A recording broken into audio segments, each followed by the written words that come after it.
Chapter 431, The Resurrection of the Ancient Demonic Statue.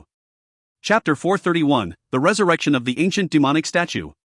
Translator, Endless Fantasy Translation. Editor, Endless Fantasy Translation.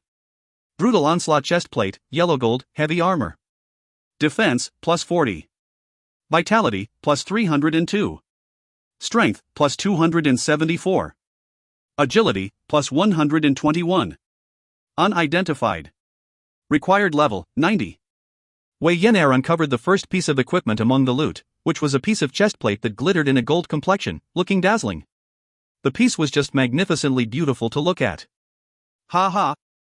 I'm calling dibs for this one. Wei Yan'er was grinning broadly as she held the equipment in her hands. Everyone saw how badly she wanted the chestplate, so they gave up on trying to take it from the little girl. Pleased with herself, she kept it in her inventory. After that, she was ready to uncover the second piece of equipment. Staff of Wisdom, Yellow Gold, Staff. Magic Attack, 1372 to 1772. Equip, 10% rate to add 50 intelligence points when hitting a target, can stack up to 3 times. Unidentified. Required level, 90. Haning Shui and Daffodil Daydream already possessed their very own level 80 Violet Platinum staffs, and the quality of their staffs were so much higher compared to this Staff of Wisdom. Of course, they did not have any need for it, so the staff went to Fantasy Sweetheart.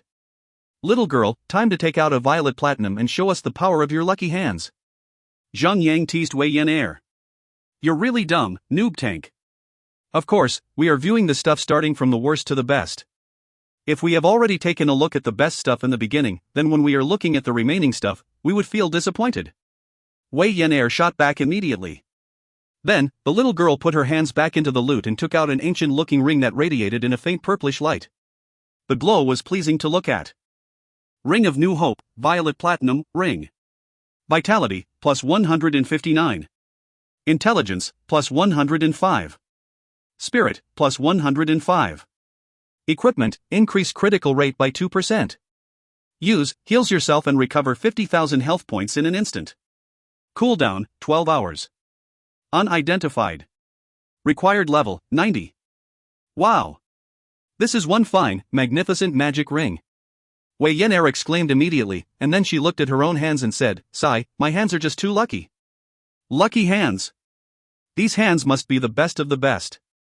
The attributes of this ring were indeed magnificent. It was definitely the best magic ring at the current stage of the game.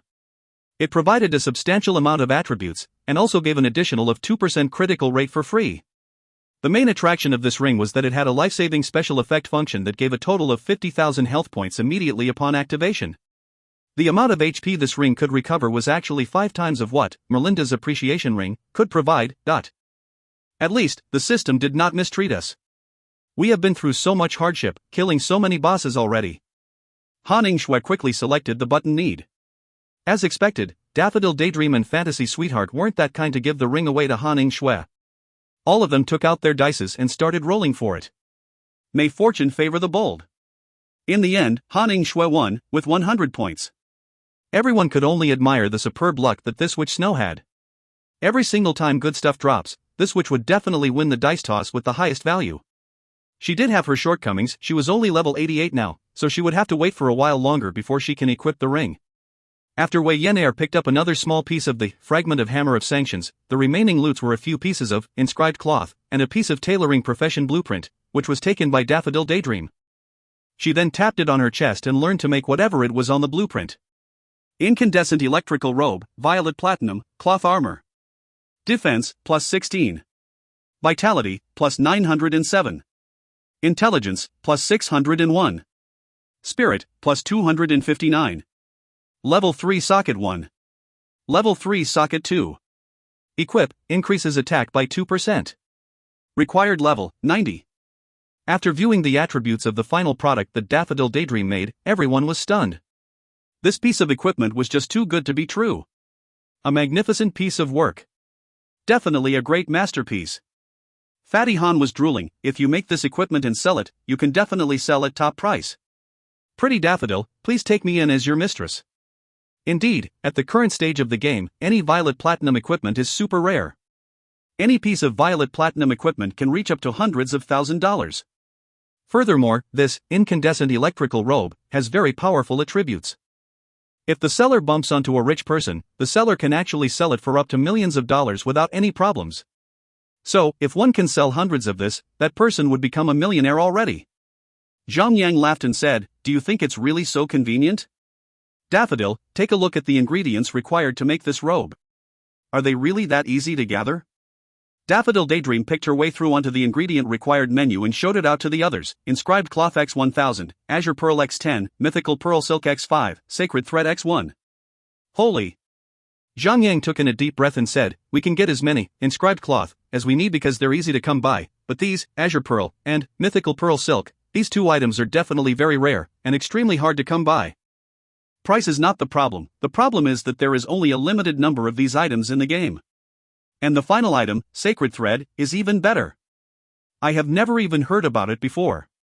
If it's so easy to make a violet platinum equipment, then violet platinum grade equipment would become very common in the game. The system will not make such mistakes. 100 Shots nodded and said, "Alright, settle down. Time for us to meet our son of God." Han Shui stretched herself and gave a good yawn. "After all this, I'm getting myself a great meal." While she was talking, she glanced at Zhang with her sexy eyes. Obviously, she had not forgotten about how she got one big meal from Zhang previously. Zhang took a peek at Sun Xianu without saying anything. This piece of ice was basically invisible all the time, other than when they are engaging a boss. But as a police, her eyes and ears must be very sharp. So she might have heard Han Shui and would invite herself later. As predicted, the end of her mouth twitched a little. If Zhang had not actually paid attention to her, he would not have seen that. "It's going to be merry later on." The gang proceeded forward. The terrain in the area was a little different from the terrain that they had gone through earlier on. Before that, everyone was running on a platform where the path coiled up in many layers of large rings that led up to the top as they followed the path, and from there onwards, the path stopped halfway across like half a circle. There was a long straight path that led straight towards the center point of the half circle. There were no signs of any monsters along the way. Everyone was charging through as quickly as they could, trying not to waste a single second. After passing through the long straight path that led straight to the middle of the area, they found themselves standing on a vast, underground space. The area had a surface area of at least 5 kilometers squares out, being about 200 meters up from the lowest floor. The place looked just like a large palace hall, similar to a sanctuary. Right in the middle of the area, there was a sturdily stationed gigantic metallic monster, and the head of that metallic monster was about to touch the highest spot of the entire area. It was huge. Ancient demonic statue, Kazakral, inactive, servant. Level, inactive. HP, inactive. Defense, inactive. Well, who would have thought that there actually was an undated product in an unaddressed factory? The grade, the HP bar, the defense, were all still unavailable from view. There was nothing else in the area, other than that large demonic statue. The final boss Madron seemed to have vanished into thin air. Zhang and his gang waltzed up to the statue. As they approached the statue from about 100 meters away, there was a low voice coming from within the demonic statue, saying, "No wonder Kazakral has stopped restoring itself, you imbeciles must have ruined the sacrificial altars." So, the boss was hiding inside the demonic statue all along. Zhang laughed and said, "Yes indeed we did. All 12 of your disciples have been defeated by us. And, we also freed all of the believers. So Madron, prepare to die." "Imbeciles," a cold humph came from within the statue. "Although the power of the demonic statue has barely been restored, it will be enough to crush you. It can recover its lost power with bloodshed while killing any living human. Then, Kazakral shall return to its full potential state. Unfortunately, I can no longer wait for Kazakral to recover more power before revealing it to the public. Since you imbeciles are so eager to die, then let us use your blood to celebrate for the birth of this war machine." Boom. The sturdy lifeless demonic statue suddenly opened up its eyes and revealed a pair of crimson bloody eyeballs within the eye sockets. An outburst of its aura revealed its thirst for blood. It went across the entire area like a storm in all directions. Boom. Boom. Boom. As the berserking aura passed through, the ground trembled, as if the ground itself was in fear. Right beneath the head of the demonic statue, a bar saying activating appeared, and the progress of the bar was swift. It only took 1 to 2 seconds to complete loading. Boom! Kazakral took its first step, and that stomp instantly cracked the ground in half, trembling the ground to the point that Zhang and his gang lost their balance. The ancient demonic statue, Kazakral, mythical, servant. Level 110. HP 1028-903/30000000. Defense 4900. Rock. Kazakral let out a thunderous roar that shook the heavens, and the roar emitted out, wave by wave, echoing throughout the surroundings, and pack. The walls in the surroundings began to crack. It showed how powerful the intimidating aura of a mythical great boss was. Holy cow! A mythical boss! How are we going to fight against this thing? Lost Dream was screaming in shock. Zhang Yang, can you see the level of the boss? 100 Shots asked Zhang Yang. Because in God's Miracle, players can only see the information of NPCs and monsters that were 20 levels higher or less, or else, all players could see are question marks. Zhang Yang nodded as he charged forward to engage the boss. It's a level 110 mythical boss, with 4,900 defense points. However, it only has about 1 million health points left. It's not like we stand absolutely no chance at defeating this piece of junk. 4,900 defense points, everyone was frowning and sweating in cold fear. Without any crippled defense, the two dagger-wielding thieves, Sun Xinu and Lost Dreams, will not be able to even break through the defensive armor of the boss. They would only be able to inflict 1 damage point to the boss even by brute force. Furthermore, there was also a damage penalty in effect, when players and the monster are 10 levels apart. Now that they were 20 levels lower than the boss, how much of their damage would be reduced as an act of the penalty then? Time to try it first and worry about it later. Spear of Obliteration. 2012. This Spear of Obliteration that ignored defense could initially inflict a damage of about 4000 plus points, but now its attack has been reduced by about 50%. Ha ha ha. Mortals, dedicate your bodies as tributes and let your deaths be meaningful, at least. Madron laughed madly from within the servant. As he was laughing, Kazakral reached out its hand and slammed at Zhang Yang. Block. Boom. Dot. The strength of Kazakral was just too powerful, to begin with. Although Zhang Yang raised up his shield in time to block that slam from the boss, he was still slammed into the ground as his 2 legs sunk into the ground up to his knees. How unfortunate. We have already used up our Dance of the Heaven and Earth in our previous battle. Or else, we could have released our super skills on the boss, and even a mythical boss will have to die. Endless Starlight sighed. Ha ha ha. Can you feel the power of the ancient demonic statue? Madron was laughing out loud while Kazakral reached out its hand and gave Zhang Yang another slam. 48038. Shove. Zhang Yang lost half of his health bar in just an instant. What the hell? So this is the power of a mythical boss. It's worthy of its title. The attack is just way too powerful. Everyone was in shock. Such a powerful attack. Even Han Shui and Fantasy Sweetheart will not be able to keep up in healing so much health even if they work together. After all, the equipment of these two pretty ladies were still mostly yellow gold grade, with a few pieces of violet platinum grade. So, their tiers were basically only half of Zhang Yang's, at the current situation. Zhang Yang quickly made up his mind, and he commanded, Which snow? Let's use our paired skills, Blizzard Sky, and Luna's Dew.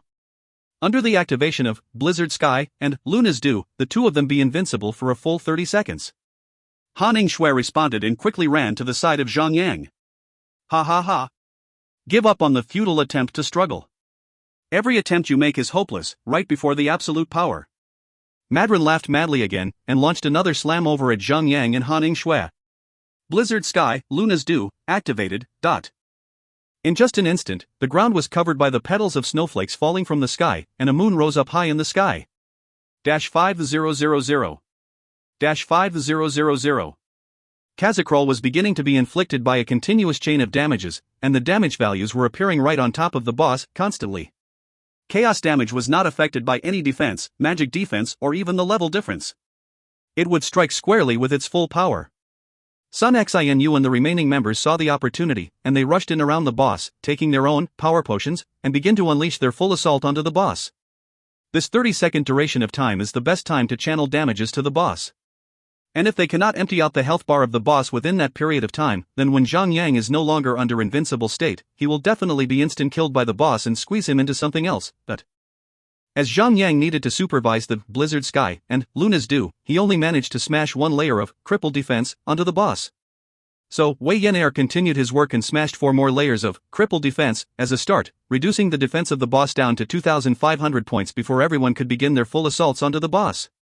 Well, that managed to increase the damage output of the entire gang, which increased the efficiency on reducing the boss's health bar.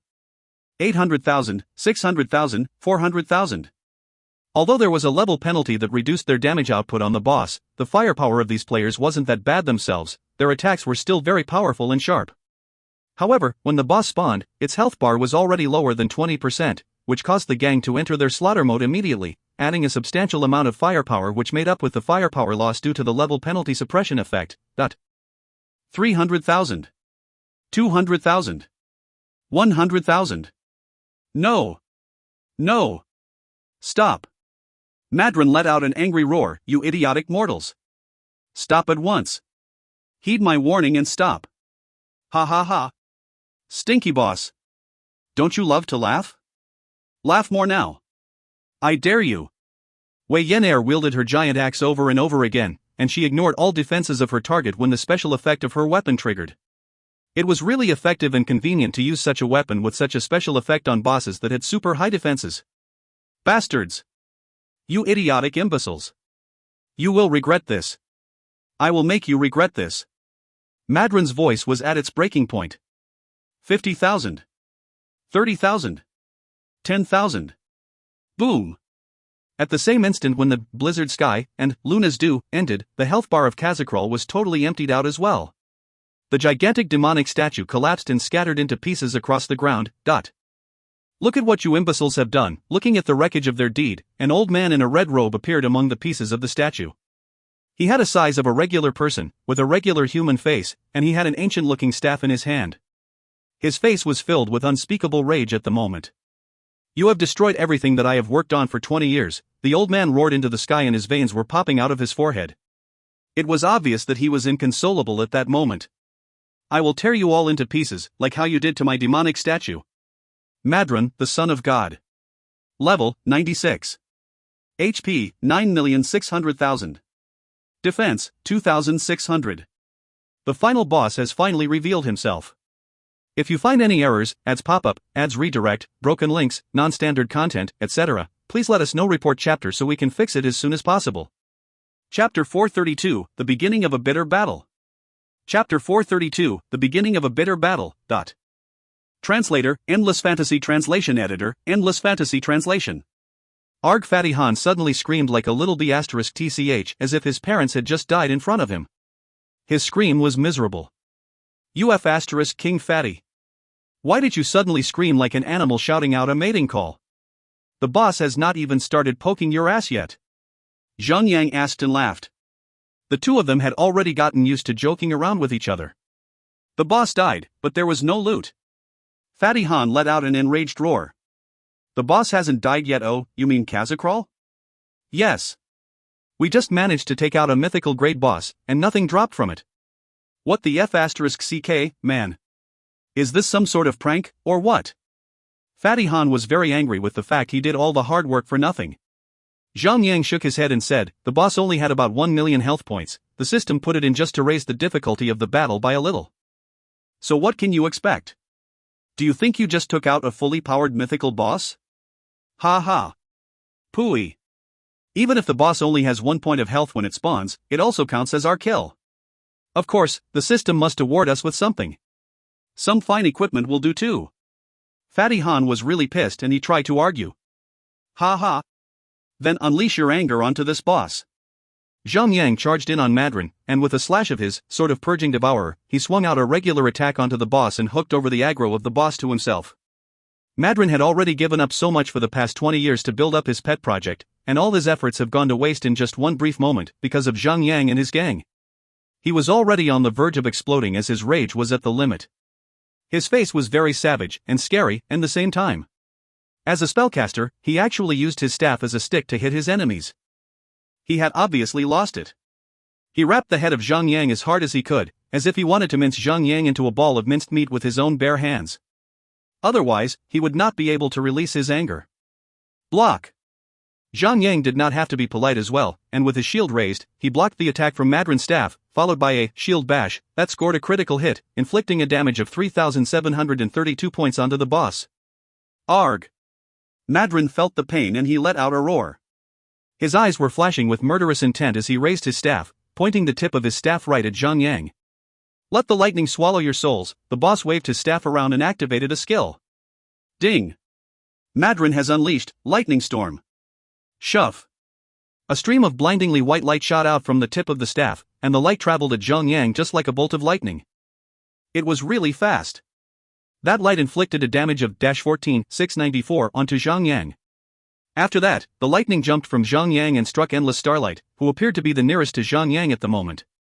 That attack inflicted Endless Starlight with a damage of 45,750, which instantly killed him and sent him straight to his demise. And it was not over yet. That same stream of lightning then jumped from the dead body of Endless Starlight over to Lost Dream, who happened to be the closest to Endless Starlight. An even more terrifying damage value was inflicted onto Lost Dream. A total of 126,000 damage points was inflicted on him, sending him straight back to the graveyard. The killing streak continued, as the lightning jumped on from the dead body of Lost Dream over to Sun Xinu, then onto Wei Yan Air. First, Sun Xinu was inflicted by a damage of 378,000 points, followed by Wei Yan Air, who was inflicted with a damage of 1,134,000 points, sending both of them straight to the graveyard as well. Those amount of damage could have killed the two ladies over a couple of times already. With just a round of attack, the only ones left were Zhang Yang, Fatty Han, 100 Shots, Haning Shui, Daffodil Daydream, and Fantasy Sweetheart. Other than Zhang Yang, all of the DPS profession players had been wiped out clean. Holy Mother of God, this boss skill is too sick to be true. Fatty Han put his hands on his head and screamed like a squealing piggy. Haning Shui calmly speculated, every time the lightning jumps, the damage it can inflict will be multiplied threefold. So, after the second jump, it can already instant kill any one of us. Calculating based on Zhang Yang's amount of damage immunity, this Lightning Storm of Madrin had a basic damage of 21,000 points. However, with every single jump, the damage of the skill will increase by 3 times. Furthermore, it seemed that this skill would chain on until everyone is dead. There was no limit to how many times the lightning can jump, so after jumping a few times, the damage that it would inflict would reach the millions. The leaping should have a limited range. Zhang Yang was having deep thoughts on it while he was engaged with the boss, slashing and cutting the boss as much as he can, or else, after killing the little girl, the lightning should have leaped on to another one of us, even though we were very far away from her. I wonder, how far can the lightning jump? Fatty Han was just being random. Oh, if you want to find out, of course, it won't be easy. Come over here. Zhang Yang laughed and called Fatty Han over. Arg, the face of Fatty Han immediately became bitter. Little young, I'm not planning to die so young. Don't worry. I will take good care of your pretty wives, you can go peacefully. Zhang Yang told a joke, trying to ease him up, and then he went back to the topic, get to a spot at my back, 10 meters from me to be exact. Let's see if the lightning will charge over to you after hitting me. Since there is an 80% chance that we are going to be wiped out this round, let's just try to understand the skill of the boss as much as possible. Arg. Why do I have to suffer so much? Is it because I befriended a bad person? Fatty Han walked carefully up towards Zhang Yang, and he stopped on a spot about 10 meters away from Zhang Yang. Then, he continued to shoot his arrows at the boss. Ayak. Haning Shui suddenly filled her face with shock and fear at the same time, then she said, silly you, something invisible is attacking me. But me too. I felt it too. Daffodil Daydream and Fantasy Sweetheart were also saying the same thing. 100 Shots, Fatty, do you guys feel anything wrong? Zhang Yang quickly asked. Yes, there's something invisible attacking us. The damage isn't high, it's just about 1,000 damage points per hit. 100 Shots nodded and told Zhang Yang. At that moment, Zhang Yang also noticed it too. He was inflicted with -0 damage. If it was an attack from the boss, then the damage wouldn't be so low. The damage isn't high, but there is a slow effect. Haning Shui was annoyed. Madrin let out a cry and raised his staff at Zhang Yang. A stream of dark light emerged from the staff and turned into a black skull. The black skull flew over and struck Zhang Yang's chest, inflicting him with a damage of approximately 15,000 points. However, this boss was really annoying. Right after using a magic attack, he would immediately use his staff to swing at Zhang Yang's head, but let the lightning swallow your souls, the boss waved his staff around and activated the Lightning Storm for a second time. Zhang Yang and the remaining members of his party had been anticipating this. -14,694. Zhang Yang was inflicted with an expected damage value, but the attack stopped there. The lightning did not leap over to anyone. Fatty, come closer to me. Move 3 meters closer. Zhang Yang said. My life is just like a dining table that is occupied with many breakable utensils. Fatty Han was trying to express his feelings with his lame joke as he moved a few steps forward. Hey, wretched Fatty. You should be happy that you can still battle. Wei Yan'er was very bored, and judging from her impatient characteristic, it was torturous for her to just lie down and watch others battling the boss. Eye of the elusive soul, swallow their souls, and leave nothing behind. Madron finally activated his second skill. Ding! Madron has unleashed Eye of the elusive soul. Instantly, a large black eyeball homed in on Han Shui, Daffodil Daydream, and 100 shots. The eyeballs on their body would twitch and turn a little randomly, and it was really disgusting and terrifying to look at. Eye of the elusive soul allows you to see and attack the elusive souls. If you can kill one elusive soul within 30 seconds, the Eye of the elusive soul will be lifted. Or else, you will be transformed into an elusive soul by the Eye of the elusive soul. 100 shots quickly informed everyone, so it was the elusive souls that was attacking us earlier on. We cannot see them without the Eye of the elusive soul. Quickly, we only have 30 seconds to kill them, or else we will become one of them. Daffodil Daydream quickly said. How many are there? Are their attributes powerful? Zhang Yang could not see the elusive souls, so he asked Han Shui and the other two who had the Eye of the elusive soul on them. 3. Han Shui then posted the attributes of the elusive souls onto the party channel for everyone to see. Elusive soul, normal, summon. Level, 95. HP, 100,000. Defense, 0. Zhang Yang gave some deep thoughts about it, then he said, 100 shots, Daffodil Daydream, which Snow, you three combine your attacks and focus on only one elusive soul, but stop your attacks when the elusive soul is only left with about 10,000 health points. Then, which Snow will take it out first and release herself from the Eye of the elusive soul.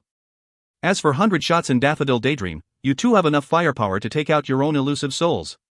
So after you guys help Han Shui, you guys just have to focus on killing your own elusive souls. It shouldn't be hard for you too. Alright. Han Shui was a healer, a profession that was weak on attacking power. Although her equipment was really powerful, she lacked skills that could inflict higher damage. So, if she ever went into battle on her own, she would be at a disadvantage. Furthermore, the longer Han Shui is tied down, the more stress Daffodil Daydream was going to have. Because Daffodil Daydream would have to cover Han Shui's part to heal up Zhang Yang and also the other remaining members of the party. Her stress would become tremendous. Han Shui, 100 shots and Daffodil Daydream worked together and focused on one of the elusive souls, and then they attacked the monster that was only left with about 10,000 health points. After Han Shui slaughtered the monster with ease, Daffodil Daydream and 100 shots turned to their own elusive souls and began to focus their assaults onto the monsters. With their strong attacks, it would still take about 15 seconds to kill a monster with 0 defense and 100,000 health points. There was still about 5 to 6 seconds left when they managed to kill the elusive souls and unbind themselves from the effect of the Eye of the elusive soul. Other than that, the elusive souls would only attack players without the Eye of the elusive soul. So, Han Shui, 100 shots and Daffodil Daydream could focus on slaying the monsters. Let the lightning swallow your souls. Madron waved his staff around and activated the lightning storm for the third time. 14,694. Zhang Yang was struck by a lightning until he was crispy on the outside, tender on the inside, just like the previous encounter with the lightning strike. However, Fatty Han was still alive and well, shooting arrows towards the boss. Fatty, come 2 more steps closer to me. Zhang Yang laughed as he spoke to Fatty Han. Go away. I don't want to do this anymore. I'm not listening to you. La la la. Fatty Han roared. Ha ha. Brother Fatty, just take 2 more steps and everything would still be fine. Endless Starlight could not help himself, as he was basically a talkative person with no tendency to shut his mouth. He immediately laughed after saying it. Endless brat, are you looking to be beaten up? You have destroyed all the efforts of my life, my entire life. You pests. Imbeciles. It would still be hard for me to calm down even after I crush you all into dust. Madron let out a thunderous roar and continued to swing his staff at Zhang Yang repeatedly. This annoying boss actually turned out to be pretty lethal in melee combat. His physical attack actually reached up to about 20,000 points. Because physical damage tended to be reduced or lowered due to the defense and armor of players, the damage inflicted onto the players would be slightly lowered. But, the annoying part about this boss melee assaults was that the staff had a certain rate to stun the players, and the rate was not that low either. However, Zhang Yang could also use his Shield Bash. Because currently, his Shield Bash could deal double damage, making it one of the strong damage skills that can contribute to bringing down the boss as quickly as possible. Embrace my wrath and die. Madron suddenly pointed his staff towards Daffodil Daydream. Right after that, the body of the little beauty with a pretty face and a pair of huge boobies suddenly surged with sparkling lightning, making her look like the Flash. It looked very fantastic. But what was even more fantastic is the additional negative effect that was suddenly added onto her. Strength of Madron explodes after 10 seconds, inflicts you with 1 point of nature damage, but inflicts all targets within a 10-meter radius with 50,000 nature damage, with you as the center point. Holy shit, get away from everyone now, Daffodil Daydream. Everyone was screaming at her, telling her to get away from them after reading the negative effect that she is carrying. Alright. I'm going. Daydream quickly nodded and turned around in a rush. As she was turning very fast, her pair of papaya-sized heavy boobs jiggled through the air and bounced up and down. The scenery was really stunning. Among the members of the party, one would be able to recall the drooling sound coming from Fatty Han and Endless Starlight after witnessing that scenery. If you find any errors, ads pop up, ads redirect, broken links, non-standard content, etc., please let us know. Report chapter so we can fix it as soon as possible. Chapter 433, A Smooth Clearance. Chapter 433, A Smooth Clearance. Translator, Endless Fantasy Translation Editor, Endless Fantasy Translation. 10 seconds was enough for Fantasy Sweetheart to run into the safe zone area. Boom! Immediately, a stream of white dazzling light emanated from the entire body of the pretty-faced pair of huge boobies, radiating out into the surrounding. But there was no one around within the effective range of the effect, so the attack was the equivalent of shooting bullets into the ocean. Pack! Fantasy Sweetheart was inflicted with 1 point of damage. Right after the effect faded, Fantasy Sweetheart returned to her position and continued to do her duty on the battlefield. Although Zhang and his party were lesser in number now, that was also an advantage for them, as there was no more space for them to run when someone is being inflicted by the Strength of Madron effect without having to worry that others would be wounded when the skill explodes. Although we are slow in progress due to our small numbers, we have the time to slowly torture the boss. Everyone saw a glimpse of hope to win the battle. Let the lightning swallow your souls. The boss let out another roar and pointed his staff at Zhang to activate another lightning storm. 14,694. 63000.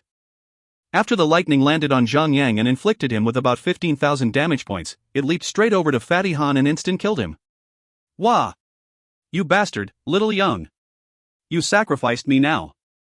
Are you happy now? We are now short of yet another DPS player in the party. Fatty Han could not accept his own death. Don't worry.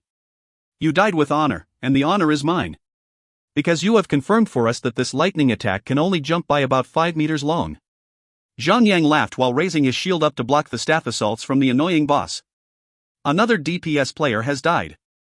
There were only 3 players with high DPS left, that was Zhang 100 shots and Daffodil Daydream. The total DPS of the entire party had been reduced down to less than 20,000 points. So, the progress of reducing the health bar of the boss had become extremely slow. 90%, 80%, 75%.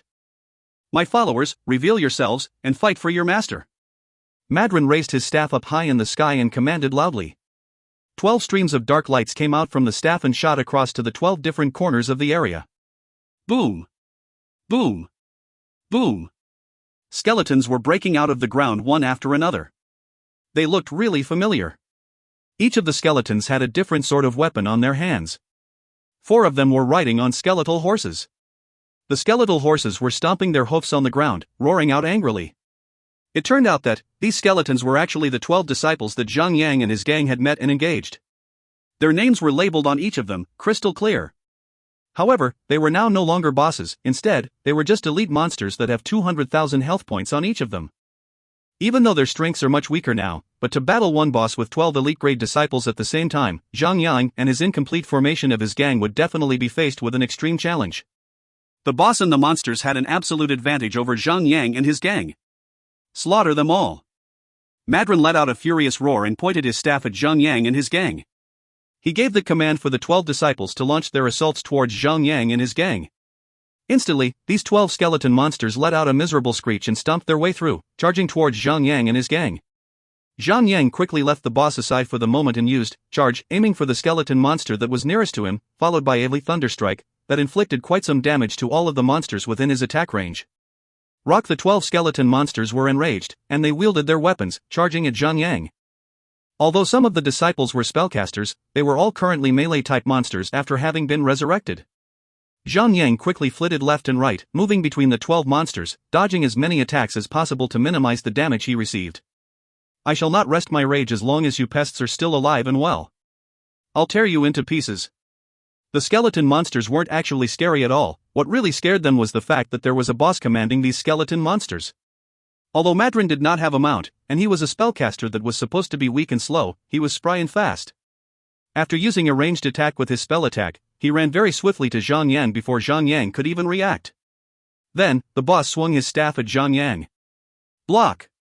Zhang Yang blocked the attack, but the boss seemed to be addicted to melee attacks. Talk! He immediately swiveled and gave another knock on Zhang Yang with his staff. If it was just an attack from a mere regular monster, Zhang Yang could have dodged the attack with ease. But, the attack of the boss was swift and merciless. It seemed almost impossible to dodge that attack. 12:732. Zhang Yang felt the knock of the boss stick in his head, and that attack actually stunned him. Although he had activated Warrior's Will, right after that, the luck of Madrin struck the jackpot. Out of 7 hits from the boss's staff, 2 of them that triggered stun effect on Zhang Yang, rendering him immobile. The monsters started ganging up on him. The assaults from the boss were unceasingly unleashed onto Zhang Yang and his gang. Eye of the Elusive Soul, Strength of Madrin, and Lightning Storm were spammed through the battle. The powerful oppression from the boss had finally crippled the party of Zhang Yang. At one time, Han Yingshui was healing up Zhang Yang. But one of them was inflicted with the Strength of Madrin, and they did not manage to isolate the explosion from the remaining members of Zhang Yang's party. The explosion took out all of the remaining party members, except Zhang Yang himself and Han Yingshui. Ching chang ching chang. Zhang Yang activated his life-saving skills one after another and fell under the claws of the boss and his 12 disciples, an expected outcome. Finally, everyone got wiped out. Ha ha. Wei Yenair was happy. I can finally join in to battle the boss. Only this little girl would be so happy after the entire party has been wiped out. Ha, only our little girl is truly enjoying the fun of playing this game. Everyone released their souls and began to run back to the boss in their soul states. Zhang Yang sighed a little and said, every one of us has already obtained a certain level of material gain, so now, we should be more focused on getting more equipment drops from the bosses, not savoring the process of battling bosses. But Fatty Han said shamelessly, I'm just a regular guy who loves to count gold coins, silver coins, or whatever coins that are valuable. That's the most interesting part of the game, for me. The graveyard was just located at the upside of the island. So, it did not take long for them to get back to their own dead bodies. After approximately 10 minutes, everyone in Zhang Yang's party had arrived back in the lair of Madrin, and resurrected themselves. Then, they quickly picked a safe spot and took snacks to recover their initial states. Fortunate for us, that mythical great boss was not reset. Right in the middle of the boss area, Madrin was still standing there with an angry face, while surrounded by his 12 skeletal disciples. Meanwhile, Kazakral remained as a pile of shattered stones. If Kazakral was also resurrected, they would have a lot of problems battling all of the monsters together. One must not underestimate the remaining 1 million health points on the mythical boss. The penalty oppression on the level's significant difference between the mythical boss and Zhang Yang's party members was the largest problem that they had. If they did not have the paired skills such as Blizzard Sky and Luna's Dew, it would be extremely difficult for them to defeat the boss. After we begin to engage with the monsters, I'll kite the monsters, while Endless Starlight kites the boss. Everyone will focus on taking out the monsters first. Zhang Yang commanded. As they had already spent a significantly long period of time understanding the skills of Madrin, Zhang Yang then decided on how they should carry out the boss battle. If any healers or tankers get affected by Eye of the Elusive Soul, then DPS players will need to step in and replace the healer or the tanker to hold off the boss for the time being. Then, what should we do if 1 tanker and 2 healers are being affected? Wei Yenair blinked her large pair of eyes and asked. Zhang Yang immediately roared at her, can't you be more optimistic about this? We should always be ready for the worst. If we can handle the worst scenario already, then what else is there to be afraid of? Wei Yenair was huffing at Zhang Yang. Everyone was laughing at their conversation. Then Zhang Yang praised the little girl and said, I can't believe this little girl is wiser now, and she might be as wise as a gorilla now, but... Wah! You stupid noob tank! Would it kill you to not insult me for once? Wei Yenair growled at Zhang Yang. But, if we really encounter such a fate, what should we really do? 100 Shots was beginning to feel worried. Zhang Yang gave it some thought and said, so, let Endless Starlight be the main tanker. We can assume that the boss won't inflict the main tanker with his skill effects. If the boss really picks me and the 2 healers of our party, there will be nothing to fear as well.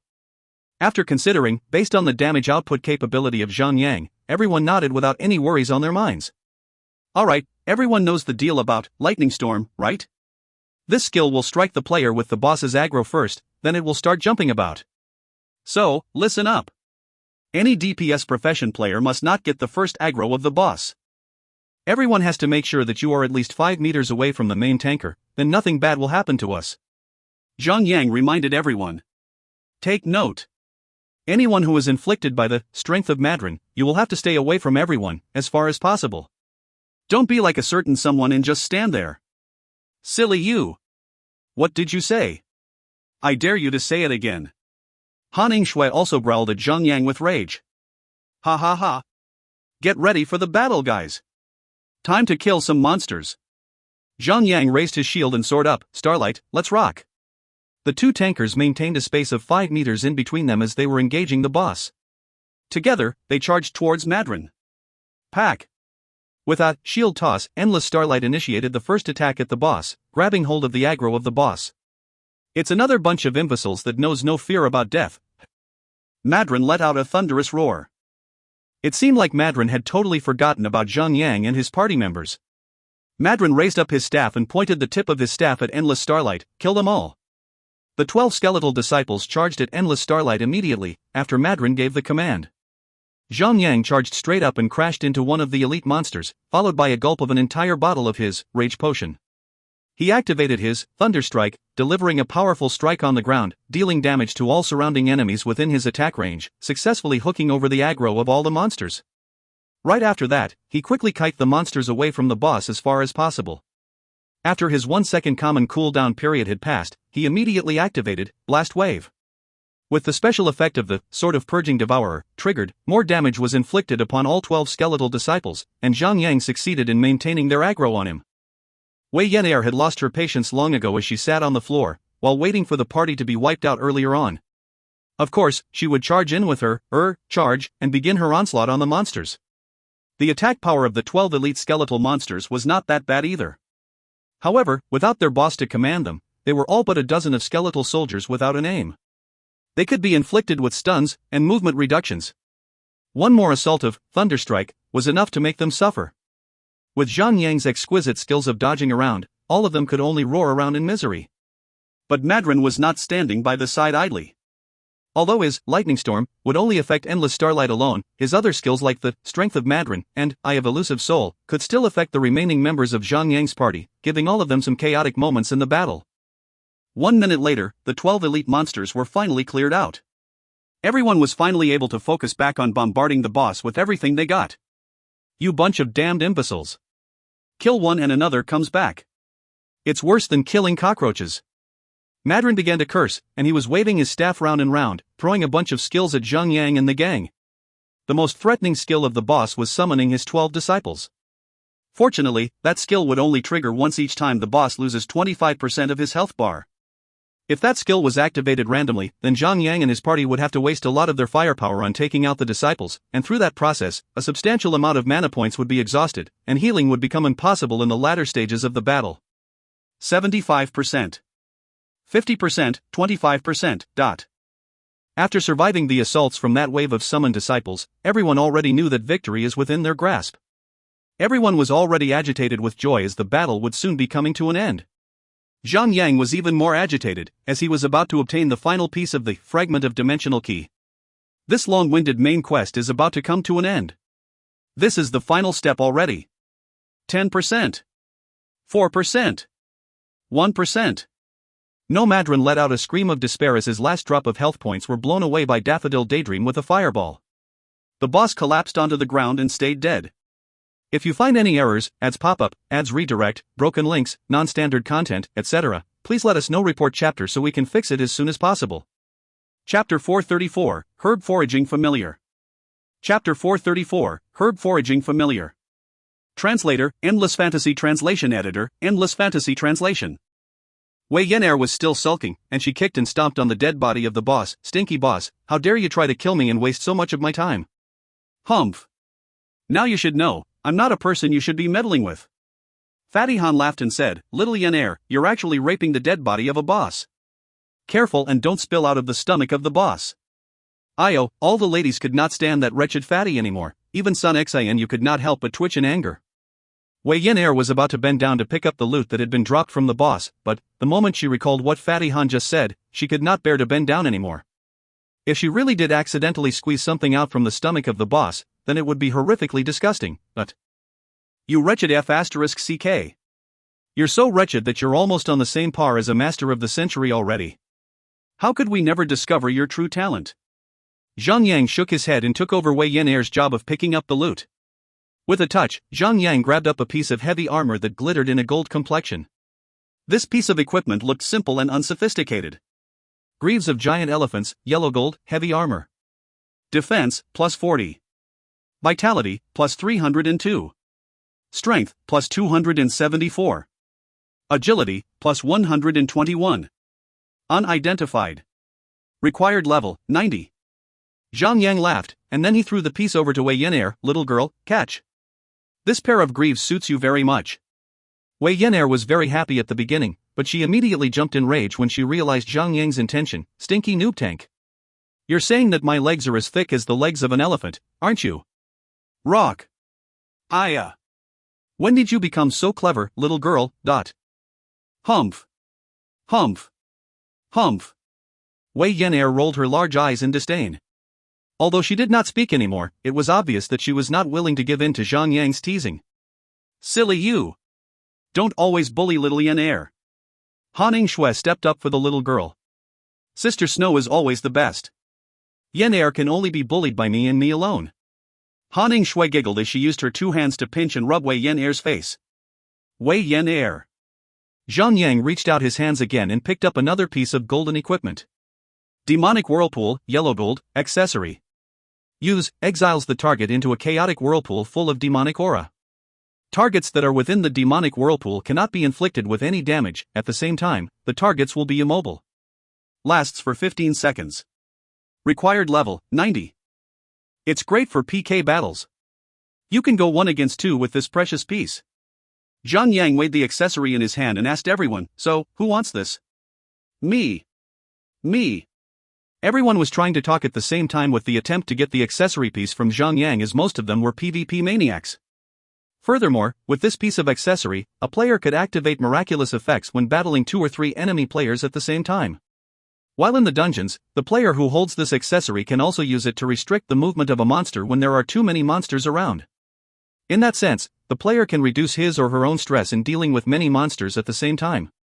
After rolling for who gets the accessory, this masterpiece was finally taken by Sun Xianyu herself.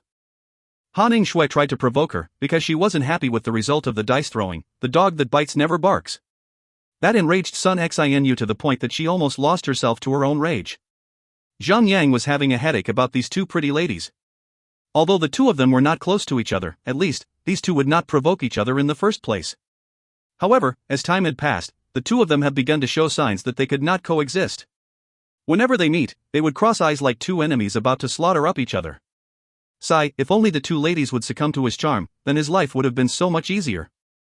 Zhang Yang put down the thoughts for the moment and went on picking up the loots. He bent down and picked up a shield that radiated with a purplish light. Kingdom's Heart, Violet Platinum, Shield. Defense, plus 1512. Vitality, plus 1058. Equip effect, absorbs 537 damage points when being hit. Equip effect, increases 2% of the damage immunity. Unidentified. Required level, 90. Holy Mother of Cow. This equipment is dope. Endless Starlight was already madly admiring the piece of work. He charged down and hugged Zhang Yang's legs and said, Boss, please give me the shield. You're like a father to me. I'm willing to do anything for you. I can die for you, cry for you, and come for you. Zhang Yang was disgusted by Starlight and tossed the shield straight into the face of Endless Starlight. Get lost. After taking the shield into his hands, Endless Starlight went aside with joy. Although he was not hurt or wounded in any kind of way, there was an obvious mark of a shield on his face. But, he was contented, as he had already gotten his hands all over the shield. Everyone chose to give up on the shield, and he quickly put the shield into his inventory with much joy on his face. This, Kingdom's Heart, is definitely the best shield there is in this game at the moment. 100 Shot said, Starlight has finally become more powerful. Zhang Yang nodded to express his agreement. Judging from the attributes of this shield, it was actually even better than the Titan Wall that Zhang Yang had. However, after considering the armor set effect, Zhang Yang would definitely not break up his Titan set armor just to equip this Kingdom's Heart as his shield. It just did not make sense, as the special effect of the Titan set armor would give him a lot more advantage. Well, at least he won't be doing this until he gets his hands on the mythical grade equipment. And there came the shameless endless starlight again. I've always been very powerful, alright? Ha, everyone laughed at him. Zhang Yang reached out and picked up another piece of equipment. The final boss Madron was not stingy on dropping good loots at all. Zhang Yang actually picked up another piece of violet platinum equipment. This time, it was a piece of leather armor with a simple and unsophisticated design. There were countless runes crafted all over the leather armor. Chest plate of the abyss, violet platinum, leather armor. Defense, plus 48. Vitality, plus 635. Strength, plus 181. Agility, plus 420. Equip, increases 2% rate of healing or damage inflicted. Unidentified. Required level, 90. No wonder this is only dropped after we slay the final boss. It's just too powerful. Fatty Han was staring at the attributes of the equipment without even blinking at all. He looked just like Endless Starlight did when he saw his previous shield. Fatty Han charged up and snatched the chest plate from Zhang Yang before anyone could react. Let's decide who gets it with the dice.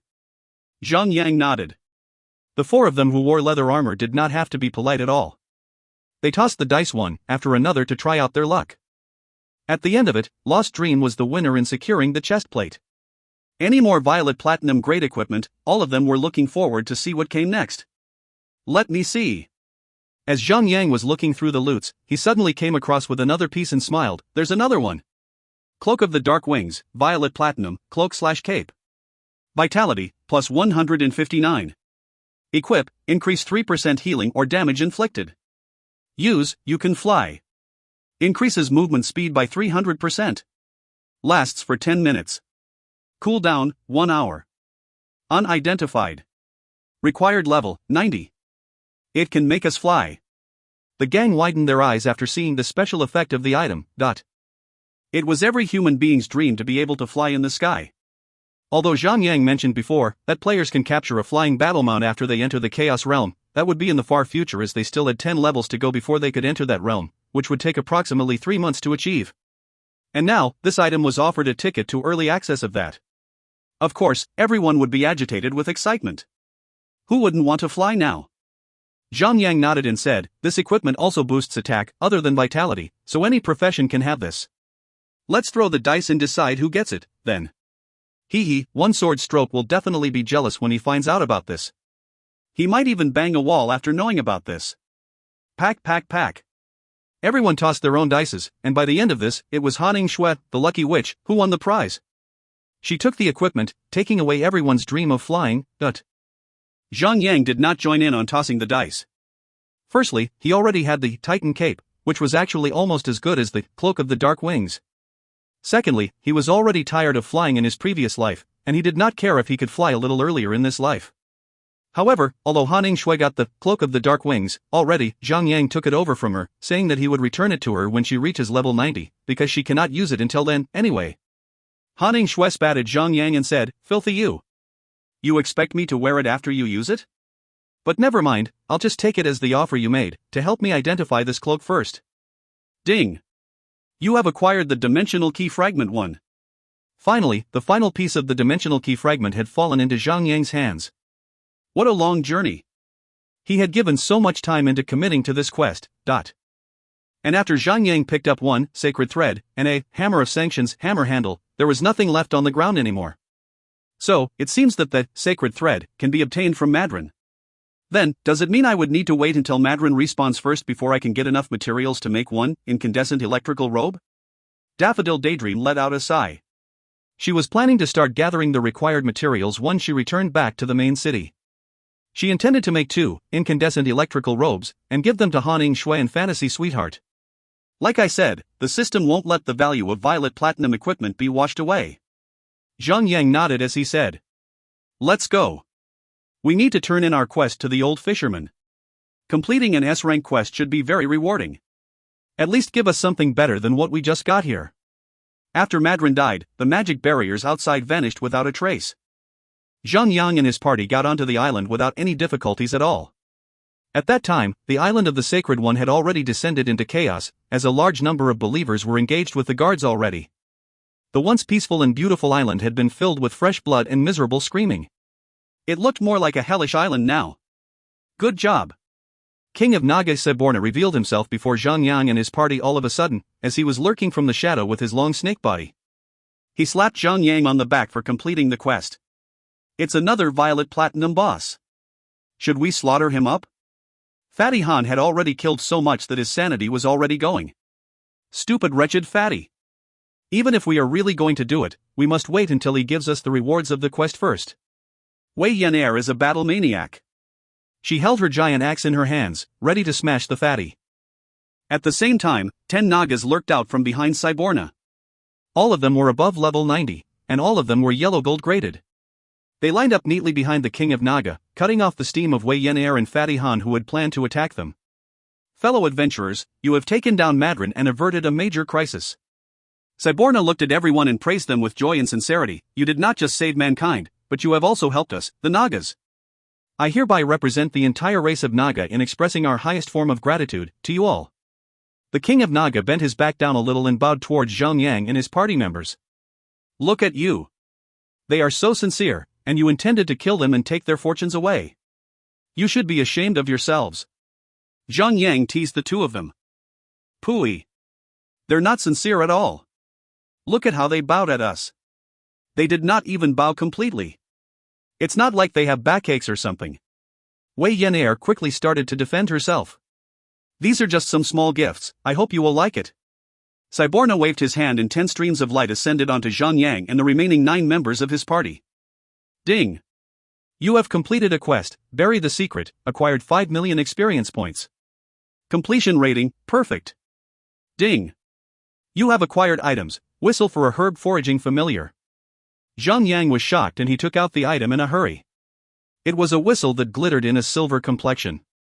Judging from its appearance, it did not differ much from the other regular whistles. Whistle of herb foraging familiar. Use, blow the whistle to summon a herb foraging familiar. Herb foraging familiars will search for herbs on its own and gather the herbs. 1 hour later, the herb foraging familiar will return to you and put the herbs that it had managed to gather into your inventory. You must make sure that your inventory has enough space in order to acquire the herbs collected, or else the herbs collected will vanish. The herb foraging familiar is very good at keeping its tracks hidden, so it is very difficult to be discovered by monsters. You are required to pay 1,000 gold coins for each summon of the herb foraging familiar. Last for 1 hour. Cooldown, 30 minutes. Bound upon pickup. A new item had just appeared in the game. So this was exactly like obtaining an auto function on gathering herbs. Zhang could not help himself but to laugh in joy. Having a herb foraging familiar was like having a herb collecting assistant. Furthermore, he would not have to worry about the level of this little fellow. This little fellow would follow Zhang into any area or territory, no matter how hostile the environment was. This little fellow could gather herbs in any area in the game. But, the only weakness of summoning this little fellow was that one would have to pay 1,000 gold coins. Now, Zhang still had no idea on how capable this little fellow was. Was it efficient enough to keep up with Zhang capability in gathering herbs? If its capability is about the same as a player, then it would be an absolute loss in terms of gold coins. Because no player could actually collect herbs that are worth 1,000 gold coins within an hour. But the main problem was that, there were no herbalists in the entire game at the current stage who can keep up with Zhang level now. So, there is no way that Zhang can just bring someone weaker, and charge into high-level maps to gather herbs. Zhang was also a herbalist himself. He would not spend so much effort and time in gathering herbs. So, with this little fellow around, Zhang would save a lot of his time, and Zhang was willing to pay for that. For him, this was really a great fortune that would benefit him for a very long time. Zhang looked at the remaining members of his party, and he saw that everyone was very joyful. It seemed that everyone had acquired something good for themselves as well. He smiled and asked, "What good stuff did you guys get?" "Ha ha. I got an exclusive hammer that can be used to forge equipment. It would give a 1% additional effect to the equipment I forge." Wei Yan'er was beaming with joy. Daffodil Daydream, I got a sewing needle instead. While crafting clothes, there is a certain rate to boost the attributes of the clothes. Mine is. Everyone announced their quest rewards from the NPC. Zhang nodded and said, "It seems that the reward of this quest is rewarded to the players, based on the specialized skills of their own professions." What a fortune for everyone! Everyone was cheering in joy. They were all so joyful that they did not realize that Cyborna and his Naga people had left the scene. As all of them had acquired a few pieces of equipment from the quest completion, they departed back to the main city in a hurry, so that they could identify their equipment as soon as possible. They tore their own teleportation scrolls and teleported back straight to the Thunderstorm Castle. As Zhang wanted to test out the efficiency of this herb foraging familiar, so he summoned Turtle and entered a water territory on purpose. Then, he took out the whistle of herb foraging familiar and blew it hard. Ding! You have chosen to summon herb foraging familiar. For that, you will be paying a sum of 1,000 gold coins. Accept or decline? Accept. Shove. A small fellow that looked like a cross between a bunny and a raccoon immediately appeared right at the side of Zhang. It had a pair of wings. The creature was covered in silver fur, and was most lovely and cute. But, this cute little fellow immediately drowned in the ocean seawater. After having a few gulps of seawater, the little fellow died, with its belly facing upwards. Zhang frowned intensely. He did not see this coming. There was no notice or description about the herb foraging familiar drowning in water. There goes 1,000 gold coins, for nothing. Zhang wasn't stingy about saving up this 1,000 gold coins, but to lose the money like this was just totally not worth it. He scooped the little fellow up, tore his teleportation scroll and teleported straight back to Thunderstorm Castle. After leaving the water territory area, the herb foraging familiar actually came back to life. It fluttered its pair of wings and began to fly around in the air lightly. Then, it flew out from the thunderous castle. It was probably going out to gather herbs already. Zhang intended to perform an experiment with his herb foraging familiar. He went up to his teleportation circle and teleported himself over to the White Jade Castle. He wanted to find out whether the little fellow would actually follow him over to the White Jade Castle when the summon time period ends. If you find any errors, ads pop-up, ads redirect, broken links, non-standard content, etc., please let us know. Report chapter so we can fix it as soon as possible. Chapter 434.5 Dimensional Key. Chapter 434.5 Dimensional Key. Translator, Endless Fantasy Translation Editor, Endless Fantasy Translation. After returning back to White Jade Castle, Zhang was piecing up the fragments of the dimensional key, while he put the Cloak of the Dark Wings into the shop for identification. Boom. When the 7 pieces of fragment of dimensional key were put together in one spot, streams of immensely beautiful light shone out to the surroundings, one wave after another from the pieced key, just like a blinding sun, and it continued to vibrate in a mysterious and inexplicable way. Every player in White Jade Castle stopped what they were doing. Those who were indoor quickly ran out of the house and looked at the direction of Zhang. Shove. Shove. Shove. Streams of white light surged through the 7 pieces of the dimensional key fragments, and the fragments were beginning to piece themselves up, like a lively wiggling snake. Finally, the pieces of the fragments were slowly merging together to form the dimensional key. Noob Tank. You did something again, right? Wei Yenair asked Zhang through the party channel. He. Zhang was laughing with content as he was waiting for the fragments to merge into the dimensional key. About half a minute later, the 7 pieces of fragments of the dimensional key had stopped glowing in the surpassingly beautiful light. They had finally been pieced together.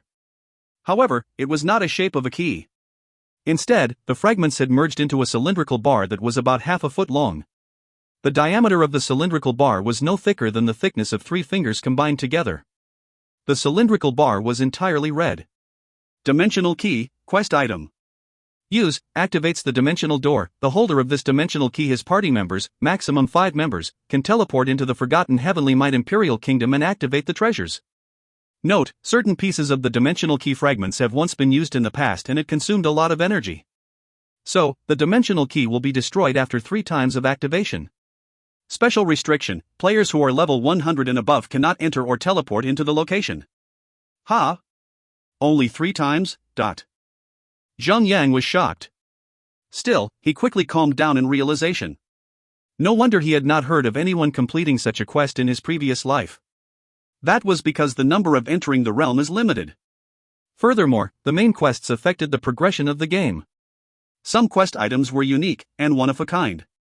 Therefore, if all three attempts to search for the ancient godly weapon, meteor sword, ends up in failure, then the quest will remain a myth that will never be completed. No players will ever have the chance to complete the quest. Although he had no idea how dangerous the Heavenly Might Imperial Kingdom was, he could already predict the difficulty of the quest, judging by the difficulties of getting all 7 pieces of the dimensional key fragments. So that place would surely be extremely dangerous. No rash decisions shall be made, as rash decisions would only waste the chance of activating the portal to the Heavenly Might Imperial Kingdom. Zhang thought to himself that he should only activate the portal to that realm after Han Shui and the remaining party members have reached level 90. There were 3 advantages in doing so. Firstly, reaching level 90 would reward the players with more skill points which can be used to upgrade their skills. Secondly, they can equip new equipment and items. Thirdly, they can still acquire 1 additional skill point for themselves after getting the first clear of the Rock Frost Palace. This quest had also set up a restriction to prevent level 100 players from being eligible to complete this quest. So, the 5 players must be level 90 and above, and they must have a set of insanely powerful equipment and also be skilled in combat. With all that combined, they should be able to complete the quest. After placing the dimensional key into his inventory, the beautiful light that radiated across the sky vanished instantly. When the people were still puzzled at what that just happened, Zhang quickly ran out from the crowd and went straight to the identifying shop. Arg, what a devastating loss. Suddenly, Endless Starlight let out a miserable cry into the party channel. What happened? Did someone with his eyes on his back just poke your ass? Nothing decent would ever come out of Fatty Han's mouth. 2,000 gold coins. All lost.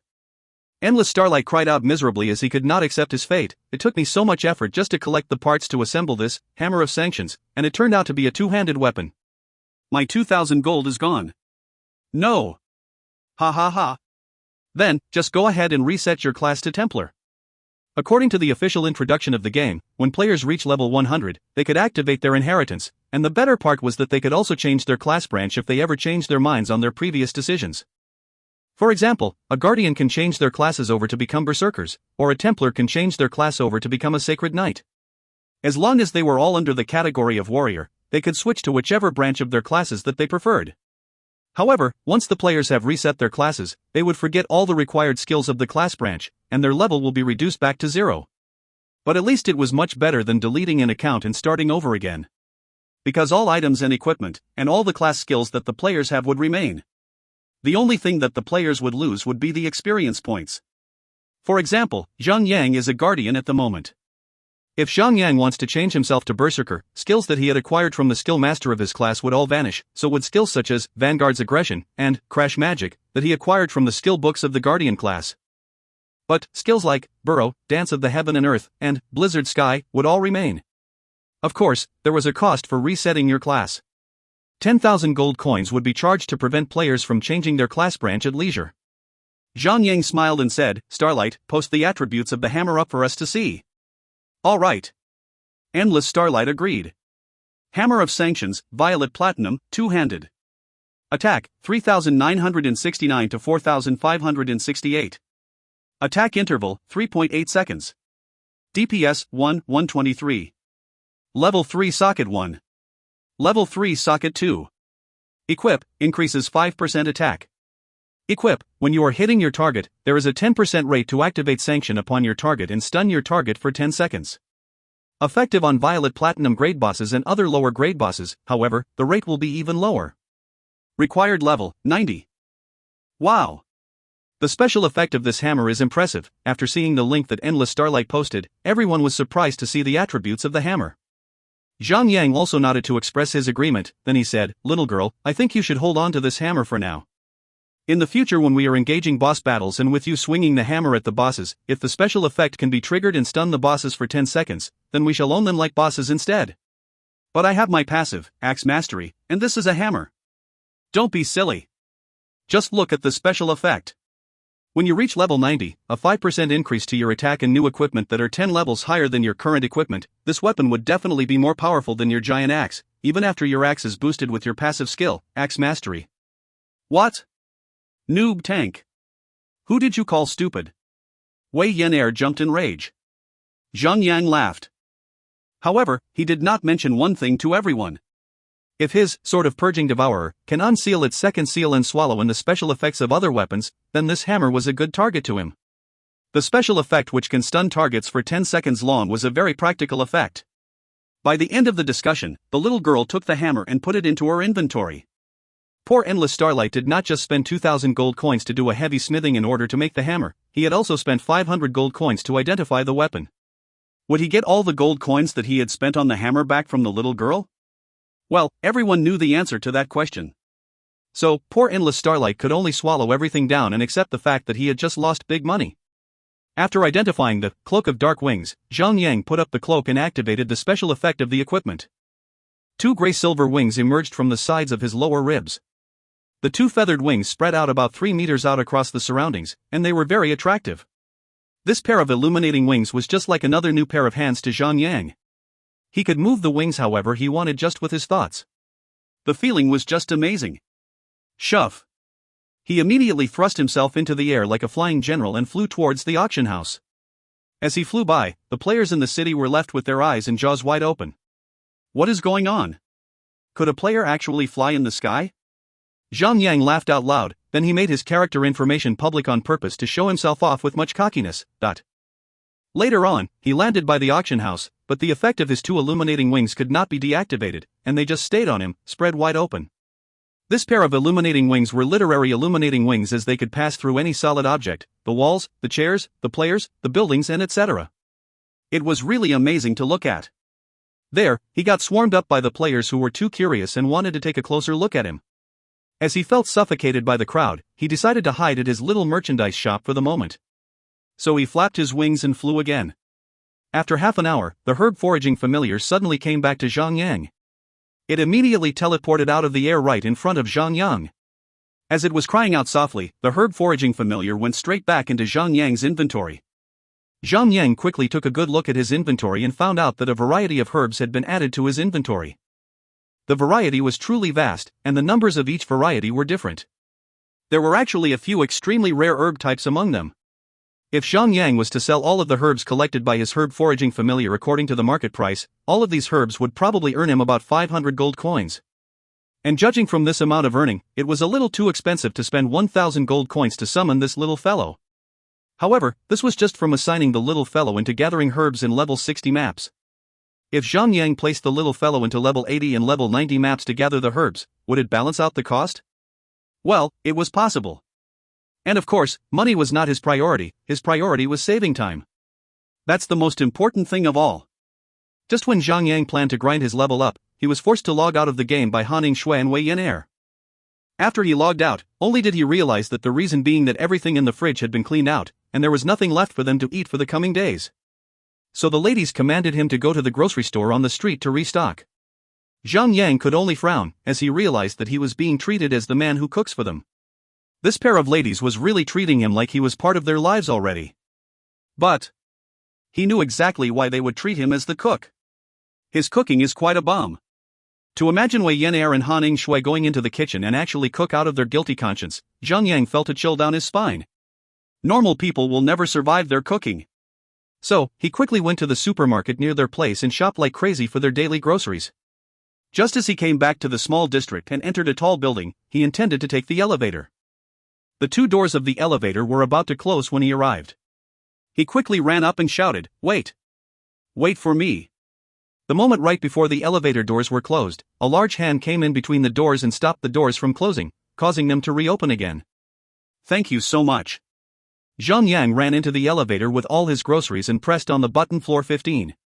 While he was at it, he saw that the button floor 19 was lit.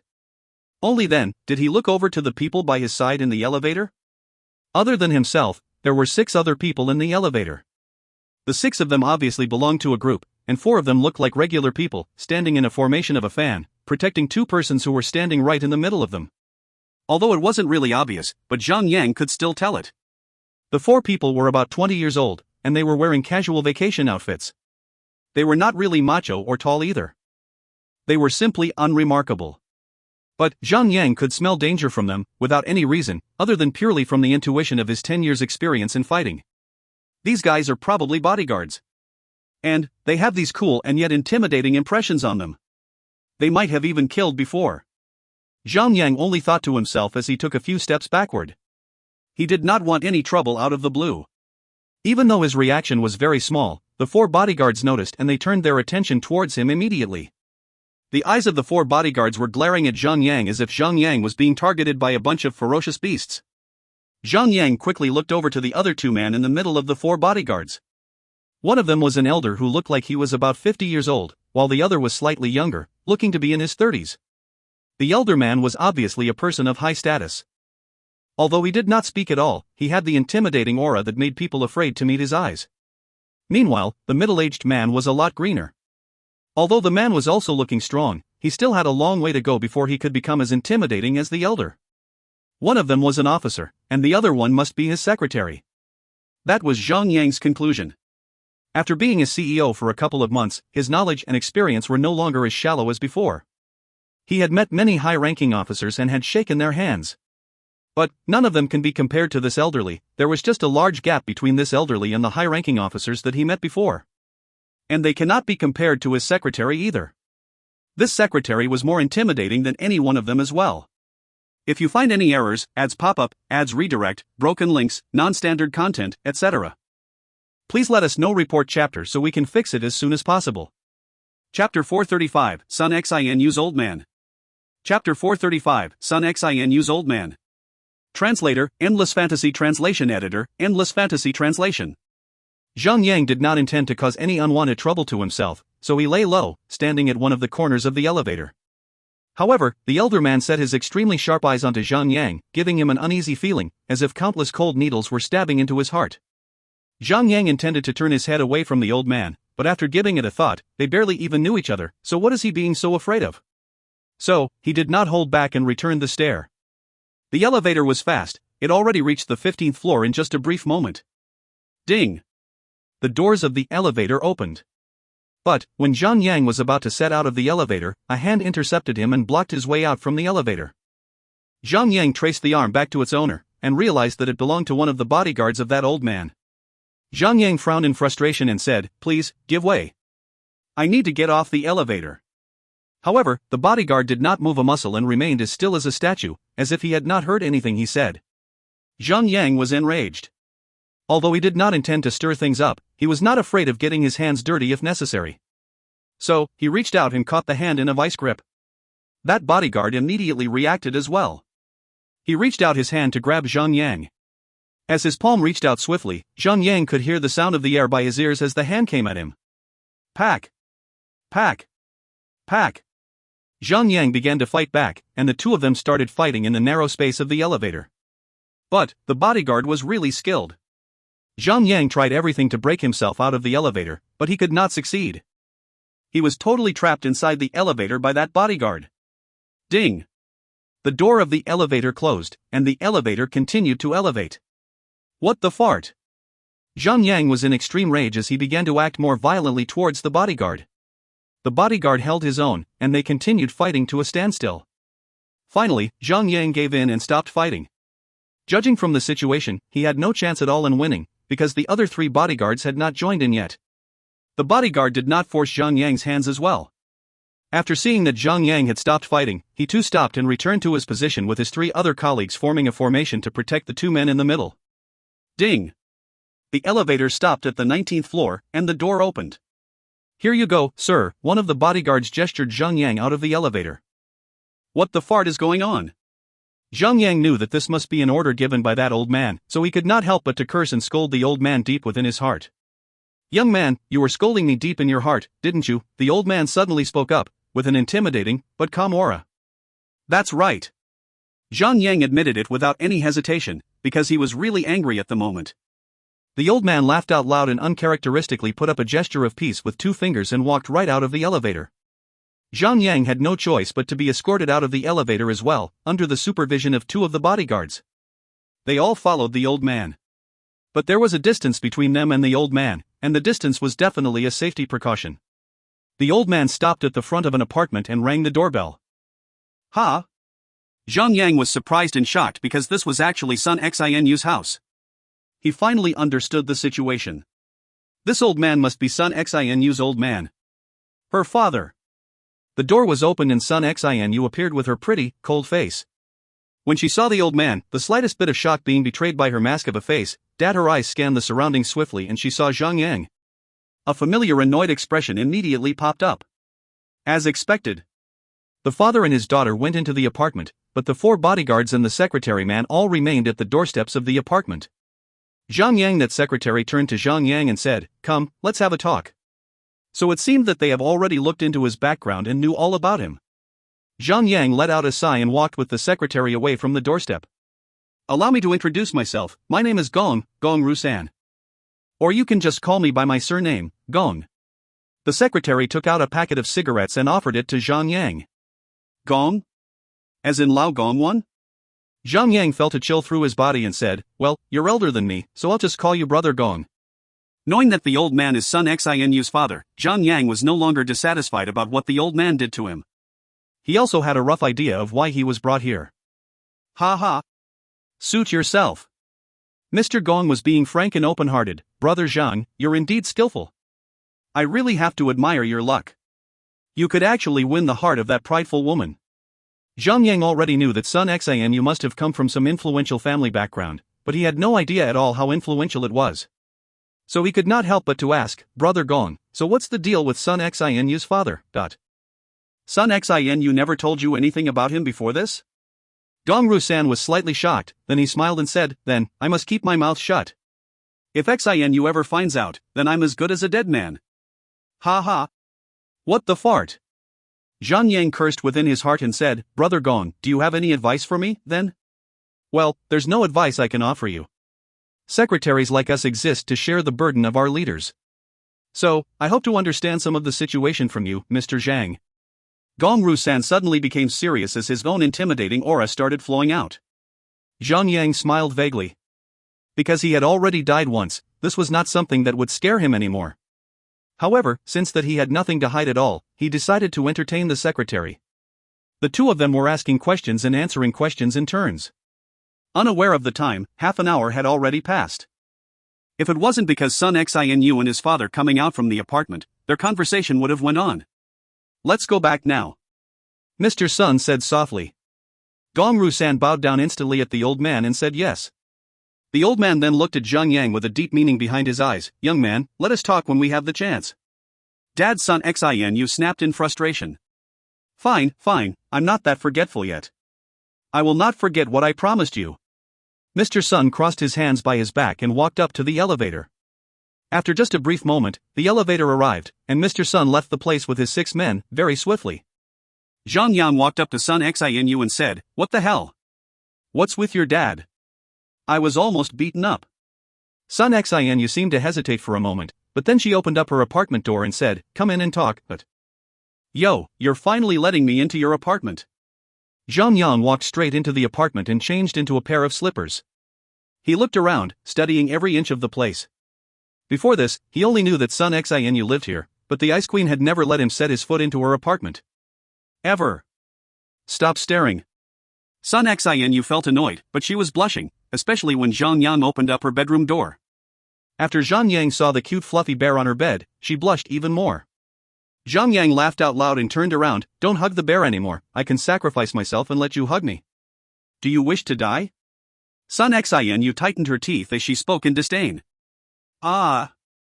Zhang Yang sat onto the sofa and put the groceries aside, and then he put his legs on the coffee table and said, "I was being interrogated by the secretary of your father to the point that I have almost told him everything about my ancestors.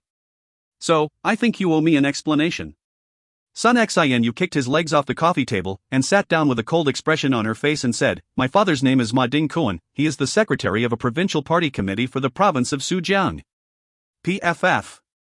Zhang Yang had just taken a sip of water and had nearly spat it out. Nearly. No wonder she could ask the party secretary to do as she asks. She was actually the loving daughter of the secretary of a provincial party committee for the province of Zhejiang. But thinking about it, something was still not right. Previously, Sun Xinu had already exhibited her large network connection in the entirety of Shanghai. Although this Ma Dingkuan was the secretary of a provincial party committee for province of Zhejiang, he would not have the power to put his hands on the affair in Shanghai. Shanghai was the capital of the international metropolis of China. Sun Xinu saw Zhang Yang's thoughtful gaze, so she continued to explain, "My second uncle is the mayor of Shanghai." Cough. Zhang Yang was choked by the water he was trying to drink. He coughed on and tried to continue the conversation. Just tell me everything at once. Stop revealing stuff like that one after another. My heart can't take it. My grandfather is Ma Tianhang. PFF Zhang Yang had finally lost it and spilled the water from his mouth. Holy God! Ma Tianhang was the chairman of the standing committee for the entire China. So, this entire family is not simple at all. Zhang Yang coughed for a long time, before he regained his breath and continued to ask, then, why is your surname Sun? I followed my mom's surname. Sun Xin, you spoke softly. Illegitimate daughter? A mistress? Zhang Yang began to think out of the ordinary and messed up his own mind. Don't think so damn much on that. My mother is the legitimate wife of my father. They love each other very much, and they got married legitimately. Sun Xin, you told Zhang Yang with a serious face, it is just that my father loves my mother too much, so he decided to allow his daughter to follow the surname of his wife if they ever got a daughter. Zhang Yang then asked, but I can see you and your family aren't that close, right? Or is there something that I missed out? My grandfather wants me to marry an a-hole. That's why I moved out and stay here. I don't want to listen to his whining and scolding every day. Sun Xin, you snapped coldly. My God. Zhang Yang had so much thought about Sun Xianu and he had come up with a number of theories about her background. But now that he knew about her, he could not accept that everything was actually so simple and uncomplicated. She was merely staying away because she felt annoyed. Zhang Yang put his legs up on the coffee table again and placed his chin on his hands and said, then, why did your dad look at me as if I was a thief? He wouldn't really believe that you and I have already, you know. Ha ha. If I really got you as my girlfriend, then I would become the son-in-law of the emperor, won't I? TSK. Who would actually like you in the first place? Sun Xianu shook her head without restraint. This beauty had fair, pearl-white skin, and she was definitely hot as F***CK. And when she's in her police uniform, she was pretty in much more different ways. Zhang Yang could never fathom on why he had actually turned himself away from her. He tapped on the sofa right beside him and said, pretty girl, come over here and give me a quick rub on my thigh. Sun Xianu suddenly looked very angry, but she actually went on to sit by the side of Zhang Yang. A powerful punch landed on Zhang Yang's thigh. Zhang Yang felt the excruciating pain on his thigh to the point where he started breathing in cold air. You really used a lot of force in this massage. Sun Xianu remained silent for a moment, then she suddenly said, don't stay with that woman from now on. Zhang Yang was shocked. At first he thought Sun Xianu was talking about Julie, but he instantly reacted and realized that Sun Xianu was most probably talking about Han Shui. He let out a breath of sigh and said, did you really think I wanted to? I have to cook for 2 super-duper lazy worms. And I'm about to become their personal cook in their house. It's obvious that you're just reluctant to leave because of your lust for sex. Sun Xianu spoke out coldly. Zhang Yang laughed out loud and said, then I shall show you my lust for sex. He made an intimidating gesture towards Sun Xianu as if he was about to kiss her. But Sun Xianu remained undaunted. She did not even move. She just looked at him coldly. Coward. Just when Zhang Yang was withdrawing his head backward, he could hear the low-voiced insult from Sun Xianu. Although her voice was really soft, it was enough for Zhang Yang to hear it. Zhang Yang was provoked, and he planted his lips straight onto the red and sexy lips of Sun Xianu. Sun Xianu let out a soft mutter, and surprisingly, she did not struggle or fight back at all. Lips to lips, touching each other only on the surface, feeling each other out, and slowly the action got more vigorous. The two of them started to breathe heavily as they started moving more violently by the seconds. Their hands were already unconsciously, passionately groping about. Their body temperatures were rising. After a long time, their lips parted from each other, and they looked into each other's eyes. Sun Xianu did not show any sign of shame. And then, she nonchalantly blurted out, as if she had just had a walk in the park, or something, Zhang Yang, I like you. Right after she confessed, she chased Zhang Yang out of her apartment and closed the door shut, leaving Zhang Yang outside the door of her house dumbfounded. TL notes. 1. Lao Gong means husband in Chinese literacy. If you find any errors, ads pop up, ads redirect, broken links, non-standard content, etc., please let us know. Report chapter so we can fix it as soon as possible. Chapter 436, Realm of Sacred Glory. Chapter 436, Realm of Sacred Glory. Translator, Endless Fantasy Translation Editor, Endless Fantasy Translation. As he headed to the ground floor in a daze, Zhang Yang felt a rush of joy in his heart, but he also felt an unexplained sense of pure terror down his spine. Deep down his heart, the shadow of Lin Yu was fading by the second. And on the other hand, Sun Xianyu and Han Shui had earned more ground in his heart. He could not help but think, it was possible that he might end up like the main character Zhizun Baowan in the story of the Chinese Odyssey, a Pandora's box who finally finds his true love after time traveling through 500 years of time? But speaking of true love, one was enough as it is. If there were two true loves in one's life, then the troubles would be endless. Zhang Yang walked into the house to find Han Shui and Wei Yan fighting over for a bottle of perfume that was deemed to be a limited edition, like their lives were depending on it. They did not realize that Zhang Yang had spent a longer than usual period of time outside. After finishing up with his cooking in the kitchen, the three of them sat at the table and enjoyed the food. In the afternoon, they would be heading out to check on a new house. It seemed that Han Shui and Wei Yan had finally picked a place for him. The new house was located in an urban area. The environment was very good. Of course, transportation was convenient as well. There was an indoor swimming pool and a tennis court within the premises around the house. There were 21 bedrooms in the house itself. And as expected, the price of that house was really something. It would cost Zhang Yang about $40 million. However, the moment when Zhang Yang got off the car, he realized it straight away. This was definitely not just a coincidence. The house that the two ladies picked for him is actually the same house that he had stayed for 2 years in his previous life. Well, this must be the will of God, or some butterfly effect that caused the timelines to fix itself. After entering the large house, the three of them began to pick their favorite rooms. Of course, Zhang Yang would naturally pick the one that he had stayed in his previous life. But what he did not expect was that Han Shui had also picked the same room as him. Both of them really had similar tastes when it came to picking rooms. Both of them did not plan to be polite, as they both wanted the same room. Han Shui insisted that even if she had to sleep with Zhang Yang for the night, she will do it just to secure the room to herself. Zhang Yang was left helpless, so he could only give in to the demands of Witchy Snow and let her have the room. Peace was always a temporary state. Before the night fell, Sun Xianyu had invited herself over, and she carried a small luggage with her as well, popping up at Zhang Yang's new house. She seemed to have made herself at home, and planned to stay in with them. As she did not even greet any one of them, Han Shui was furious, placing her hands on her waist. The next morning, Daffodil Daydream took a plane and rushed over to pay a visit to Zhang Yang and the ladies. So, Zhang Yang and the ladies went to the airport to pick her up, then they escorted her over to the house. The initially quiet large house had suddenly become a bird nest. The smell of flowers were in every corner of the place, and there were many sights for sore eyes in the house now. Safe to say, his house is now a Barbie house full of pretty dolls. Another fortnight had passed in just a blink of an eye. Zhang Yang and his small party had all been elevated up to level 90, however, the level 90 dungeon Rockfrost Palace was designed for players to explore in a large scale of 50 players. Although there were only 6 bosses in the entire dungeon, they were extremely difficult. Zhang Yang wrote down some battle tactics and passed it over to Endless Starlight. He planned to let Endless Starlight lead a party to explore and clear the dungeon. Meanwhile, he was making potions for future use, and he would also tease Han Shui and Sun Xianyu once in a while bullying the little girl out of boredom. His days were considered very casual. One sword stroke, Lu Wei, and Humbly Gentleman had been laying low. They did not try to stir anything up. It seemed that everyone was trying hard to level up. Everyone was focused on becoming strong enough to break through level 100 so that they could explore the realm of chaos even further. Now that everyone was still below level 100 at the moment, whatever the players did were merely small things. To be known by everyone in the world, one must achieve great heights in the realm of chaos. With that, only then would players become recognized by the world. Even though Endless Starlight had already acquired the battle tactics from Zhang Yang, they were progressing very slowly in clearing the dungeon of the Rockfrost Palace. They had not been able to take down the first boss, even after 7 or 8 days of trying. Of course, one of the main reasons was because they were short in numbers. Only 34 members of the guild were over level 90.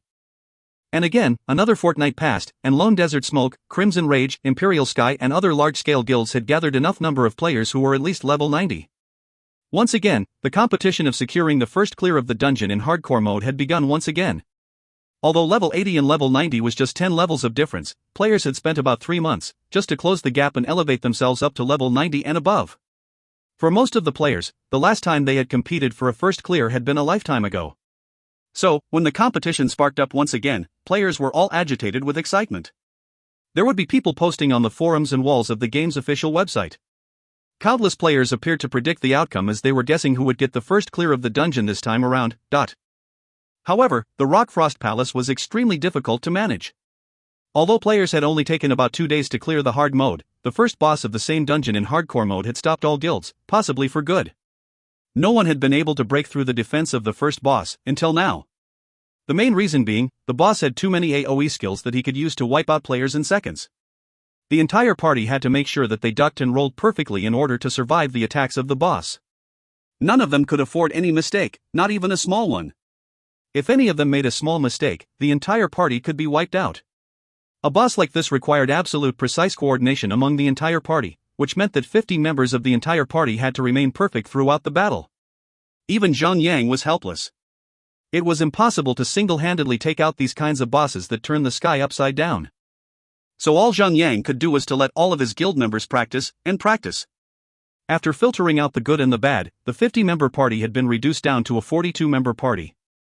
Although their numbers were a little smaller, their efficiency had greatly increased. After a dozen times of being wiped out, the Lone Desert Smoke had finally succeeded in slaying the first boss, being the first party to ever slay the first boss of the Rock Frost Palace. Although the remaining 5 bosses were very difficult to deal with, after experiencing the excruciating suffering and battling the first boss of the dungeon, everyone had already gone through a hellish nightmare that trained them to become stronger. Their efficiency in clearing the remaining bosses of the dungeon had obviously increased a lot. They were breaking through hordes of monsters like a hot knife cutting through butter, solving their problems with their crushing force. In just a brief moment, they had already slain the second, the third, the fourth, and the fifth boss of the dungeon, heading straight into the deeper side of the dungeon, ready to face the final boss. On the other hand, Imperial Sky, Crimson Rage, the Radiance and other guilds were performing with the strength of a large-scale guild. They had also managed to slay the first boss and progress through the remaining bosses, heading straight to the final boss. Now that everyone performed outstandingly, it remained unclear on which guild would be able to secure the first clear of this dungeon, but just when things were getting hotter, Zhang and his party members joined the fray. After making up the strongest formation of the party, they took down the last boss Long Ridge Dock like an unstoppable trunk hitting straight into the face of the boss. There, they had secured the first clear of another dungeon. With everyone acquiring an additional skill point, having their level 90 equipment, and slaying quite a number of Violet Platinum bosses over the month, the capability of the party had increased tremendously in terms of equipment. Zhang was planning to activate the Dimensional Key and lead his party into the Heavenly Might Imperial Kingdom to acquire the ancient godly weapon, Meteor Sword. With that sword, he would be able to complete the long-winded main quest that Princess Serena had bestowed upon him. However, it was really a bad timing for God's Miracle to celebrate their 1-year anniversary since their launch. And for that, the official activated an event that rewarded players who participated. After reading the description of the event, everyone went mad. Even Zhang, who had lived twice, was agitated with excitement. Without hesitation, Zhang postponed the Meteor Sword quest and participated in the anniversary event. According to the official announcement, in the upcoming 3 days from June 28th to June 30th, all monsters would have a certain chance of dropping an item called the Glory of Stardust. This Glory of Stardust did not have any function on its own. It could not be sold to the merchants in the game as well. However, on the 1st of July, the game would open up the Realm of the Sacred Glory. Players would only need to turn in 10 of the Glory of Stardust to the NPC that would spawn in the main city during the period of the event in order to enter the Realm of the Sacred Glory. In the Realm of the Sacred Glory, killing a monster would give players 3 times of experience points. Furthermore, that map would spawn a large number of new treasure chests. Although most of the treasure chests did not give good equipment or items, but a very small number of the treasure chests did. They might drop top-tier equipment, skill books, or even skill points. Other than that, treasure chests might even give glory points. Players would be able to collect the glory points, as much as they can. The game would keep count on the glory points each player can collect every 12 hours. Players with the least scores would be eliminated and sent out of the realm. This process would be repeated 6 times, and the last player remaining in the realm with the highest score would be awarded with levels and the title reward. The fact that the treasure chests had a certain rate of dropping attractive rewards like equipment and skill books already motivated everyone to act on it. Now that they added rewards like a level and a title reward, players would, of course, be crazed over the event. Furthermore, the Realm of the Sacred Glory would only be open once, so every single player in the 8 main cities would only have one chance to compete in becoming the top one and claim the title of this event. Number 1 in the world. The glory of achieving this height was just mesmerizing. The moment when the officials released the news, all players were boiled with excitement, and they were all sharpening their blades and cracking their fists. The system did not seem to trouble the players at all. Although the drop rate of the Glory of Stardust wasn't really that high, at least it wasn't too low to the point where players would not get even one after an entire day of killing the monsters. To get 10, Glory of Stardust, in 3 days' time was just like a walk in the park. Anyone could complete the task very easily. Therefore, on the 1st of July, 90% of the players have managed to collect 10, Glory of Stardust. On the night of 30th of June, almost every player was already waiting at the site of the teleportation circles of the main cities where the NPCs were going to spawn. They were all eager to enter the realm of sacred glory the moment it opened, because the earlier they could enter the realm, the longer they got to stay in the realm to progress on their accumulation of the glory points, and the more glory points they would be able to collect. Zhang had also gathered his usual party members and waited at the site, just like the others.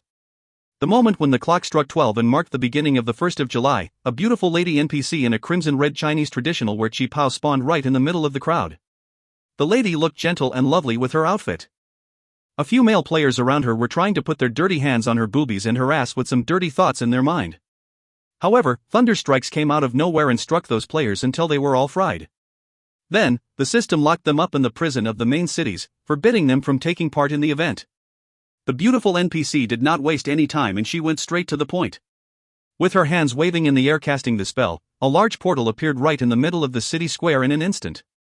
Ding! The realm of sacred glory has been opened. You can use 10 Glory of Stardust to enter the realm. Note, you only have one chance to enter. Let's go. Time to go in. Zhang and his remaining 9 members stepped into the portal at the same instant, as the portal was as large as the widely open mouth of a big blue whale. The portal was sucking in the players into the realm like a gushing tidal wave. The width of the portal did not seem to be narrow at all, even with all the players being sucked in at the same time. Ding! You have entered the realm of the sacred glory.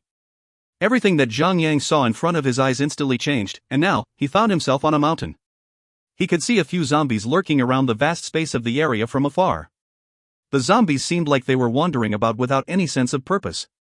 But he suddenly frowned and shouted out into the party channel all of a sudden, Witchy Snow, Ice Queen, little girl, are you guys standing together next to each other now? I'm alone all by myself. Me too. The remaining 9 members of his party were shouting into the party channel as well. They had entered the portal at the same time, however, they had all been teleported into a different area of the realm. Furthermore, there were no coordinates at all, they could not access their world map. They could only see about a 200-meter radius of the area around them.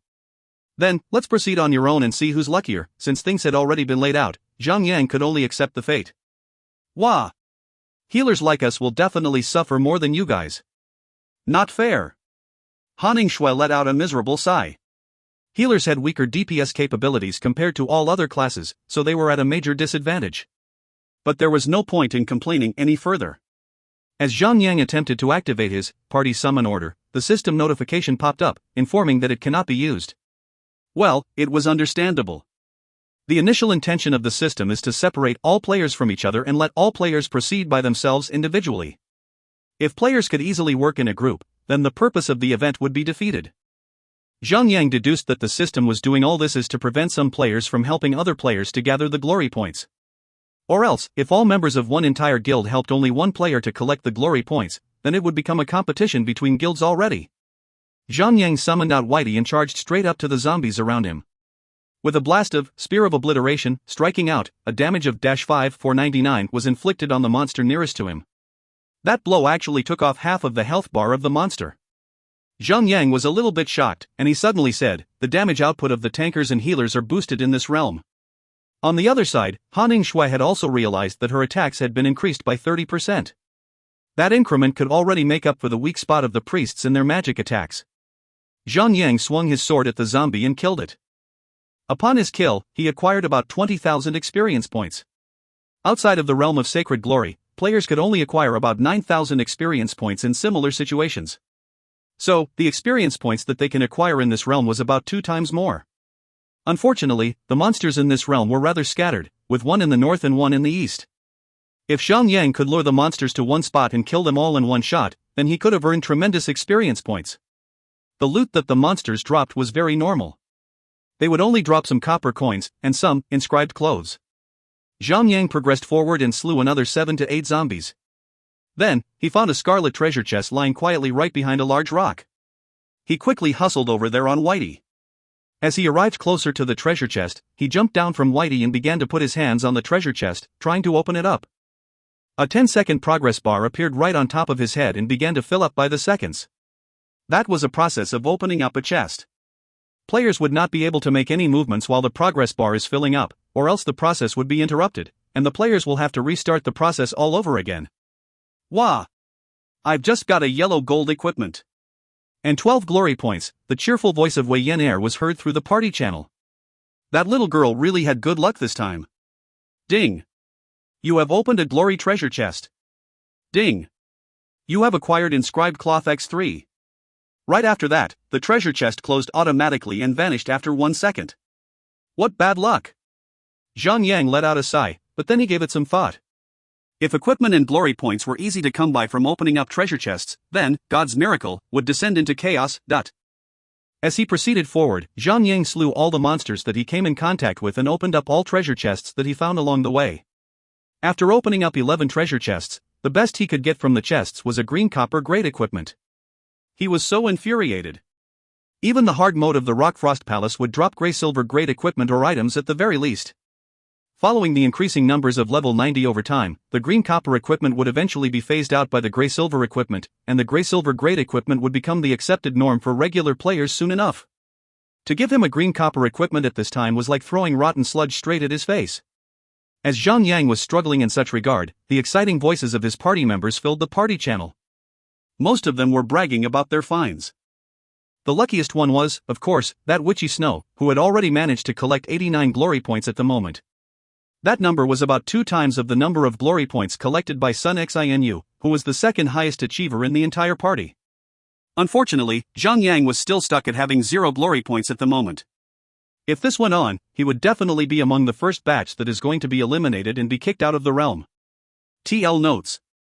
1. Jizunbao, the main male character in the story of A Chinese Odyssey, a Pandora's Box where he traveled through time 500 years earlier and miraculously met his true love. If you find any errors, ads pop up, ads redirect, broken links, non-standard content, etc., please let us know. Report chapter so we can fix it as soon as possible. Chapter 437, Level 4 Gemstone. Chapter 437, Level 4 Gemstone. Translator, Endless Fantasy Translation Editor, Endless Fantasy Translation. Nai he he. In your face, newbie tank. How does it feel to be trampled over? Ha ha ha. This is the payback for your bullying ways. The little brat laughed like how an audience laughed at a clown. Zhang Yang remained unfazed. Based on Han Shui and everyone else's progress, he had deduced that the glory points found in chest varied from 1 points to 20 points. It was not completely random either. If the chest was found nearby an area with normal tiered monsters, it will produce glory points ranging from 1 to 10 points. Most of them had not even spawned any glory points. On the other hand, if the chest was found in an area with elite monsters, the glory points found inside would be between 11 points to 20 points. These types of chests would more likely spawn glory points. Since the start, his luck had not been that good, since he had only been able to find normal monsters. However, Zhang Yang had faith that his luck would turn for the better. Server announcement, light flashes to all corners of the realm. Rainman has found an ancient treasure chest and obtained a powerful equipment, Star Dragon Boots. Star Dragon Boots, Violet Platinum, Heavy Armor. Defense, plus 80. Vitality, plus 806. Strength, plus 540. Dexterity, plus 230. Level 3 socket. Level requirement, 80. The server channel was filled with the announcement notification. The system notification had even posted the item properties, allowing every player in China to be able to read and check on the item. Across the entire server, players from all around different cities got heated up, for the item tier was Violet Platinum. The best and strongest equipment tier in the game, so far. Now that one player had obtained the item, everyone got fired up. For the item could be obtained from a chest, and not just from a boss. From Zhang Yang's perspective, he did not care about the item. He had bigger problems at hand. Just how big is this realm of the sacred glory? All he had been able to see was the never-ending scenery of mountains and grassy plains. This event takes all players from all servers of the game. The numbers could easily reach 100 million, yet all Zhang Yang had encountered were monsters, and not a single player. Just how large did the developers make the map up to be? Zhang Yang could not comprehend the sheer vastness of the map, and decided to go with the flow. After a certain number of chests, Zhang Yang finally managed to open one and score his first glory point. The points did not require player to pick, open, or do practically anything at all. As long as players opened the chest, the points would automatically be added to the poll and be displayed at the side of the player's heads-up display user interface. 1 point, 2 points, 20, 50. As slow as Zhang Yang's progress was, it was entirely controlled by the system random number generator system. There was really nothing Zhang Yang could do to boost the numbers. Based on Zhang Yang's current equipment build, he had not needed to take any breaks and could go on forever in killing monsters and opening chests. Right now, to maximize the effort of earning more glory points, Zhang Yang had placed the monster killing as his second priority and had set his main goal into finding more chests instead. He rode the bear everywhere, and if there were no chests among the group of monsters he encountered, Zhang Yang would not stop and continue to run towards the next chest. If the monsters could not chase after him, Zhang Yang would not bother to turn around. The time allocated for him to be in this realm is limited. Even though the monster did give extra experience points, they wouldn't matter if he could not earn enough glory points in the first place. After continuously collecting items from chests, Zhang Yang had finally filled up most of this inventory space. Although he had 190 slots in his inventory, most of the slots were filled up with many kinds of different potions and their different transmutation grades. In the end, Zhang Yang had to resort to discarding lower-tiered items in order to make way for better items. Ding! You have opened a glory treasure chest. Ding! You have obtained level 4 dexterity gemstone X1. Ding! You have obtained 16 glory points. Zhang Yang was stunned at the word, level 4 dexterity gemstone, and quickly examined his inventory. There, sitting quietly at the corner of Zhang Yang's saturated inventory, was the item. Zhang Yang took it out and felt the glossy surface of the gemstone. Like other gemstones, it was extremely smooth on the surface, and fit just right in the palm of his hand. Level 4 dexterity gemstone, usable. Use, place this gemstone in a level 4 socket or higher, to grant 50 dexterity points to an equipment. Socketing has a 40% chance of failure. Zhang Yang smiled happily. It was a jackpot. Gemstones that were level 3 and below could be bought from a gemstone store. However, level 4 gemstones and higher could only be obtained from monsters, chests, or hardcore mode dungeon speed record reward. Still, if one had the wallet of Donald Trump, one could easily fuse level 3 gemstones into level 4 gemstones. However, that percentage chance and money would only be burning a hole in pockets. In most games, including God's Miracle, players could invest a fortune and be able to win the game easily. Those who insisted in not spending any cash in the game would have to rely on talent and effort.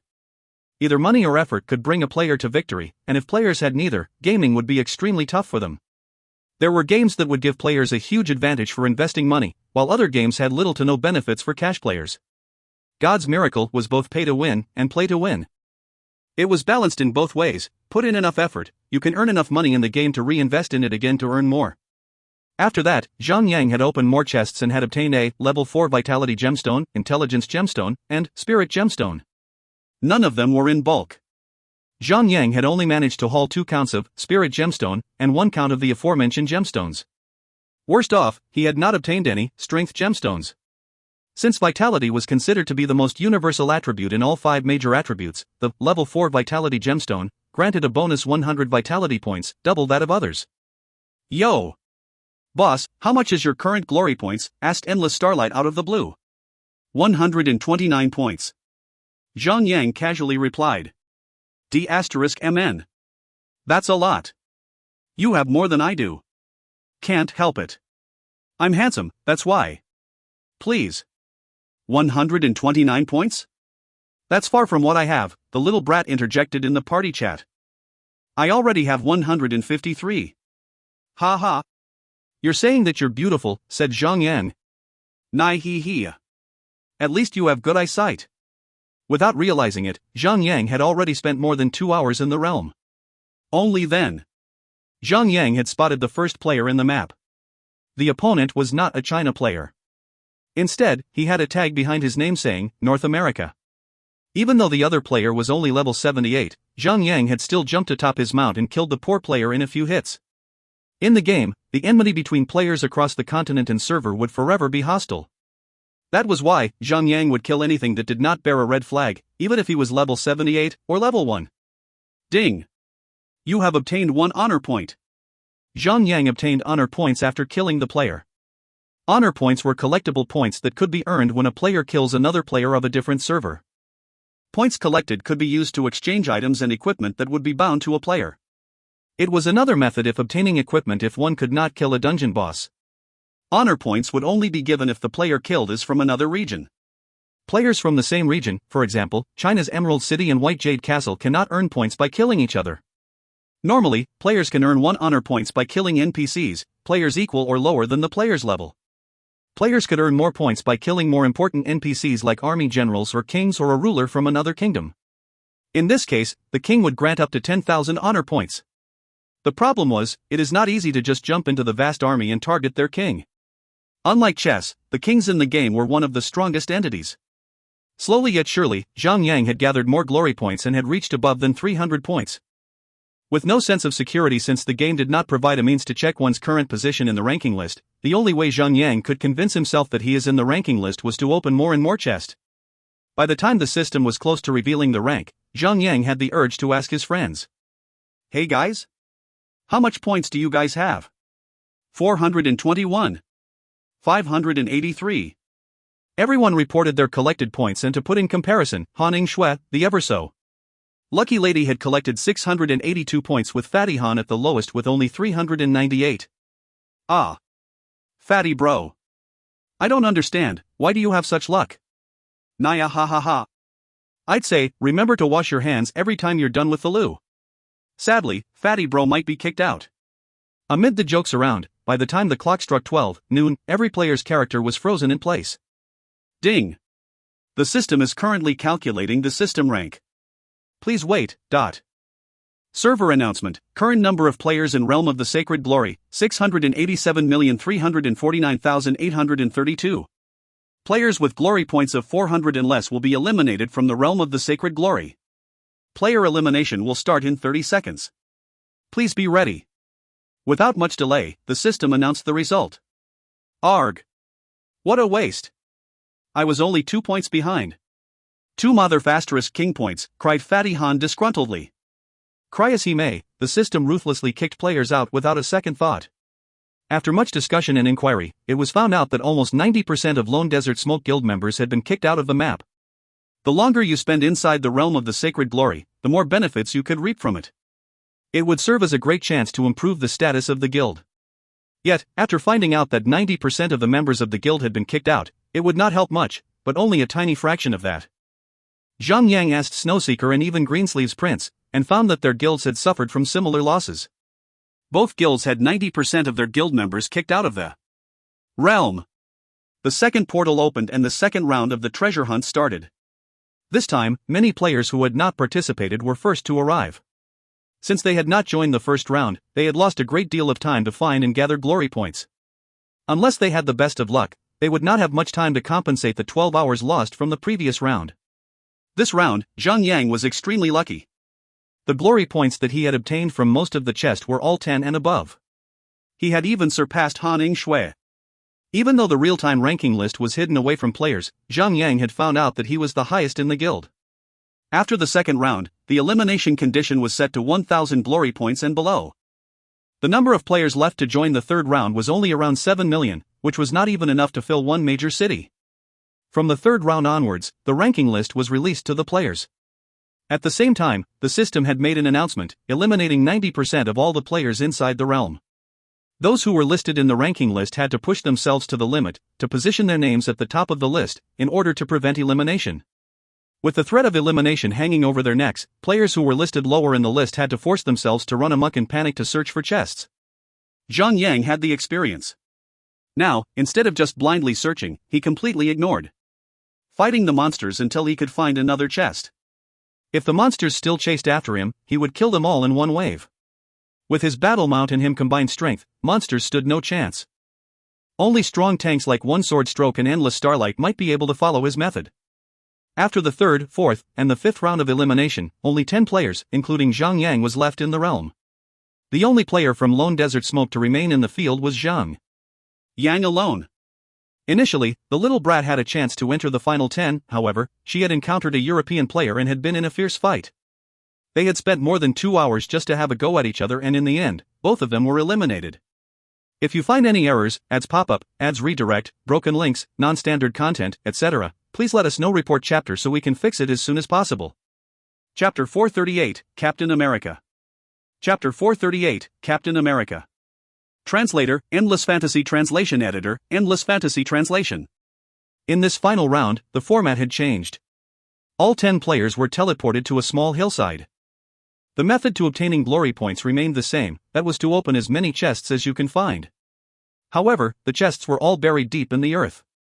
Moreover, one must first hunt monsters to obtain maps that would reveal the locations of the chest. Without a map, players would have no means of finding the chest. In one instance, only one chest is spawned. Many maps that lead to the same chest would be dropped by the monsters. There would be situations where 2, 3, or even all players would end up searching for the same chest. During this time, players will be placed in a battle royale style combat, and the players who are killed would be unable to revive until the chest is opened, and only then would they be revived at a random point around the hill. A battle royale, and only the strongest shall remain. The time limit was still 12 hours. When the event ends, the players with the highest glory points will be awarded with a level +3, SP +1, and a title Warrior of the Sacred Glory. The reward for the second place is level +2 and SP +1. The third place will be awarded with level +1 and SP +1. Zhang opened the event ranking list and examined the 10 players' identity. 1. Dusk Phoenix, Europe, glory points, 2,930, level 93, Bandit. 2. Captain America, North America, glory points, 2,881, level 92, Berserker. 3. Caesar the Great, Europe, glory points, 2,849, level 91, Sniper. 4.1 Swordstroke, China, glory points, 2,789, level 91, Guardian. 5. Musashi Osama, Japan Korea, glory points, 2,713, level 92, Templar. 6. Jianyu, China, glory points, 2,702, level 94, Guardian. 7. Sabo, South America, glory points, 2,647, level 91, Witch Doctor. 8. Lord Mandala, India, glory points, 2,613, level 92, Pyromancer. 9. Zindalu, Africa, glory points, 2,589, level 91, Beastmaster. 10. October Miracle, Australia, glory points, 2,547, level 91, Cryomancer. The way to collect more glory points was not ensured by opening chests. It was still highly dependent on luck. Zhang knew his own speed. He was sure that no one could keep up with him. However, most of the chests he found were empty. At most, the elite chests could cough out around 11 or 12 glory points. Speed was no longer an option for him. However, now that things have changed to only one chest at a time, the battle required guts and intellect. The first to obtain the map would not definitely get the chest. Those players who had managed to keep themselves in the game so far must have a certain level of equipment prowess and skills. Zhang could take on 2 or 3 at a time. But if he goes overboard, all 9 players might gang up on him, and that would be too much for Zhang to handle. He could not do the standard Zhang charge in and fight style. With only a few seconds of preparation time, all 10 players had their characters unfrozen from their spots and were free to move around. Luckily, all 10 players were not spawned at the same spot. In fact, all of them were spread far apart from each other. This round, the system was rather generous. Instead of little to no monsters in this final round were spawned close to each other in great numbers. Zhang did not think twice and gathered them together and had wiped them all clean. Zhang gathered close to 20 and more elite monsters, and rounded them up with Thunderstrike, Blast Wave, and Heroic Jump, before finishing off the entire herd with Horizontal Sweep. With such a concentrated swarm of monsters, the sword effect procced endlessly until most of the monsters were killed. In 2 minutes or less, Zhang had killed most of the monsters and had killed a few stragglers individually. Zhang was actually disappointed. Not because of the immense experience points that he had just obtained was not enough, but due to the time limitation and also at the fact that he was in an event. If he could just ignore the urge to win, he could spend the rest of the event farming the monsters, easily leveling up to level 95 in just 4 days. Sadly, in just 12 hours, there was not much time for Zhang to even gain 10%. Might as well go on with the event and win the rewards. Zhang hurriedly went to the pile of battle loots and searched for the map. There were many piles of coins and cloth material which he had completely ignored in order to save space for the map and items from the chest. He was moderately lucky to obtain a map during just the first wave of monsters. He picked it up and examined the piece of paper quickly. The paper quickly vanished and reappeared in his UI. There was a treasure chest right in the middle of the map, with Zhang position marked with a blinking light. Without thinking, Zhang jumped on the bear and made his way to the chest.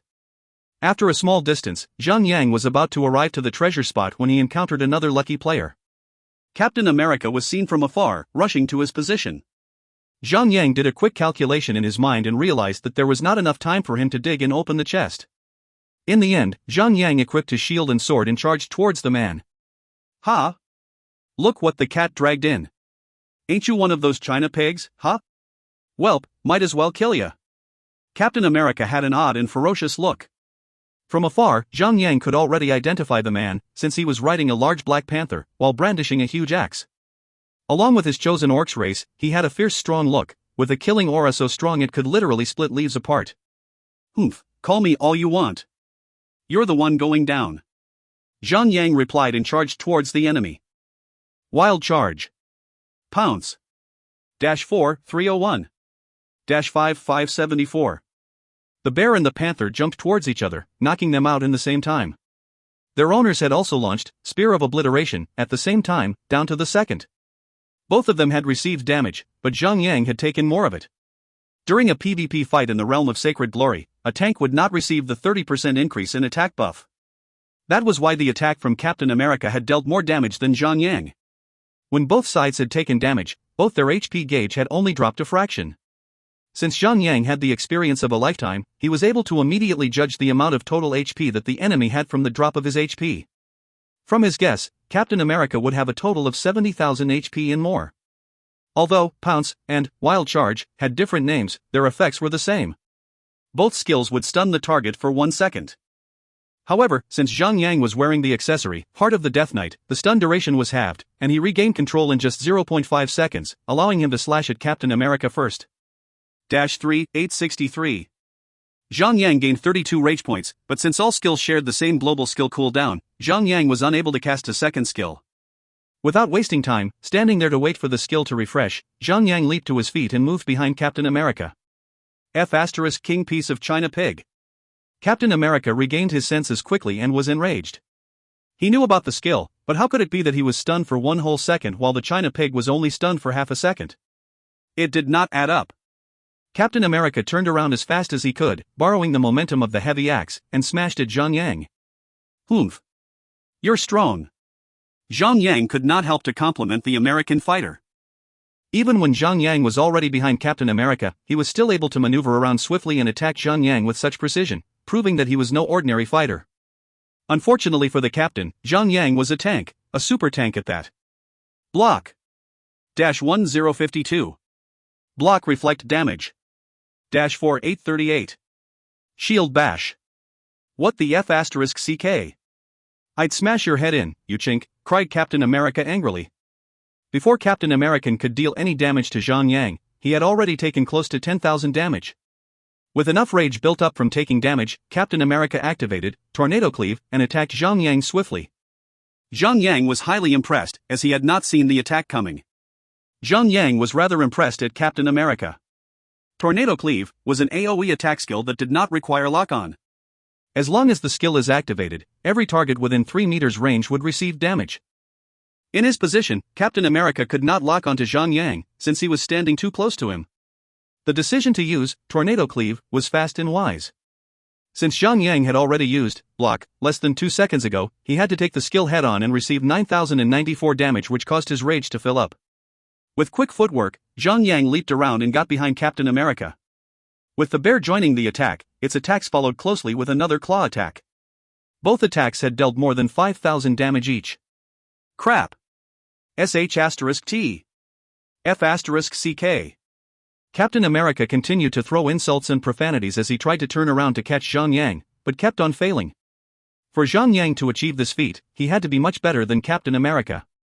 Fortunately, Captain America was very much weaker in controls, compared to Zhang Yang. Even though he was the top player in North America region, he was unable to keep up with Zhang Yang. He tried his best to adjust to Zhang Yang footwork but could never position himself in time. It was like a futile attempt to chase after your own shadow. With nothing but sword attacks striking his back, Captain America was helpless against Zhang Yang. Even though Zhang Yang was a guardian, his attacks were too strong, since his current equipment was the best so far. No one could match his equipment.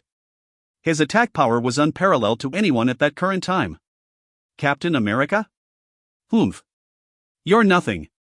Go rot back in your homeland and be a hero there.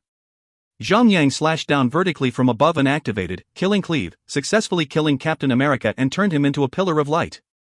Sadly, Captain America did not drop any equipment, or else Zhang Yang could have earned a fortune. Watch it you. I'll be back. When I do, I'll gorge your eyes out, China swine, said Captain America before he released his soul to be revived by the system. Please. Who you think you are? Arnold Schwarzenegger? You should have named your character T-100 then, said Zhang Yang right at the moment when Captain America disappeared from the battlefield. He then jumped from his mount and started to dig into the dirt with his sword. Luckily, digging was simple in the game.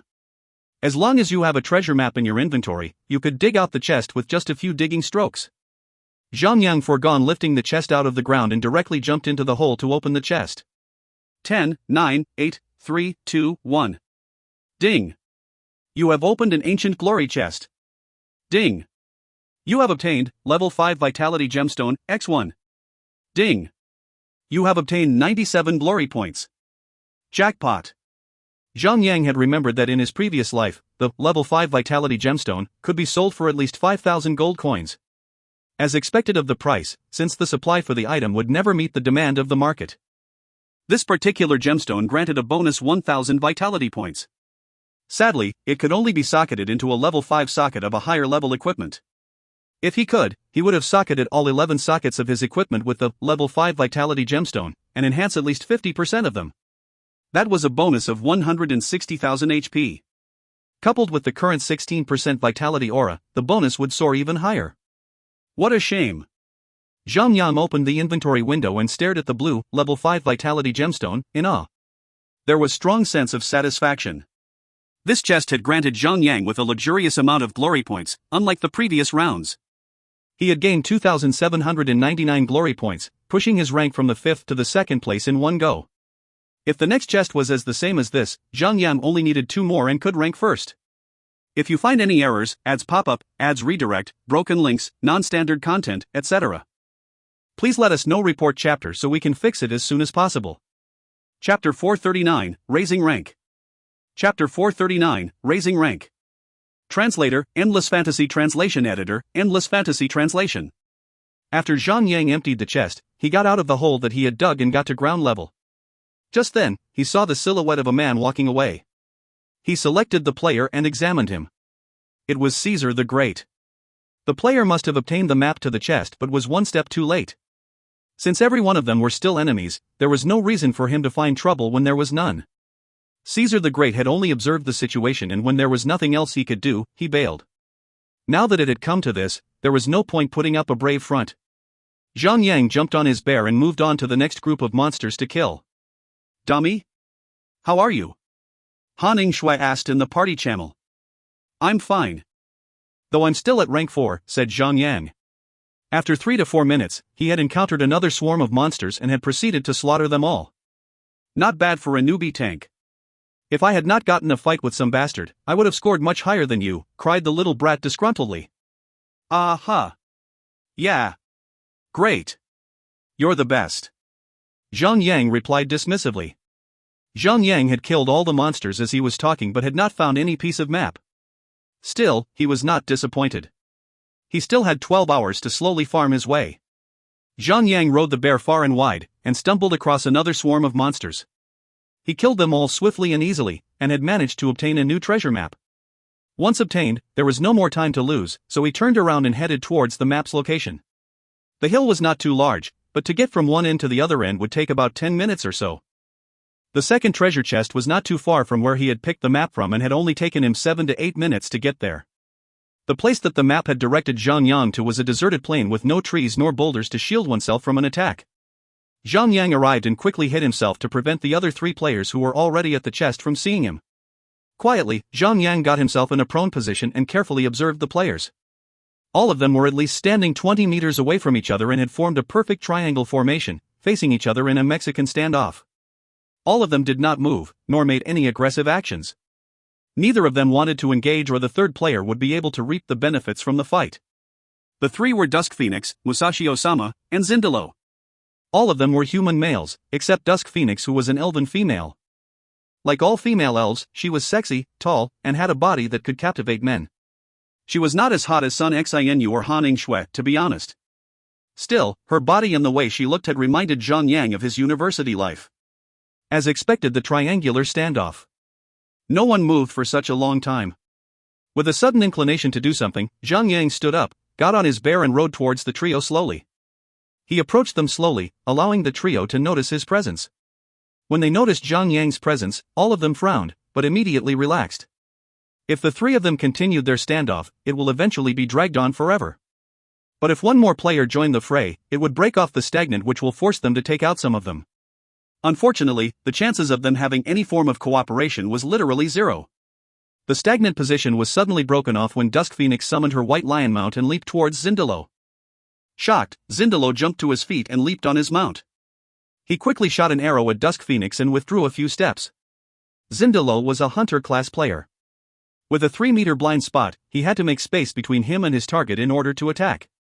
With Zindalo and Dusk Phoenix busy fighting each other, Musashi Osama was still afraid to dig up the chest, due to Zhang Yang's suspicious presence in the scene. Since he did not have the skill, beast taming, he could not keep the battle mount in the field to attack in his stead. The battle mount would at most for 2 seconds before disappearing.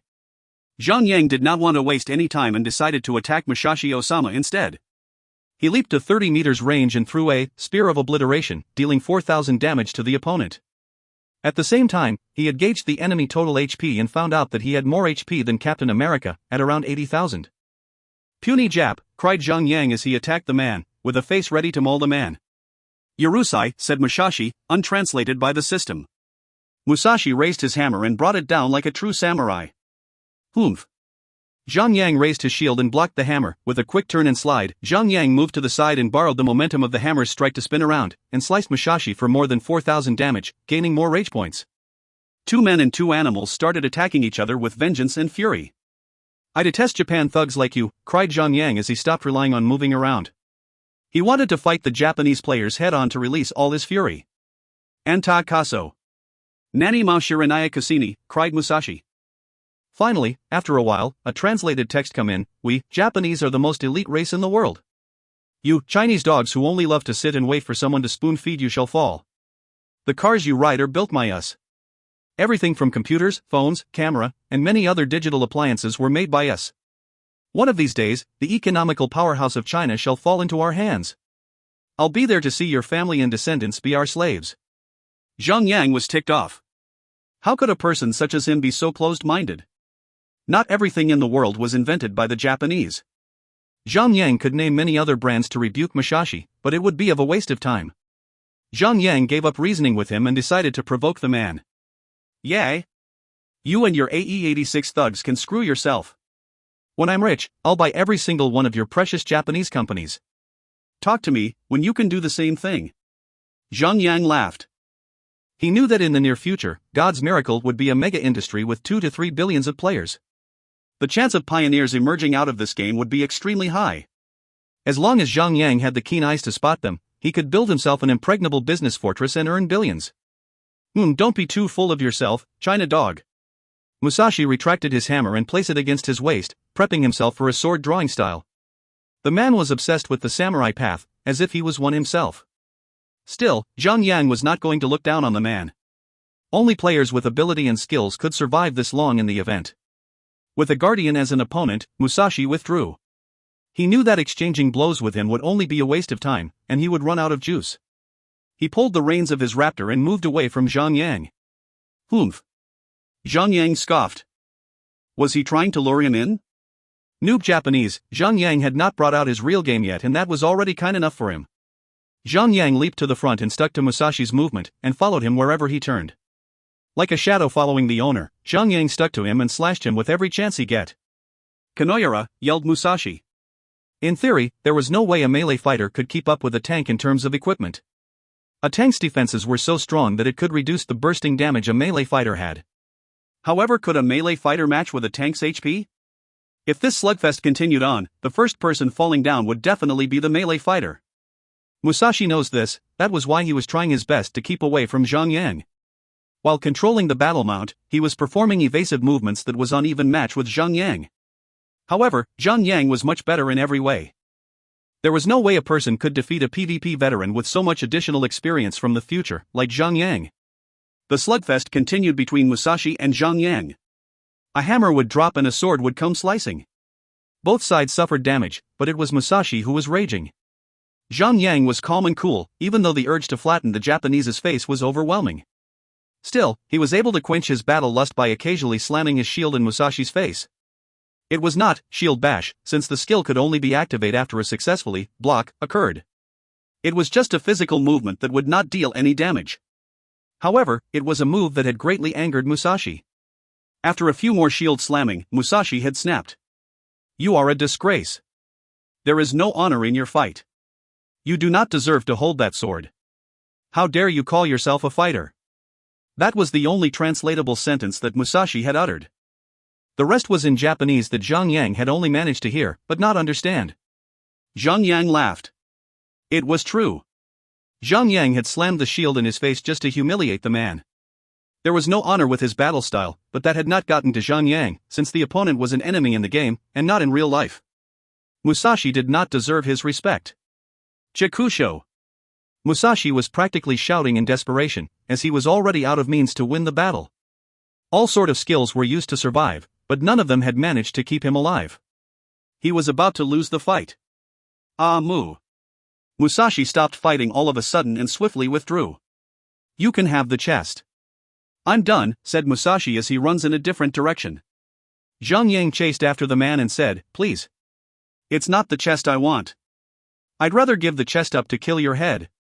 Kisama. Musashi drew out his hammer. He had not expected for Zhang Yang to give up the chest just to kill him. You are going too far, said Musashi bitterly. His experience bar had already reached 85% so far. If he was killed by Zhang Yang, he would lose all his experience points and would have to start from the bottom. It had taken him 10 days in real life just to collect that much. There's never too far in a battle. All I want is your head to roll, cried Zhang Yang with a sinister smile. With little effort, Zhang Yang hacked at the man and killed him off.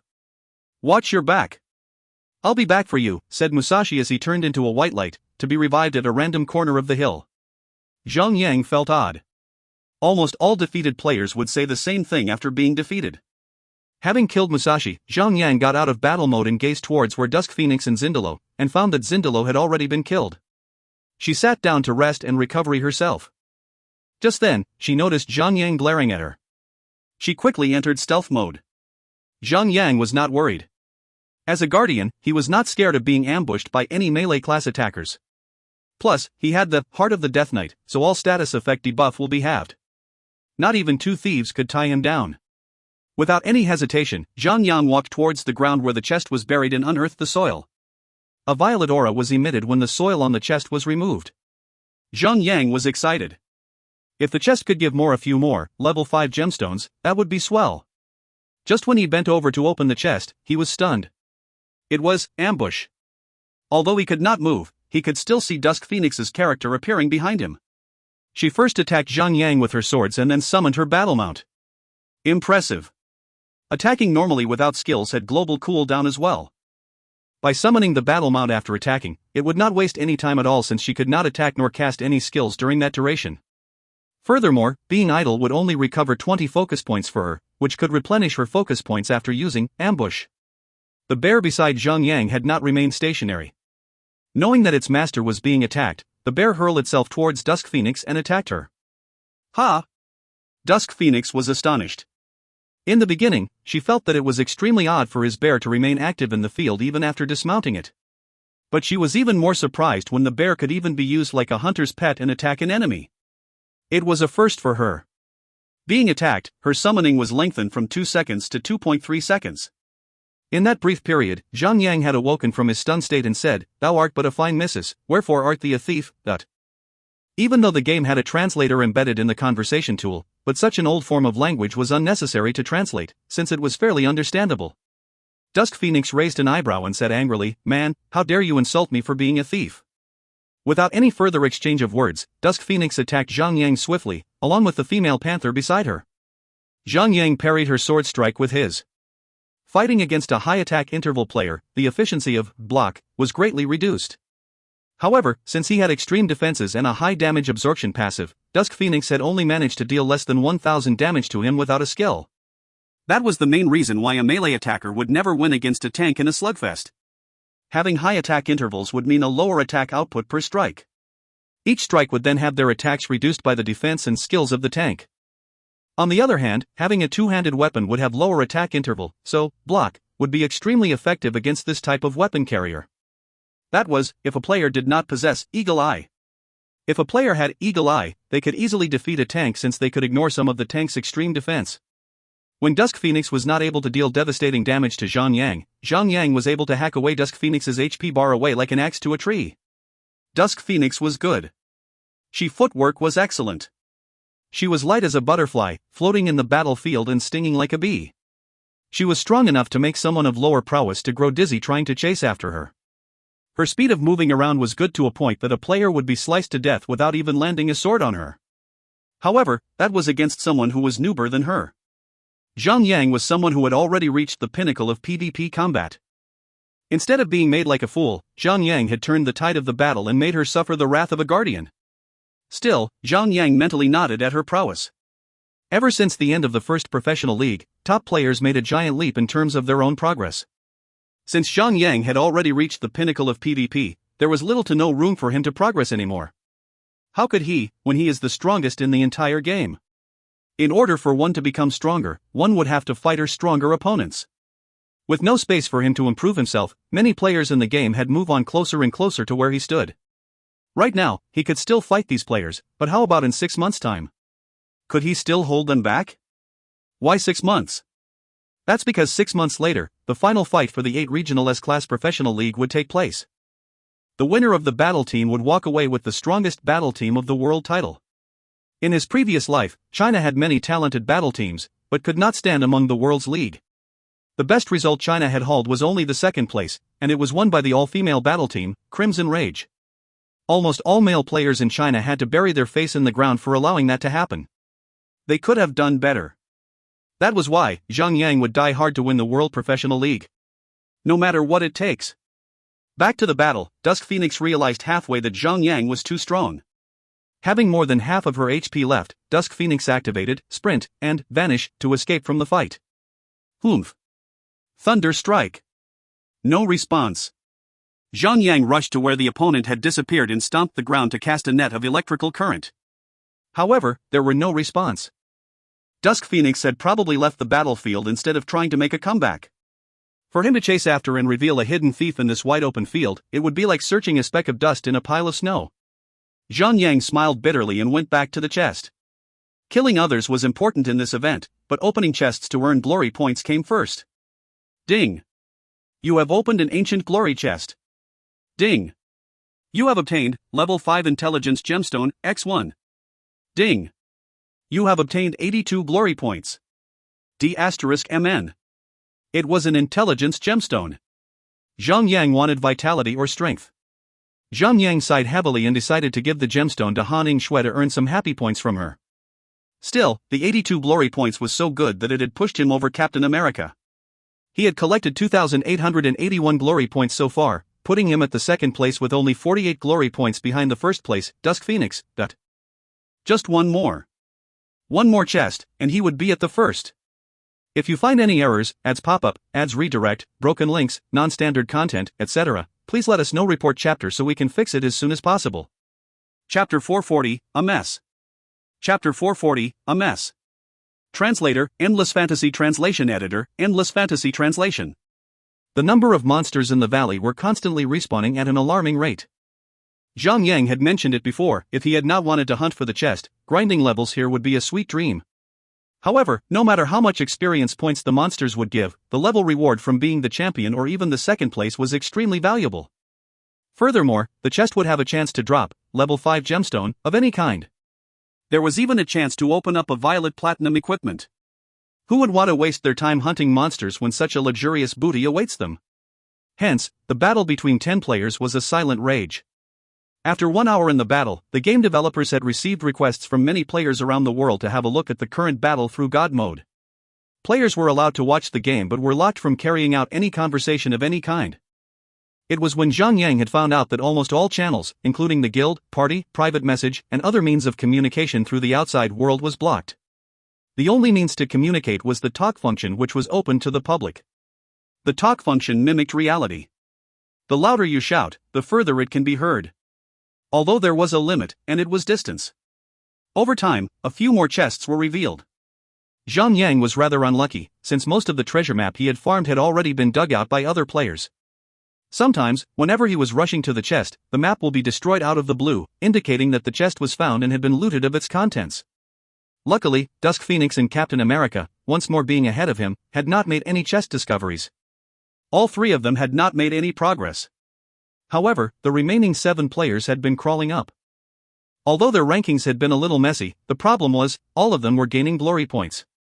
For the next chest discovery, no matter who was the one who made it to the chest, the entire ranking list would have a major change. Even the 10th place, Lord Mandala could rank first.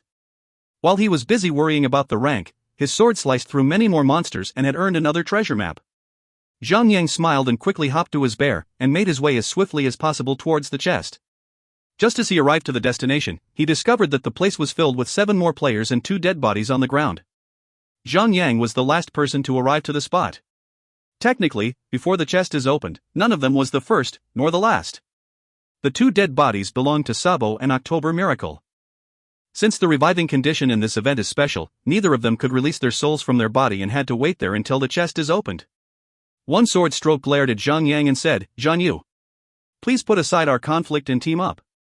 We are both of the same side here. I hope we could temporarily set aside our quarrel and face them all together." Zhang laughed bitterly and said, "I had never known you could speak in such a gentlemanly way." "Fine. I agree.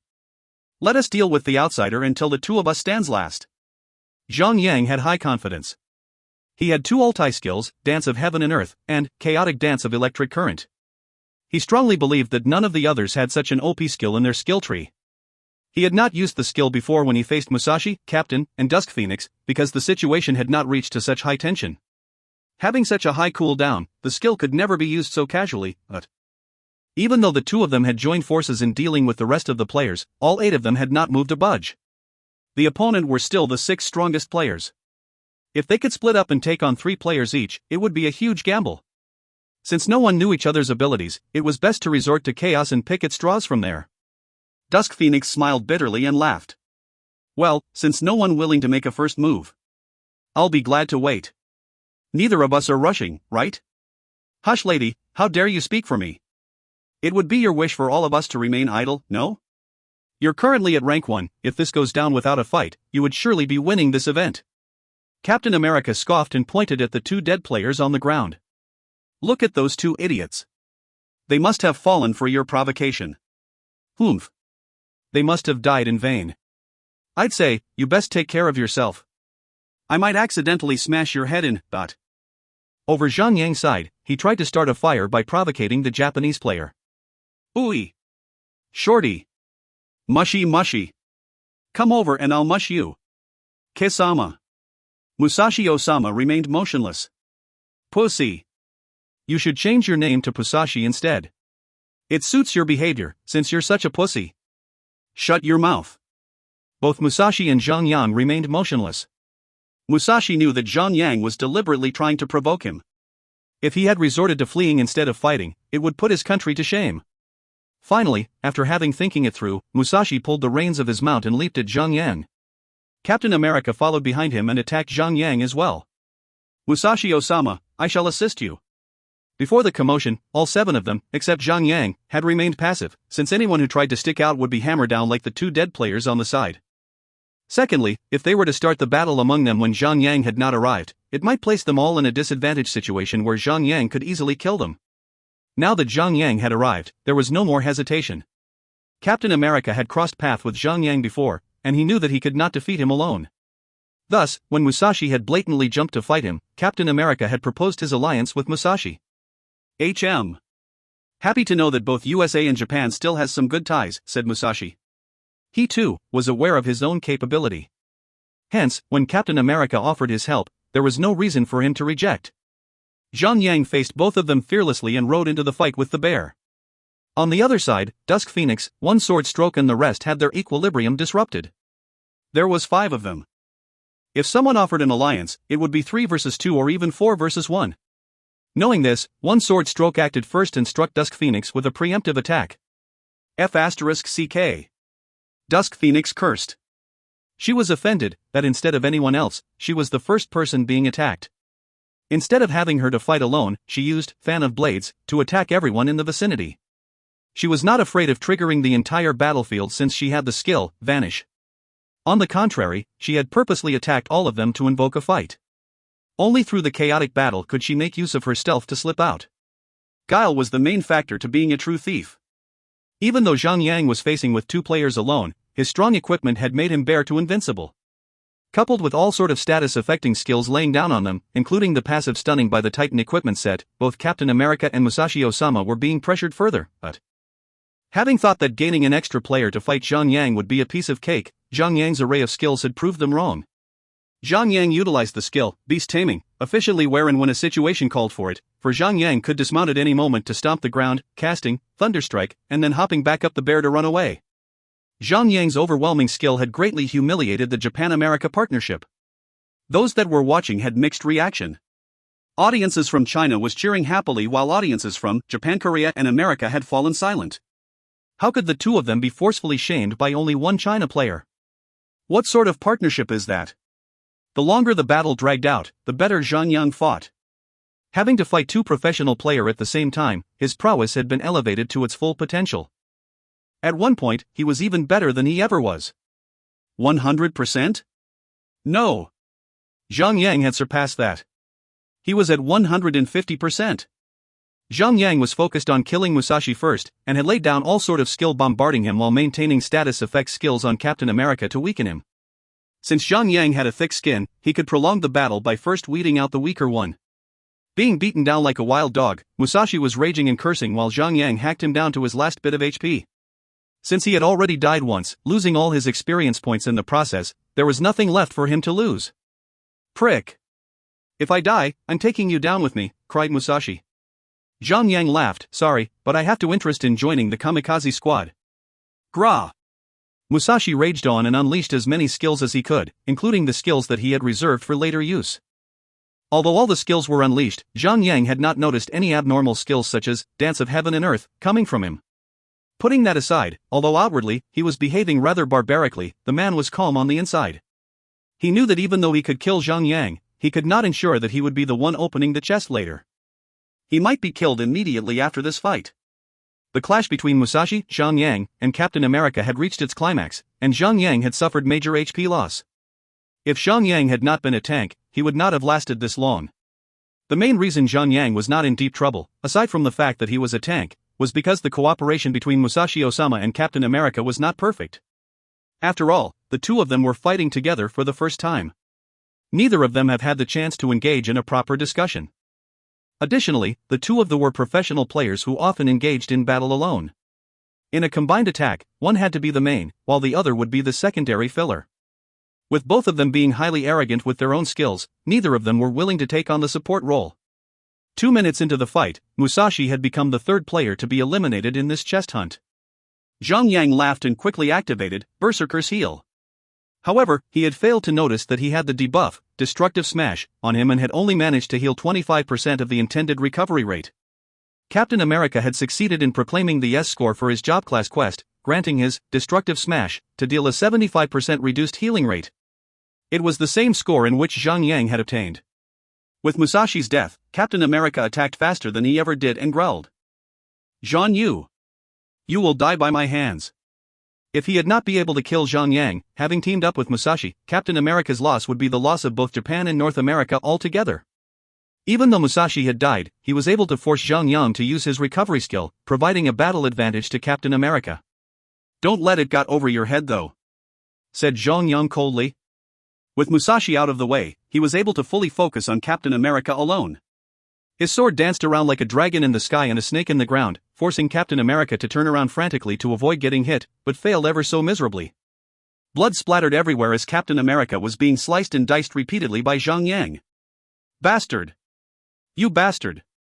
Zhang Yang merely laughed at his feeble attempt to retaliate. Within 2 minutes, Zhang Yang had forced Captain America to use all his skills and had killed him after a short fight. All the players that had saw the fight gasped in awe. How could one player defeat two professional players when they were both considered to be the best of their own countries? Even though their classes countered each other, Zhang Yang's ability was still impressive, nonetheless. Zhang Yang sat down to quickly recover himself and gazed at the other ongoing battle. Two other players had already been killed, leaving one Swordstroke, Dusk Phoenix, and Lord Mandala in the field. Since the equilibrium of the battlefield had been broken, Zhang Yang felt a little déjà vu when the three of them were standing at the edge of one another in a perfect triangular shape. Zhang Yang rode towards one Swordstroke on his bear and said, "One Swordstroke, let's make a deal. Each of us pick a player. The first person who manages to down their opponent gets to open the chest." "Sound like a good idea," said one Swordstroke. Zhang Yang laughed. "In that case, pick your foe. If you find any errors, ads pop-up, ads redirect, broken links, non-standard content, etc., please let us know. Report chapter so we can fix it as soon as possible." Chapter 441, A Sabotage. Chapter 441, A Sabotage.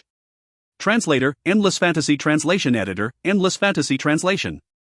One Swordstroke did not hesitate and immediately rushed towards Dusk Phoenix. A guardian ate one thieves for breakfast, by default. Even though one Swordstroke was a proud man, he would not jeopardize victory for the sake of pride. He purposefully left the harder target for Zhang Yang to handle as he took on the easier one. Zhang Yang crossed his arms and nodded with a smile. He left one Swordstroke alone and decided to accept the challenge. "Curses!" Dusk Phoenix cried. She did not wait for one Swordstroke to come to her, but instead she leaped forward and swung her sword hard to parry one Swordstroke's attacks. On the other side, Lord Mandala muttered something under his breath and instantly cast a fireball at Zhang Yang, dealing close to 2,000 damage. That attack was a Pyromancer's Fire Blast, an instant cast skill which did not require any chanting. The skill allowed Lord Mandala to ride away on his mount, while attacking at the same time. Although a spellcaster did not have a blind spot, however, like a hunter, it would be over once an opponent manages to get close to him. Similar to all ranged attackers, once a melee fighter gets into their range, ranged attackers would face a dangerous situation where the melee attacker could finish them. An instant cast skill had a long cooldown rate. Lord Mandala could not rely on the skill to kite Zhang Yang. The main reason being that Zhang Yang, or rather, all warriors had the skill, Berserker's Heal, which only had 2 minutes of cooldown time. If Lord Mandala relied solely on Fire Blast, he could only take out 1/3 of his HP before Zhang Yang could use Berserker's Heal. After a good distance, Lord Mandala jumped down from his mount and started chanting a spell. 5094. A blast of fire came down from the sky in the form of a huge meteorite. It smashed into Zhang Yang, dealing close to 5,000 damage and even stunning him for 3 seconds. The skill was called Fallen Meteor, which caused 150% fire damage and stunned a target for 3 seconds. The casting time was 1.5 seconds. After stunning Zhang Yang, Lord Mandala activated Heart of Flame and proceeded to chant the Pyromancer's strongest spell, the Explosive Flame. Zhang Yang smiled. "Warrior's Will." Zhang Yang immediately regained his movement and rushed over to Lord Mandala. Since the bear was close to him, Zhang Yang had mentally commanded the bear to use Wild Charge on him. The bear rushed towards Lord Mandala at an insane speed and stunned the man and his mount for 1 second, cancelling Lord Mandala's chanting animation and spell. Zhang Yang laid down his first attack on Lord Mandala, dealing 4,223 damage. After 1 second, Lord Mandala regained his senses, but just as he was about to cast another spell, Zhang Yang stunned him again with Brutal Smash. "What the F***CK? Lord Mandala cried. He immediately used Apparate to remove the stun on him and teleported 10 meters away from his current position. Since his character had teleported, Lord Mandala's mount had regained its senses as well, but had to run towards its owner. Zhang Yang laughed at his futile attempt to run away. Zhang Yang swiftly jumped down from his bear and used Charge to fly to Lord Mandala. Like an arrowhead, Zhang Yang glided through the dirt and stunned the poor man again. Closely after the brief second stunning duration, Lord Mandala was about to use Fire Blast when Zhang Yang had stunned him again with Blast Wave. If he could cry, Lord Mandala would have done so. Since the start, Lord Mandala was only attacked once, but stunned repeatedly. What was the use of Apparate if the opponent could stun him continuously for all eternity? I'm not done yet. Zhang Yang muttered. Thunder Strike. Just when Lord Mandala had regained his movement, Zhang Yang had stomped on the ground, sending a wave of electricity that slowed Lord Mandala down, leaving him speechless. Spellcasters were supposed to counter tanks. But how could Lord Mandala kill Zhang Yang when he possesses so many stunning skills? Even though Lord Mandala had Fallen Meteor to stun Zhang Yang, the stunning duration was halved by Zhang Yang's Heart of the Death Knight. There was no way for Lord Mandala to keep a safe distance from Zhang Yang. Lord Mandala had battled other players before, and none of them were as annoying as Zhang Yang. At the very least, Lord Mandala could still deal some damage to the opponent. Zhang Yang had too much HP to begin with. By the time he had blasted half of Zhang Yang HP off, Lord Mandala would have only 10% HP, or even lesser than that. Sighing with great despair, Lord Mandala could not help to have the urge to put up the white flag. The guy was a tank, a walking turtle. They were supposed to be tough, that Lord Mandala would agree. But how could anyone explain a tank that could dish out nuclear-like attacks? His opponent had the HP of a super tank, the attack of a raging berserker, and the stunning skills of a sneaky thief. What do you call such a player? A hacker? A mother F***er? Even though Lord Mandala tried his best to retaliate, he was unable to escape the fate of being killed by Zhang Yang. Zhang Yang had not even needed to fully bring out his true potential and had killed the poor pyromancer in less than a minute. Zhang Yang turned over to One Sword Stroke and observed the man. There was no one else besides One Sword Stroke who was looking all too nervous on the battlefield. Zhang Yang felt something was off only for half of a second before he realized what was going on there. Dusk Phoenix had entered stealth mode and had been playing hide-and-seek with One Sword Stroke. Zhang Yang had to laugh. Looks like I win this round. Poof. One Sword Stroke scoffed. He was a little disgruntled. Even though he had picked Dusk Phoenix as his opponent, he had not expected Dusk Phoenix to run away in mid-battle. Disappointed, One Sword Stroke accepted his loss and accepted his defeat. Zhang Yang proceeded to dig out the chest and opened it as quickly as he could, while being on alert at all time. He was eyeing left and right to make sure One Sword Stroke did not play dirty, or that Dusk Phoenix does not do anything funny. Fortunately, Zhang Yang had managed to open the chest and loot everything out without any trouble from either of them. This time, Zhang Yang had obtained enough glory points to push him up to 2,966, making him the first on the ranking list. After the chest was emptied, all the players who had been killed were finally given the option window to revive. One by one, all the bodies around disappeared in the field. One Sword Stroke glared at Zhang Yang disgruntledly and went on his way. After the ordeal, all 10 players had their chances of opening a chest each, causing their rankings to go up and down each time they opened a chest. No one had their ranking holding onto one position.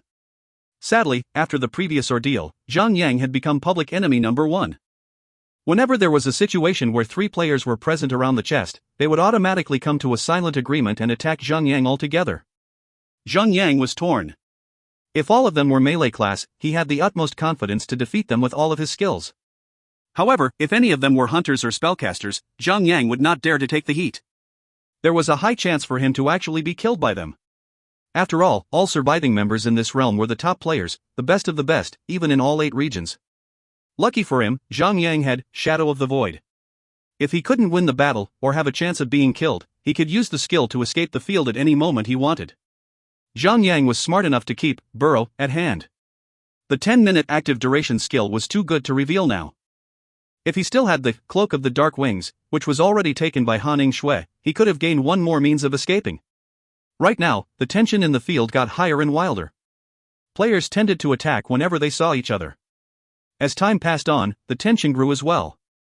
3 hours, 6 hours, eventually, the entire battle had reached the 11th hour and 45 minutes point. At that moment, all 10 players had one thought circulating in their mind. The next chest would be the last, and that chest would determine the winner. So far, Zhang Yang was ranked at the highest, but that position was not at all secure. Captain America, ranked at second, was only 24 glory points away from Zhang Yang, and even Musashi Osama was only 82 points away from Zhang Yang, and he was ranked at the last. Technically, if he opened the chest before anyone else, Musashi could be the winner. That is, if he were to obtain 82 points or more for the last chest. When Zhang Yang obtained the treasure map, he remained stationary and smiled. Instead of rushing to the chest, Zhang Yang took his time and observed the area, before barging in. He waited and loitered around until the timer had ticked in the last 10 minutes, before activating Burrow. Like a thief, Burrow forbade any interaction with objects, or it will forcefully dispel the skill and reveal him. Zhang Yang had no intention of opening the chest. Instead, he wanted to prevent other players from opening the chest. Since he was leading, to win the event, he only needed to make sure that no one else could open the chest. Zhang Yang knew that he was the main target, thanks to all his grand performances. A nail that stuck out would get hammered. In this case, he would be hammered really hard if he were to appear right there and then. No matter how strong he was just one man. How could he tank 9 more players that were slightly lower, if not at the same level as him, but... Zhang Yang submerged into the earth and walked beneath the other players. This magical burrow was able to detect players and hear their conversation. Now that's that. I suggest that everyone stays put for now and wait for Zhang. We will pool together and kill him. I agree. Even though I do not like this idea, that guy is far beyond our league. 1v1 or 2v1 is no longer an option. I see. For now, it's a truce. Until he dies, we will not fight each other, for it would only benefit him. Amidst the conversation, 2 more players had arrived and joined the armistice. The internal fight that Zhang was waiting for did not occur after all. Another minute went by and the last 3 participants joined the group, leaving them all staring at each other blankly. Where the hell is Zhang? Maybe he spotted us and had decided to pull put? What now? If we wait, he will be the winner. Even after much argument, none of them came to a final decision, much less do anything. As the timer ticked on, their patience ran low. So far, everyone had accumulated glory points to a point where their scores were merely 1 or 2 points away from each other. If any of them could get their hands on the chest, it would be a victory for them. Finally, the temptation of wanting to obtain the level reward in title had surfaced. Let's dig it up first. Zhang did not know who was the person who suggested it, but the idea was approved by everyone almost immediately. Once the chest was unearthed from the ground, October Miracle was the first to show his hands. With a quick cast, he activated a spell that materialized a large water elemental being. The water elemental was about 10 meters tall, with a blue, bulky, semi-transparent body. Right at the moment of his appearance, the blue monster spread its blue slime and blasted a white light at everyone in the vicinity. All 8 players around the chest were encased in ice. Ice prison, frozen in place. Unable to move. Effect can be dispelled by receiving an attack. Lasts for 20 seconds. What a strong immobilizing skill. Zhang gritted his teeth. It was good that he had never looked down on anyone who he did not know. Even though he had the experience from his past life, which encompassed many aspects of the game, other players from other parts of the world had experienced things that Zhang was never able to learn. Naturally, October Miracle did not attack anyone and took the chance to open the chest. 10%, 50%, 70%, 80%. The entire process would have taken him 10 seconds to complete. But by the 8th second, Sabo emerged out of the ice and blasted October Miracle with a shadow whip. Cursing in a foreign language, October Miracle was disgruntled when his attempt to open the chest was interrupted. He then cast a Frost Dragon toward Sabo and commanded the water elemental monster to attack him as well. Zhang sighed at the sight of 2 element spellcaster blasting each other with arcane power. More importantly, there were many other players who could still hold in the urge to strike. How would one not own a dispel skill at this current stage? Everyone would have it. Except for Sabo, everyone else were patiently waiting for the right time to strike. However, Zhang did not care about attacking. He had already have a plan to strike out at the last 0.1 second. Boop. Boop. One by one, the icy blocks that encased all players were broken down, forcing them to participate in a chaotic war that could not be avoided. Translator note. 1. Food. A jargon in the gaming industry. Food means an easy target or a specific target that was meant for a person/individual/entity to kill. For example, rabbits are food for eagles since eagles could easily snatch the poor rabbit from the sky. If you find any errors, ads pop up, ads redirect, broken links, non-standard content, etc., please let us know. Report chapter so we can fix it as soon as possible. Chapter 442, When the Dust Settles. Chapter 442, When the Dust Settles. Translator, Endless Fantasy Translation Editor, Endless Fantasy Translation. Zhang was all too busy enjoying himself from beneath the ground. Whoever who gets their hands on the chest would inevitably be the winner for this long draggy event. Level +3 and a one-of-a-kind title would surely be enticing to many players. The same thought lingered in everyone's mind, the last chest belonged to them. So what, if they were killed after opening the chest? The reward alone was more than enough to compensate for that. The battle raged on with everyone at their limits. No one would want to keep their ultimate skill on reserve when this battle is the last battle. Skills that were similar to Dance of Heaven and Earth were used so frequently that Zhang was finally made to believe that luck was not really on his side after all. If he had already appeared in the scene a short while back, he would surely have been killed. Even if he would to activate, rearm, to reset his skills cooldown to reuse them again, it was impossible for him to survive 9 counts of Dance of Heaven and Earth like skills. Furthermore, Zhang had carefully observed and found out that there were players who had more than one Dance of Heaven and Earth type skills. He would have guessed that, like himself, the skill originated from an accessory or an equipment. Although these folks were the top players of their represented region, when 2 or more players decided to work together to defeat one, they would. Musashi Osama was one of the poor guys that were killed by 3 players altogether. Naturally, he would be pissed, but what made him angrier was the fact that Captain America, the same guy that spouted bullcrap about the Japan-America friendship, had joined the party in killing Musashi. In the ground, Zhang was wishing that he could get some popcorn, since the show was too good to miss. Out of the corner of his eyes, he suddenly spotted one character vanishing from the field. It was Dusk Phoenix. She had taken the opportunity amidst the chaotic battle and had disappeared from sight. As the battle reached its climax, everyone had to remain on high alert at all times. Unlike Zhang, who could sit back and relax, they had to keep an eye on the field for players, and another eye on the sky to evade incoming attacks from afar. Once a player's HP dropped to a certain extent, players would be like sharks in the water that would target the player with the lowest HP and kill them first. Defense came before offense in a free-for-all group battle. As the chaos continued, October Miracle, Zindalo, Caesar the Great all fell, one by one. The ordeal went on until the last 2 minutes. What that was left of the massacre were a few players, which eventually led to the fall of Lord Mandala and Sabo, and even China's second strongest player, one sword stroke was killed. The last person standing among the dead bodies was Captain America. Fresh blood was dripping down from his 2-handed axe, as he roared to the sky. USA! USA! He turned to one sword stroke and spat on his corpse. Captain America was able to defeat the man because of a hidden ulti-killer move that he had saved up. If he had not, and if one sword stroke was to fight him fair and square with the use of extra skills, it would be difficult to predict who would have walked out the victor. One sword stroke could not nothing but stare with great disdain at Captain America. He was so angry that he could just log out immediately and threw his gaming helmet. After a barbaric laugh, Captain America walked towards the chest. With the mindset that he had already won the battle without counting the dead bodies, Captain America opened the chest. Just when the chest was about to snap open, a ring of stars appeared on his head, and he was unable to move. The bubblicious body of Dusk Phoenix emerged from the shadows behind Captain America. Without delay, the bandit continued slashing the berserker. King C*NT. Captain America could not move. Still, it was his mistake for not counting the dead bodies first before opening the chest. He had not even healed himself before proceeding to open the chest, leaving 30% HP for Dusk Phoenix to end his life. As expected, Captain America had not lasted for more than a few hits, and was already plunging down to his last 20% bit of HP. Dusk Phoenix added a kidney shot right after ambush ended. She took a bottle of stamina potion and restored all her stamina altogether. Pack shush. 20%, 15%, 10%, 0%. Being stunned from the moment he opened the chest, with his dispel skill still in cooldown thanks to the commotion from a few moments back. It couldn't be helped, to counter a bandit with a handful of status effect skills, one must have an anti-status effect at hand. Poor Captain America only had 30% HP after the bloody ordeal, and had his warrior's will still on cooldown. There was no way for him to turn the tide around.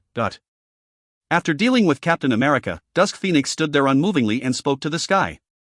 "Come out, Zhang Yu. I know you're there." Zhang smirked. The woman was smart. She had not let down her guard, even after everyone was killed. "A man like you should not play like a rat. Have you no shame?" Dusk Phoenix provoked Zhang with a stern face. Zhang complied and floated up from the earth behind her. Currently, all his skills were ready to use, and nothing was in a state of cooldown. If he was to lose a 1v1 match with her, he could just buy a tofu and smash his head to death with it. "Bloody hell! You really are here," cried Dusk Phoenix, with an astonished face. She turned around slowly. Both her swords were sheathed on her back. "Now that it's just the two of us, let's talk business." Zhang chuckled and pulled out his sword. "Might as well just kill you. Talking sounds troublesome." Sigh. Dusk Phoenix smiled. "No wonder I could never find a man who can satisfy me." She smiled seductively and cupped her breasts together. Looks like the rumor that Asian men are romantic was nothing but a rumor. Imagine yourself watching the same comedy over and over again. Now, imagine someone telling the same joke. How would you react? That was how Zhang reacted to her seduction. Nothing. He had too much of it from all women in the guild, and in real life, and Han Yngshue's company, too much that he was numb from it. Still, he frowned. "What are you implying? Let's make a deal. I take this chest, and in exchange, I'll be your woman. Since you're already in the first place, you would be second when I've taken the chest."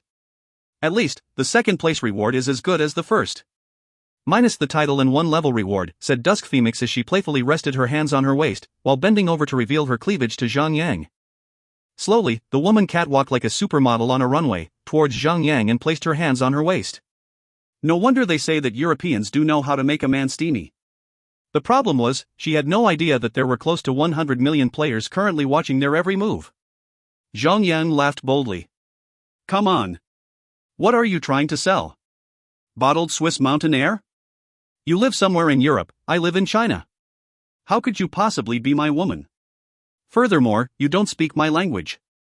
We can understand each other now, all thanks to the game's auto-translation mechanism. Do you expect me to carry a Google Translate app with me every time I want to talk to you? I am a man who wishes to bring glory to my motherland. I can't be having wet dreams every night now, can I? Humph. What a down-to-earth guy. Dusk Phoenix walked towards Zhang Yang and stopped 1 foot from his face. Her face was blushing greatly, and she puckered her lips. Kiss me, dot. You know what? Zhang Yang paused. Dusk Phoenix closed her eyes, expecting the man to fall into her trap. Kiss this. Zhang Yang lifted his leg up high and kicked the woman away. Normally, any actions that do not utilize weapons would only cause 1 damage to the target. The same happened to his kick. Other than the pitiful damage, the kick was backed by Zhang Yang's 1,262 strength points, which had forcefully sent Dusk Phoenix flying 7 to 8 meters away. What the hell? Dusk Phoenix cursed. There was a glint of anger and a little shame in her glare. Even though being kicked or being slashed it would not generate much pain, as a woman, she was still enraged at being kicked by a man so crudely. Zhang Yang chuckled. I know what you're trying to do. Silly kid. You are trying to utilize the system's anti-harassment feature to forcefully kick me out of the event. I guess, two can play that game. How did my kiss feel? Was it romantic enough for you, dot? Her face changed from anger to a stoic, poker face. She had fought Zhang Yang a few times before and had realized that she was not up to his standards. Furthermore, Zhang Yang was a tank, which made her attacks feel like cotton fluffs. It was a sudden spark of idea that got her to make use of the system anti-harassment system to kick Zhang Yang out of the event.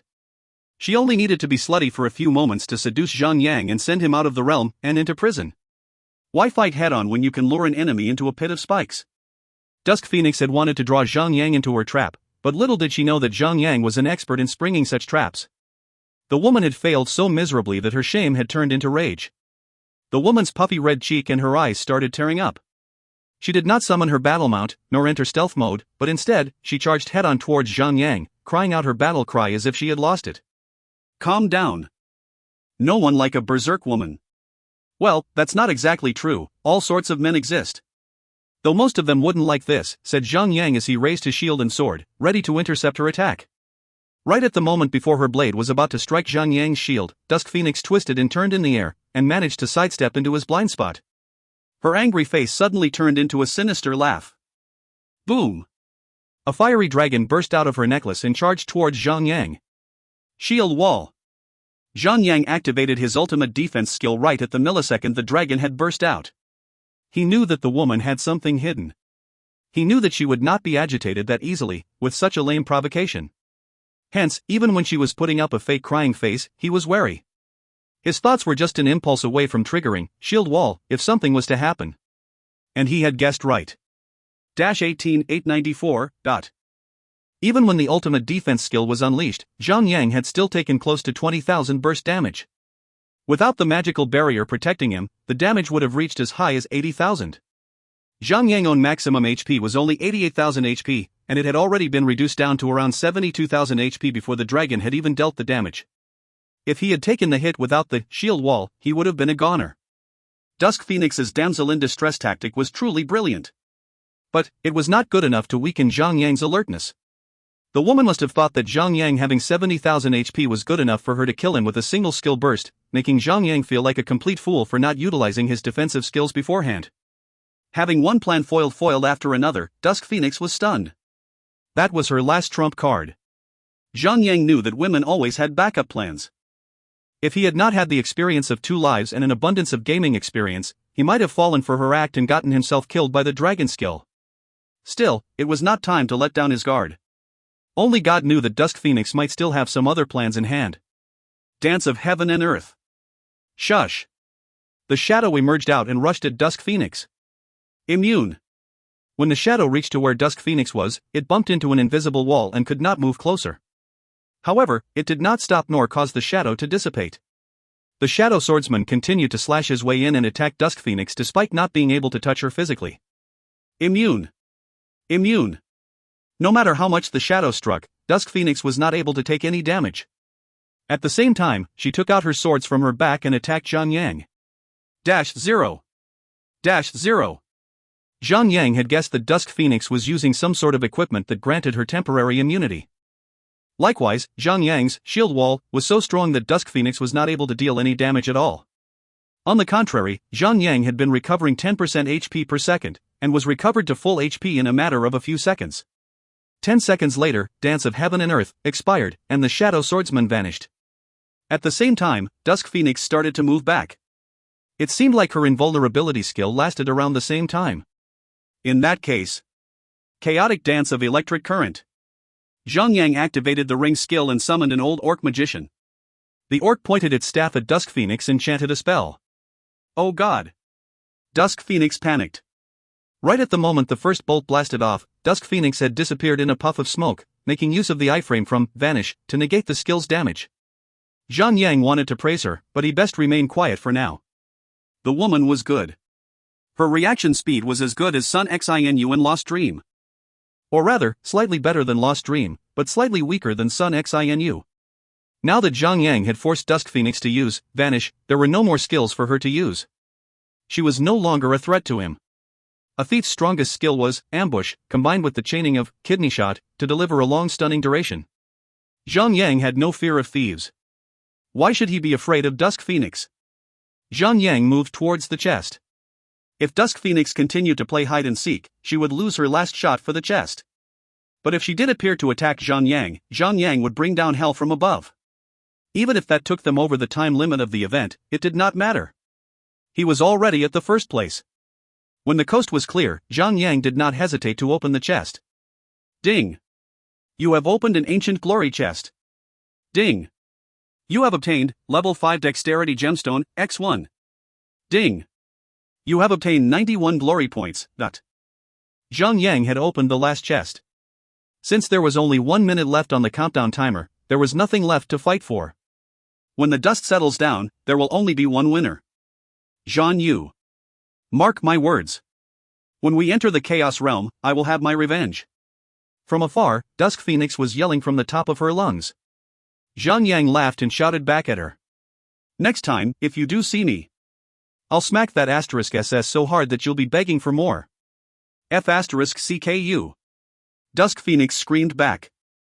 Zhang Yang could have sworn that he noticed a red blush on her cheeks before she left the area.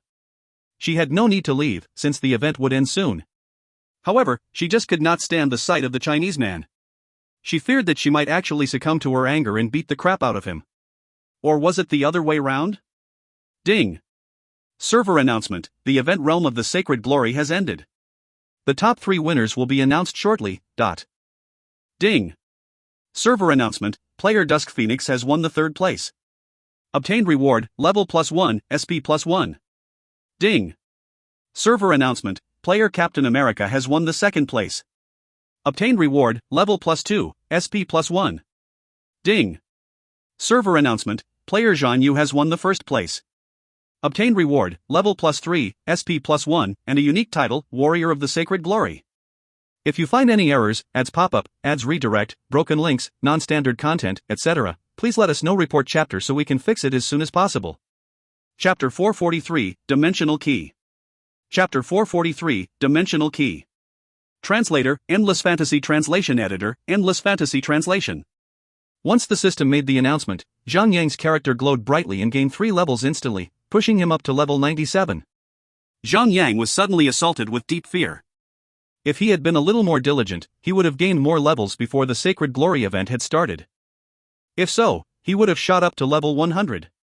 That was good, in a sense, but what would happen to the Dimensional Key quest? Would it not be available to him, forever?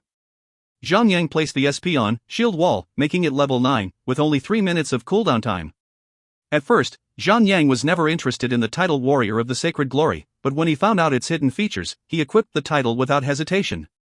The title effect was 10% increase attack when attacking Spectre and demons. It was a great boost to him, since most of the enemies in the game were specters. Zhang opened his inventory to consolidate all his items. From the chest, he had obtained 78 pieces of level 4 gemstones.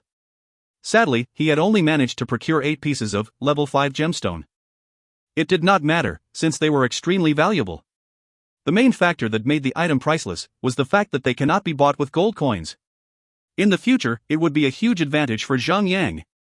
Whenever he farms equipment with level 4 sockets or level 5 sockets, he would not need to buy level 3 gemstone to compensate for it. Within a brief moment, Zhang was teleported out of the Sacred Glory Realm, and back to White Jade Castle. Once he arrived, his messenger rang on, like there was an emergency call from the hospital. He received many calls of congratulations from all his friends and guildmates. Hanning Shui and Wei Yan'er had even asked for Zhang to treat them to a big fancy dinner, which Zhang had no excuse to reject. Even though he had agreed for the big dinner plan, Hanning Shui and the other ladies in the house got lazy. In the end, their big dinner was only a fancy takeout meal. After playing for so long and remain indoors, Zhang realized that it was midsummer.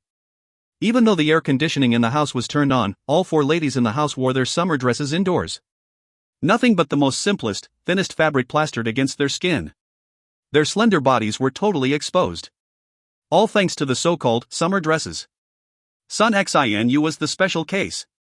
When Zhang saw her right after he had logged out of the game, she had just come back from the gym downstairs. At first, she wore sports bra and spats, which was quite revealing, yet normal. But when she was done bathing, she wore a mini tee. Nothing more. There was not even a bra beneath that thin cloth. Her forbidden peaks were clearly shown to the world, which would entice any normal man. Zhang nearly spat out his drink when he saw Sun Xianyu coming out of her room after changing. Ever since she had confessed her feelings to Zhang, the woman had gotten bold. She had been lackadaisical about Zhang and treated him less like a stranger. Was that a good thing? Zhang could not answer his own question. Perhaps, did she not mind about Zhang being able to take a peek under the hood? Zhang turned back and saw that Hanning Shui had noticed his response to Sun Xianyu. She merely scoffed and took out a fat banana out of the fruit basket. After peeling the skin ever so seductively, the women sucked on the banana slowly, from the tip, all the way down to the shaft. Instead of biting down the banana, she merely pulled it out and slobbered over it while winking at Zhang. Unlike Sun Xianyu's unintentional show, Zhang was immune, or rather, annoyed at how Hanning Shui was constantly teasing him. Still, her actions were greatly seductive. Wouldn't hurt just to look at, would it? There was a fiery sensation going on down south. Now that Hanning Shui knew that she had managed to get his attention, she bared her teeth and bit the banana forcefully. The glare in her eyes spelled doom to a certain part of Zhang. He could not help but feel extremely scared for some reason. What a complicated person. What does she want? For real. Anyhow, the food arrived and everyone dined in. On the dinner table, however, there was a cold war going on between the bombalicious babe Hanning Shui and the stone-cold Sun Xianyu. If Zhang were to wear a heat reader, he could practically see sparks zapping across the two women. Those two were at each other's throats, spiritually. It was so intense that the airhead Wei Yan'er was able to detect the hostility between those two. While chewing down the lobster meat in her mouth, the little brat stared at Sun Xianyu and Hanning Shui, her eyes going back and forth. Her gaze then turned to Zhang and she snickered. Zhang had no idea what is going on in her tiny little mind, but he knew that it would not be good. Daffodil Daydream, on the other hand, played an award-winning role of being invisible to the crowd. After finishing the dreaded dinner, Zhang pushed all 4 ladies back to their rooms and urged them to go online. He still had the dimensional key quest to complete, which would lead him to the Imperial Heavens Empire Royal Palace to search for the meteor sword. Zhang had recruited all 4 girls into his party. The reason why he did not invite the other core members was due to the party member limit of the portal entry. He had to pass on Fatty Han and the rest. Naturally, he picked the 4 of the girls because of their innate talents. That, and it was much better to have an all-girl company for once. After gathering, Zhang took out the dimensional key and focused his thoughts into the key. The red-colored gem-like object burst out a stream of rainbow light which formed into a light portal. The doorway of the portal was extremely small, which could only fit in 1 person at a time. Enter, now! Zhang cried. He needed to stay focused on controlling the portal, which required him to be the last person to enter. Hanning Shui and the rest of the party entered the portal, one by one, and when the last person entered, Zhang held the key tightly and entered with his back facing the portal. Once the light engulfed his body, Zhang Yang turned around quickly and forced his way in. There was a light, pushing current that was not too strong. It still required them to lean forward and put a little force in their forward movements. Ding! You have entered the Fallen Land, Imperial Heaven's Empire Royal Palace. Monsters that are killed inside this realm will not respawn. The white light faded away, and his vision returned to him. Zhang Yang realized his footing was little more solid than usual, and found out that he was standing right at the entrance of Golden Castle. There were beautiful decorations to his left and right. Almost everything was made of gold, and had given off some sort of blinding effect. Zhang Yang's minimap had a good overall layout of the Imperial Heaven's Empire Royal Palace. Zhang Yang opened the world map up, and his position was currently at the northwest of the entire Royal Palace. The treasure cove was located at the southeast of the entire Royal Palace. To reach there, they would have to travel diagonally for a long time. Luckily, this time, the portal had sent the party in as a whole, instead of spawning them at random places. Wow, this place is beautiful. Wei Yan'er was stunned by the dazzling beauty of the palace. She started to spin around playfully. Newbie tank. Let's just move here. This place is much better than your cooped-up apartment. Zhang Yang frowned. He was annoyed at her statement. Was not it her fault that his place was cooped up? Activate your auras. We're going to start raiding the palace now, said Zhang Yang. He did not wait for Wei Yan'er to obey him, and proceeded on further into the palace. Humph dummy, how long exact have you spent doing this quest? For as long as it's worth, there better be some good rewards waiting for me at the end, said Han Shui. You meant, for me. Anyhow. The quest should be lucrative, said Zhang Yang nonchalantly, as he shrugged. Daffodil Daydream said, well, even if the quest itself does not give any good rewards, the Violet Platinum bosses in here should be good enough for us. Zhang Yang laughed. Well. Don't be too pessimistic there, Daffy. I did spend a great deal of time in this quest. If the quest was to reward me with just experience points, it better be worth at least half of a level, or I'll call it a huge waste of my time. Everyone made jokes and teased each other as they proceeded deeper into the palace. It had been a long time since they had entered the palace, but there were still no buildings, just an extremely large courtyard, filled with trees, chairs, tables, and a place to drink tea. It did not take them long to find the first monster to fight. Restless Guard, Elite, Spectre. Level, 95. HP, 200,000. Defense, 500. The skeletal soldier was dragging a huge sword over the floor of the palace grounds.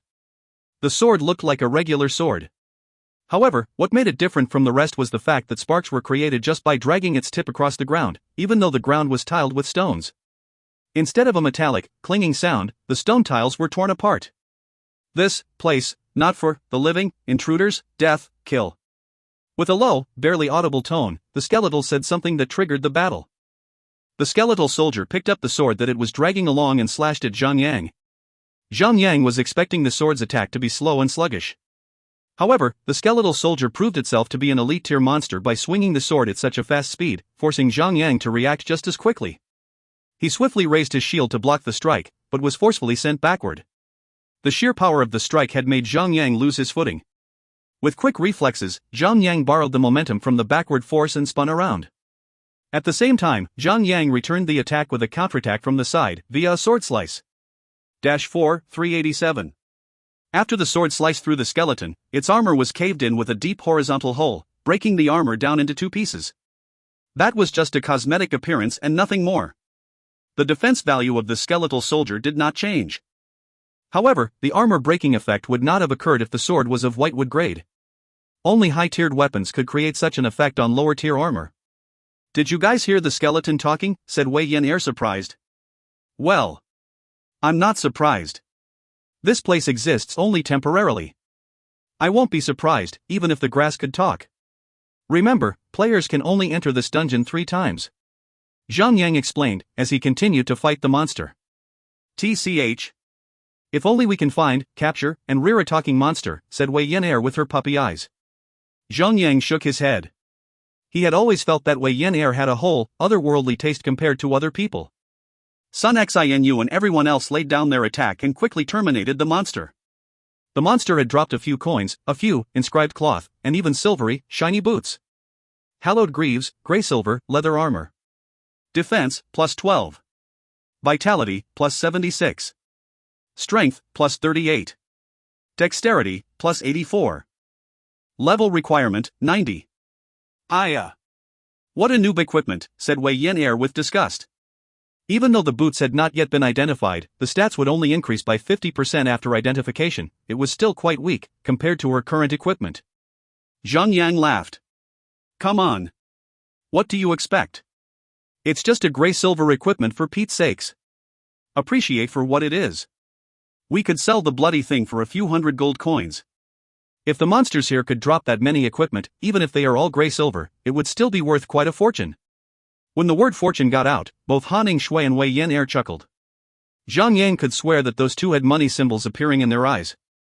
The party of 5 proceeded deeper into the palace, and found many similar skeletal soldiers around.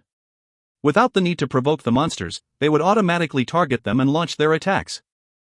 Even though these elite monsters were stronger than the regular elite monsters in the outside world, their difficulty was greatly compensated with a vast number of drops. 10 skeletal soldiers had already dropped 4 counts of gray-silver equipment. Everyone was happy. Since this place did not limit the duration you spend in the area, they could easily wipe all the monsters at leisure. Even the monsters that were not in the palace could be farmed for their lucrative drops. After Fatty Han and the others knew about it, they too wanted to have a part of the haul. Zhang Yang added them into the party and tried to exploit a possible loophole by using the party summon order to pull them into the world. However, when Zhang Yang activated the accessory, the system responded.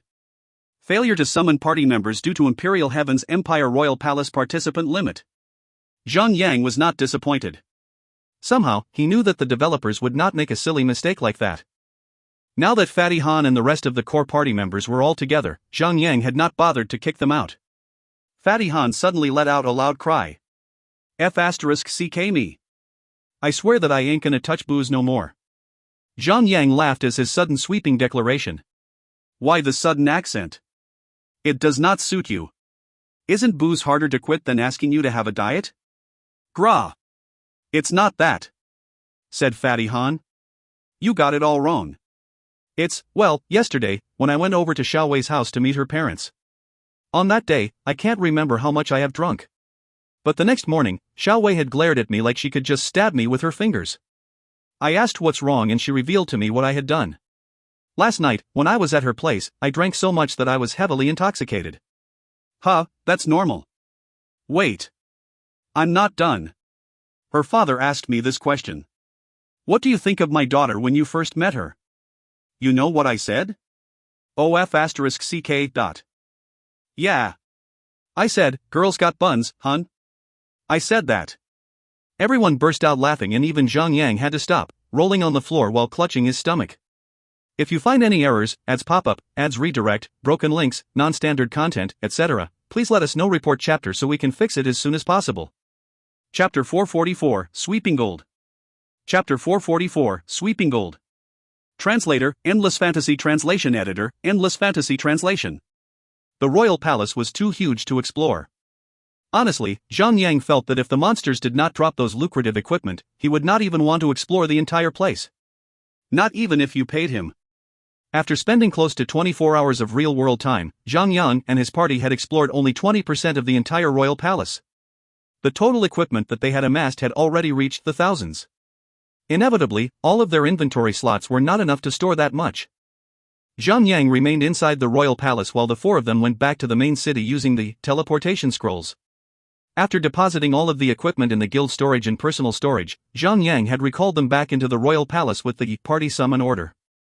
Zhang Yang was not afraid of the item now working, since he had tried it previously. The system had not allowed him to summon more than 5 of them. That was the only condition. Luckily, the party summon order had only a 1-hour cooldown time. They had no worries of farming more equipment over and over again, and could repeatedly go in and out of the royal palace once their inventory was full again. The party continued onwards and arrived at a small building by the second evening.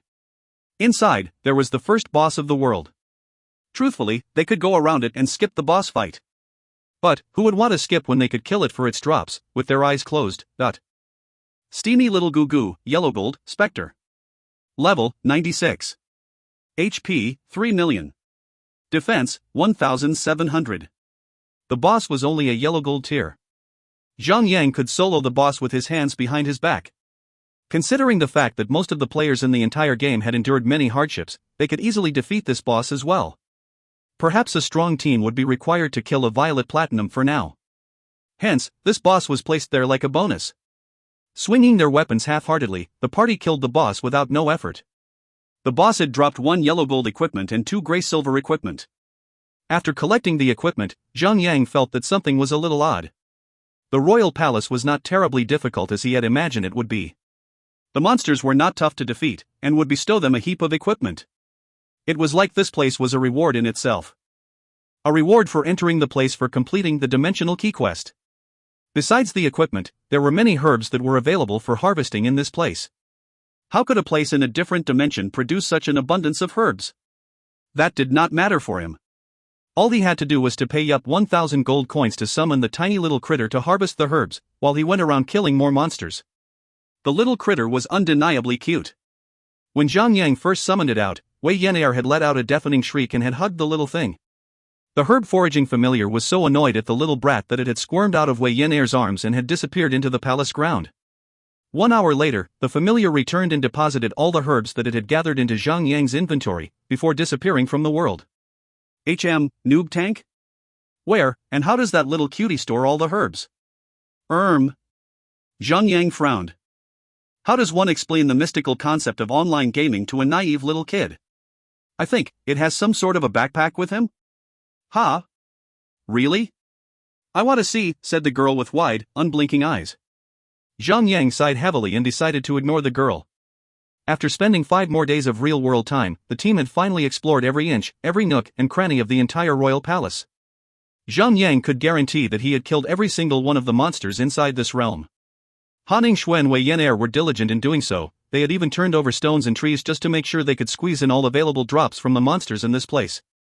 In these 5 days, they had collected a total of 3,532 gray silver equipment and 17 yellow gold equipment. Even though the price for gray silver equipment had plummeted drastically, it was still normal to sell 1 gray silver equipment for a few hundred gold coins. When the equipment was special or had slightly higher stats than a regular one, it could be sold for hundreds or even 1,000 gold coins. With such an abundance of gray silver equipment in hand, they could at least sell them all for 600,000 to 700,000 gold coins. With the few yellow gold equipment that they had acquired, their total earnings could reach 1 million. In truth, Zhang was happier about the number of herbs in this place. There were so many varieties and rarities of herbs that his familiar had collected. Zhang felt that after 1,000 years of being isolated from the real world, all these untouched herbs that grown ever too wildly, and benefited Zhang alone. Zhang and his party had spent 5 days in real time, which would be 360 hours in the game. Taking away the time that they took to eat and work out, Zhang had summoned the familiar to harvest herbs for a total of 350 times. Although he had spent 350,000 gold coins for it, all the herbs that the little critter had collected for him were worth more than 1 million. On the bright side, the best herbs he collected were so rare that no one was willing to sell them. The rarest herb he obtained was the mythical fruit.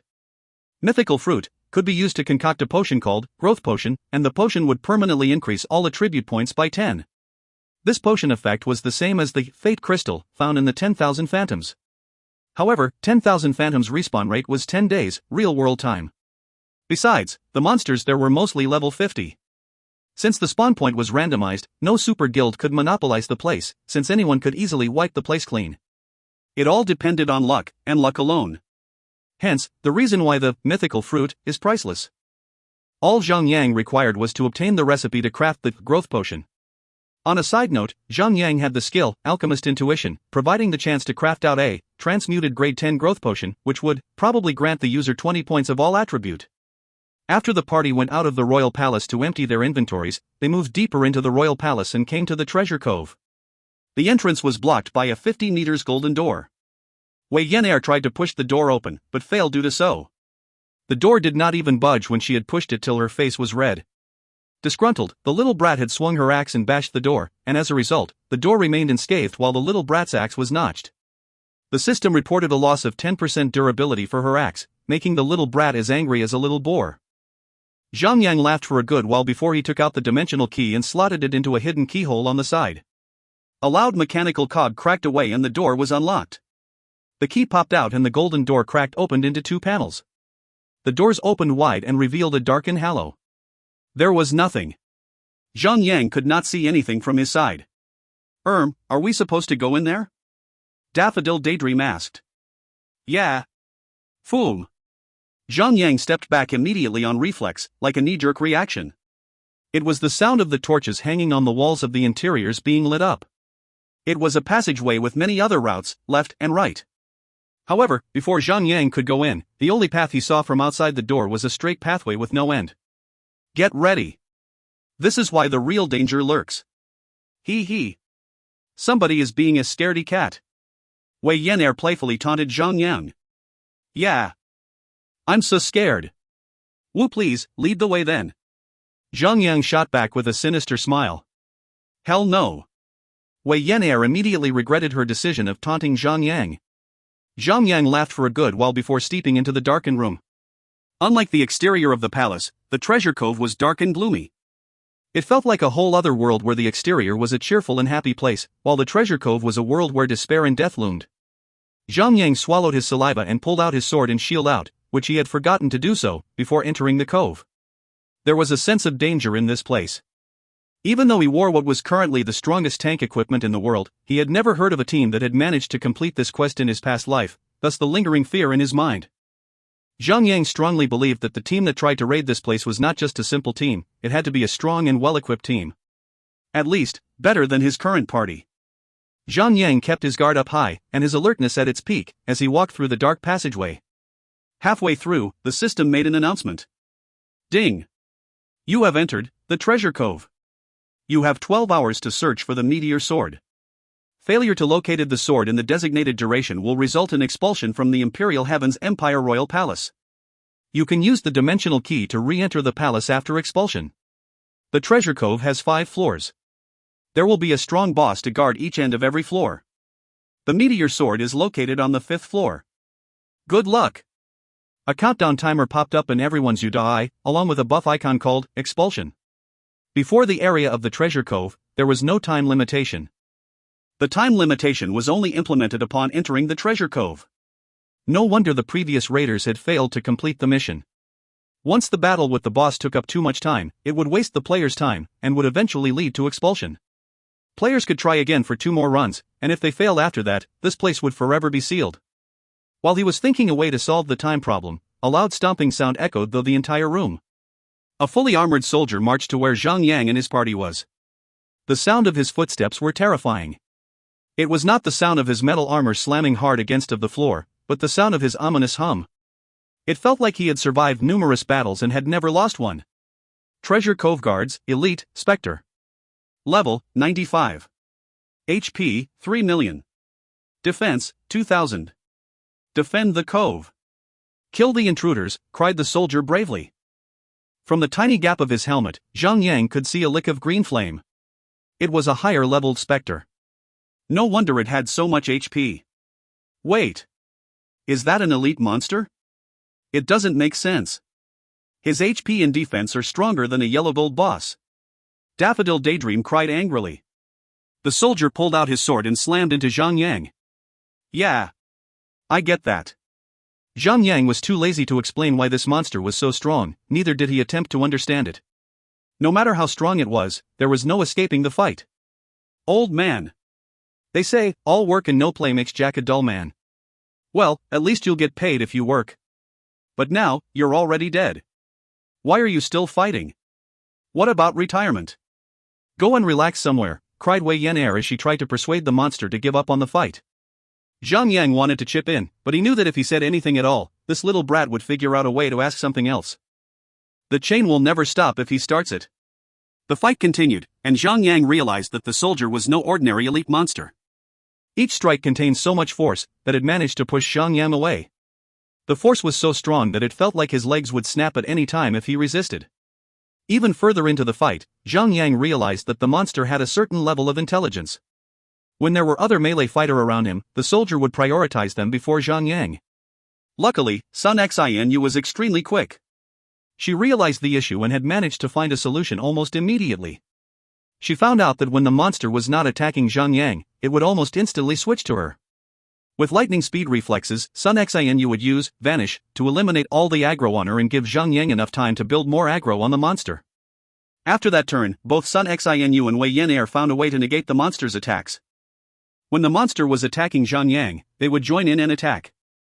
At the moment the monster stopped, they would leave his attacking range and allow the monster to attack Zhang Yang instead.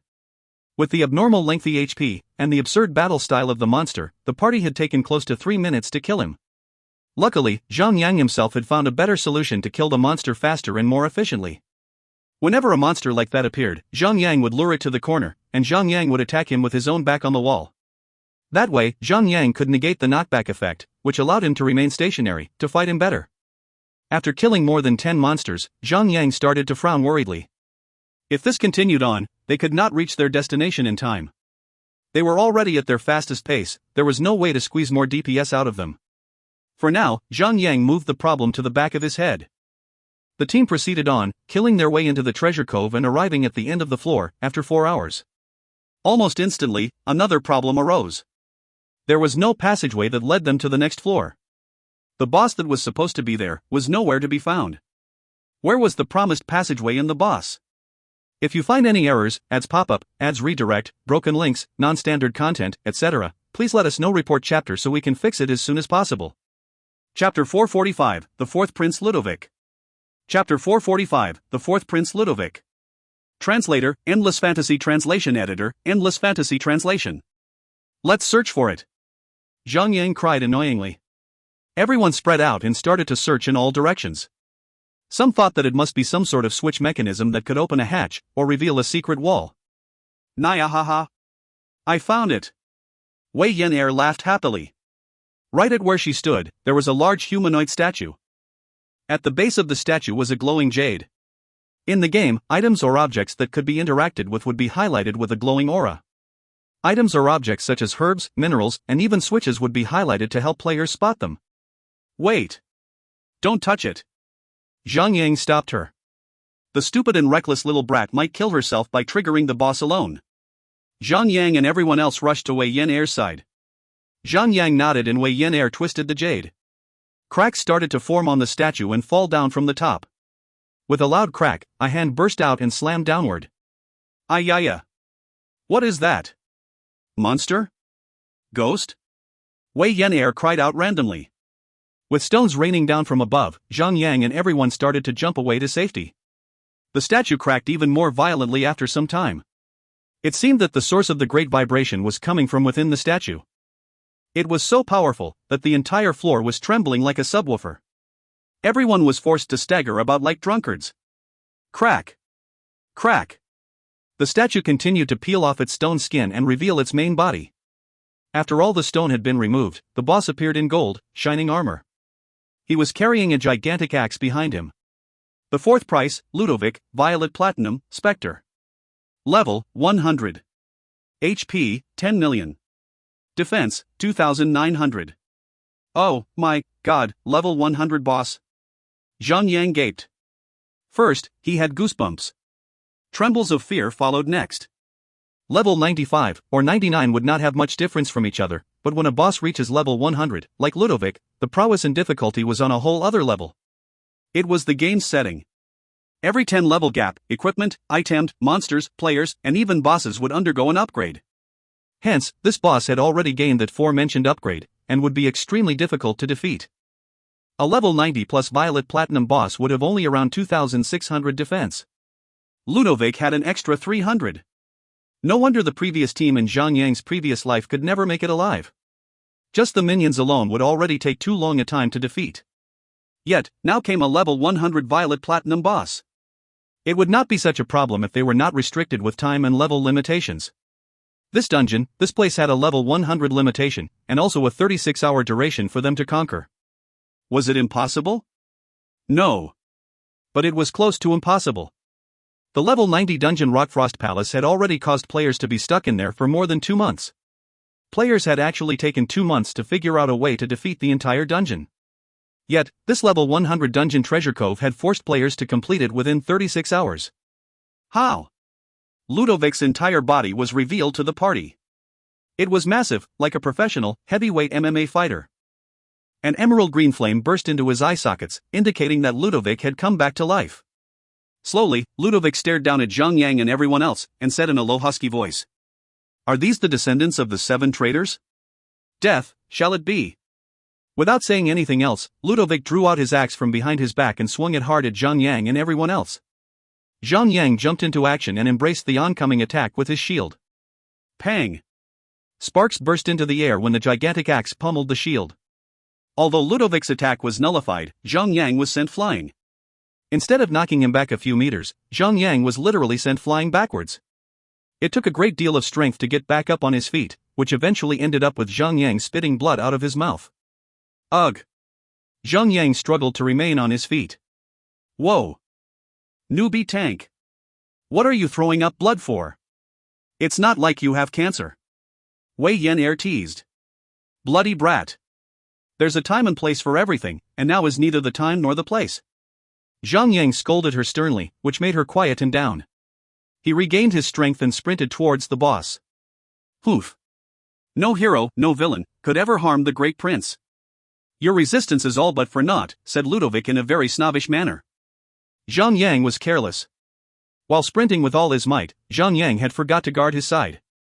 Ludovic had sent a powerful soccer kick towards Zhang Yang, hitting him right in the chest area, which sent him flying like a bullet.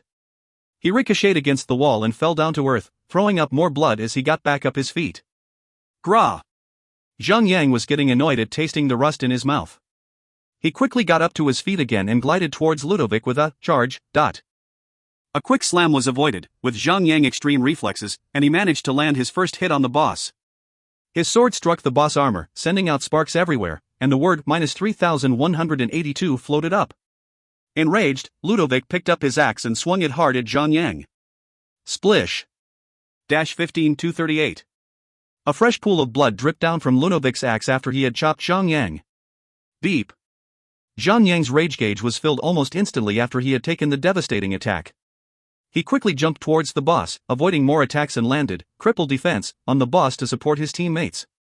All this time, beside Han Shui, Sun Xianyu and everyone else had remained idle to allow Zhang Yang to build more aggro on the boss before they could attack. Feeble bugs! I will squash you with my fist and feet. Your death will be quick and painless. Ludovic bellowed. He picked up his axe and spun it around in circle. A bright flash of light shot out in a horizontal sweep and dealt damage to everyone close to the boss melee range. Ding! Ludovic has used Tornado Sweep. All target within the attacking range will receive 25,000 physical damage. Zhang Yang had thick defense, it would not matter for him. But the others had taken close to 20,000 damage. Even though they had level 90 Violet Platinum equipment on them, their 50,000 HP was instantly halved.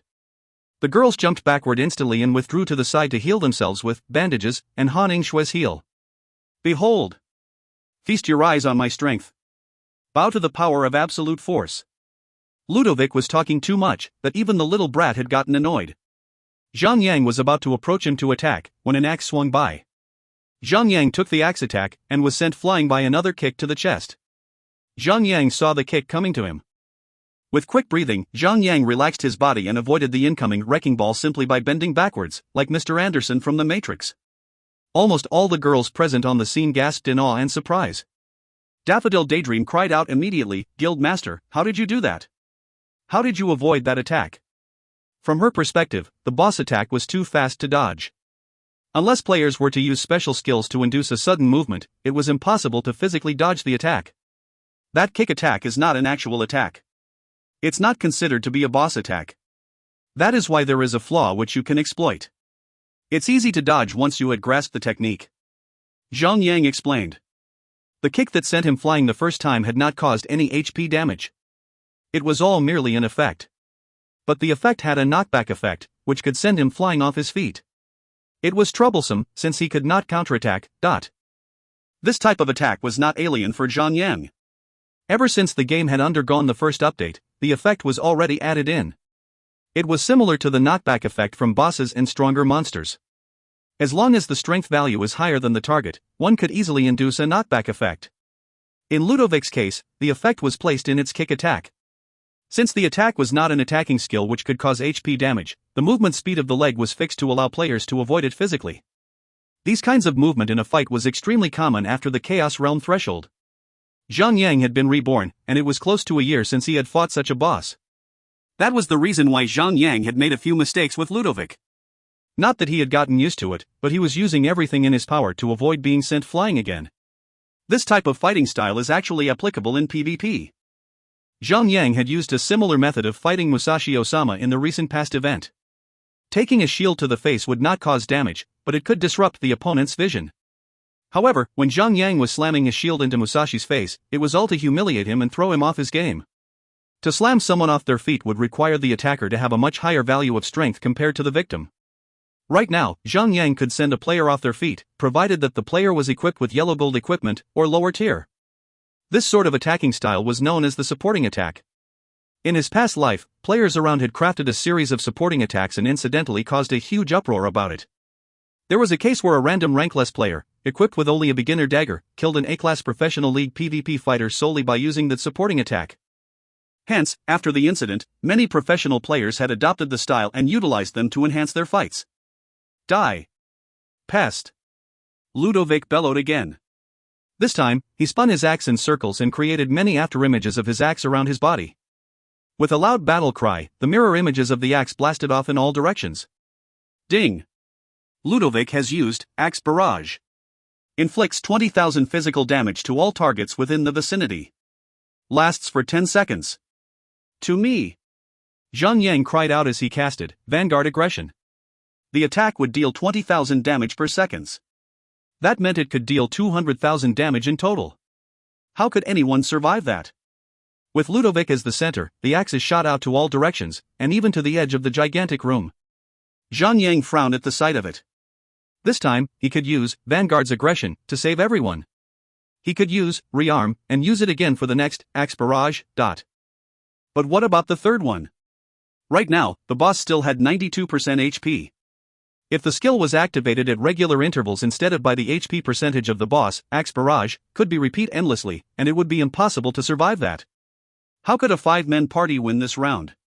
The system would never design such a broken boss fight. There must be a way to survive the skill, without using counter skills. Zhang Yang frantically scanned the entire room and found an abnormally large pillar at the far side of the room. Guys! I will kite the boss over to that pillar. When the boss uses Axe Barrage again, you can avoid the skill by hiding behind the pillar, said Zhang Yang. During the skill activation, Zhang Yang had observed and found that the skill required the boss channeling. Hence, when everyone runs behind the pillar, the boss would not chase after them. Furthermore, he noticed the axes that had flown out were stuck in the pillar and had not phased through. 10 seconds later, Ludovic raised his axe up high and swung it hard towards Zhang Yang. Zhang Yang then kited the boss. Slowly but surely, he managed to drag the boss over to that pillar. He stopped 3 meters away from the pillar, providing enough space and distance for everyone, including himself, to escape the skill if the boss were to use Axe Barrage again. Now, the boss was not stupid. The raging soccer kick was used repeatedly. If Zhang Yang did not possess his past life experience, he would have faced this sort of attack for the first time and would be kicked so far and so often that the boss could have joined the World FIFA competition. Even when the players were standing close to the pillar, the boss was not stupid enough to let them stay there forever. With all sort of kicks coming from different angles, the boss' prime objective was to keep everyone from staying at one place for too long. Tanks could not rely on the pillar to prevent the knockback effect. If another tank were to replace Zhang Yang, they would surely be kicked until he becomes a football, not American football.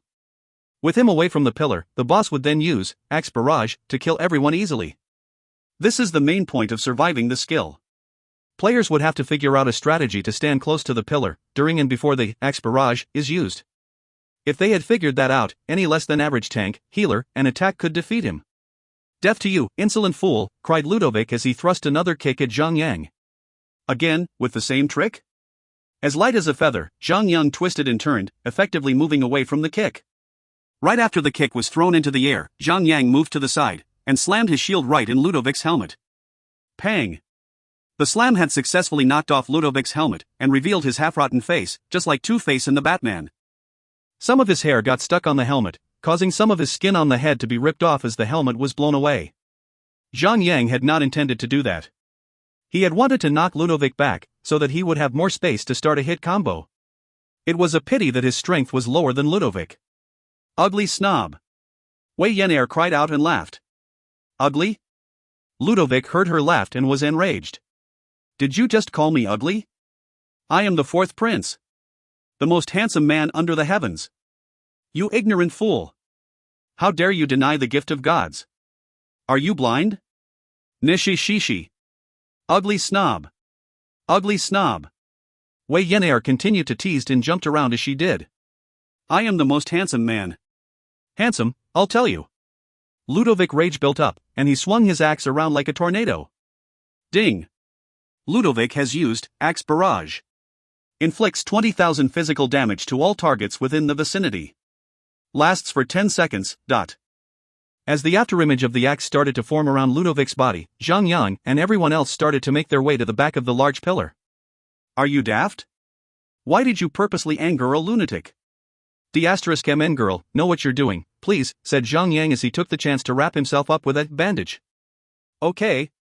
Wei Yan'er sounded like she had learned her lesson. Does that mean that I should stop teasing you as well? Wei Yan'er smiled, and Zhang Yang sighed. Sometimes, Wei Yan'er was pretty smart in insulting someone. She did not even need to utter a single profanity. To ease the burden on Han Shui, everyone took out their own bandages and healed themselves.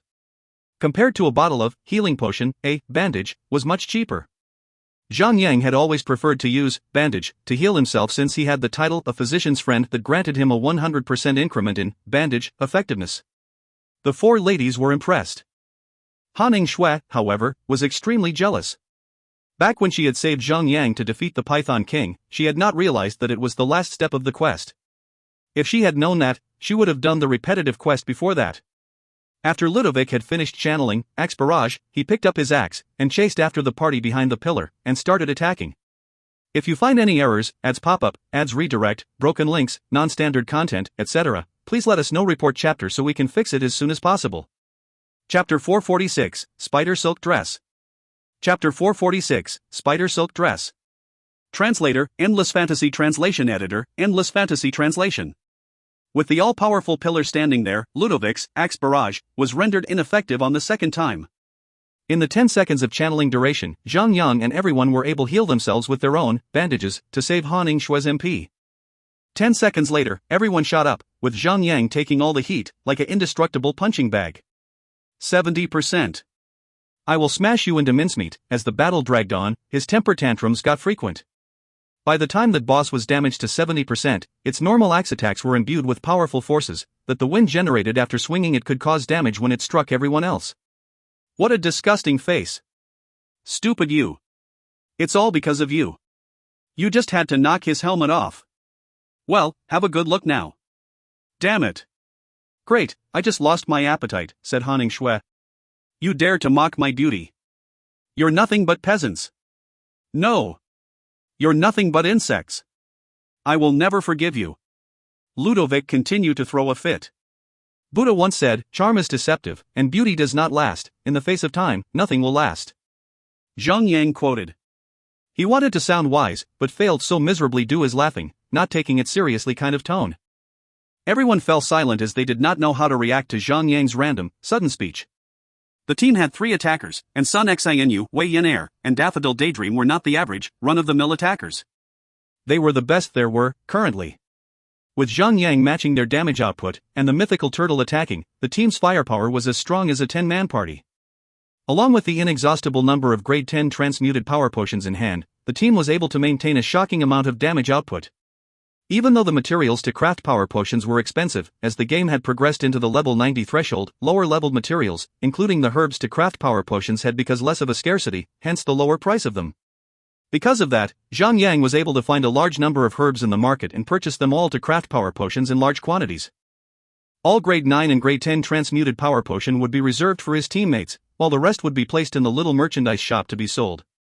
Some of them were also placed in the guild storage as a motivation to allow guild members to farm more contribution points in order to exchange them. 10 minutes into the battle, Ludovic had finally been hacked down to his last 20% HP. Once his HP range had entered the Killing Cleave bracket, Wei Yan'er had consumed another grade 10 transmuted power potion, activating Indiscriminate and whacking the boss with Killing Cleave. Her attack had even managed to land a critical strike. I'll be D*Ned. A berserker is really powerful, cried Zhang Yang. Even he was impressed at the damage Wei Yan'er had just dealt. Yeah. I wish that other classes would have skills like Indiscriminate, said Daffodil Daydream. She was slightly envious of Wei Yan'er. Ha ha ha. Relax. All classes do have that sort of skill as well. Zhang Yang explained. I remember a skill called Scorch for Pyromancer. Upon activation, it would cause a 100% increase for all attacks on targets with 20% HP or less. It's much better than a warrior's indiscriminate. 100% increase in attack is almost the same as having a 100% increase in critical strike. Both dealt double the original attack. However, even since a 100% increase in attack power could have the potential to have a critical strike. If the caster is lucky, the attack could trigger a critical strike which will cause the original attack to have 4 times the attack power. But the instructor did not teach us the skill, said Daffodil Daydream sadly. In that case, it must be a skill that requires a skill book, which could be farmed from monsters, said Zhang Yang. The team continued blasting, hacking, stabbing, and slicing. Eventually, Ludovic had reached the end of his line. Pests. Insects. I would never lose to such scums. I am but a royal member of the Silonia royal family. The blood in my veins are of that of the highest of nobility. I will never allow myself to be defeated by the likes of you, cried Ludovic as he entered a berserk state. Wei Yan'er laughed. Noble blood? What are you talking about? You're rotting from the inside, literally. Blood or not, there's no nobility in your veins right now. You bastard. Humiliate me or my family honor, and I shall kill you. Oh, shut up already. Kill, die. Could you at least come up with a better way to intimidate your enemy? You're like a kid, so said the kid. Grah. Ludovic was greatly angered to the point where he could no longer come up with any more insults. If the boss was a human player, Wei Yan'er could have been the first person alive to kill a man by forcing his blood veins to pops via anger alone. When the boss HP dropped to 1%, it stopped there. Ludovic's character glowed with an intense red hue. Along with his battle cry, Ludovic bellowed. If I am to die, you will be coming with me. Boom! The boss' huge body exploded in a massive explosion, like a human-size HE grenade. The impact of the shockwave had sent everyone off their feet and into the walls. The explosion was too quick and everyone, not even Zhang Yang, had any time to prepare for it. Each of them was left with only 1 HP left. Zhang Yang made a split-second decision and activated Berserker's Heal to restore all his HP in case anything else was coming to get them. Fortunately, his intuition was right on spot.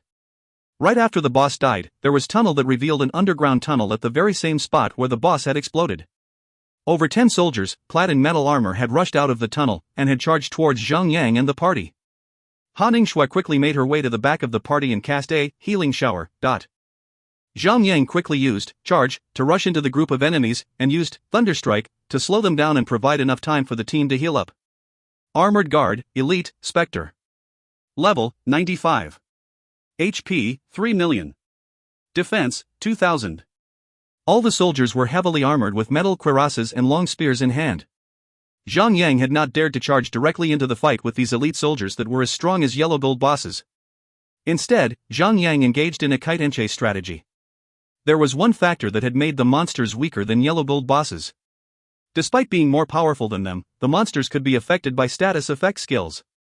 Zhang Yang had kite the monsters around the pillar and had used Thunderstrike, Blast Wave, Heroic Leap, and other skills that could induce a slow or stun effect on them. With that, Zhang Yang's kiting strategy was a success. Sun Xanu and Wei Yan'er both had joined Zhang Yang after being healed by Han Ningxue. Daffodil Daydream had not required much healing, since her attacks were ranged. Each monster had 3 million HP, so 10 of them would total up to 30 million HP. It was much longer than a boss. However, since they could take on status effect skills, the battle was only made harder by the draggy fight. However, their attack power rivaled that of a yellow gold boss. Hence, if the kiting was not done properly, the entire party could be wiped out if the stunning or slow was not done perfectly. Luckily, Sun Xinu, Wei Yan'er, and Daffodil Daydream each had their own unique status effect skills. In any situation where monsters had managed to keep up with Zhang Yang, they would proceed to stun them. Eventually, since this was a matter of cooperation in time, the battle ended with the consecutive falls of the armored guards. Every soldier was defeated only after 20 minutes of constant running and stunning. As soon as they were done, Zhang Yang made sure that the coast was clear, before dropping to all fours and resting. There was a wet, sticky feeling behind his back. He was not sure if it was an effect in the game, or if he was really sweating in his bed. As such, Zhang Yang now understood more about the reason why the previous teams had never been able to clear this royal palace dungeon. The previous boss was already tough to begin with, coupled with the sudden explosion and 10 ambushing soldiers with the power of yellow gold bosses. That was only the first floor. There were 4 more to go. Just how high would the escalation of power be, after this floor, and the one after? While everyone was resting, Wei Yan'er hopped jubilantly towards the loot. After picking up the gold coins, Wei Yan'er flipped open a loot and had obtained a beautiful, tight dress. Spider silk dress, yellow gold, cloth armor. Defense, +8. Vitality, +336. Intelligence, +302. Spirit, +134. Equip effect, increases your attack and healing effect by 2%. Level requirement, 100. I want it. Mine. I like it. Can I have it? All 4 ladies of the party voiced out their intention to own the dress. Zhang Yang felt that it was a little strange. Although the dress did have good properties, it was a level 100 equipment. Furthermore, this dress was not much stronger than a violet platinum level 90 dress. So, why the request? It made sense on why Haning Shui and Daffodil Daydream would want it, but why Wei Yan'er and Sun Xinu? After a while, Zhang Yang understood why. It was because Wei Yan'er had tried it on and had showcased the dress beauty. The dress was a good replica of a Chinese traditional women's attire, called the Qi Pao. It was made with a light green color fabric and had beautiful woven purple-red trims on it. Since the dress would adjust itself according to the wearer's body figure, it would emphasize the women's figure naturally, without overdoing it. It couldn't be helped, the artist that designed the armor and equipment of the game did not have much sense of creativity and concept for fashion. Many equipment were designed to be extremely plain. Dresses like the spider silk dress were extremely rare. No wonder the ladies would want to get their hands on it. Since everyone wanted the dress, all they could do was to roll for it, fair and square. As they continued rolling for it, Zhang Yang had a sudden urge to roll for it as well. He was extremely lucky, and rolled 100 points, and gained the dress. Give it. Dummy, what are you doing? I want it. I like it. Guild Master? Could I have the dress? Zhang Yang frowned at first, but he had a sudden idea to pull a prank. Ha, the first person who kiss me will have the dress, ... What? You want me to kiss an old uncle? Yuck. I'll kill you. Guild Master. Everyone except Haning Shui protested. Haning Shui raised an eyebrow at his proposal and walked towards him. With quick motions, she grabbed his head closer to her and kissed Zhang Yang on his cheek. Poof. Now, for my dress, said Haning Shui with a sinister smile as she held her hands out. Zhang Yang immediately regretted his decision to pull the prank, as he was immediately assaulted with a killing glare by Sun Xinu. After him, she turned her gaze and glared at Haning Shui. This time, her glare carried a heavier killing intent. Haning Shui noticed her glare and responded, by tilting her head provocatively. The two of them knew that they had feelings for Zhang Yang. Before this, it was unclear, since women would only leave subtle hints at their target. But now, Haning Shui's public kiss to the cheek was a public declaration of her love for him. The real battle had started. Sun Xinu continued to glare at Haning Shui. The two of them did not waver. Zhang Yang. Both of them turned to Zhang Yang, since there was no other way to solve this conflict. Both Wei Yan'er and Daffodil Daydream were snickering by the side, watching silently, hoping for some popcorn to eat. The phrase "a silent tiger would look like a sickly cat" could clearly describe this situation. Both girls thought that they could grab Zhang Yang quietly. But when one tries to do so, the other would retaliate. Now, both of them had to reveal their claws in order to claim Zhang Yang. Zhang Yang gulped down his saliva, walked towards the two of them with an earnest smile. He pats their shoulders side to side and say, "Let's kill some monsters first, shall we?" Sun Xinu and Haning Shui bashfully turn away from each other. Although they were unsatisfied with his answer, neither of them could do anything for the moment. Wei Yan'er, on the other hand, looked disappointed, as if she had just missed the chance to watch a live soap opera unfold. If you find any errors, ads pop up, ads redirect, broken links, non-standard content, etc., please let us know. Report chapter so we can fix it as soon as possible. Chapter 447, An Upgrade in AoE. Chapter 447, An Upgrade in AoE. Translator, Endless Fantasy Translation Editor, Endless Fantasy Translation. Wei Yan'er continued to pick up the loot that had been dropped by the boss. The second yellow gold equipment was a pair of leather boots, with additional of fire resistance attributes, so everyone just ignored it.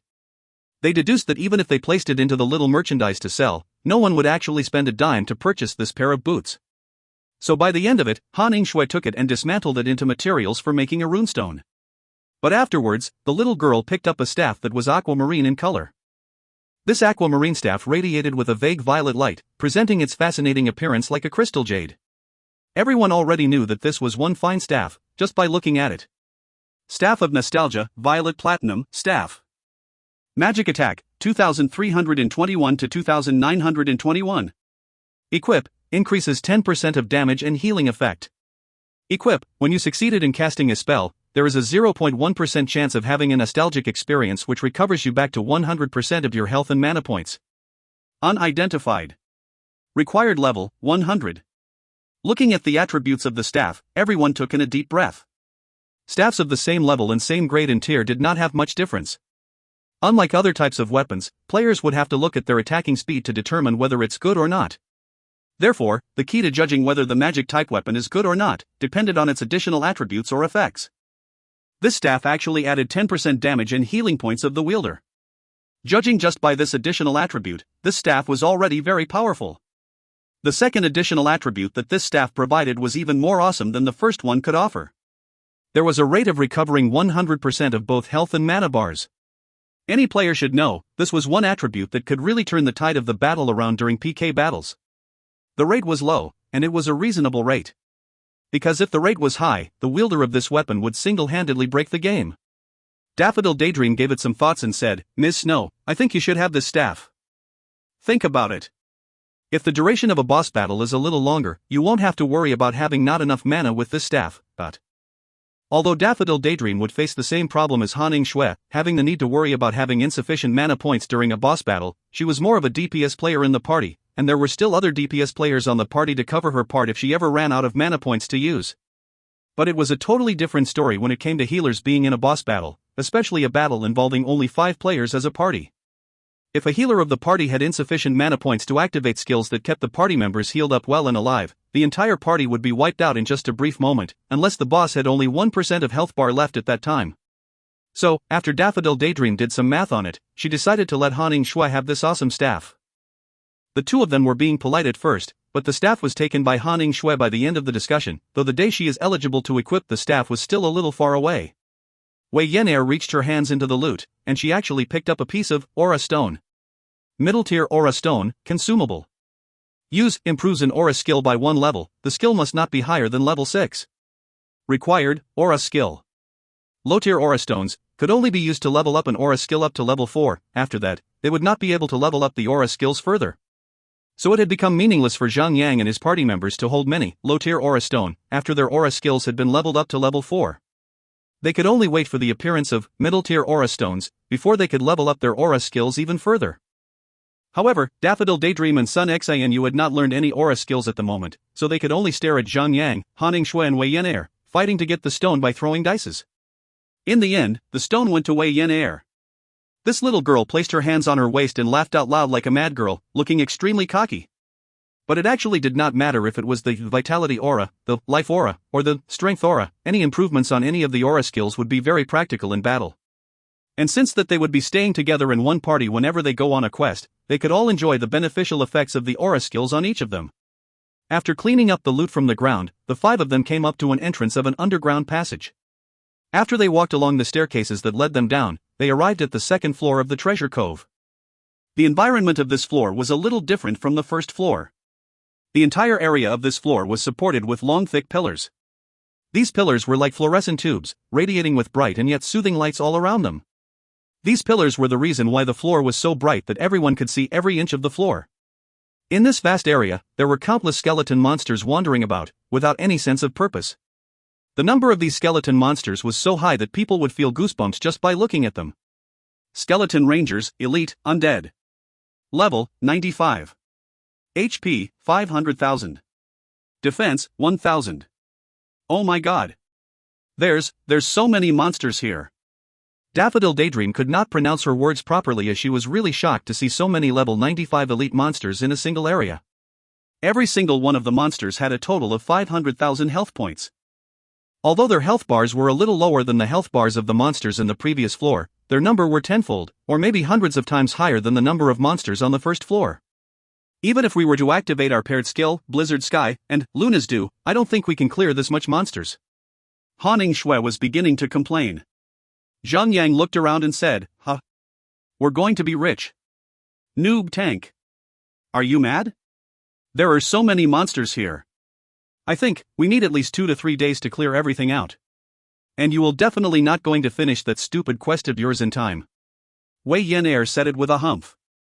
"You are right. It is definitely not possible under normal circumstances. But there is a staircase here. As a wise man once said, this is a pass that one man can hold against 10,000. I can block at the entrance to this staircase. In that way, only 2 or 3 monsters at most will squeeze into the available space before me and attack me. Then we shall control everything from there on." Zhang Yang reached out for Han Shui and said, "Give me the cloak of the dark wings, I'll go to lure the monsters here."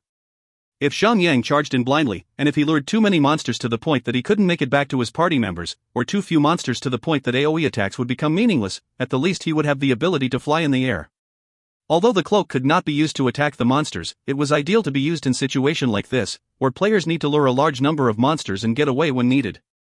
Zhang Yang put on the cloak of the dark wings, and activated the special effect of the cloak. He immediately opened up a pair of large wings on his back and commanded them with his thoughts.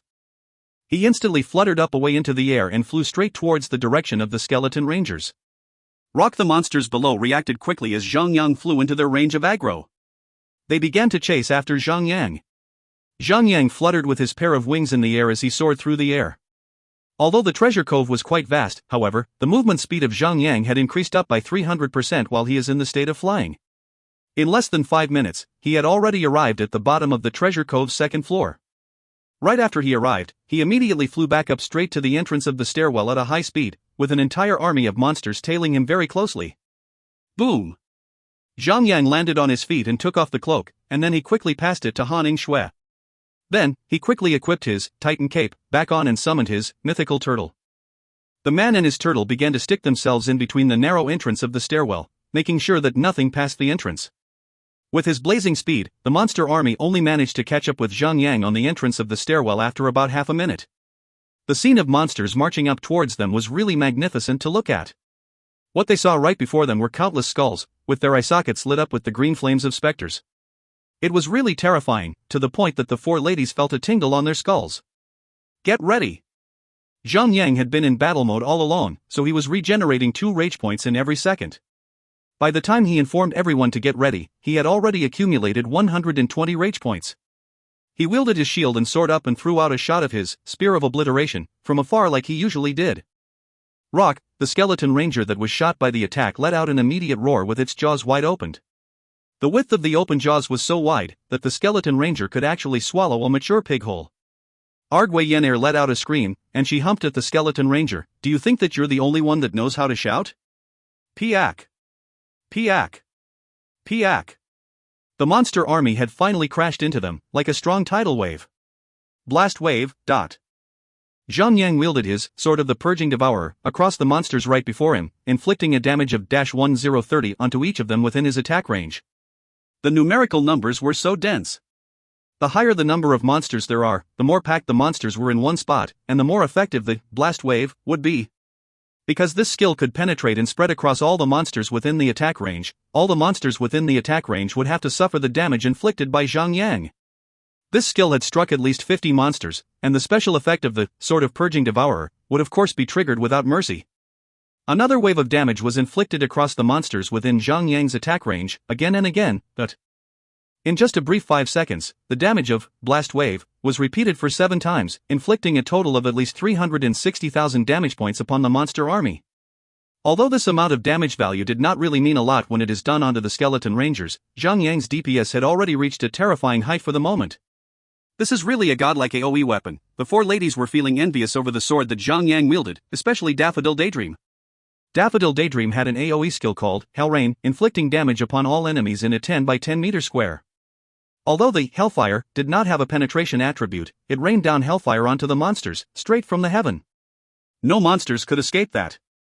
Undoubtedly, if she got her hands on a fine weapon like Zhang Yang's Sword of Purging Devourer, then her AoE attacks would become insanely powerful. Zhang Yang was being disgusted, over and over again.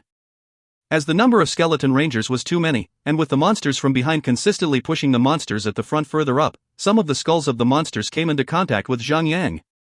Seeing Zhang Yang's face squeezed against the skulls of the monsters, Wei Yan'er actually laughed out loud without any remorse. As she was laughing, she stood on top of Turtle and began her assault towards the army of skeleton monsters. Sun Xianyu had also clambered up the turtle and had activated her fan of blades. The monsters in the game would never attempt to get onto the mythical turtle, like how the two ladies did. So, they rounded up on Turtle from all directions and began their assaults. This was the difference between a player and a monster. On the contrary, if the monsters were as clever as the players, then there would be no telling who the players were and who the monsters were, already. Ha ha!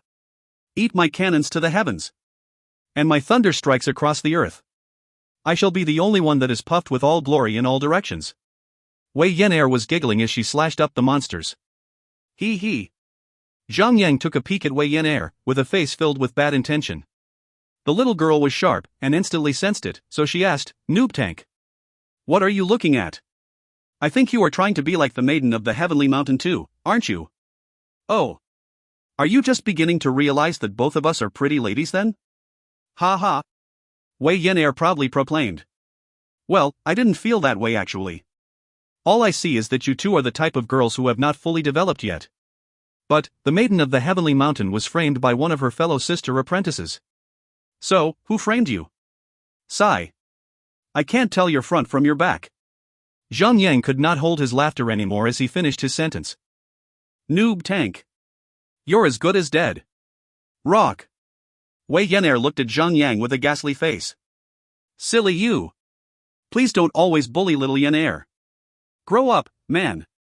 You're not a little boy anymore, so stop bullying little girl. Han Shui stepped up for Wei Yan'er. Wah. I'm not a little girl anymore.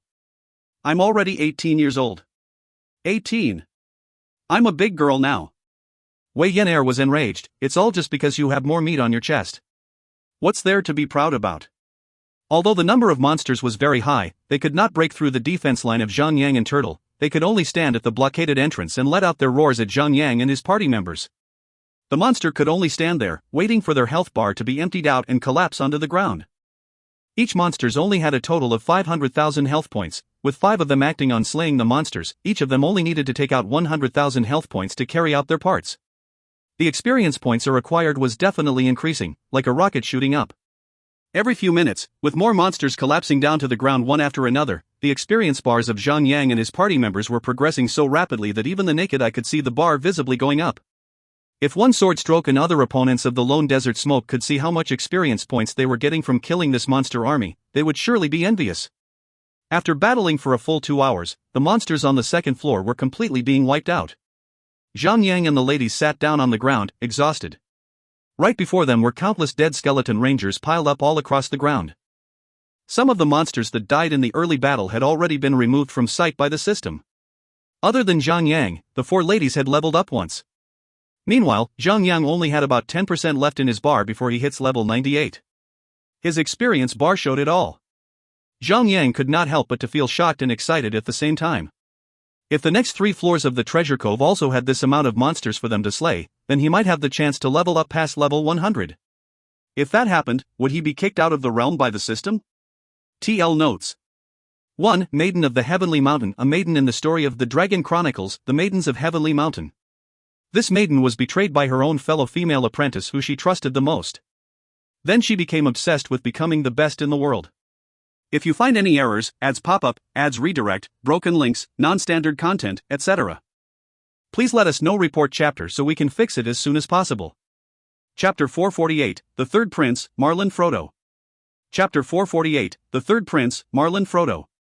Translator, Endless Fantasy Translation Editor, Endless Fantasy Translation. As the dead bodies of the monsters were far too vast, all 5 of them were involved in picking up all the loot on the ground. But, although the monsters in this area were harder to deal with, the loot that was left behind after they died were considerably good. Or, one should say that the loots that are dropped in this area were a little more mediocre. Well, these monsters were all elite grade, after all. The only problem was that, Zhang Yang and his party members were being pampered too well by the monsters out there. They would feel uncomfortable or unhappy if the monsters they slew did not drop any equipment. It was a dissonance of standards. As time was a pressing matter, Zhang Yang and the ladies could only pick up the valuable loot from the ground. As for the coins and cloth, they just left them all on the ground. Haning Shui and Wei Yan'er had to bear the pain of seeing the coins being left behind to the point that their faces were twitching all the way as they were leaving. They kept on looking back with their reluctant faces. The movement speed of using 2 legs to walk was definitely incomparable to the movement speed of flying with 2 wings. The party took about 30 minutes to arrive at the bottommost area of this floor. The main reason being, there were still some leftover monsters intercepting them as they were on their way, and that had delayed some of their time. If it weren't for those monsters, they could have arrived at the place about 10 minutes earlier. The boss that is guarding this floor is a man with a macho and large body. Unlike Ludovic, who came out as a statue in the first place, this boss held a golden sword, while sitting still on the throne. With one of his hand pressed on his forehead, it seemed like the boss was in deep thought.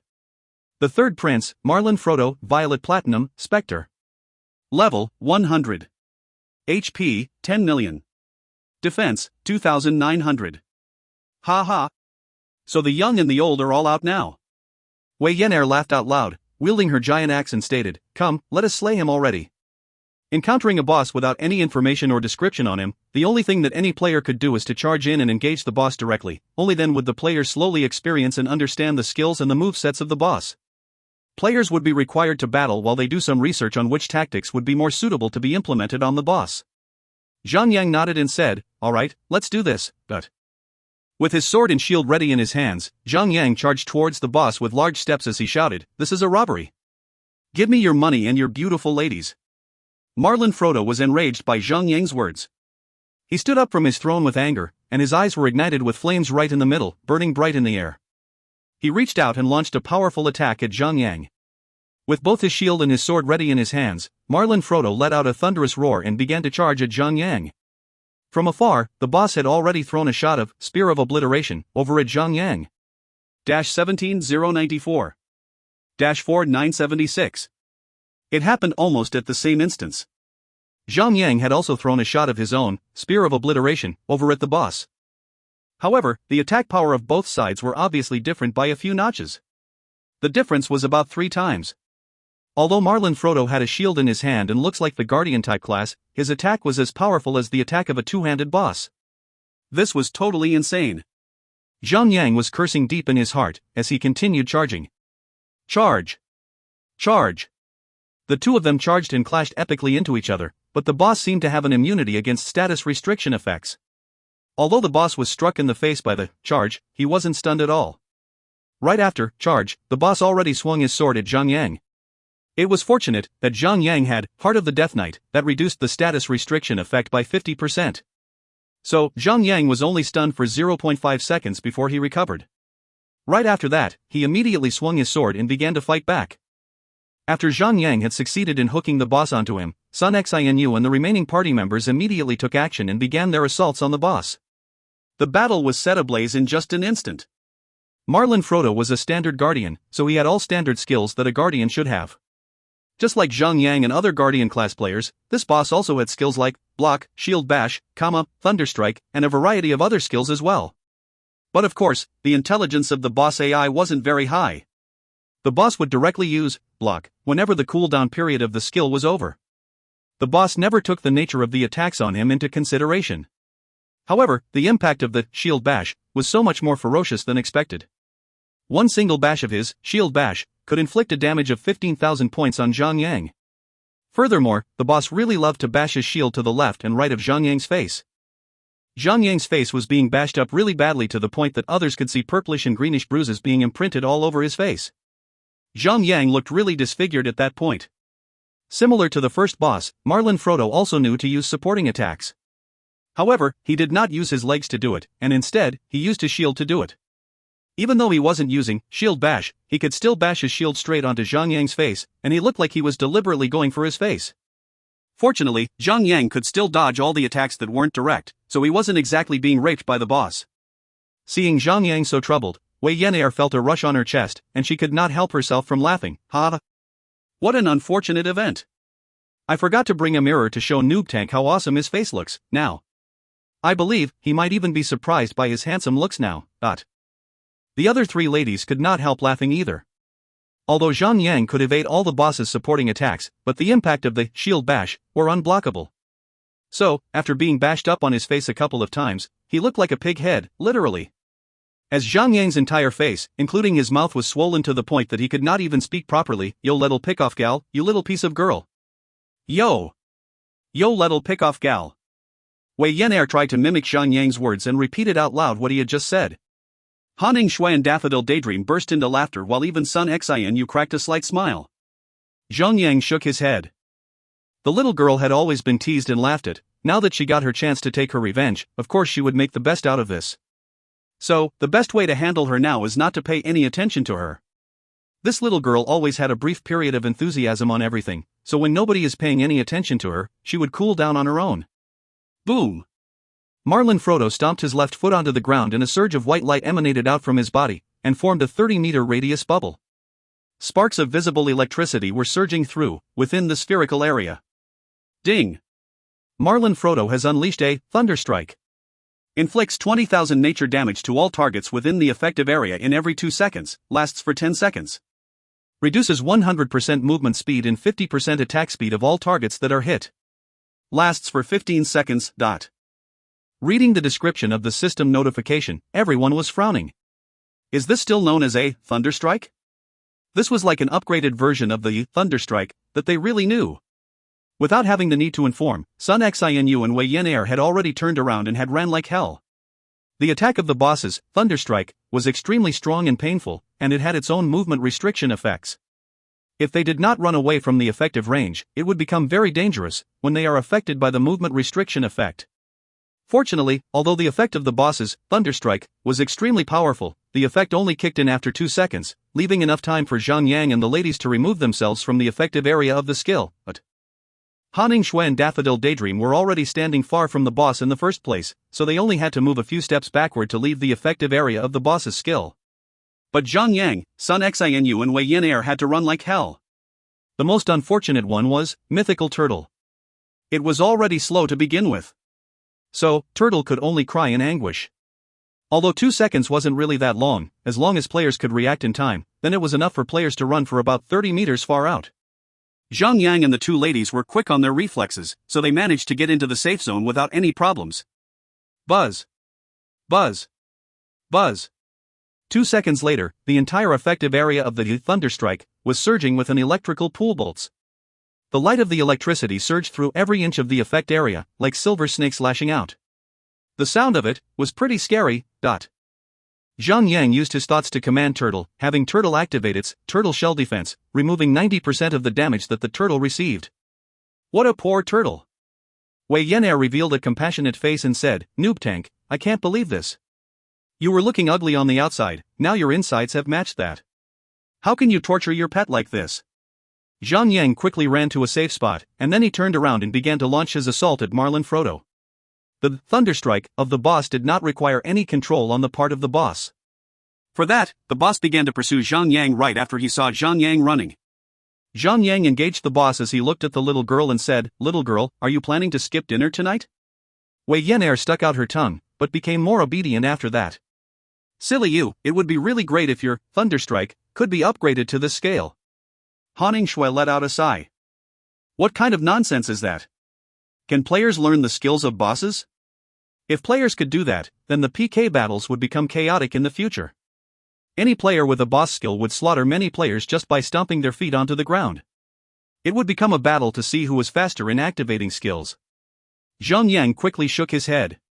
After the Thunderstrike of the boss had finally ended, Zhang Yang kiked Marlin Frodo back to the initial position, allowing the mythical turtle to join the battle, unleashing its damage output onto the boss. Ha ha ha. Interesting. Marlin Frodo wasn't like the first, talkative boss. While he was bashing up Zhang Yang's face with his shield, he was also laughing with pride. For 1,000 years, we have been trapped for 1,000 years. Now, we can finally return to the human realm. Stop daydreaming, dude. The world outside does not belong to you anymore. The Imperial Heavens Empire that you once knew no longer exists. And you all don't have to be the ghost that stays. You can just die now and gets reincarnated. Stop being inhuman and Inghost at the same time, already. Zhang Yang was really annoyed at being bashed on the face repeatedly. It's all the 7 traitors' fault. Marlin Frodo suddenly let out a burst of enraged roar into the sky. The palace was sealed by the 7 traitors. If you can make it here, that means that you must be the sons and daughters of the 7 traitors. Ha ha ha. The 7 traitors have already been reduced to dust. So, let me use your blood to make offerings to the gods. Marlin Frodo smashed his shield into one of the stone pillars that supports the ceiling of the floor. A loud booming sound spread across the area and the pillar was instantly split into 2. In the midst of the dust flying in the air, the pillar came crashing down onto Zhang and the ladies, like an avalanche. Ding! Marlin Frodo has unleashed Debris Crush. Zhang and the ladies quickly scattered into the surroundings, trying to dodge the debris that came at them. But Mythical Turtle had short legs, and it could not evade anything at all. So, it could only accept its fate of being crushed by the debris. Turtle was being crushed into a slosh of mincemeat on the floor, in the matter of seconds. Even though Turtle still had more than 90% of health bar, it was instantly killed by the debris that crushed it, turning it into a stream of white light which later went straight into Zhang Yang's inventory. Although the boss did not cause any direct damage to Zhang Yang and his party members with his Debris Crush, the debris that came crushing down on them were actually much more terrifying. Marlin Frodo laughed out loud. Instantly, the boss had become a professional demolition man. He began to destroy the pillars that supported the ceiling of the floor. Boom! Boom! Boom! The floor of Treasure Cove was experiencing a level 7 earthquake. The ground was trembling, without any pause. Zhang Yang tried to kite the boss to a spot where there were no pillars around, but the boss would leave him and went on to find a new pillar to smash on his own. It seemed that the boss would feel uncomfortable if he did not smash a pillar once in a while. After a few more pillars went down, Zhang Yang came to a realization. Oh no! Slay the boss. Quickly! Hurry up and slay the boss. Daffodil Daydream had also realized it all of a sudden. When the boss smashes every single pillar on this floor, the entire floor one will collapse on us, and we shall all be dead. The debris of one pillar could already kill the Mythical Turtle, a pet as strong as a tank, almost instantly. If this entire floor one collapsed on them, then all 5 of them would only have one way out of this, death. Therefore, the boss seemed easy to take on. Although the Thunderstrike of the boss was a little troublesome to deal with, that was not the difficult part of battling this boss, so it seemed. If the developer of the game had placed a time limit on this boss, meaning that the players needed to kill the boss within a certain time frame, or things would get really difficult. There was a total of 36 stone pillars in the entire floor too, and 11 pillars had been smashed down. That being said, Zhang Yang and the ladies were only left with 2/3 of the time to slay the boss. But Marlin Frodo still had 75% of his health bar left. Judging from the total DPS of Zhang Yang and the ladies, it would be impossible for them to kill the boss within the time frame. Zhang Yang quickly looked into his inventory and took out every single scroll that could improve their damage output efficiency.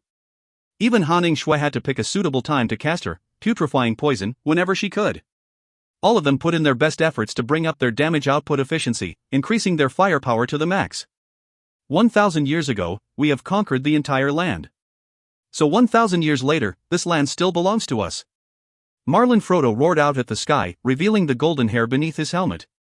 He looked like a mad demon with his blonde, long hair moving across the air, even though there was no wind at all. Boom! Boom! Boom! The stone pillars were smashed down one after another, and dust filled the air, as countless debris crumbled down upon the ground. The entire area of the floor was shaking violently, as if the floor would collapse down on them anytime soon. If this was reality, then Zhang Yang and the ladies would have ran as far as possible from the floor. Who would actually stay and fight, knowing that the entire floor above it is about to collapse down on you? But there was no need to consider about any architecture or physics when you are in a game. As long as the time is not up, no matter how shaky or tremor-riddled the entire area was, the place would not collapse. 18 pillars, 14 pillars, 9 pillars, the number of remaining pillars was getting smaller and smaller, by the minutes. 20%. The health bar of Marlin Frodo had finally entered the slaughter stage. Zhang Yang gulped down a power potion, grade 10 transmutation, and said, "Time to use our Dance of the Heaven and Earth. There's no need to hold back anymore." In just an instant, the firepower of the entire party suddenly soared up crazily. Their DPS got so high that even the boss was crying in pain. 10 seconds later, they had brought down the health bar of the boss down to only 5%. I'll admit that I have underestimated you.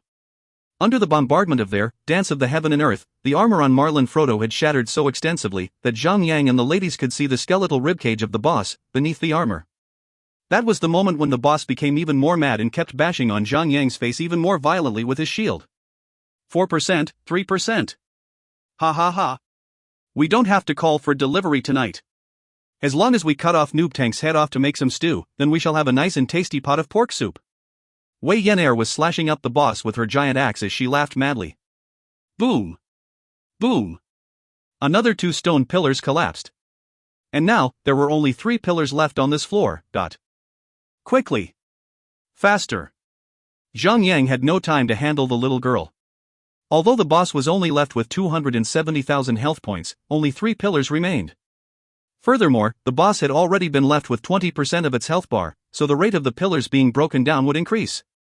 2%. Boom. Another stone pillar crumpled onto the ground. Marlon Frodo began to laugh madly. I shall bury you all alive. 1%. Boom. The final second stone pillar was also smashed to pieces and collapsed down to the ground. And now, the entire floor was supported by one final stone pillar, barely. Zhang Yang and the ladies could see that the ceiling of the floor was shaking violently, as if it would collapse at any time. A little more faster. F***CK the boss up. Only 70,000 health points left. The 5 of them were shouting encouragements to each other. They were working their asses off, until their eyes had turned red. 50,000.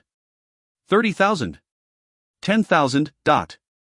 Marlon Frodo charged up to the final pillar in the entire floor and he raised up his shield. He then slammed his shield straight into the final pillar. Slaughter time. -18,924. Zhang Yang swung out his final hit onto the boss with everything that he had. Arg! Marlon Frodo instantly let out a miserable scream. The shield in his hand made contact with the pillar, but there was no sign of strength in that hit at all. Boom! The boss collapsed against the final pillar on the entire floor, sliding down onto the ground in a very slow manner, lifeless. If you find any errors, ads pop-up, ads redirect, broken links, non-standard content, etc., please let us know. Report chapter so we can fix it as soon as possible. Chapter 449, Recovery Aura. Chapter 449, Recovery Aura. Translator, Endless Fantasy Translation. Editor, Endless Fantasy Translation. Phew. The moment the boss was slain, the 5 of them swayed weakly on their feet, and they sat onto the ground without a care about their unflattering positions. They could only spare the energy to breathe heavily. That was really close. Zhang Yang could not help but to wonder if he did not have alchemist's intuition, which allowed him to make potions with the highest level of transmutation to boost the firepower of his party up by 10% to 20%, would they still have made it? Furthermore, all of them had the super skill, Dance of the Heaven and Earth, and they had 3 aura skills to boost them. Still, they had barely made it, after having all these perks. It would not be far-fetched to say that even among all 8 main servers of the game, Zhang Yang and his party would still remain as the strongest party there is in the entire game. They were on the brink of tasting defeat when victory was within reach. Well, how many parties could actually clear this boss? This was just the second floor of the treasure cove. God knows what kind of crazy powerful bosses lay in wait in the 3 floors below. Wei Yan'er always got agitated with excitement whenever it was time to pick up loot. She just sat there for a brief while before regaining her bubbly energy, going on to pick up the loot dropped by the boss. Raging sand gloves, yellow gold, leather armor. Defense, plus 24. Vitality, plus 168. Strength, plus 67. Agility, plus 151. Equip, increases your damage and healing effects by 2%. Equip, increases maximum HP by 500 points. Unidentified. Required level, 100. Wow, this little thing is awesome. Zhang Yang nodded. Level 100 was the hard bracket of another level of difficulty in the game. So, whether it be in terms of skills, the toughness of the monsters or the attributes of equipment, there would definitely be a groundbreaking difference.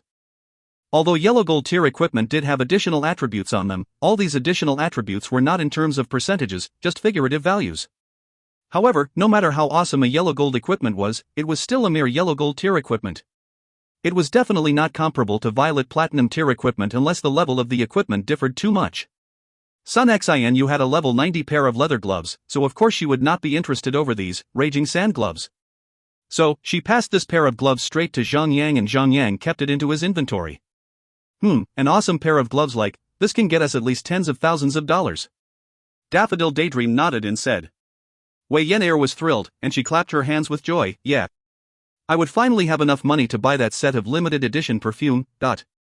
Ever since the Silky Soft Holdings was struck by the sh** storm, the two ladies of the company had been throwing their own money into the company to keep it running. Though they had already spent almost all of their money, they could not get enough to do it. That was why they asked Zhang Yang to invest later on. Although the current Silky Soft holdings was showing much promise and a certain depth of potential, the two ladies were not employed by the company to work and earn salaries, so they could only wait for the dividends to come during the end of the year. That was why these two ladies had almost dried their wallets up. If they had not been earning some pocket money from the game, they surely would have been forced to sell their bodies to Zhang Yang, just to get a good meal. Wei Yan'er took her own sweet time in searching over the loot, and she finally picked up a longbow that glittered gold. The body of the longbow was magnificent, by the looks of it. There were countless engravings of animals crafted over the body of the longbow, and the bowstring is made of a crimson red, elastic material. Only God knows what that bowstring is made of. Nebula's Boar Hunter, Yellow Gold, Bow. Attack, 1313 to 1913. Attack interval, 3.6 seconds. DPS, 448. Equip, increase your range attack by 5%. Equip, additional 5% damage to beast targets only. Unidentified. Required level, 100. Note, according to legend, Nebula was squatting at one side feeling bored, so he picked off the edge of a section of the branches from a tree and used it as the body of a bow, and he made the bowstring with the belt on his pants. Han Shui was initially fidgeting with the bowstring, but when she saw the note by the end of the bow's description, she immediately let out a squeak and threw the longbow to the ground, as if she was afraid that there was unclean stuff left on the bowstring. Zhang Yang laughed out loud when he saw how she reacted. As everyone decided to give up on the bow, Zhang Yang picked it up and kept it in his inventory. Wei Yan'er did not stop there, she went on and picked up another jade-like necklace that radiated in a violet light. She then posted the description of the item on the party channel. Violet Platinum Jade Necklace. Vitality, plus 176. Intelligence, plus 116. Spirit, plus 116. Equip, increases your damage and healing effects by 3%. Equip, increases your critical rate by 1%. Equip, increases maximum mana points by 300 points. Unidentified. Required level, 100. This is just beautiful. Wei Yan'er put the necklace around her own neck, and she kept turning left and right, trying to show how good she looked with the necklace around her neck. This little girl was already a vibrant, pretty little girl. So when she put on the necklace around her neck, she looked even more beautiful and young. Even though Zhang Yang had been soaking his eyes with the images of pretty ladies all around him, he was still amazed by the looks of the little girl. Your eyes are going to fall off if you keep on staring. Han Shui humped coldly as she glared at Zhang Yang's lower part of his body without a clear sense of purpose. Zhang Yang could actually feel the murderous intent coming from the direction of Han Shui. Zhang Yang could not help but recall the way Han Shui had bitten into the banana without mercy. He felt a chill down his spine as the image was brought up from the depths of his mind. He quickly sent a private message over to Han Shui, "You're jealous of a little girl? Shame on you. Humph. Men are unreliable. Didn't you say that you wanted to earn honor for your country by hooking up with a foreign babe?" Han Shui replied, with a tone filled with jealousy. Zhang Yang could not help but feel a slight sense of embarrassment. He had not expected that there were so many pairs of ears hidden behind walls. Obviously, the words that he said about win honor for his country had already spread like wildfire in the entire China server. He shook his head in shame and said, "I thought about it, but there are no foreign babes for me to win over. You son of a b***tch. Han Shui humphed. The two ladies of magic class had their very own necklaces of their class-type armor set. Since Han Shui wanted to keep 3 pieces of her armor set equipment on her so that her armor set effect would kick in, she gave the Violet Platinum Jade Necklace to Daffodil Daydream. Daffodil Daydream only had 2 armor set equipment, so she couldn't activate the armor set effect, even if she wanted to. It was natural for her to get more powerful equipment first before she could collect other pieces of her armor set. Wei Yan'er reached out for the loot, and she actually picked up another good item.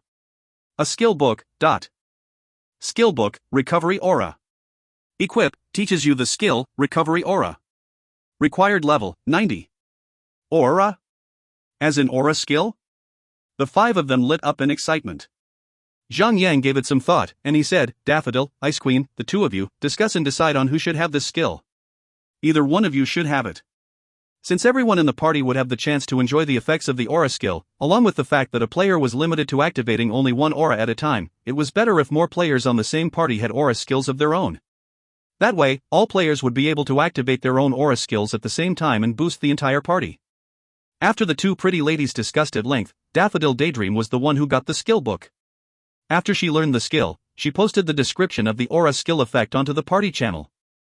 Recovery Aura, Level 1 recovers 100 health points and 30 mana points of all party members within the effective range of the recovery aura in every 3 seconds. The range of effective area, 30-meter radius circular area, with the user as the center point. The effect will last until the user is dead, or the effect vanishes automatically. You can only activate one aura skill at the same time. This aura skill was very good indeed. Not only could it recover health points but also can recover mana points. This skill would definitely be beneficial to the players when it came to a lengthy battle. Although 30 points and 100 points weren't really that significant, but this was just the effect of a level 1 recovery aura. When the level of this skill is increased, the effect will definitely become much stronger. Lastly, Marlon Frodo had also given them the second piece of the middle tier aura stone. This time, Zhang Yang was lucky. He won the dice throwing and got the piece of middle tier aura stone to level up his strength aura to level 5. Now, he can boost the vitality of all his party members by an additional 20%. At that moment, they had already left the location where they battled the boss. They were carefully looking up at the ceiling on top of their heads, fearful that it might just collapse on their heads at any time. Deep in their hearts, they knew that it was just a visual effect, but those effects were just too convincing. The 5 of them arrived at the location of the throne. However, none of them could locate the entrance that led to the 3rd floor of the treasure cove. Wei Yenair got impatient as everyone looked up and down for the entrance, so she kicked the throne with brute force. Her kick was so powerful that the golden throne gave off a sound of chang, and vibrated for a brief second. Zhang Yang turned his head over and took a look at the direction where the sound came from, and then he began to laugh out loud. "Little girl, you really did a great job this time. You actually found the entrance for us all." Wei Yenair was stunned for a brief moment, and she did not know what to say for the moment. But her face was really thick, so she laughed out loud as well and said, "I'm so clever, nothing can stump me." At the same time, the 3 ladies walked up to the 2 of them. Zhang Yang reached out for the golden throne and pushed it with brute force. The throne only moved a little, and then it was once again stuck firmly on the ground. The little girl just only realized it and said, "So, the passage is hidden below the throne." She immediately realized her Freudian slip, so she quickly acted busy and used her 2 small hands to cover her mouth, acting away stealthily as she could. "Little girl, your strength is the highest here, come quickly and help me," Zhang Yang said. Haning Shui, Daffodil Daydream are magic class players, and their equipment were more focused on adding their intelligence and spirit attribute points. So the strength of both of them added up together were minuscule, compared to Zhang Yang's strength. Sun Xin had agility set as the main attribute, so her strength was limited as well. Even if these 3 ladies tried to help, they could not do anything as well. Wei Yenair was different, because her strength attribute was even higher than Zhang Yang, after equipping her equipment. Her strength alone was almost equal to the sum of Zhang Yang and the 3 ladies combined. The little girl rolled up her sleeves a little and walked up to Zhang Yang. She stood firmly by the side of Zhang Yang and placed her hands on the throne. 1, 2, 3. 1, 2, 3. The 2 of them worked together and they managed to move the throne. As the throne constantly trembled while being pushed away, the width of the entrance was growing wider and wider, and finally, the throne was pushed aside. Rumble. Boom.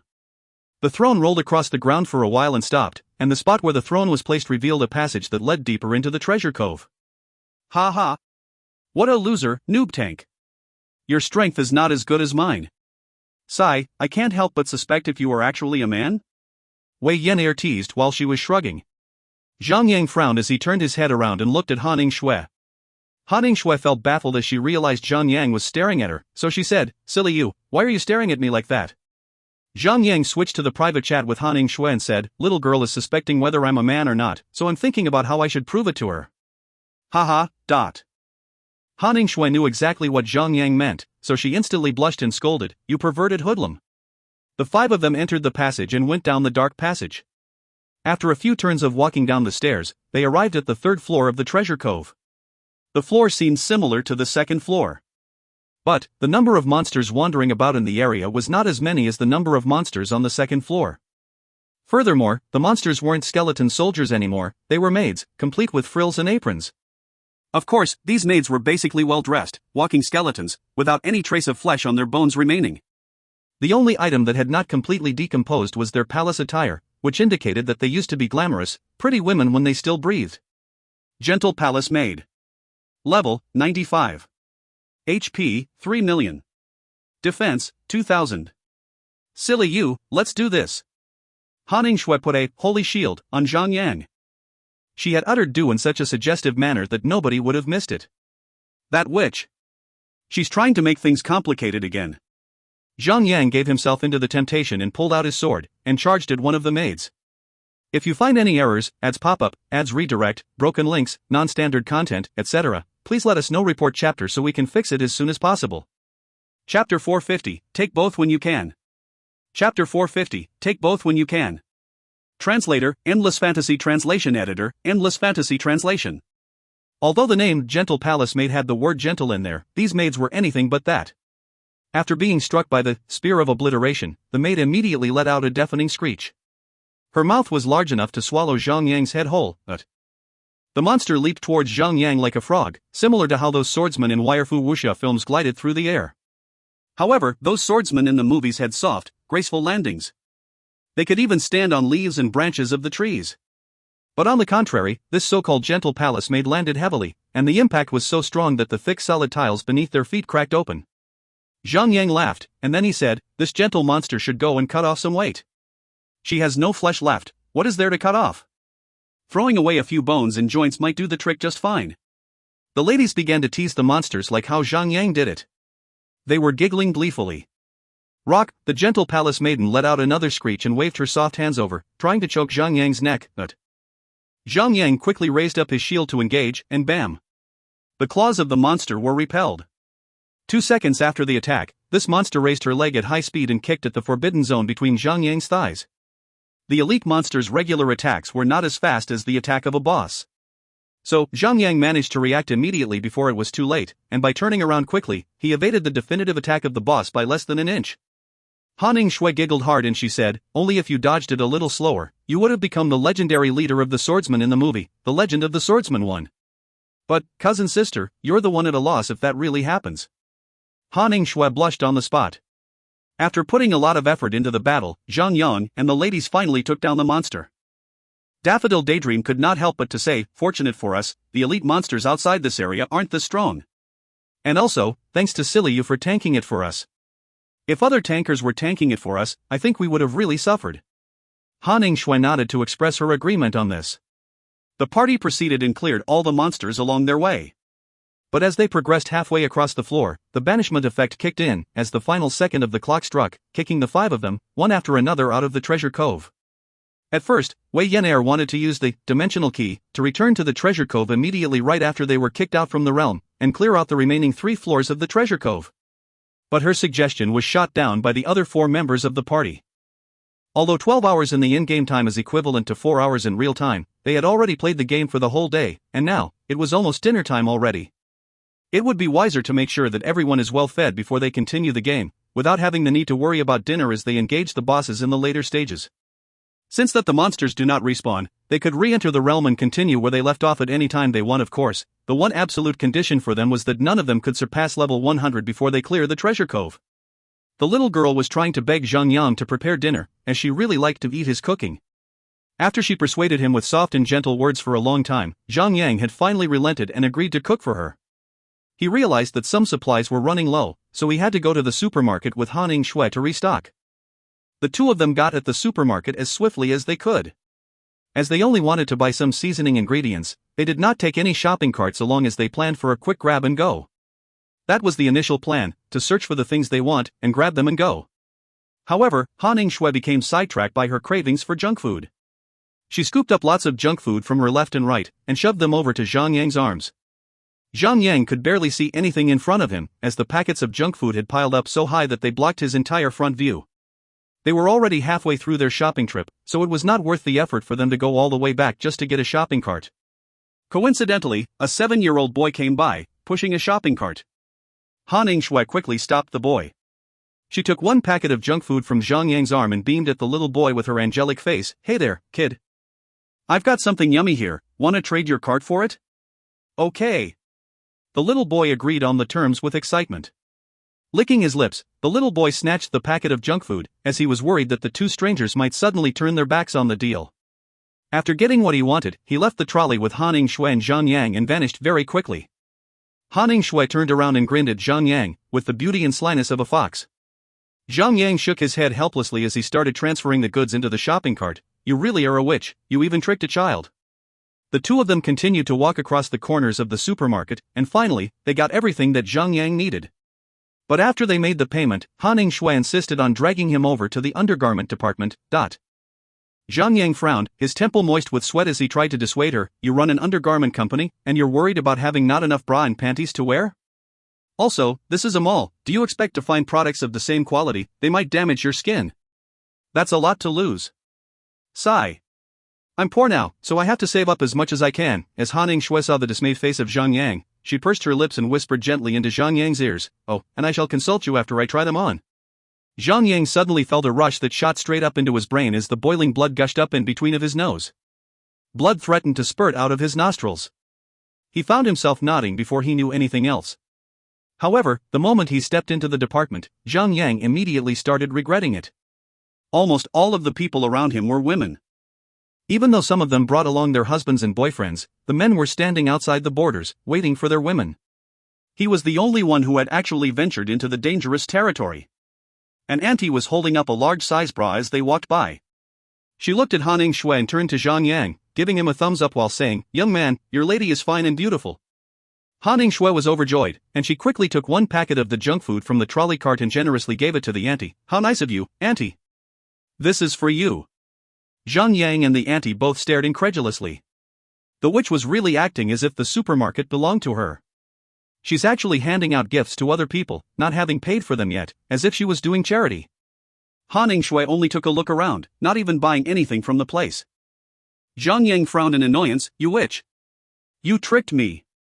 Han Shui flashed him a flirtatious smile and said, "Well, people have said it before, to know if a man loves his woman or not, all you need to do is to see whether the man is willing to accompany you, while you go around buying your lady products." The two of them walked back home after that.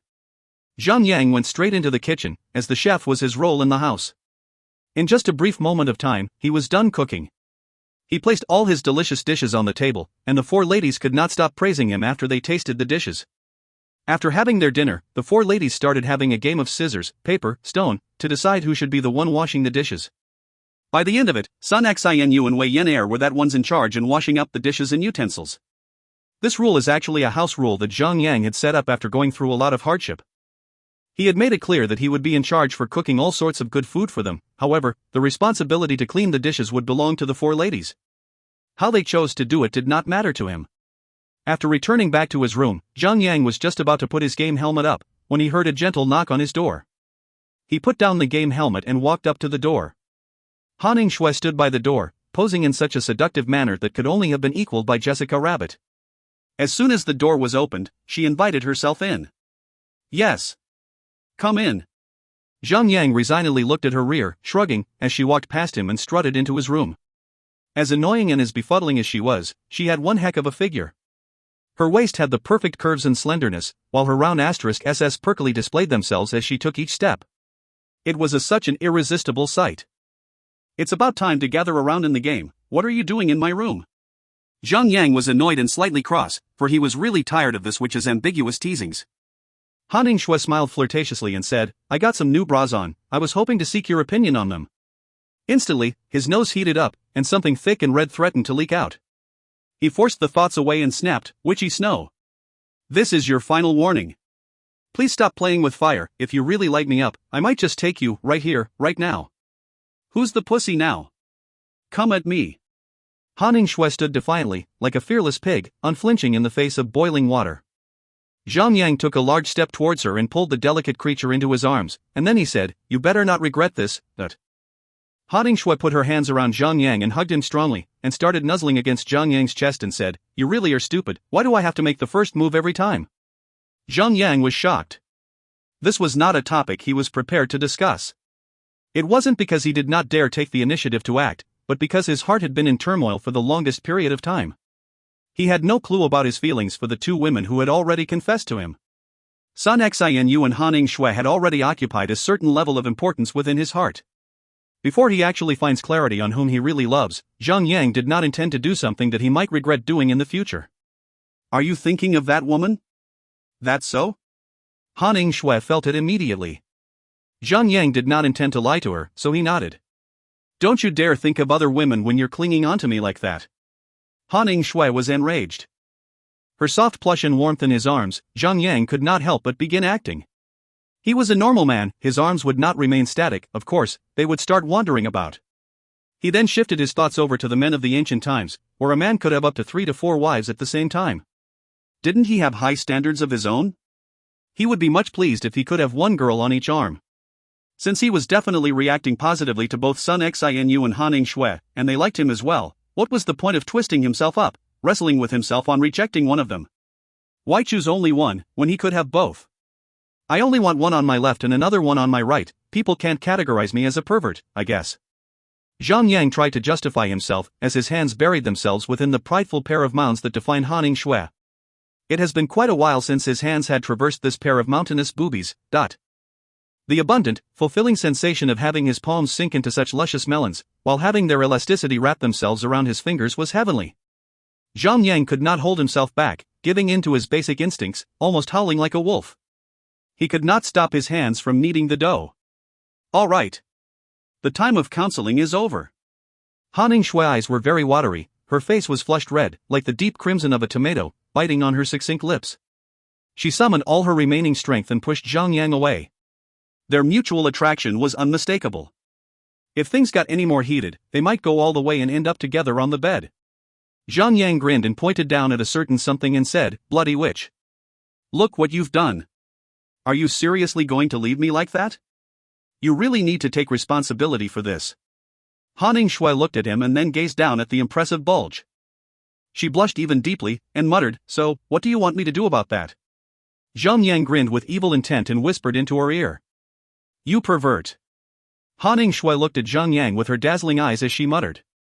"Then, I should just go to the Ice Queen." "No." Han Shui let out a huff and said, "Close your eyes." He. Don't laugh. 10 minutes later. Are you getting there yet? My hands are getting sore. Zhang Yang could hear her complaining. 20 minutes later. You pig. Why aren't you coming yet? Half an hour later. Han Shui slunk out from Zhang Yang's room, her face totally red. She banged into Wei Yenair, who was humming a song while walking back to her room. The little girl gave her a characteristically chirpy hi to Han Shui, which sent her blushing even further. She half-dashed straight back to her room and closed the door shut, without even looking back at the little girl. After the door was snapped shut, the little girl was left at the corridor of the room, with a lot of riddles in her mind, as she blinked her big, round, watery eyes and stared at the door. After a brief moment, the 5 of them had met up in the game. Zhang Yang's and Han Shui's eyes met. Both of them were still thinking of the bad things they had just done back in Zhang Yang's room. Zhang Yang felt another heatwave coming his way, while Han Shui merely raised her eyebrows suggestively, which accentuated her enchanting appearance even more. Sun Xinu seemed to realize that something was going on between them, her eyes constantly flitting between their gazes. Something had magnetized their eyes together, and she could see it. She could not help but to emit out a sense of murderous aura. Zhang Yang activated the dimensional key once again, and the 5 of them went into the open portal, one after another. They then found themselves at the front of the palace once again. The moment they set foot in the treasure cove, a banishment effect appeared on their HUDs, displaying a time clock which started to count down from 11 hours 59 minutes and 59 seconds. To save some time, Zhang Yang had asked Han Shui to give him the cloak of the dark wings. Then, he flew straight to the 3rd floor and used his party summon order to summon all 4 ladies straight to where he stood. If you find any errors, ads pop up, ads redirect, broken links, non-standard content, etc., please let us know. Report chapter so we can fix it as soon as possible. Chapter 451, The Second Prince Rogali. Chapter 451, The Second Prince Rogali. Translator, Endless Fantasy Translation Editor, Endless Fantasy Translation. It took them about 2 hours to find themselves standing before the 3rd boss in the treasure cove. However, the boss on this floor was not alone. He had 11 underlings around him. The second Prince Rogali, Violet Platinum, Spectre. Level, 100. HP, 10 million. Defense, 2,900. Royal Guard, Elite, Spectre. Level, 95. HP, 3 million. Defense, 2,000. Rogali did not have a full set of armor on him, like the 2 bosses that Zhang Yang and his party had previously encountered. Instead, this boss wore a grand, magic robe, embroidered with magical runes in gold thread. Instead of looking like a prince, this boss looked more like a priest from some sort of cult. Right beside him were his royal guards, equipped with full sets of heavy armor. They seem to be guarding the prince with everything they have. The 5 of them stood in stunned silence.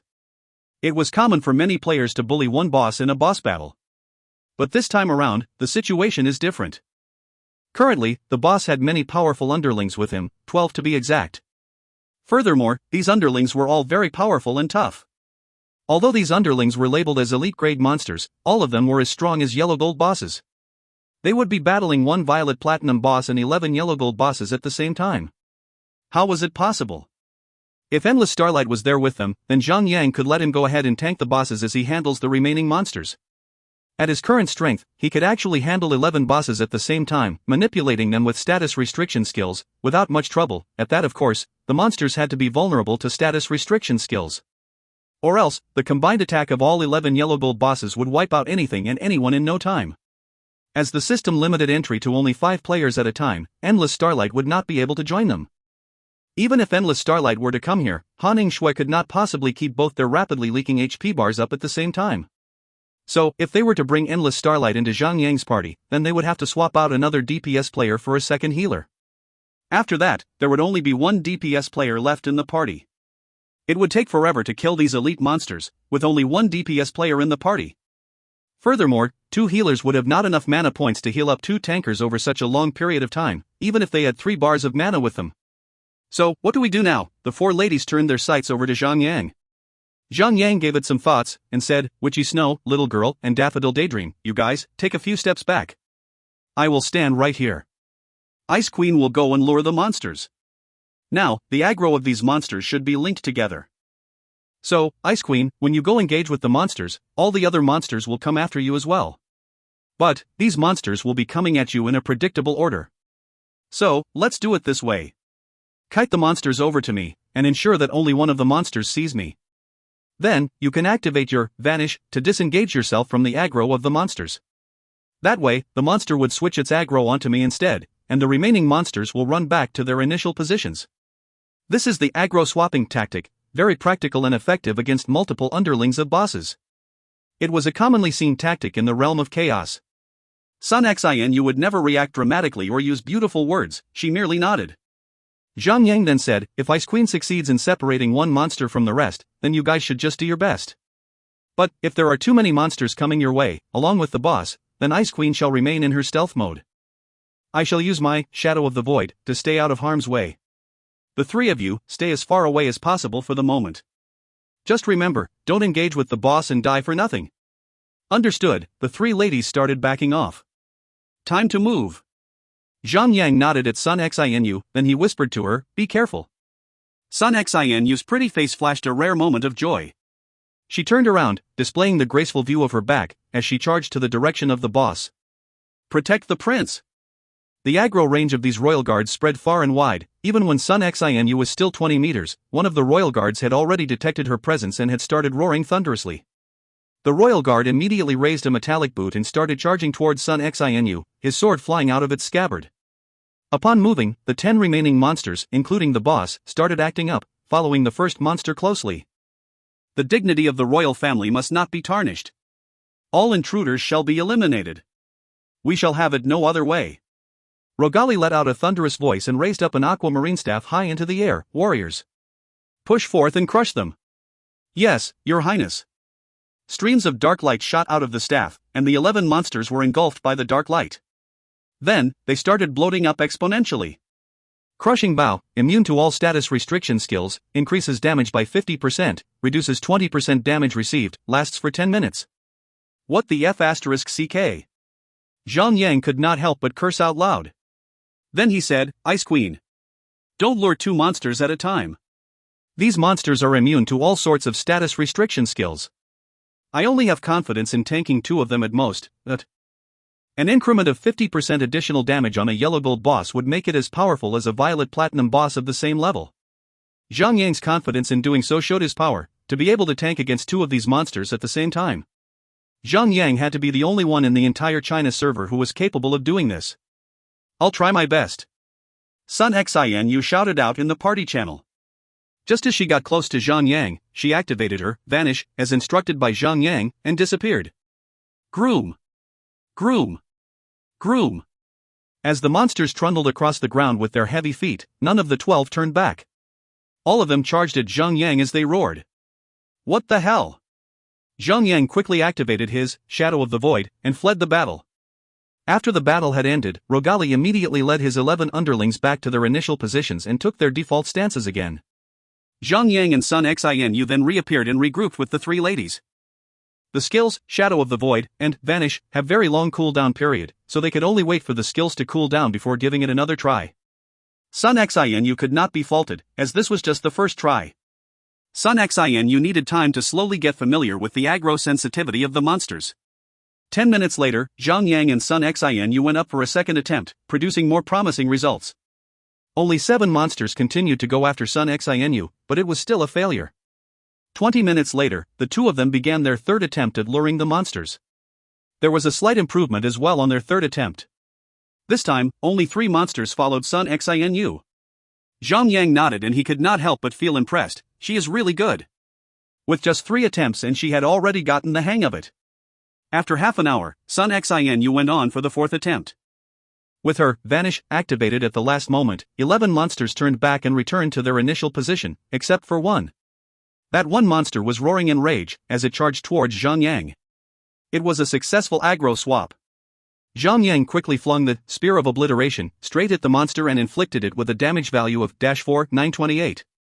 Rock, the royal guard, immediately let out a raging roar, and in a low, rumbling noise, it said, "Anyone who disrespects the royal family shall be eliminated." Zhang Yang raised up his shield to engage. Right after his block, he conveniently activated his Shield Bash and smashed his shield right into the monster's face. Kwang! The shield clashed against the metallic armor on the monster's head with a loud and clear bang. The impact of the strike concussed the monster and forced the monster to take a few steps back. Ha! Why is this monster is so noob? Wei Yenair smirked, so noob that it can't even withstand the strength of Noob Tank. An elite monster was just an elite grade monster after all. Although the attack of the monster was already as strong as the attack of a yellow gold boss, the strength attribute of the monster would remain the same, not something to stand against Zhang Yang, who already has a set of powerful equipment on him. The situation was like a naked player holding a violet platinum weapon in hand, trying to battle a player with a full set of powerful equipment, but with only a white wood weapon in hand. The attacks of both sides were almost of the same level, but the same balance was not present in terms of strength. This elite monster that had super strong attack power, but nothing else much. Although this royal guard had the crushing vow effect and was immune to all status restriction skills, the supporting attack was not really a means of an assault. Under the precise control of Zhang Yang over his avatar in the game, this monster was bombarded to the point that its pattern of attack had changed drastically, unable to land a hit on Zhang Yang. Wow, Noob Tank. At least you're not making a fool of yourself there. Wei Yenair looked at Zhang Yang with admiration as she wielded her giant axe, slashing the monster until it lost its balance. The monster was in a really bad shape. Of course I must look good. Zhang Yang laughed. You're so full of yourself, the 4 ladies hooted at the same time. At the earlier stages of the game, as the grade and level of equipment were not high enough, players could never have enough power to knock monsters back. It was not possible for a player to send a monster backward. Therefore, players began to fuse supporting attacks as they picked and rolled, and with the increasing number of high-tier equipment that were appearing for players to grab allowed them to be more efficient. So, more and more players were getting into the norm of using supporting attacks in battle against monsters and bosses. Zhang Yang had been trying to introduce the ladies to the effectiveness and the convenience of using supporting attacks in battle, and he had managed to pique their interest in it. He wanted them to understand the mechanism by themselves.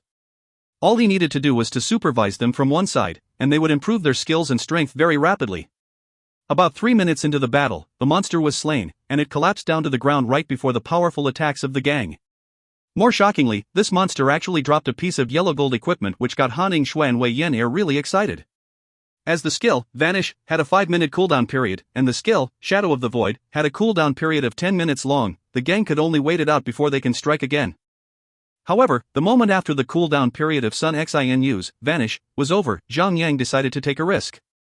He sent Sun Xinu over directly to lure the monsters in an attempt to save some precious time. But, what if Sun Xinu looked at him with a worried face? Well, at worst, I'll only die once. Zhang Yang smiled, but I believe that you will not let that happen. Sun Xianyu could not hide her embarrassment, her eyes were filled with hope, as she started blushing, while glaring at him, but with a sense of sweetness in it. As she continued blushing, she turned around and charged towards the monsters. This time, try to get 2 of them over. Zhang Yang increased his demands. Well, if they lured 2 of the elite monsters over, by the time when they slay the 2 monsters, the cooldown period for Sun Xianyu's vanish would be over, and they would not be wasting any time at all, but... Right then, Sun Xianyu halted at the moment she was about to enter the aggro range of the monsters. She was indeed worthy to be called a professional player. After she entered the range where she had lured the first monster, she took 1 step closer to the monsters before she activated her vanish to disengage from battle. But this seemingly insignificant 1 step actually brought in 2 royal guards to Zhang Yang. The 2 monsters charged at Zhang Yang in an intense manner. It was another success. Zhang Yang met the 2 approaching monsters without any sense of fear. With a vibrant swing of his sword of purging devourer, and the continuous bashing on the monsters' faces with his titan wall, Zhang Yang suppressed the 2 monsters with so much brute force to the point that the monsters could not even stand properly. Wei Yan'er had also picked up some hints on how Zhang Yang did it, so she also went up to one of the monsters and started swinging her giant axe as hard as she could. With the oppressive hammerings of Wei Yan'er, the monsters were bombarded to the point that they were constantly being pushed back by the attack, unable to regain their balance. Remaining armor pieces and the pieces of shattered bones were falling off the monster, roaring in hopeless rage. The little girl laughed joyfully as they roared in her face. However, Sun Xianyu and Daffodil Daydream were using different approaches, rather than applying brute force on the monsters. So, they could not really do much in this battle. Daffodil Daydream could not help but to voice out, Guildmaster, Warrior class and Knight class can suppress their opponents purely with strength. They can even use such tactics to interrupt magic classes from chanting spells successfully as well. What can the other classes do? Zhang Yang did not stop what he was doing as he continued to attack the monsters. That's not entirely true. Warriors and knights are indeed more powerful in terms of strength.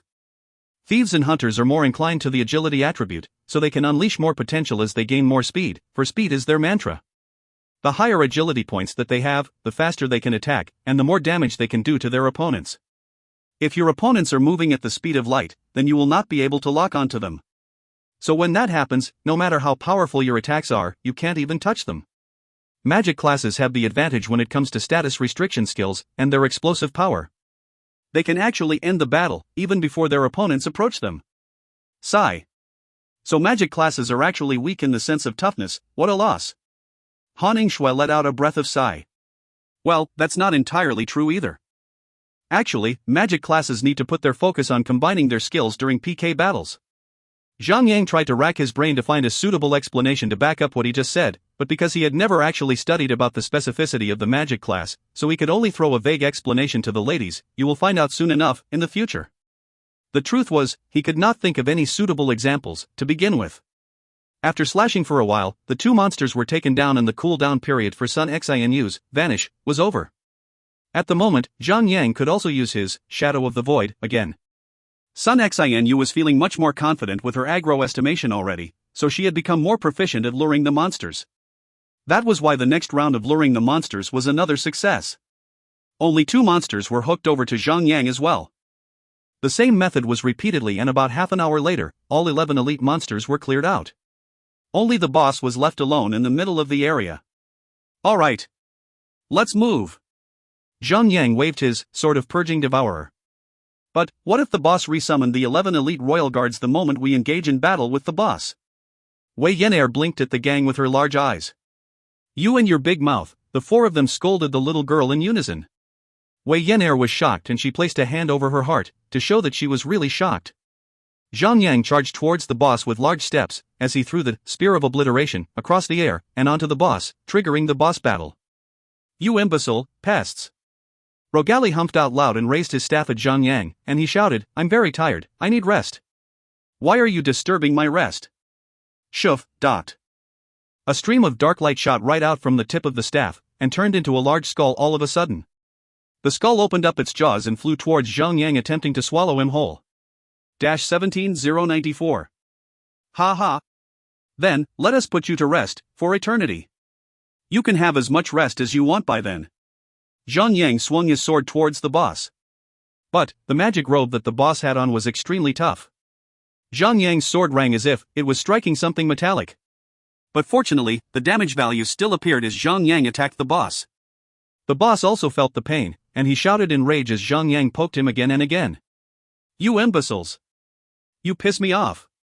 Rogali raised his staff right up into the air and fired another dark light from the tip of his staff that transformed into a large skull. Sun Xinu and the others quickly surrounded the boss and began to launch their assaults on the boss savagely. If you find any errors, ads pop-up, ads redirect, broken links, non-standard content, etc., please let us know. Report chapter so we can fix it as soon as possible. Chapter 452, Deathwater Elemental. Chapter 452, Deathwater Elemental. Translator, Endless Fantasy Translation Editor, Endless Fantasy Translation. After being ganged up by the party, Rogali was even further enraged. As the second prince of the Imperial Heavens Empire, Rogali is usually the one bringing along his underlings, rounding up on the weak. How could he accept such treatment? Shove. Shove. Shove. The boss repeatedly casted the large dark skulls after Zhang Yang, damaging Zhang Yang by about 17,000 damage with each hit. But Zhang Yang had a total of 90,000 health points, without even being atop the mythical turtle. There was really nothing to worry about at that moment.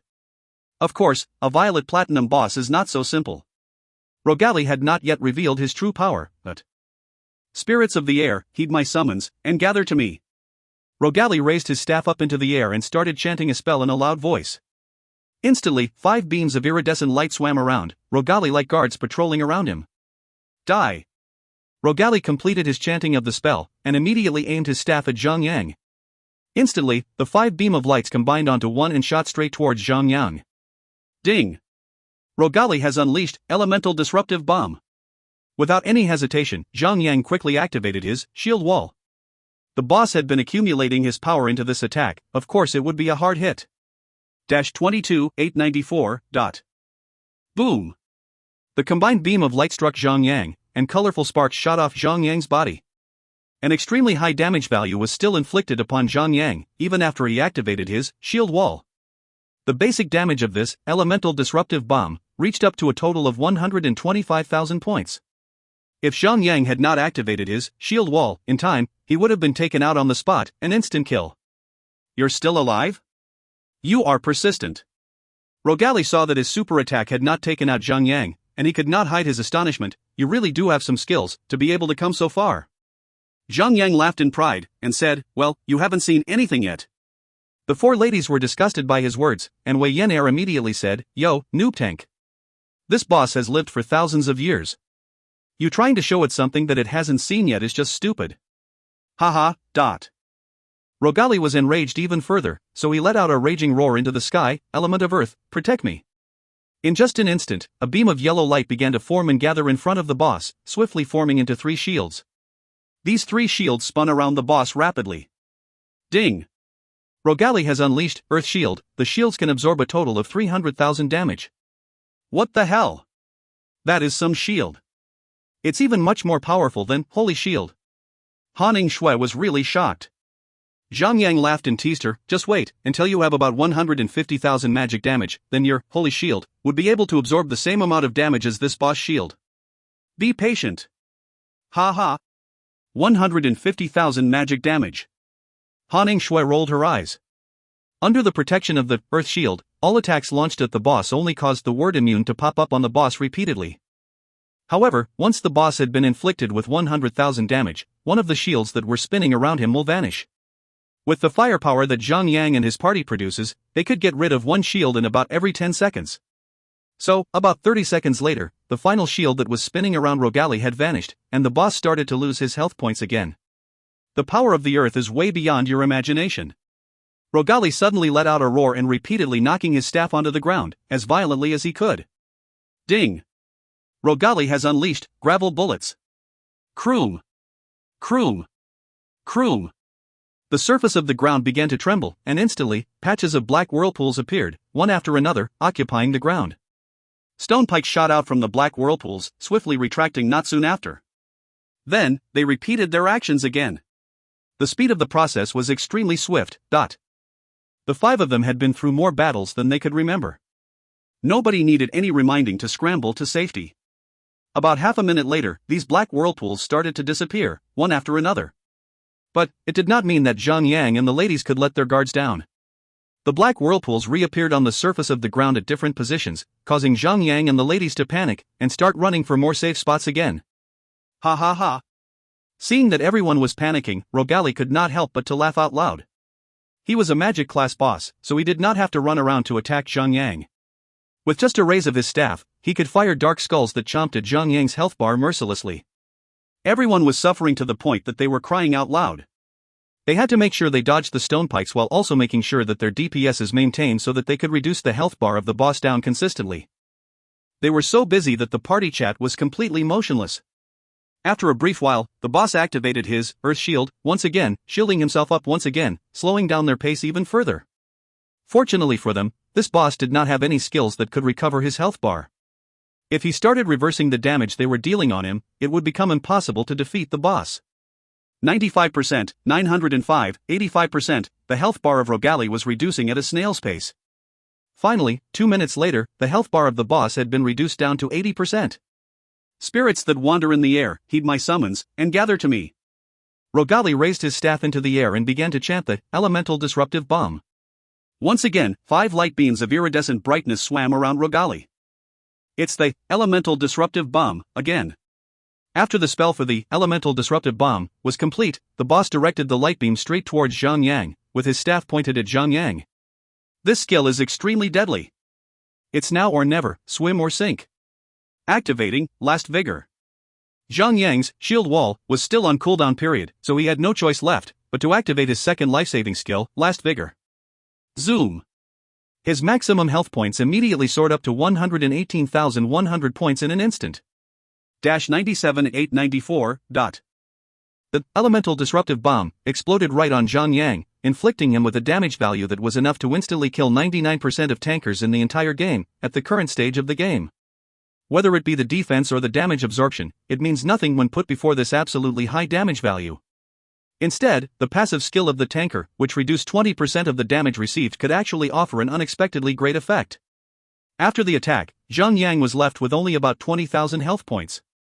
Han Ningxue quickly placed a holy shield onto Zhang Yang and focused on healing him up as quickly as possible. Elemental of water, wandering in the air, please accept my greetings, and battle for me. Rogali raised up his staff once again, but this time, puddles of water emerged on the surface of the ground, one after another, forming something humanoid. The crystal clear water still flowed smoothly around in the human form, which made them rather bizarre.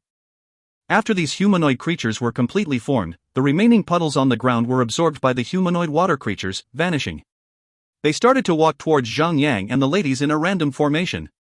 They weren't even fast. Death Water Elemental, Normal, Summon. Level 1. HP 50. Defense 0. Note, if you are wise, you will not attack these dangerous creatures, and you will definitely not want them to touch you. In God's Miracle, things that seem harmless are usually the most dangerous things in the game. Even if there wasn't such an indirect warning in the note attached, Zhang Yang and the ladies would not even try to attack or touch these weird creatures. They had experienced this many times already with similar monsters. This had to be a trap. Will we die instantly if we touch these things? Wei Yan asked. I'm 80% sure that we will die if we do touch them. Do you still remember what happened on the island of the Sacred One? Fatty Han really got us into trouble, there. Daffodil Daydream nodded. However, this time, the black whirlpools did not vanish from the ground, they were still on the ground, jabbing out more the stone pikes, leaving players with lesser places to stand in the entire area. Die. Just die. Rogali laughed madly as he fired more black skulls at Zhang Yang, one after another. That had been the most regular and frequent attack that the boss had been using throughout the entire battle. It was like the automatic attack of a physical-type boss. The boss should enter a new phase when he loses another 20% of his health bar. Zhang Yang went around a pillar to get out of the boss sight, forcing the boss to move around to get a better aim. He went around the pillars for a few times, waiting for those Deathwater Elemental to approach. When these summoned monsters circled around the pillar, he ran to another pillar, not far from the previous one, sending the monsters on a wild goose chase. Holy sh*T, this is just phase 2, and we already have to evade stone pikes and water elementals. What kind of nonsense do we have to deal with in phase 3, phase 4, and phase 5? Han Ningxue was already crying in misery. Guildmaster, your quest is definitely not an S-rank quest. It must be at least an SSSSS rank, it's crazy. Daffodil Daydream was also making complaints. Zhang Yang had already kited the boss far away from the location of the boss. The four ladies followed closely from behind. However, Mythical Turtle had short flaps. It was going nowhere. But Turtle was extremely lucky. Although it was slowly walking towards the boss, it miraculously did not step onto any of the black whirlpools that appeared across the ground, However, one of the Death Water Elementals had caught up with Turtle, and reached out towards Turtle with a watery arm.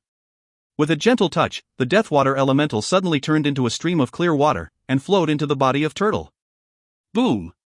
In less than 1 second, the Mythical Turtle was turned into a landmine explosion. The pieces of Turtle were splattered across a circular area, with a radius of 30 meters. Oh my god, this is terrifying. Wei Yin patted her heart in alarm. I'd rather get skewered by the stone pikes anytime soon. Everyone was nodding to agree on that point. Previously, the gang had needed to dodge the stone pike attacks from the ground. It had already got in the way of their movements so extensively that they could hardly dish out any damage. Now they had to evade a bunch of Deathwater Elementals as well. It was getting even more out of hand. The gang had only managed to reduce the health bar of the boss down to 60% after 4 minutes of hellish nightmare. The boss was now entering Phase 3. The moment the boss entered Phase 3, Rogali launched another, elemental disruptive bomb, at Zhang Yang. But this time, the cooldown period of Zhang Yang's shield wall had already ended. So, Zhang Yang handled the attack with ease. It seems that the boss would only launch his elemental disruptive bomb whenever he enters a new phase. Having gotten familiar with the sequences of the boss, things have gotten much smoother. The cooldown period of Zhang Yang's shield wall was only 3 minutes long. So, whenever they have taken out 19% of the boss's health bar, all Zhang Yang had to do was to look at the remaining cooldown period of his shield wall. If it was ready, then Zhang Yang and the gang could simply continue inflicting damage onto the boss. But if the cooldown period was not over yet, all they needed to do was to halt their attacks until Zhang Yang's shield wall was ready once again, before they resumed their assaults. Elementals of fire, please listen to my proposal, and eliminate all of my enemies. Rogali began to use a new skill in his new phase. Boom! A wave of flame exploded right out from the body of the boss, causing a ring of fire to spread into the surroundings. As the wave of flame rolled across the ground, Zhang Yang and the ladies were all inflicted with a basic damage of about 25,000 points each. What the hell? Ice and fire dual damage. Zhang Yang roared frantically while stealing a glance at Sun Xinu and Han Shui. He could not help but think that these two ladies were also like ice and fire. So, that meant that he had always been sandwiched in between ice and fire ever since he knew them. If you find any errors, ads pop up, ads redirect, broken links, non-standard content, etc., please let us know. Report chapter so we can fix it as soon as possible. Chapter 453, Ring of Blazing Flame. Chapter 453, Ring of Blazing Flame. Translator, Endless Fantasy Translation Editor, Endless Fantasy Translation. Rogali shook his body, turning into a rocket man launching a spray fireworks into the surroundings. He would send out a wave of flames across the area from time to time, giving Han Shui a hard time. Fortunately, Daffodil Daydream had already leveled her recovery aura up to level 3, so everyone could heal 500 health points and 230 mana points every 3 seconds, lightening some of Han Shui's workload. The recovery of 230 mana points every 3 seconds would also be turned into an abundance of hit points, thanks to the efficient catalytic converter that was Han Shui. Everyone in the party was beginning to get the flow of this super difficult battle. They were getting better and better in evading the hits, slowly bringing up their DPS. Especially Wei Yin. Because of limited rage points, the rate of her using her rage points was not high at all during boss battles, so she couldn't unleash her full potential. But whenever she is engaged in battles with these kinds of AoE happy bosses, she need not worry about running out of rage points. She only needed to wait until her skills were cooled down before she spams her skills again. There was nothing to worry about, she only had to throw every single skill onto the boss, and everything would be fine. As a result, they actually managed to bring down the health bar of the boss down to only 41% within 3 minutes. Zhang Yang quickly told everyone to stop attacking, as the cooldown period of his shield wall still needed 10 seconds. If they pushed the boss into his phase 4 at that moment, one elemental disruptive bomb would be enough to force Zhang Yang to activate his last vigor to stay alive. But last vigor would not reduce the amount of damage received. If the boss had any new super skills that can hit really hard in phase 4, then Zhang Yang would be doomed. Well, one must be cautious when crossing a road, no matter if the traffic is busy or not. It would be best to stop and look at both directions of the road before crossing.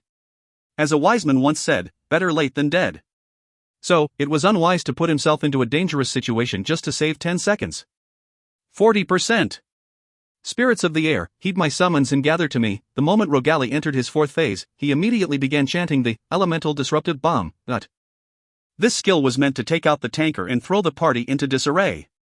If this skill could be activated without incantation, no party would stand a chance. During Phase 4, the boss had another AoE skill, Shadow Bomb. But this skill shared a common cooldown period with Tidal Flame, and the damage of this skill is slightly higher than Tidal Flame. Therefore, although the difficulty of this battle was increased, it did not put too much pressure on Han Shui. She still healed them all up fine.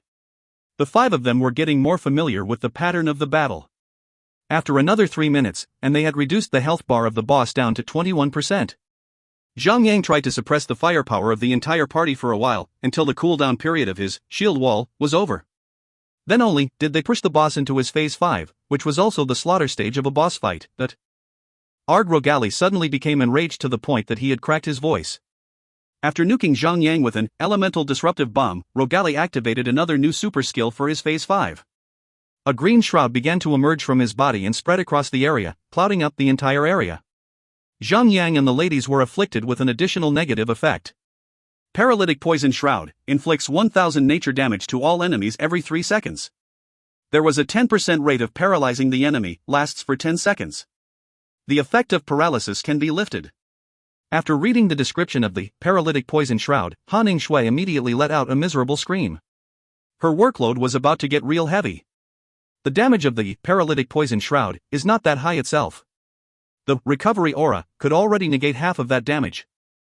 However, when the paralysis effect of the Paralytic Poison Shroud strikes the players, things would be much harder for the players as the movement of the players will be restricted. Players would not die if they are touched by the black whirlpools, but they would be torn to pieces if they ever get touched by any of the Deathwater elementals. The final stages of a battle would be the time to see the full prowess of a healer. All Han Shui needed to do was to make sure that her healing skills are activated accordingly, at the correct timing. She needed to make sure that the health bars of the tankers in her party does not go below the danger point, and she also needed to make sure that other party members do not die. Although all of them had their own skills, capable of countering the status restriction skill, the cooldown period for the skills were just too long. They should only activate their skills as a last resort. After the health bar of the boss had been reduced below 20%, the damage output of the party was increased by a little, and they were using every single skills that can slaughter. In just a brief while, under the bombardment of their firepower, the health bar of the boss was already reduced down to only 10%. Rogali finally felt a sense of fear. He began to increase his speed in activating his skills. Other than that, the movement speed of the Deathwater elementals had also increased by a notch, making the battle even harder than before. We can do this. We're strong. The party members started encouraging each other. 8%, 6%, 4%, the health bar of the boss was getting shorter by the second. And now, there were only a few drops of health points left. *CK him up. Humph. Use your everything on him. Han Shui was shouting and humping in frustration. Zhang heard the way she shouted and had to crack a smile. Then he sent a private message to Han Shui, "You were also humping me like this when we were in my room. You bust tart." Han Shui instantly blushed. 3%. 2%. 1%. No, Rogali roared in a thunderous but terrified voice, before he collapsed onto the ground, dead. The moment Rogali was killed, all of the black whirlpools and the Deathwater elementals in the surrounding vanished without a trace. Everything went so quiet, as if no battle had even occurred in the area before. But, the 3 equipment that Rogali dropped on the ground radiated with mesmerizing lights. One of them was a leather armor that glittered gold, another was a dark green helmet, and last but not least, was a ring surrounded by a lightly flame. Wei Yan'er went up to pick up the coins while Zhang went on to pick up the equipment, one after another. The first equipment they looked at was the leather armor. Scaly breastplate, yellow gold, leather armor. Defense, plus 24. Vitality, plus 302. Strength, plus 121. Agility, plus 274. Equip, increases your damage and healing effect by 2%. Unidentified. Required level, 100. Zhang looked at Sun Xianyu, but Sun Xianyu shook her head and pointed at her chest, implying that she already had a better set of armor equipped. Somehow Zhang lingered on her magnificent mounds instead. If it was another beautiful lady, he could easily tear his eyes away. But, the situation was much more different when it came to Sun Xianyu and Han Shui. These 2 beautiful ladies were his crushes. There was nothing shameful in men admiring their crushes. Sun Xianyu blushed as she noticed Zhang Yang drooling at her through his eyes. Han Ningxue was not too happy about it, so she cut in by coughing pointedly, a few times. The jealousy towards each other began to surge in the shadow. Since the leather armor was not desired by anyone, Zhang Yang could only slide it into his inventory and continued to look at the two pieces of equipment that were still lying on the ground. So, he started by looking at the dark green helmet. Deadly Fate helmet, violet platinum, heavy armor. Defense, plus 80. Vitality, plus 712. Strength, plus 471. Agility, plus 191. Equip, increases your damage and healing effect by 4%. Equip, increases your maximum health points by 1000 points. Unidentified. Required level, 100.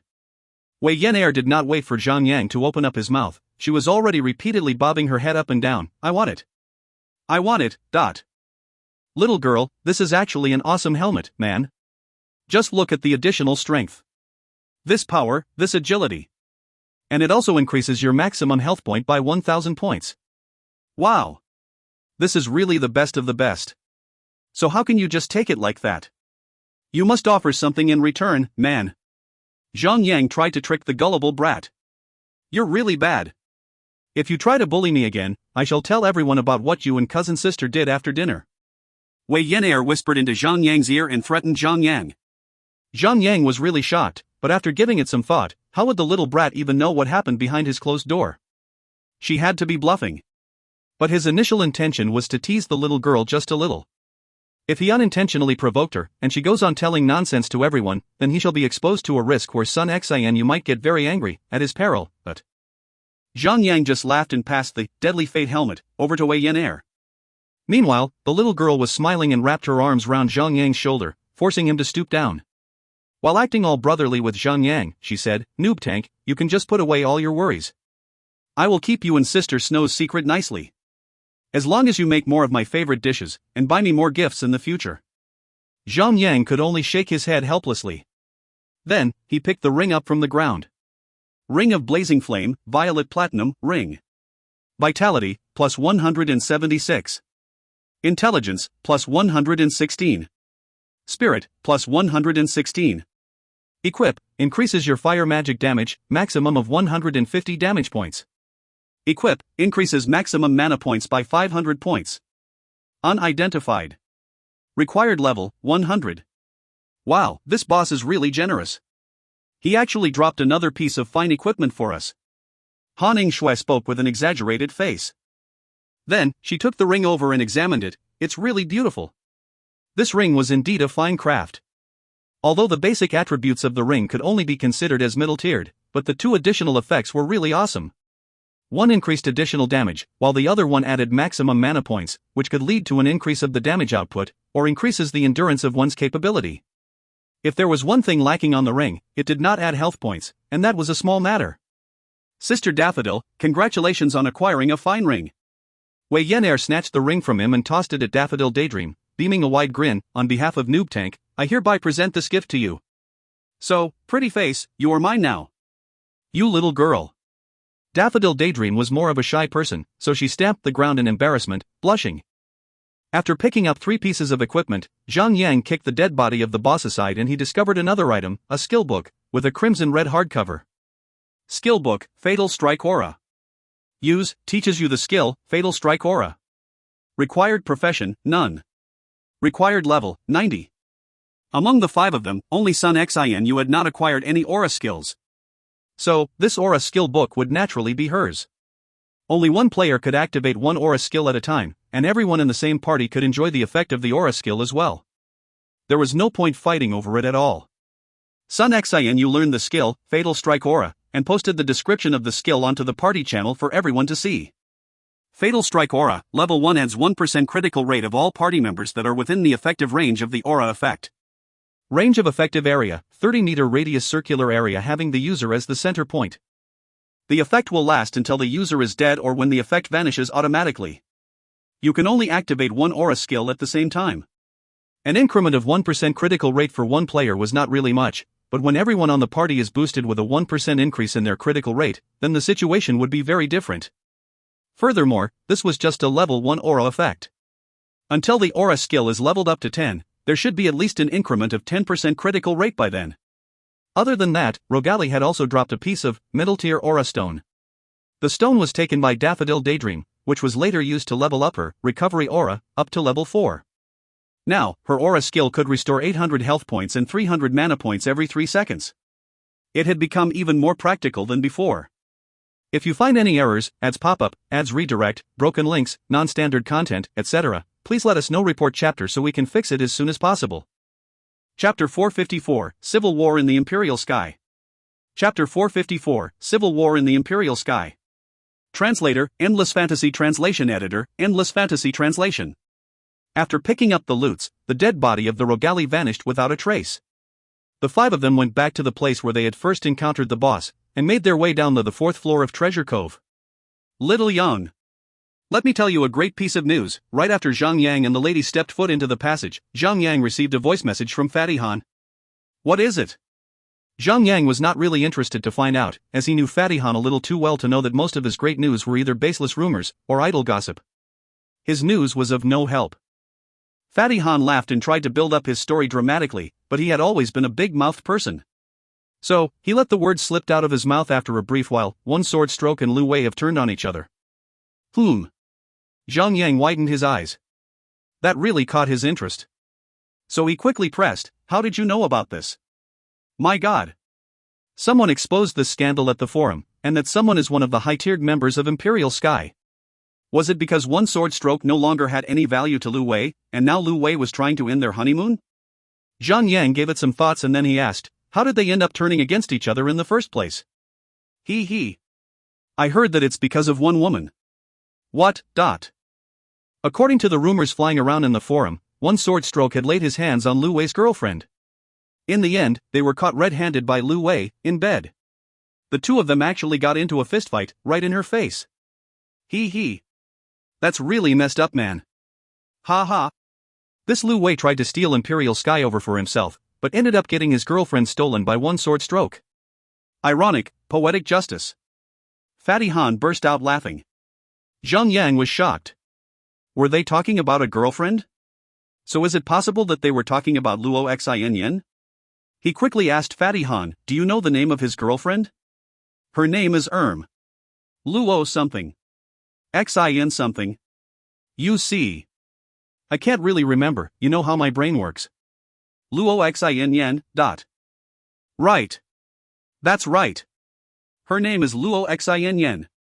Wait, how do you know? Fatty Han asked as he was very curious, but immediately came up with an assumption and said, so, you already saw that post earlier on. Gah, why did you try to make me happy? You should have told me from the start.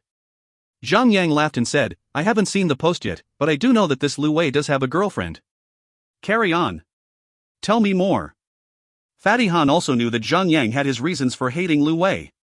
After all, Zhang Yang was almost played out by Lu Wei, barely making it to the soaring sword competition in Shanghai. So, Fatty Han would not be surprised if Zhang Yang had been keeping an eye on Lu Wei. Then he continued, but Lu Wei is also not simple in other regards. After he left Imperial Sky, he took a large number of players along with him and formed his own guild. I think the name of his guild is The Myth. Hate to admit it, but it sounds awesome. The Myth. Zhang Yang felt a terrifying chill down his spine. In this life, although Lu Wei had been progressing very differently in God's Miracle under Zhang Yang's influence, but in some aspects, they were uncannily similar. The guild that Lu Wei had founded in his previous life was also called The Myth. Oh, I see. So, how about one sword stroke? Did he say anything at all? Of course he's mad. He began a quarrel with that son of the beach Lu Wei. Fatty Han laughed. Be it Lu Wei or one sword stroke, Fatty Han had always hated these 2 guys. So now that these 2 were quarreling with each other like a cat and a dog, of course he would be satisfied watching the drama progress. Now that the 2 guilds are hurling insults at each in the forums, some bored people have joined in and have added some seasoning to the fight, making situation even better. Ha. Now, the forum is chaotic, thanks to them. Zhang Yang was at a loss on whether to cry or to laugh. His initial intention was to send Luo Xin to Lu Wei, hoping to plant an eye and an ear next to Lu Wei, so that he would truly be able to keep an eye and ear on Lu Wei's every single move. With that, he could at least prevent that son of the beach from planning in the dark.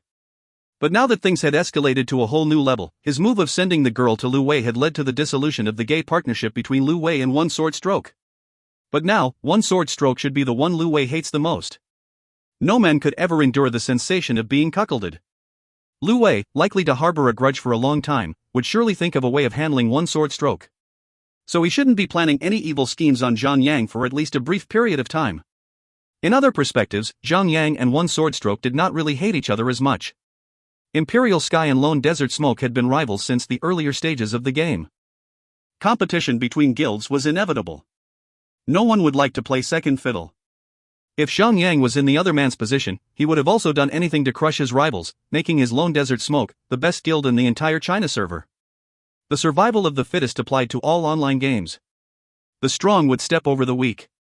This phenomenon was very common in all online games. But, who would have thought the almighty #1 tanker in the entire China server had once fallen into a love trap with Luo Xanyan in his previous life? Although Zhang Yang had been rivals One Sword Stroke for so long, Lu Wei had been the perpetrator of most of it. He actually had deep respect for One Sword Stroke's capabilities. But, to think that One Sword Stroke would actually steal other people's wife, that was really something that Zhang Yang could not understand. Zhang Yang shook his head and decided to put his thoughts on the matter aside. His main focus at the moment was to clear the entire treasure cove. After walking down a few flights of stairs, Zhang Yang and the ladies arrived at the 4th floor of the treasure cove. The moment they walked out of the stairwell, a large white skeletal tiger lunged out from a dark corner by the stairs and bit Wei Yan air. Crack! The skeletal tiger left 4 teeth marks on the armor of the little girl. 14-216. Wei Yan was inflicted with a high damage value in an instant. She had almost immediately lost 25% of her health bar. Starving White Skeletal Tiger, Elite, Spectre. Level, 95.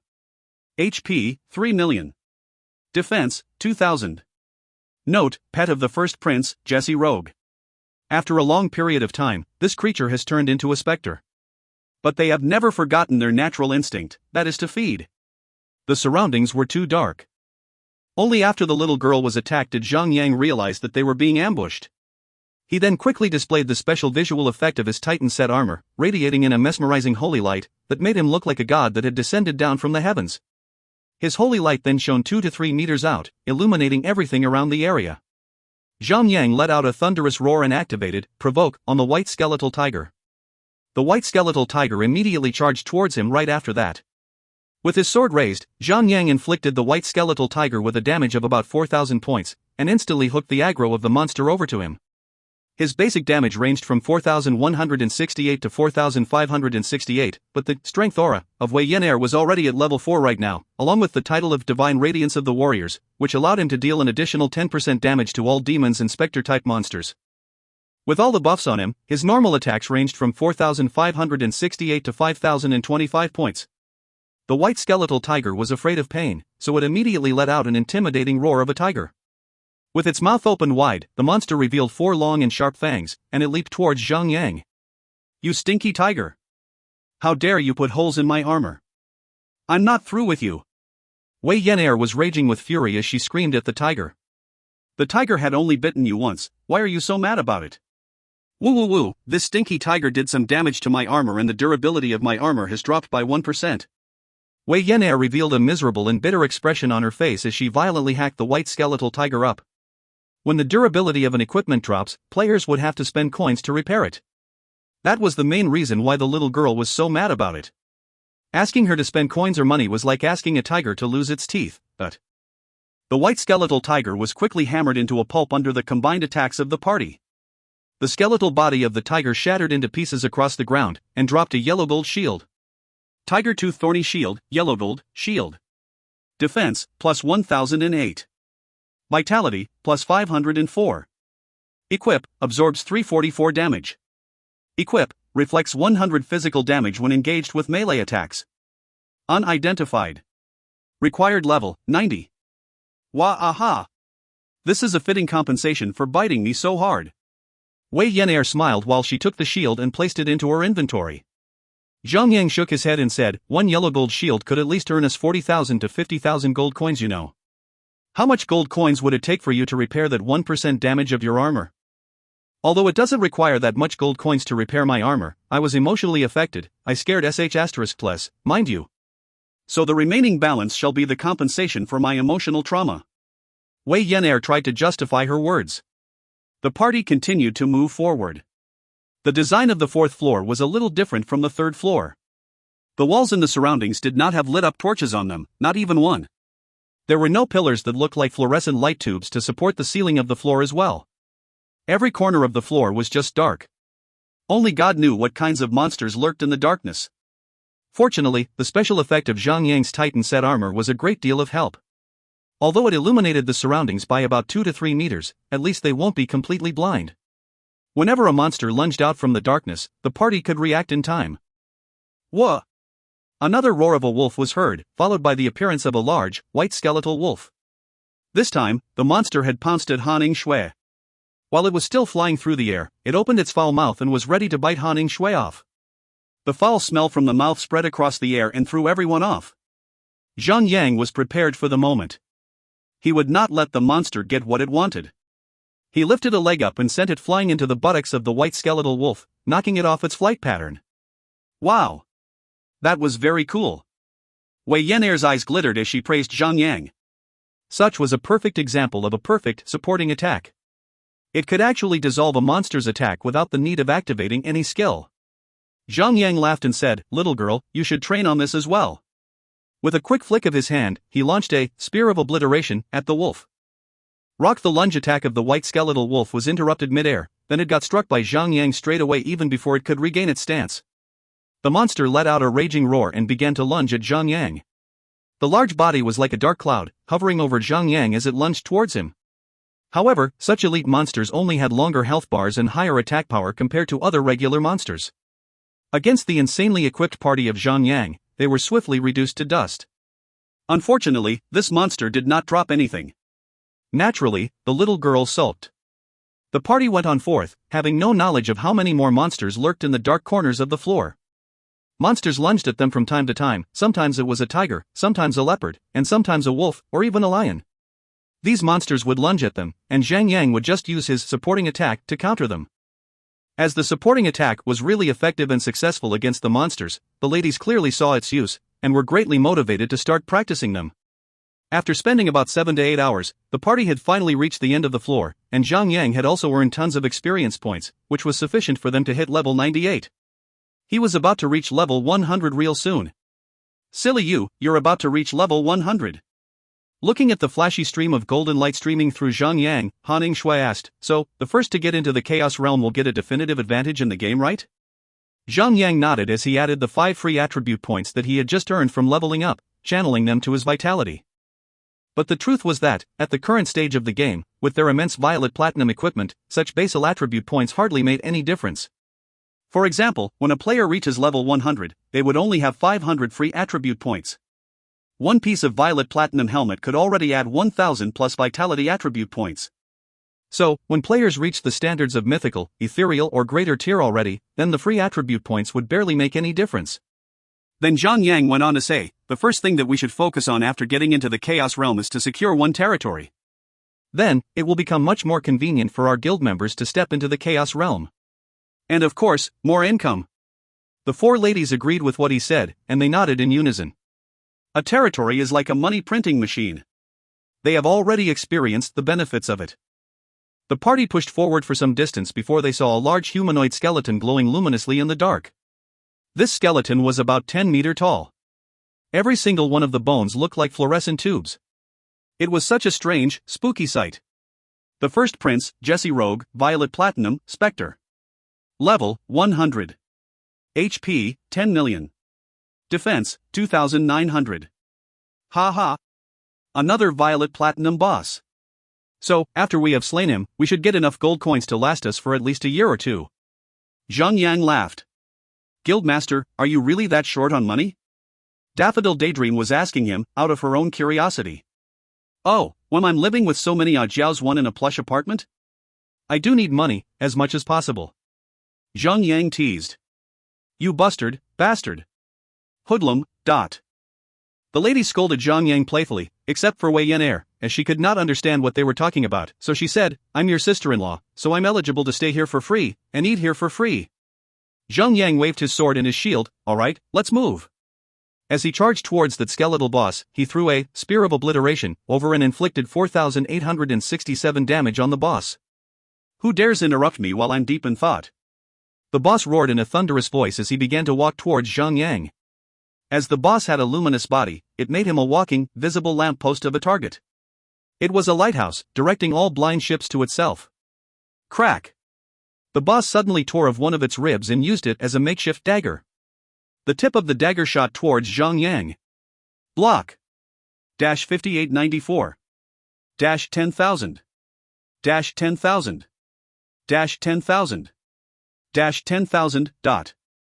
Although Zhang had raised up his shield to block against the attack of the boss, the rib bone blew up, and tiny pieces of the shattered bone shot out into the surroundings, inflicting everyone with damage of 10,000 on each of them. It was an AoE attack. I hate humans. They are just a bunch of hypocritical, filthy animals. No, they do not even deserve to be called animals either. They only deserve painful deaths. Jesse Rogue let out a raging roar before he went on to pluck another one of his rib bones off. Once again, he made to stab Zhang. Boom! Boom! Boom! Every single time when the boss stabbed Zhang with his rib bone dagger, the rib bone dagger would explode 40 meters across the surroundings and inflict damage to all targets within the effective range of the explosion. It wouldn't hurt to mention that it hurt like hell too. Fortunately, Han Shui is a priest, her speciality happened to be AoE healing, she could heal the entire party members at the same time. With the additional support from the recovery aura of Daffodil Daydream, which had already been leveled up to level 4, everyone in the party could recover 800 health points every 3 seconds. Although that amount of healing was not really that high, it came at such a rapid rate that the healing efficiency could not be underestimated. The battle had already hit its peak point, not long after Zhang and the ladies had engaged the boss. Han Shui had already been put to work at full capacity. There was no slacking for this lazy woman. TL notes. 1. A jiao means a mistress or a young wife, as in second/third wife. If you find any errors, ads pop up, ads redirect, broken links, non-standard content, etc., please let us know. Report chapter so we can fix it as soon as possible. Chapter 455, Demon Blade of Death. Chapter 455, Demon Blade of Death. Translator, Endless Fantasy Translation Editor, Endless Fantasy Translation. Crack. Crack. Crack. Soon, all 12 ribs were all torn apart from its ribs, and it stood before them, a ribless spine. Wei Yenair laughed at the boss and said, "Stinky boss, let's see what else you can do now." Jesse Robe let out a roar, and its entire body quivered for a very brief moment. 12 bones emerged right from his spine, forming a new set of rib cage. The boss had returned back to its initial form, which meant that the boss could tear off his rib bones one by one and attack them with that terrifying AoE attack again. Wei Yenair's jaw fell slack for one moment, and then she pointed at the boss furiously and said, "You stinky boss. You cheated." Crack. Jesse Rogue tore out another rib bone, held it firmly in his hand, and stabbed at Zhang. As the rib bone blew up, everyone was inflicted with massive damage values. I have never seen a boss that loves torturing himself so much. Han Shui said. He's hurting himself, and we are the collaterals. Better not provoke a hard-forced kid. Zhang laughed. Fortunately for them, Jesse Rogue had no other skills, other than these explosive ribs. But, this one attack was already powerful enough to give Zhang and the ladies a boatload of problems. Not only did it force Han Shui to heal everyone frantically, even Zhang was forced to activate his Vanguard's aggression and sacrifice on the ladies who were low on health or could not be healed in time by Han Shui. The party was already barely hanging on. If the boss added any new tricks, it would be over. This boss was neither hard nor easy. It was easy because Zhang and the ladies did not have to pick and roll or apply any tactical formations. On the other hand, the rib bone attacks left them no room for any evasive measures. Everyone could only stand still and endure the damage. Furthermore, the attack of the boss was extremely painful and consistent. One small mistake could cause the entire party to be wiped out as well. It had been completely turned into a battle of pure firepower. So, Zhang and the ladies could only hold on and do their best on the boss. 90%, 80%, 70%, the health bar of Jesse Rogue decreased rapidly as Han Shui's.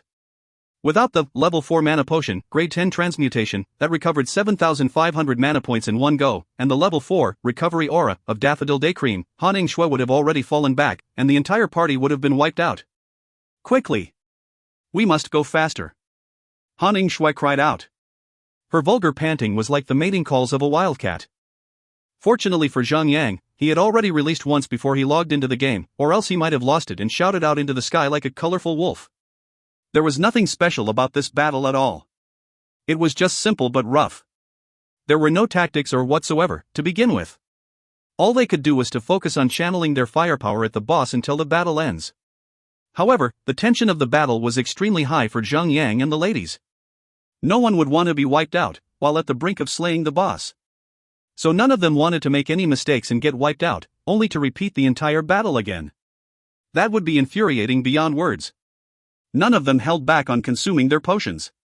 All of them were gulping their level 4 healing potions, grade 10 transmutation, like mad as they were battling the boss.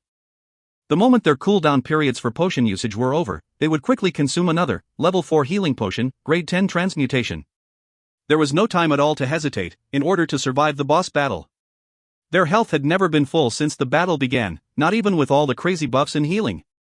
60%, 50%, 40%, the health bar of the boss was getting lesser and lesser by the seconds.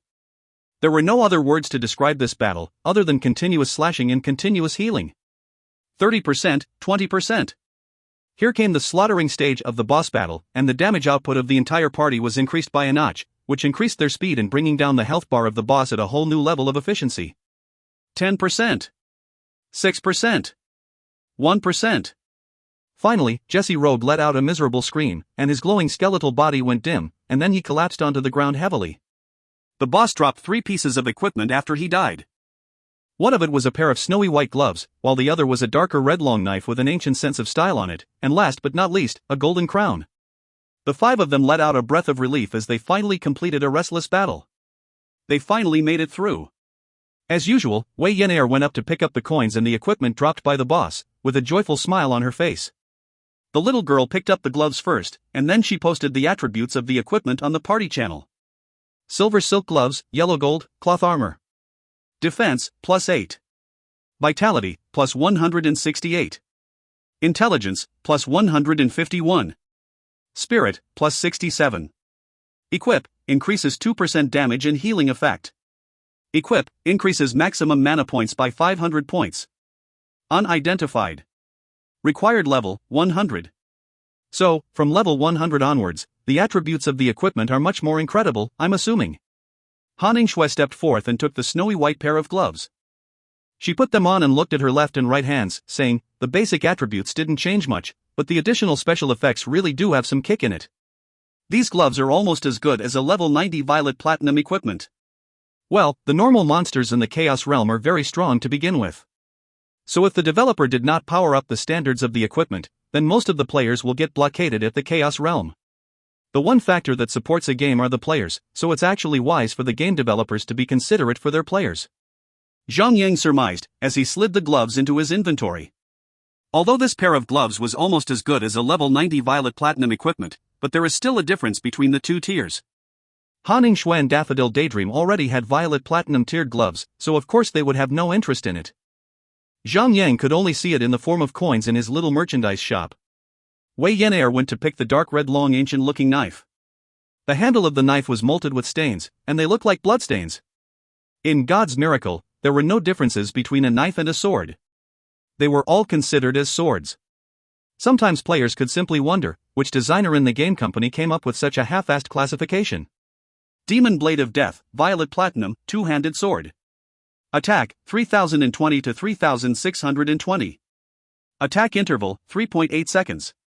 DPS, 873. Equip, increases attack by 10%. Equip, increases critical rate by 3%.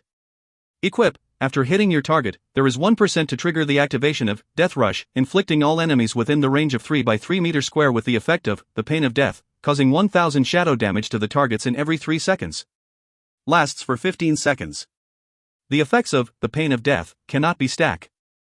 Unidentified. Required level, 100. After viewing the special effects of the weapon, Zhang Yang and the ladies were looking at each other, all of them were shocked. 10% increment of attack. 3% increment of critical rate. These two special effects already made the weapon ridiculously powerful. It also had an AoE special effect that dealt damage by a dot basis. Against a large number of monsters, this weapon would be insane. In other words, this was the two-handed version of Dark Enigmatic Sword, and the attack of this weapon was so much higher than the Dark Enigmatic Sword itself. After all, the Dark Enigmatic Sword sort of stole the AoE attack over as its special effect. But this Demon Blade of Death was born with such a ridiculous special effect on its own. Wei Yan'er was already staring at the weapon with her large glittering eyes, and she quickly said, "I hereby claim this weapon as mine." Haha. Zhang Yang laughed at her and said, "TSK. Do you know how much money people are willing to pay for this weapon if we are selling it out? Look at the attributes, the additional damage that it offers, and the additional critical rate that it offers. Look at its overpowered, oppressive special effect. People would be willing to spend millions of dollars to buy it. You sure you don't want that money? You're so miserly, noob tank. It's just a few million." Wei Yan'er hugged the Demon Blade of Death as tightly as she could, as if she was worrying that Zhang Yang would jump over and snatch the weapon away from her. The four of them started laughing at the little girl, as it was really rare for her to actually think of other people being stingy. It was such a rare scene. Other than the little girl, none of them could wield a two-handed weapon, so the Demon Blade of Death was Wei Yan'er's to take. Lastly, it was time to review the Golden Crown. Brilliant Crown, Violet Platinum, Leather Armor. Defense, plus 48. Vitality, plus 704. Strength, plus 202. Agility, plus 463. Equip, increases 5% damage and healing effect. Equip, increases maximum health point by 1000 points. Unidentified. Required level, 100. Ice Queen, looks like you've struck the jackpot. This is one fine piece of leather armor. Zhang Yang passed the Brilliant Crown over the Sun Xinu. So true. Congratulations, Xin Yu. Daffodil Daydream praised and congratulated her. Sun Xinu was satisfied with her new crown. So, she kept it in her inventory for the moment, as she still needed to grind her level up by 5 levels before she was eligible to equip it. Other than the 3 fine pieces of equipment, Jessie Rogue also gifted them with a middle-tier aura stone. This dungeon seemed to really hand out middle-tier aura stones. As they had acquired 1 middle-tier aura stone from each of the boss, the total tally had already reached 3 middle-tier aura stones. This time, the stone was given to Han Shui, increasing the survivability of the party even further. However, time was already up right before they were about to open up the entrance to the 5th floor of Treasure Cove. Before they could actually open up the entrance, they were already teleported out from the realm. Zhang Yang was not in a hurry to enter the 5th floor, because all of their Dance of the Heaven and Earth and some super skills were still on cooldown period. So, it would be wiser for them to wait it out before going back to the 5th floor of the Treasure Cove. After all, they were about to engage with the final boss of the Treasure Cove. It would really be disadvantageous to go in without their super skills ready. While preparing for the final battle in the Treasure Cove, Zhang Yang gave a call to Luo Xinyan in an attempt to pry about the details concerning Lu Wei in one sword stroke. After talking for a while, Zhang Yang only found out that Luo Xinyan had only expanded her appetite. She no longer had the intentions of being an underground lover of Lu Wei. She was aiming to become a rich and above-board wife now. It was so much better than being an underground mistress. Lu Wei was clearly never going to marry her on paper. One sword stroke was different. Although he was also a spoiled rich kid in a powerful family, he was not as lowly as Lu Wei. Luo Xinyan managed to seize this opportunity. She would often reveal some classified business information that she got from Lu Wei, straight to one sword stroke. That was how the family business of one sword stroke, the Sky and Ocean Electronics, was able to earn so much money. Furthermore, Luo Xinyan was really good in bed. With her skills, she could definitely enrapture him, until he lost sight of everything. That was most probably how she made him her little B***tch, fulfilling all her needs and wants. So apparently, Luo Xinyan was willing to accept the call, only because she wanted revenge. Previously, Zhang Yang had humiliated her so much during the interview. So, she called back and said, "Zhang Yang, do you still remember when I took off everything and stood naked in front of you? You actually didn't want my body, even after I had shoved my pussy straight up at you. Now that I'm about to become a wife to the boss of a very prominent company, do you regret not **king me up when you had the chance? But there's nothing left to say, even if you regret it now. Don't ever call me, or I'll call the police." Pack. She hung up right after she finished her words. Zhang Yang could only shake his head again and again without saying a word. Still, he had to give it to her. She had played her cards well. She definitely had sharp and unique eyes, to actually mark one sword stroke as her target in the first place. Indeed, one sword stroke was the best of the best in God's Miracle. He was earning about 400 million to 500 million a year, inclusive of all sponsorship fees and endorsement fees throughout the year. He was also the spokesman for his own company, even before his company was successful. So he was considered as one of the real deal in the business industries. Unfortunate for him, one sword stroke had always been oppressed by Zhang in this life. Well, he had constantly been the permanent runner-up, for more than half a year already, because of Zhang. Zhang logged into the game again and went straight to the auction house to purchase a large number of herbs, restocking the Yi potions for the upcoming battles. This time, Zhang got lucky. Finally, he has found the recipe for the zombie potion. So he successfully secured the recipe with 30,000 gold coins in the auction house. Zombie potion, consumable. Use: if you die when the zombie potion is still effective, you will be turned into a zombie temporarily to continue the battle. Zombie effect lasts for 30 seconds. After you are turned into a zombie, you will ignore all attacks, but you can be controlled with status restriction skill. The effects of zombie potion will last for 1 hour. If you find any errors, ads pop up, ads redirect, broken links, non-standard content, etc., please let us know. Report chapter so we can fix it as soon as possible. Chapter 456, Queen Madisha. Chapter 456, Queen Madisha. Translator, Endless Fantasy Translation Editor, Endless Fantasy Translation. Zhang went straight to the warehouse of his guild, and took out all of the zombie moss, and turned them into tons of zombie potion. Thanks to his alchemist's intuition, he had also made some transmuted zombie potions. The transmuted zombie potions did not only increase the duration of users being transformed into zombies, they also increased the attack of the users after they are being zombified. So, a zombie potion with grade 1 transmutation only gave an additional 5% attack to a player when the player is zombified. For every increasing level of transmutation, the damage of the zombified players would increase by 5%. So, the highest amount of attack value a zombified player could get would be a total of 50%. This meant that when a player is using a zombie potion with the highest grade of transmutation, an additional 50% attack would be added on top of the basic attack of the player. That was the limit to it, since the highest transmutation grade was only level 10. Unfortunately, the zombie potions that Zhang had made were all grade 1 and grade 2 transmutation only, which could only provide players an additional of 5%, 10% attack. The best he had at the moment were grade 4s, and he only had managed to make 2 of them. But it would still be a gain no matter what. It doesn't matter who dies in a battle, as long as they had consumed a zombie potion before they die, they could all continue to attack or heal for the next 30 seconds. Zhang and his party were about to engage in battle with the final boss. Now that they have these zombie potions, it would surely be much easier for them to clear out the final floor and slay the boss. After the cooldown periods of their respective Dance of the Heaven and Earth were all over, Zhang recruited the ladies back to the party and activated the last entry chance of the dimensional key. Pack. Soon after Zhang and the ladies entered the portal before them, the dimensional key began to crack a little, and the key began to disperse into dust and flew across the air. If they are unable to slay the boss within the remaining 12 hours in the realm, Zhang would never have the chance to come back to this realm ever again. And since this quest was a one-time quest, this quest, which could possibly grant him the ancient godly weapon, Meteor Sword, shall forever remain forever incomplete, and no one else would ever get the chance to complete it as well. Rushing through the corridors of the palace and entering the treasure cove chamber, the timer started counting down from 12 hours. Going through the 4th floor until the end, Zhang and the ladies had came well prepared this time. They had purchased torches this time. The entire floor was really dark and they had zero visibility. It would be wiser to use the torches and grant them limited vision. Each of them held a torch in their hands, and they split up to search for the entrance to the 5th floor.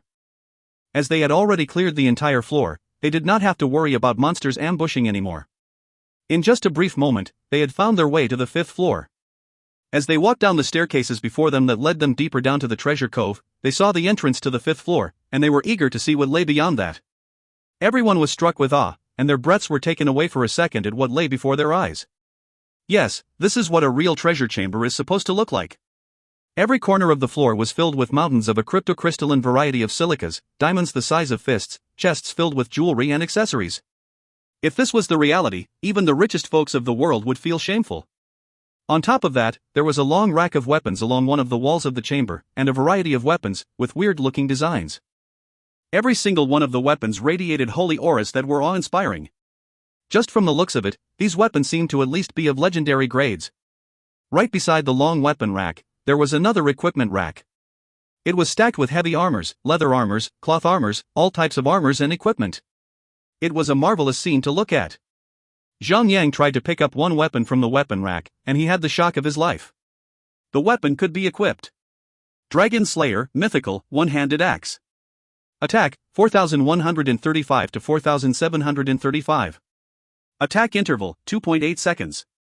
DPS, 1584. Equip, increases 20% damage dealt. Equip, after striking your target, there is a 10% rate of increasing your strength by 1000 points, lasts for 10 seconds. Required level, 110. Special edition, reduces required level by 20 levels. Special restriction, can only be used in the treasure cove, it will disappear once taken outside. A mythical tier weapon. Zhang Yang lost his breath for a moment there. All of the equipment and weapons could be equipped. Although they could not be taken out from Treasure Cove, but at the least, Zhang Yang and the ladies can take advantage of these equipment and weapons when battling the final boss. The four ladies had also discovered that they could use the equipment. They were equally stunned. Wei Yinair simply grabbed hold of some leather armor pieces and heavy armor pieces, and then she equipped them up to check them out. Wow! These are really some fine and powerful equipment. Let's stay here, and never leave this treasure cove, forever. Zhang Yang laughed and said, it won't matter whether if they are Whitewood or Celestial tier equipment, if we can't get them out from Treasure Cove. So stop dreaming, and pick the best combinations possible, and get going. We have a boss to slay. The five of them went up and picked the equipment and weapons according to their classes. Of course, Zhang Yang would naturally pick the Dragon Slayer as his main weapon, while he also picked another mythical tier shield as his secondary equipment. Shield of the Faceless Corruptor, Mythical, Shield. Defense, plus 3960. Vitality, plus 3880.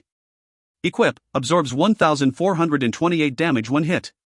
Equip, while being struck, there is a 10% rate of removing 100 defense points from the target. Equip, increases maximum health points by 10,000. Required level, 110. Special edition, reduces required level by 20 levels. Special restriction, can only be used in the Treasure Cove, it will disappear after leaving the Treasure Cove. After switching to the newly acquired mythical tier equipment and weapon, the total health points of Zhang Yang had reached a total of 219,820 points. His attack had reached 9,412 to 10,012. Similarly, Han Shui and the ladies had also experienced large improvements on their stats. Although they could not equip shields, and their health points could not be compared to the health points of a tanker, but their health points had exceeded 150,000 points, with support from the Vitality Aura. Now, the attack power, the survival capabilities and the healing capabilities of the party had skyrocketed. Instead of feeling joyful, Zhang Yang was worried, this is just too convenient to be true, the system would never give us so much help out of the blue. I'm going to assume that the final boss is incredibly powerful and difficult to deal with. Well, that's true. The system suddenly giving each of us a mythical tier weapon for free is already suspicious enough. The final boss must be at least a mythical tier boss. Daffodil Daydream nodded and said. The five of them recalled the final battle on the Island of the Sacred One. The appearance of a level 110 mythical servant boss had really given them a hell of a time. Although the boss was only left with about 1 million health points, they already had an extremely difficult time dealing with it with the boss. If Zhang Yang and Han Shui hadn't used their paired skills, Blizzard Sky, and Lunar Stew, they might have even failed their quest then. The fear still lingered. We have no choice now. Even if there's a sea of fire and blades, we can only endure the pain, and charge through them. Zhang Yang waved his battle axe and said, let's go and have a look at our final boss, see what kind of monster is it this time. Maybe it has 3 heads and 6 arms. Ha ha. Even if it has 6 ears and 12 arms, I still have the confidence of chopping its heads off, period. Wei Yinair was filled with pride and confidence, as she thumped on her flat chest and said. Zhang Yang could not help but laugh at her, little girl, I think we have warned you many times already. If you really want them to bloom nicely, stop hammering down your chest already. They're going to be concaved in at this rate. You stinky noob tank. Wei Yinair stuck her tongue out at Zhang Yang, and turned her head away from Zhang Yang furiously, with a humph. The 5 of them proceeded forward. There were no monsters at all on the 5th floor. It was strangely quiet and they could only hear their own footsteps. They could not help but to feel a chill down their spines. The 4 ladies started edging closer to Zhang Yang, making Zhang Yang look like a mother hen babysitting 4 little chicks. As they did not have to battle any monsters at all, the 5 of them arrived at the bottom of the treasure cove in about 10 minutes. There, they finally encountered the final boss of the dungeon. Queen Madisha, Mythical, Spectre. Level, 110. HP, 33 million. Defense, 4,900. Note, the founder of Imperial Heaven Empire, the great Queen Madisha. She's well known to be full of conspiracies while being a total femme fatale.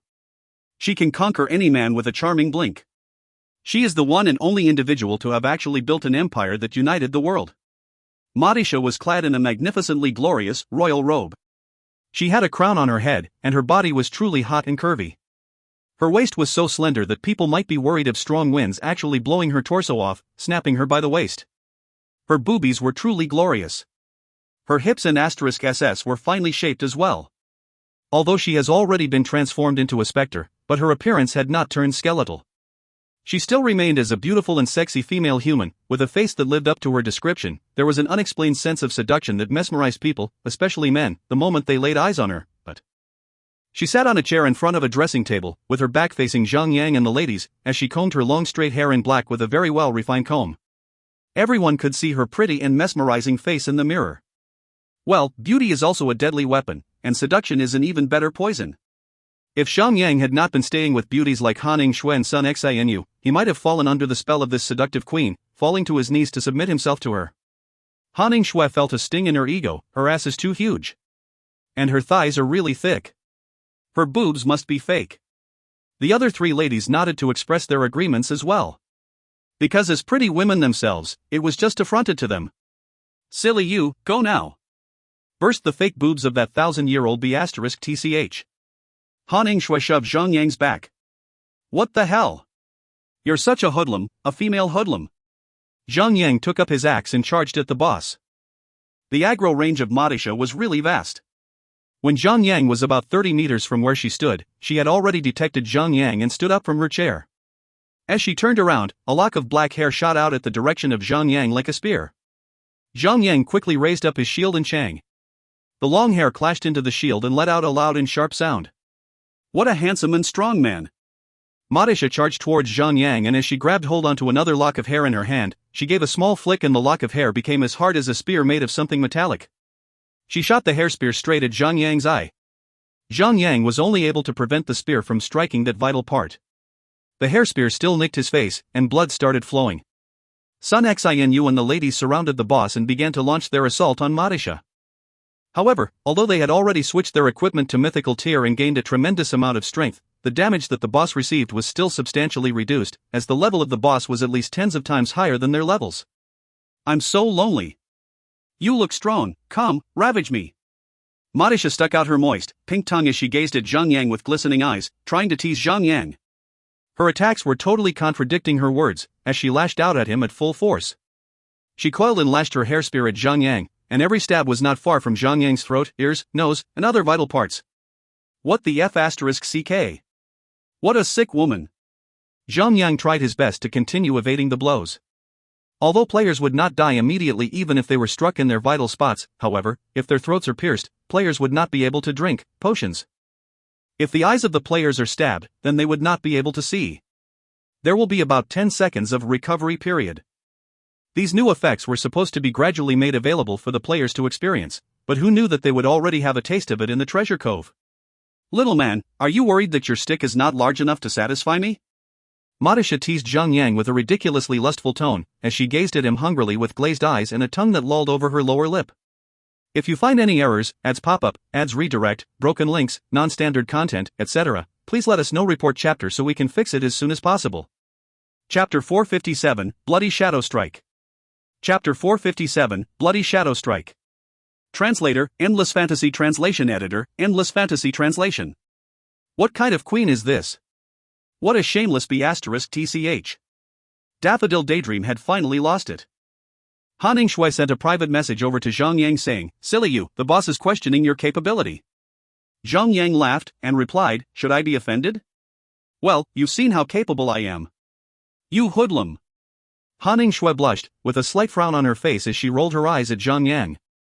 Madisha sniffed the air a little and revealed a shocked face, and suddenly laughed knowingly, "Huh? These 4 girls are still virgins? Little man, seriously?" Cough. Zhang Yang almost choked in his own saliva, and he could not help but sigh. This boss could actually sniff out your virginities. This game is that intrusive, huh? Awesome. Though, who knows if it's real or not? He turned his head to look at Sun Xinu, Haning Shui and Daffodil Daydream. You hoodlum! What are you looking at? Haning Shui snapped at him. What a shameless boss! Daffodil Daydream was also blushing. Sun Xinu did not even say a word, but she began to lunge out rapidly, with the two daggers in her hands, like a ferocious T-Rex. Obviously, she wasn't calm at the moment. Ha ha! Very good. The blood of the virgins can be used for my facial care, and little man can stay to rid me of my loneliness. Madisha wetted her glistening crimson lips with her tongue, making them look even more sexy. No wonder Imperial Heaven's empire perished in the past. With a whore of a queen like this, all the people of that empire were like grass by the roadside. Zhang Yang was shouting in rage. No wonder the four princes looked totally different. I wonder how many dads were involved in producing them. Well, the number of dad involved is still a small issue. Judging from their weird *SS looks, I'm afraid that their dads might not even be human. This boss has really heavy tastes. Haha. You bastards. Madisha suddenly let out a cry of rage as the words from Zhang Yang and the ladies provoked her. As she threw out her hair spear at Zhang Yang, a powerful impact instantly blew Zhang Yang off his feet. Giving no opportunity for Zhang Yang to regain his strength and get back on his feet, the boss immediately lashed out again and impaled him to the ground. Zhang Yang, the four ladies were screaming his name at the same time. Are you alright? If you got stabbed in the middle of your chest, would you still be alright? There's a freaking hole in my chest. Arg. Although Zhang Yang had already set the pain receptor function to the lowest, he was still struck by an excruciating pain, and he had to grit his teeth to prevent himself from shouting out anymore. Without hesitation, he swung his axe at the hair spear that had just pierced his chest. Although the hair spear of the boss was really sharp, it was still made of hair after all. How could mere hair be compared to a mythical tier weapon? The axe sliced cleanly through the hair. Zhang Yang leaped to his feet immediately after that, but his chest still had a huge hole in it, and fresh blood was oozing out right of the chest wound. He realized that he now had an additional negative effect. Bleed loses 5,000 health points in every 3 seconds. This effect cannot be cancelled by any defense skills or damage reduction skills. Lasts for 15 seconds. Blood, fresh blood, look at that, just spectacularly beautiful. Madisha was drunk in ecstasy as she sang those words. She raised her right hand up, and her hair started to form together again, and it eventually formed into another hair spear. She sent it towards Zhang Yang again. Zhang Yang raised up his axe and slashed at the hair. You ugly old *TCH. I'm going to slice your hair clean off your head for what you did to me. Would she actually get bald from that? Ha ha ha. Wei Yan'er burst into laughter. Madisha had always highly regarded her own beauty. Now that she had been called ugly old *TCH by Zhang Yang and bald by Wei Yan'er, of course she would be enraged until she screamed and cried. Demonic hair barrage. As the boss let out tears of rage, she also cried out his skill name. Madisha's black hair began to curl around, like snakes intertwining around together, forming black arrows made of hair, all around her head, before all of them were shot out into the surroundings, in all possible directions. These hair arrows were unavoidable. Zhang Yang and the ladies were caught in the attack. They were skewered by the arrows as they desperately tried to evade. This was how oppressive a mythical boss could be. Everyone was inflicted with a damage of about 40,000 points, and they were also inflicted with bleed effects. Zhang Yang's first bleed effect was still kicking and ticking, so he was inflicted with a second layer of bleed, and the negative effects started stacking up. Now, Zhang Yang was losing a total of 10,000 health points by every passing second. Mythical bosses are no laughing matter. This is one heck of a strong and powerful boss. Everyone was shaken up. Each of them had to activate their skills to slow down the effect of bleed, as they needed to reduce the stress that Haning Shui was experiencing right now. But that was the first dish of the boss battle. Just a brief moment after she activated her demonic hair barrage, she slammed her palm against the ground, which was made of green jade. As she twisted her hand, it broke through the jade and sunk into the ground. With a powerful grip, the ground trembled a little and she actually pulled up a large part of the ground, like lifting up a blanket from a bed, without removing it completely.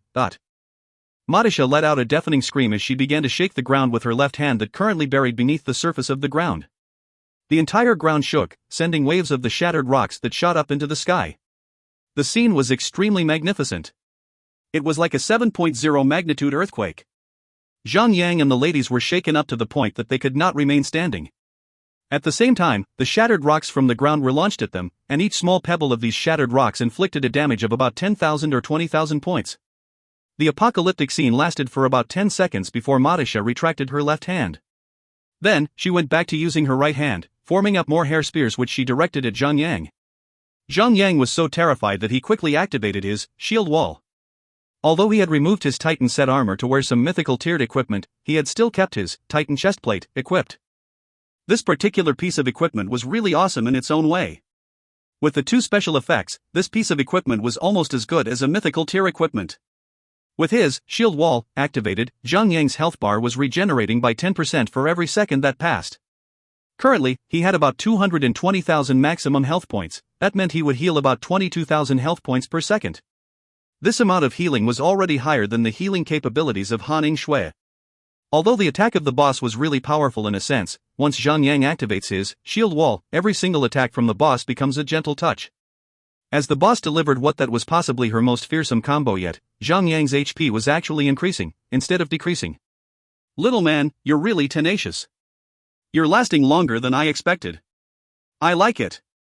Madisha was grinning coldly as she sent more of her hair spears at Zhang Yang, one after another. Her attacks were really fast and deadly. Zhang Yang laughed out loud and said, "I'm not a quick gunner, lasting for 30 minutes is a piece of cake for me." Han Shui heard him, and she immediately blushed, because she had experienced it firsthand herself, witnessing his immense stamina. She was embarrassed, yet joyful at the same time, a sense of pride filling her heart. But, she did not dare let down her guard even for a second in healing up the party. Other than Zhang Yang who had his shield wall, which kept him practically immune from all attacks at the moment, the other party members were losing their health, like crazy. They were not far from death.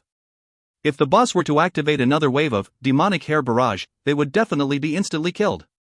The battle continued on for a brief moment before Madisha let out another deafening cry. She activated her demonic hair barrage and shot her hair arrows into the surroundings. Her hair literally filed up every corner of the area. As the hair sliced through everyone, the 5 of them really hit by jackpots. The air was red with the mist of blood, and every one of them simply looked gory. Daffodil Daydream was worst off. One of her eyes was skewered by one of the hair arrows. She did not just lose a lot of blood, but she was half blind. She could not even aim at the boss properly, and her attacks were missing. Next up was Wei Yan Air. A hair arrow had went straight through her chest. Fortunately for her, although the wound looked really nasty, it did not affect the attack power of the player. Everything was just a visual effect. Zhang Yang shook his head and said, "This boss is really nasty. The little girl is already having trouble developing. Yet, the boss still wants to damage that area. Sigh, this is so inhumane." Wei Yenair immediately screamed and whined. Madisha became more ferocious by the passing seconds. She began to act even more vigorously upon Zhang Yang. As she continuously struck Zhang Yang's armor, the sound of her hair spear clashing on his armor could almost make a drum kit. Suddenly, the boss sent her hair spear right through Zhang Yang's chest. Although Zhang Yang was inflicted with damage, the part of the royal robe that covered her but suddenly got corroded. A large hole quickly expanded, and part of her fair *SS was revealed through that hole. Zhang Yang was shocked when he saw what happened. Ha! Then, he realized that the boss had been afflicted with a new negative effect, Defense Decay, 1 layer, reduces 100 points of defense. This was actually the special effect of the Shield of the Faceless Corruptor, having a 10% rate to trigger a reduction of 100 defense points. But, no one would have thought the visual effects of this debuff would look like this. The developer of the game had the gall to actually expose the boss so blatantly. Zhang Yang was pleased to see that, so he laughed and said, "Well, this is the real deal when it comes to cripple defense. If the cripple defense of the warriors did this, then, when people use 5 layers of cripple defense, TSK, it would surely be interesting to have that." Ha ha ha. Shameless. Pervert. The ladies scolded him. Madisha was not bothered at all, having her but exposed like that. She continued to wield her hair spear like an experienced general in a battlefield. Every single blow from her spear was striking not far from Zhang Yang's vital points. But, the special effect of Defense Decay was triggered repeatedly. Zhang Yang must be extremely lucky today. The magnificent-looking royal robe of Madisha began to be filled with more holes. After just a brief moment, the royal robe had become a fishnet, instead of a royal robe. Holes littered all over the entire robe. Madisha let out a soft roar, and then she moved her left hand, and grabbed hold of a fistful of fabric. With a strong tug, she tore off the entire royal robe. It was already ruined, completely, and it infuriated her so. By taking the robe away, the boss exposed her fair, naked body. The heavenly, blessed body of the boss was definitely a marvelous creation that exceeded nature. The parts that were supposed to be big could not be grasped entirely in one palm, while the parts that were supposed to be small could comfortably fit in a hand. Annoyingly, mosaic boxes covered up the upper part and the lower part of the boss, very important parts. Mosaic boxed movies and games are the reason why the human race is still underdeveloped. Zhang let out a miserable cry into the sky.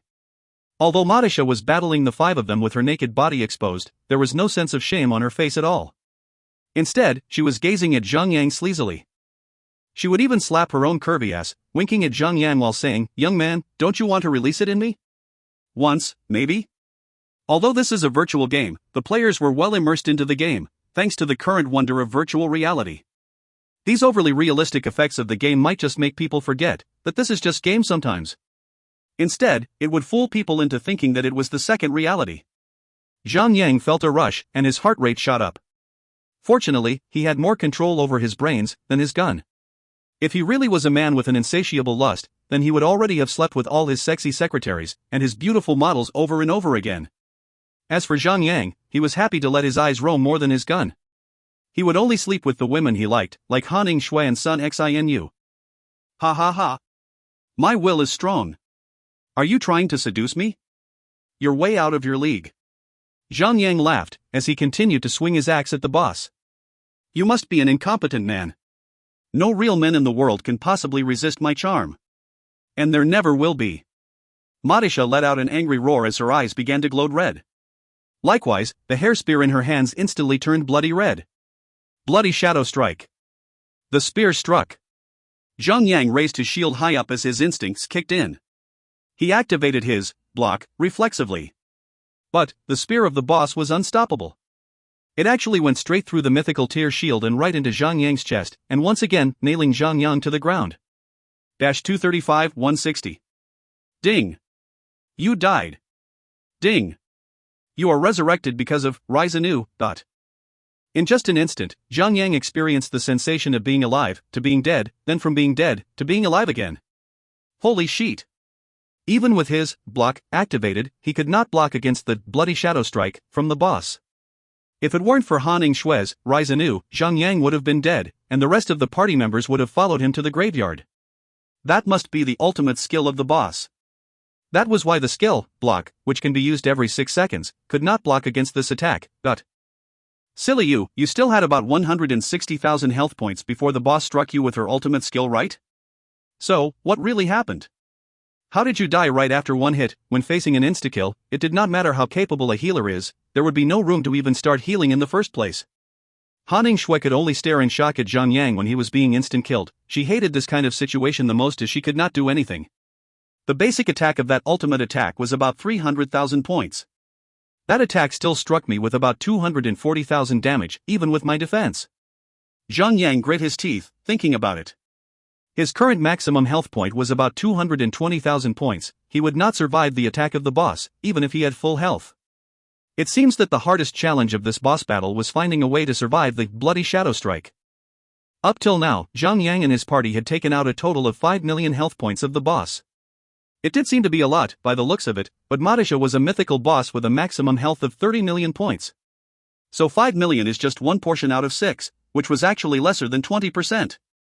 2 minutes later, Madisha's eyes started glowing red again. It was time for the boss to lash out with her second, bloody shadow strike. Zhang took a look at his own health bar, and saw that he still had about 180,000 health points left. After making a calculated decision, he activated his last vigor, boosting his health points up to 243,314/286,120. 238,342. The spear of Madisha once again went right through Zhang shield and stabbed straight into Zhang chest. The strike was so mighty that no words could describe its power. Berserker's heal. Plus 286,120. Zhang healed himself back to his full health state in just an instant, and he started retaliating with ferocity.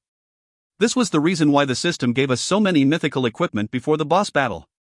Without these mythical equipment to support and boost our health bars, even though Guildmaster's equipment was on par, it would still have not been enough to go up against a mythical boss.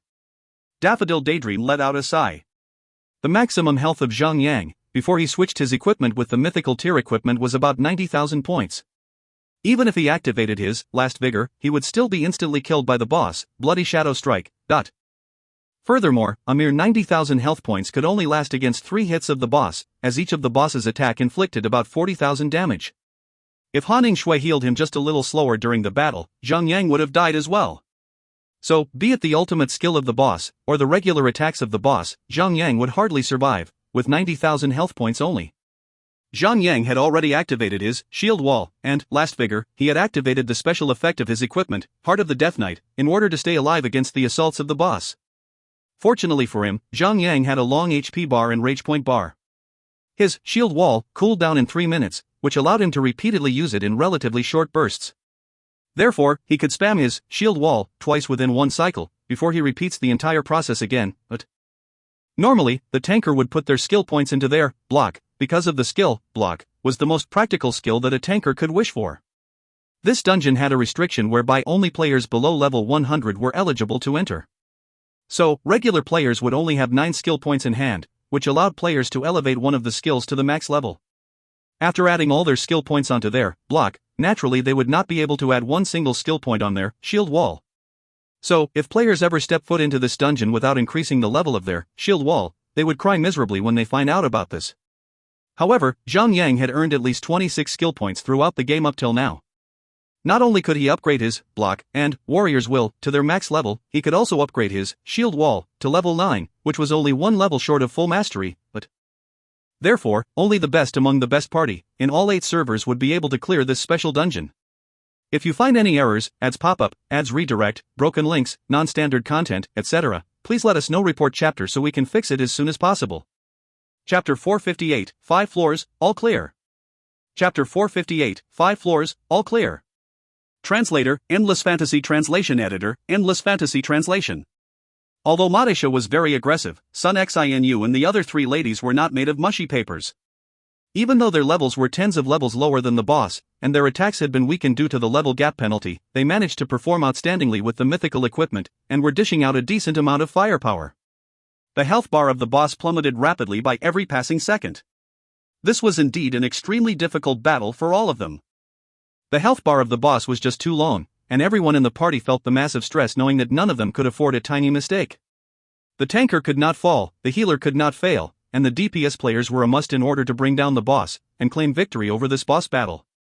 One DPS player short would delay the battle by about 4 to 5 minutes, which would be sufficient for the boss to have fun and wipe them all out. The battle progressed for an agonizing 13 minutes. The health bar of the boss had finally been reduced down to 20%. It was finally entering the slaughtering state. Without the need for Zhang Yang to say so, Sun Xinu and the other 2 DPS role ladies took out their power potion, grade 10 transmutation, and gulped them down without any delay. Followed by the activation of their most painful and powerful skills, they began to launch their assaults onto the boss. Demonic Hair Barrage. Madisha screamed in rage, and her hair formed into arrows, which scattered all over the place, like bullets. The party suffered serious injuries, as they were all inflicted with damage points of about 40,000 each. They were afflicted with bleed, which carried a dot effect. Ha ha ha. Just die. There's no need to struggle any further.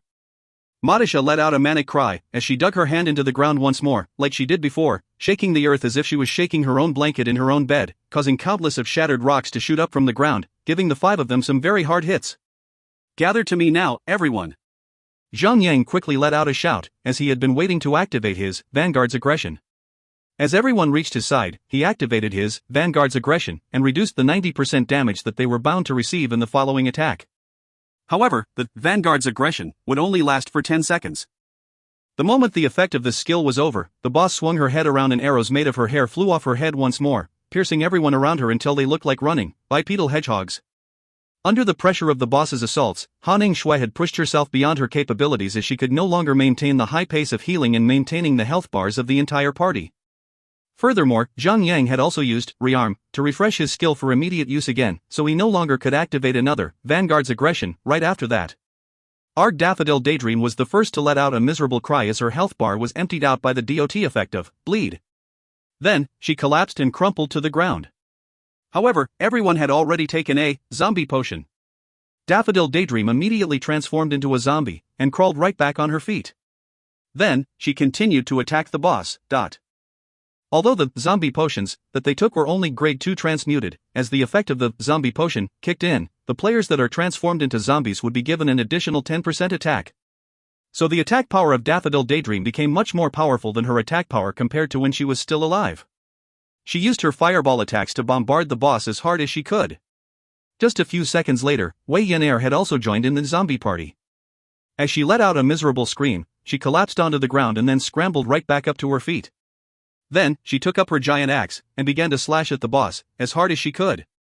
Sun Xianyu wasn't able to hold on for much longer either, and in just a brief moment, she collapsed in her own pool of blood and died. As the effect of the zombie potion kicked in, she also started to crawl back up on her feet like how Daffodil Daydream and Wei Yan'er did. They could still channel their damage output onto the boss for another 30 seconds after their deaths. 10%. The boss was left with the remaining 3 million health points. Use your Dance of the Heaven and Earth. Just use them. Zhang Yang screamed. Because players would only turn into zombies for 30 seconds before they literally die. If they did not use their Dance of the Heaven and Earth during this period of time when their attack power was boosted by an additional 10%, it would be a total waste. Sun Xianyu, Wei Yan'er and Daffodil Daydream nodded, and they activated their Dance of the Heaven and Earth as they were still zombies. Shuff. Shuff. Shuff. 3 virtual shadows emerged from each of their bodies and turned into human silhouettes which held heavy swords in their hands before charging at the boss swiftly. Instantly, shadows of swords flashed across the body of the boss as the health bar of the boss plummeted rapidly. Although the Dance of the Heaven and Earth could not gain any additional enhancements in terms of the basic attack power of the skill itself, or the adding of any values to the player's physical or magical attack, the skill would still get boosted by beneficial effects or potions, based on percentage figured rates. Offered by beneficial effects or potions. Just like the usage of Power Potion, Transmuted, Zombie Potion, and other equipment that provided additional attack in term of percentages, would modify the final attack of the skill. Mythical equipment could increase damage or healing effects by 70%, and with the additional 10% increase on attack power, provided by the Zombie Potion, Grade 2 Transmutation, each basic attack of the Dance of the Heaven and Earth was increased by up to 18,000 damage. Furthermore, the Chaos Damage attribute was not restricted or weakened by the level gap suppression of the game. So this 18,000 damage would fully strike the boss, and the combo effect of this skill would continue until the skill ends. The 3, Dance of the Heaven and Earth, inflicted a total damage of 540,000 points to the boss. There were also other attacks in the meantime. The health bar of the boss was rapidly reduced down to 2 million points.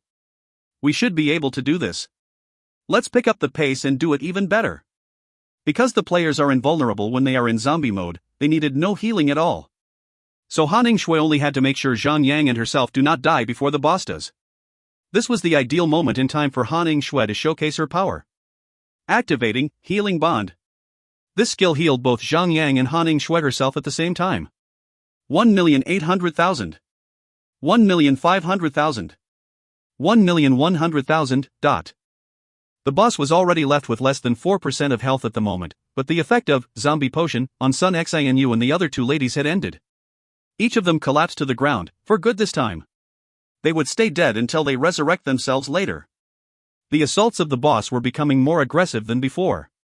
It seemed that her Bloody Shadow Strike no longer had a cooldown period, all of a sudden.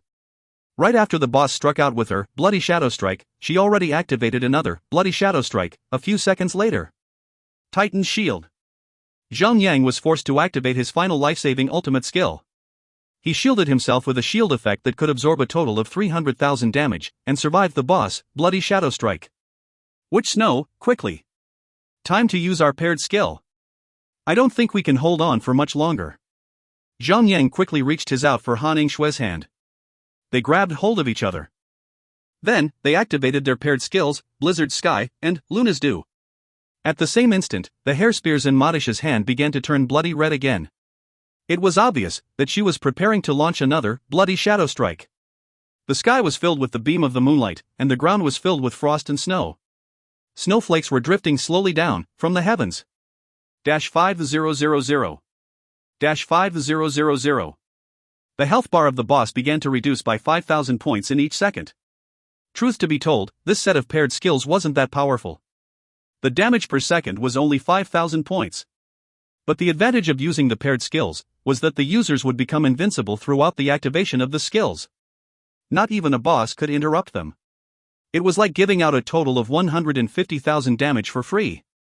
Furthermore, the users of paired skills could also take advantage of the 30 seconds of invincibility to wait out for their skills' cooldown periods, but 30 seconds later, Madesha was still left with a total of 950,000 health points. Die. All of you. Just die. As her life was about to end soon, Madesha lost her interest in teasing and seducing Zhang Yang. Instead, she looked like a mad lady, fighting for her life. She kept on spamming her demonic hair barrage. The Bleed effect on Zhang Yang and Han Shui had already been eliminated when they went into their invincible forms. But under the crazy bombardment of demonic hair barrage from the boss, they were once again inflicted with the Bleed effect, and within a brief period of 10 seconds, the Bleed effect on them were already stacked up by 4 layers. Now that Han Shui could no longer keep up in maintaining the health bars of Zhang Yang and herself, she focused on healing Zhang Yang until the last possible second, before she let out a miserable scream and collapsed onto the ground. After that, she was turned into a zombie. She crawled back onto her feet. You can stop healing me already and use your Dance of the Heaven and Earth now, because I can also become a zombie myself. Try to reduce the health points of the boss by as much as possible. Alright. Han Shui activated her Dance of the Heaven and Earth and began to cast the spell for her Punishment Ray. Although the magical damage of the Punishment Ray wasn't really that high, with all the mythical tier equipment supporting Han Shui, the basic damage of the skill was boosted up to 20,000 points. 900,000. 800,000. Arg, without Han Shui healing him up, Zhang Yang could only hold on for another 4 to 5 seconds before he met his doom. But right after collapsing onto the ground, Zhang Yang turned into a zombie and crawled back right up to his feet, and once again engaged in battle with the boss. Guild Master. You can do this. Noob tank. Don't let me down. Or I'll forever look down on you. Do you best, Dot?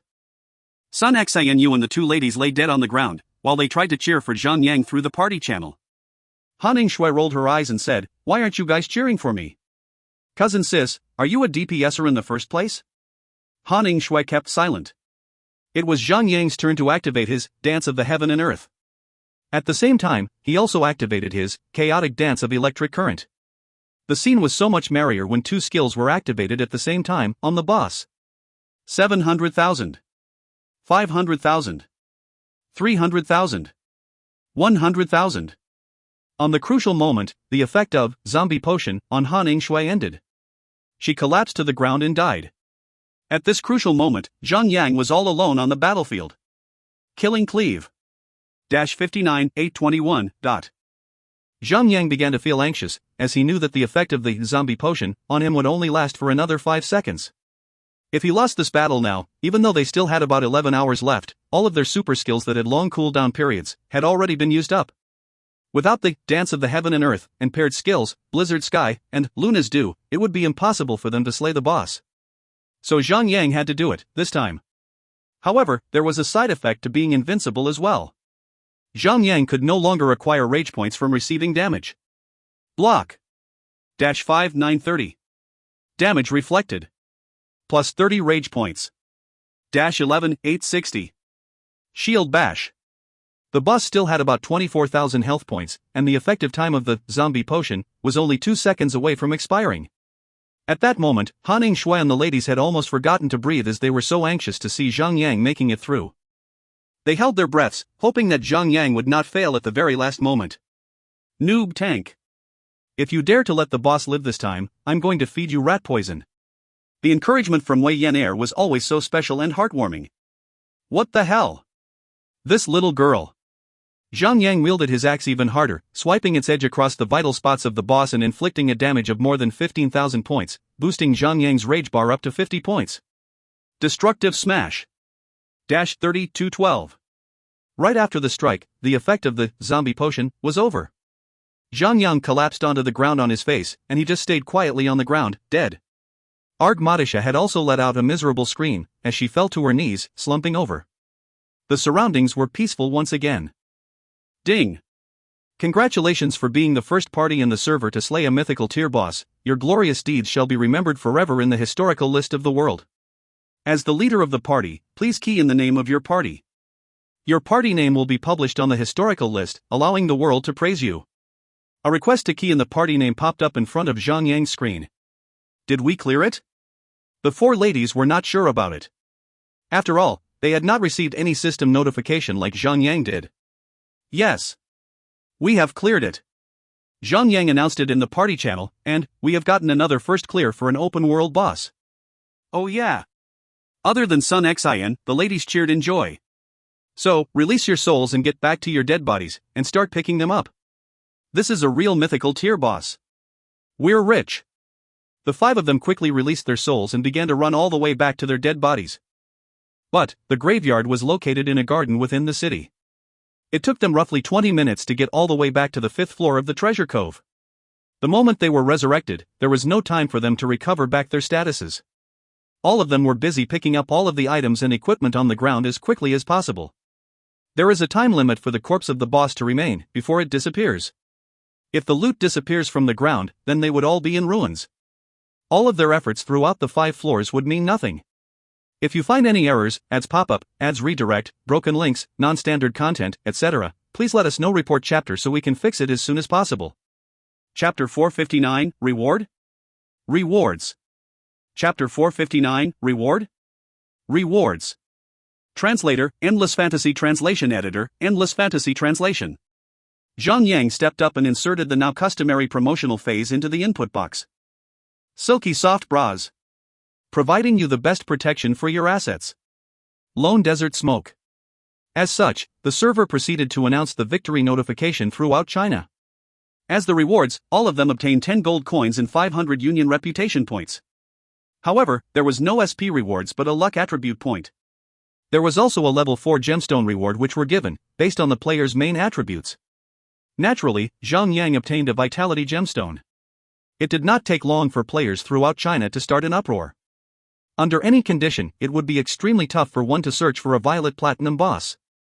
And yet, Lone Desert Smoke had managed to take down a mythical tier boss, with just a party of 5. None of that made any sense. Of course, none of them knew about the chamber that was filled with mythical tiered equipment. They basically had a trial run of mythical equipment against a mythical tiered boss. Greensleeves Prince, Sky Shaman, Snowseeker, and other guildmasters who were on friendly terms with Zhang Yang sent their congratulations. One Sword Stroke also sent a rather polite private message. Zhang Yang had a feeling that perhaps One Sword Stroke wanted to make amends with Zhang Yang. After replying to a bunch of messages, Zhang Yang set the conversations aside and placed his attention on the boss loot. Even though the party was equipped with full sets of mythical tiered equipment, they were only available for use within this treasure cove. As much as they could dream, the system would never allow them to exit the premises with the equipment. As the final boss of this place, Queen Madisha naturally provided luxurious drops. There were 4 radiant pieces of equipment on the floor. 3 of them were a ring, and a necklace, and a magic staff. The remaining drops were random books scattered all over the floor. As per usual, Wei Yan looted the drops, while Zhang Yang was in charge of distributing them. However, if he waits for Wei Yan to run back here, the loot might disappear anytime soon. Zhang Yang then proceeded to pick up a blue-colored, frosty ring. Frost Vengeance Ring, Mythical, Ring. Vitality, plus 407. Strength, plus 194. Dexterity, plus 194. Equip Effect, increases 1200 maximum HP. Equip Effect, increases attack and healing effect by 5%. Equip Effect, increases 50% ice elemental attack of your weapon. Level, 110. Special Effect, level requirement lowered by 20 level. Everyone arrived soon after, and their eyes popped out when they saw the properties of the ring. It was a mythical tier ring. Even though they were wearing similarly tiered equipment on their bodies at the moment, they were all Cinderella's glass shoes. Upon leaving, the equipment would vanish into thin air. The ring, however, was the real deal.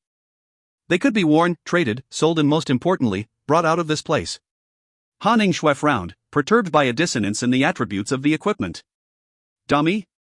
This ring is clearly meant for physical classes. If so, why does one of the equip effect adds 50% ice attack? Those are what cryomancers look out for, don't they? The other girls cocked their heads, expecting an explanation from Zhang Yang. Zhang Yang laughed at their reactions and explained, "Don't forget that the moment a single player reaches level 100, the system would commence with the inheritance patch." Zhang Yang wagged his finger at them. Warriors, knights, and even thieves would be eligible for an inheritance called the Frostblade Fighter. The inheritance would layer all their regular attacks with the ice element. Hence, this ring is made specifically for them. Everyone nodded their heads. Daffodil Daydream interjected. I'd say, this ring is already extremely powerful, despite not having the ice effect boost. Zhang Yang smiled. True that. But the real source of this ring's power is the lowered level requirement. Think about it, players around would only be wearing level 90 Violet Platinum equipment at most. But, by having this level 110 mythical equipment on, you would stand heads and shoulders above them all. Yay! The boss had only dropped 4 pieces of equipment. Wei Yan'er pouted her lips discontentedly. Icy, little brat. I want both of you to discuss on who should be getting this ring. Even though the ice elemental boost is of no help for now, the stats of the ring would already be a major upgrade for the both of you. Next time, when you obtain better equipment, you can take this ring and sell it off. I reckon that players would love these sorts of equipment, with lowered level requirements. Especially, when they are rings or accessories. Perhaps, this ring could even be sold for 10 million gold coins, said Zhang Yang, with a straight face. Wei Yan'er shook her head immediately. No. I don't feel like it. In truth, she wanted the ring, but it also felt like she was carrying $10 million of cash in hand. The fear of being stared at, or perhaps the pestering had made her reject the ring. As for Sun Xinu, she had always been pampering the little brat. Without hesitation, she gave the ring to Wei Yan'er. The little brat was so happy that she started calling her elder sister, hugging her so sincerely, that Han Ningxue was soon filled with envy and jealousy. She had even fish-hooked the little brat by the mouth and had dragged her away from Sun Xinu. Zhang Yang laughed for a little while, and picked up a second ring. This ring looked and felt extremely solid in his hand. It had a yellowish hue around the ring which reminded him of Mother Nature itself, and various runic inscriptions that were not unlike those on the one ring. Great Earth Ring, Mythical Ring. Vitality, plus 432. Strength, plus 83. Dexterity, plus 83. Equip effect, absorbs 167 damage when attacked. Equip effect, increases 1500 maximum HP. Equip effect, increases 2% critical strike rate. Level requirement, 110. Special effect, level requirement lowered by 20 level. Ho! A powerful tank ring, cried the little brat overdramatically. Newbie tank. It's your treat tomorrow. Yeah. That's right. Since your main story quest is about to reach the end, you must treat us with a fabulous dinner when you do, said Han Ningxue, joining the fray. Zhang Yang crossed his arms and smiled. He was happy, but he pretended to be angry. Treat? The last time I remember, you guys were too lazy to go out. I even made reservations for the last dinner. What happened? You guys just bailed on me. Zhang Yang took the ring and kept it in his inventory. Right now, the stats prior to identification were already good. He would be even happier after identifying the ring. With that thought in mind, Zhang Yang snickered happily and quietly to himself. Before Zhang Yang could pick up the next equipment, Han Ningxue barged in and demanded to be given a go at picking the equipment. She snatched a long necklace on the floor and examined it. The necklace had a long, black chain, and an amulet with a deep black-green jade affixed in the center. It gave out a soothing aura. Heart of Jade, Mythical, Necklace. Vitality, plus 400. Intelligence, plus 202. Spirit, plus 202. Equip effect, increase 600 maximum MP. Equip effect, increase healing rate by 10%. Level requirement, 110. Special effect, level requirement lowered by 20 level. Without a doubt, this necklace should go to Han Ningxue. However, instead of keeping it in her inventory, she tossed the necklace to Zhang Yang and said, "Help me identify this." Zhang Yang frowned deeply, as Wei Yan'er snickered evilly by his side. She also took the Yi Frost Vengeance Ring, and passed it to Zhang Yang, asking him to identify the ring as well. Neither of them had the slightest sense of embarrassment. The last piece of equipment was a magic staff. At first glance, everyone would be impressed at the structure and build of it. The staff was purely made out of a crystal-like material. It gave out a bright and soft green emerald radiance. Epicormic branch of the Tree of Life, Mythical, Magic Staff.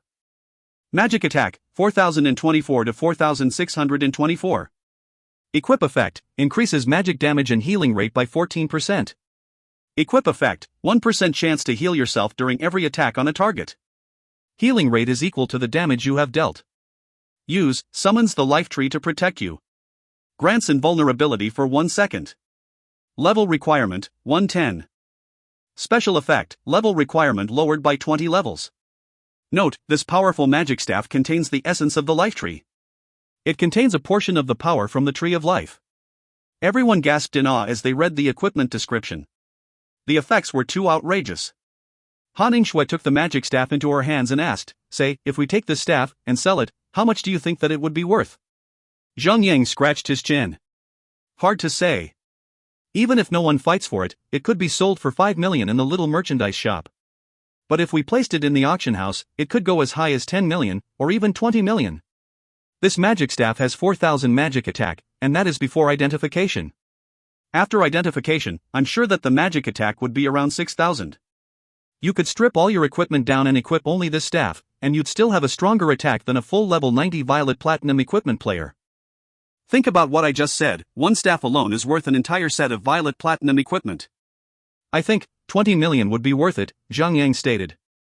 Han Yingshui was not interested in the magical attack, although it could help increase her healing rate. More importantly, she already had the mana regenerative staff in her hand. Hence, she pushed the staff at Daffodil Daydream.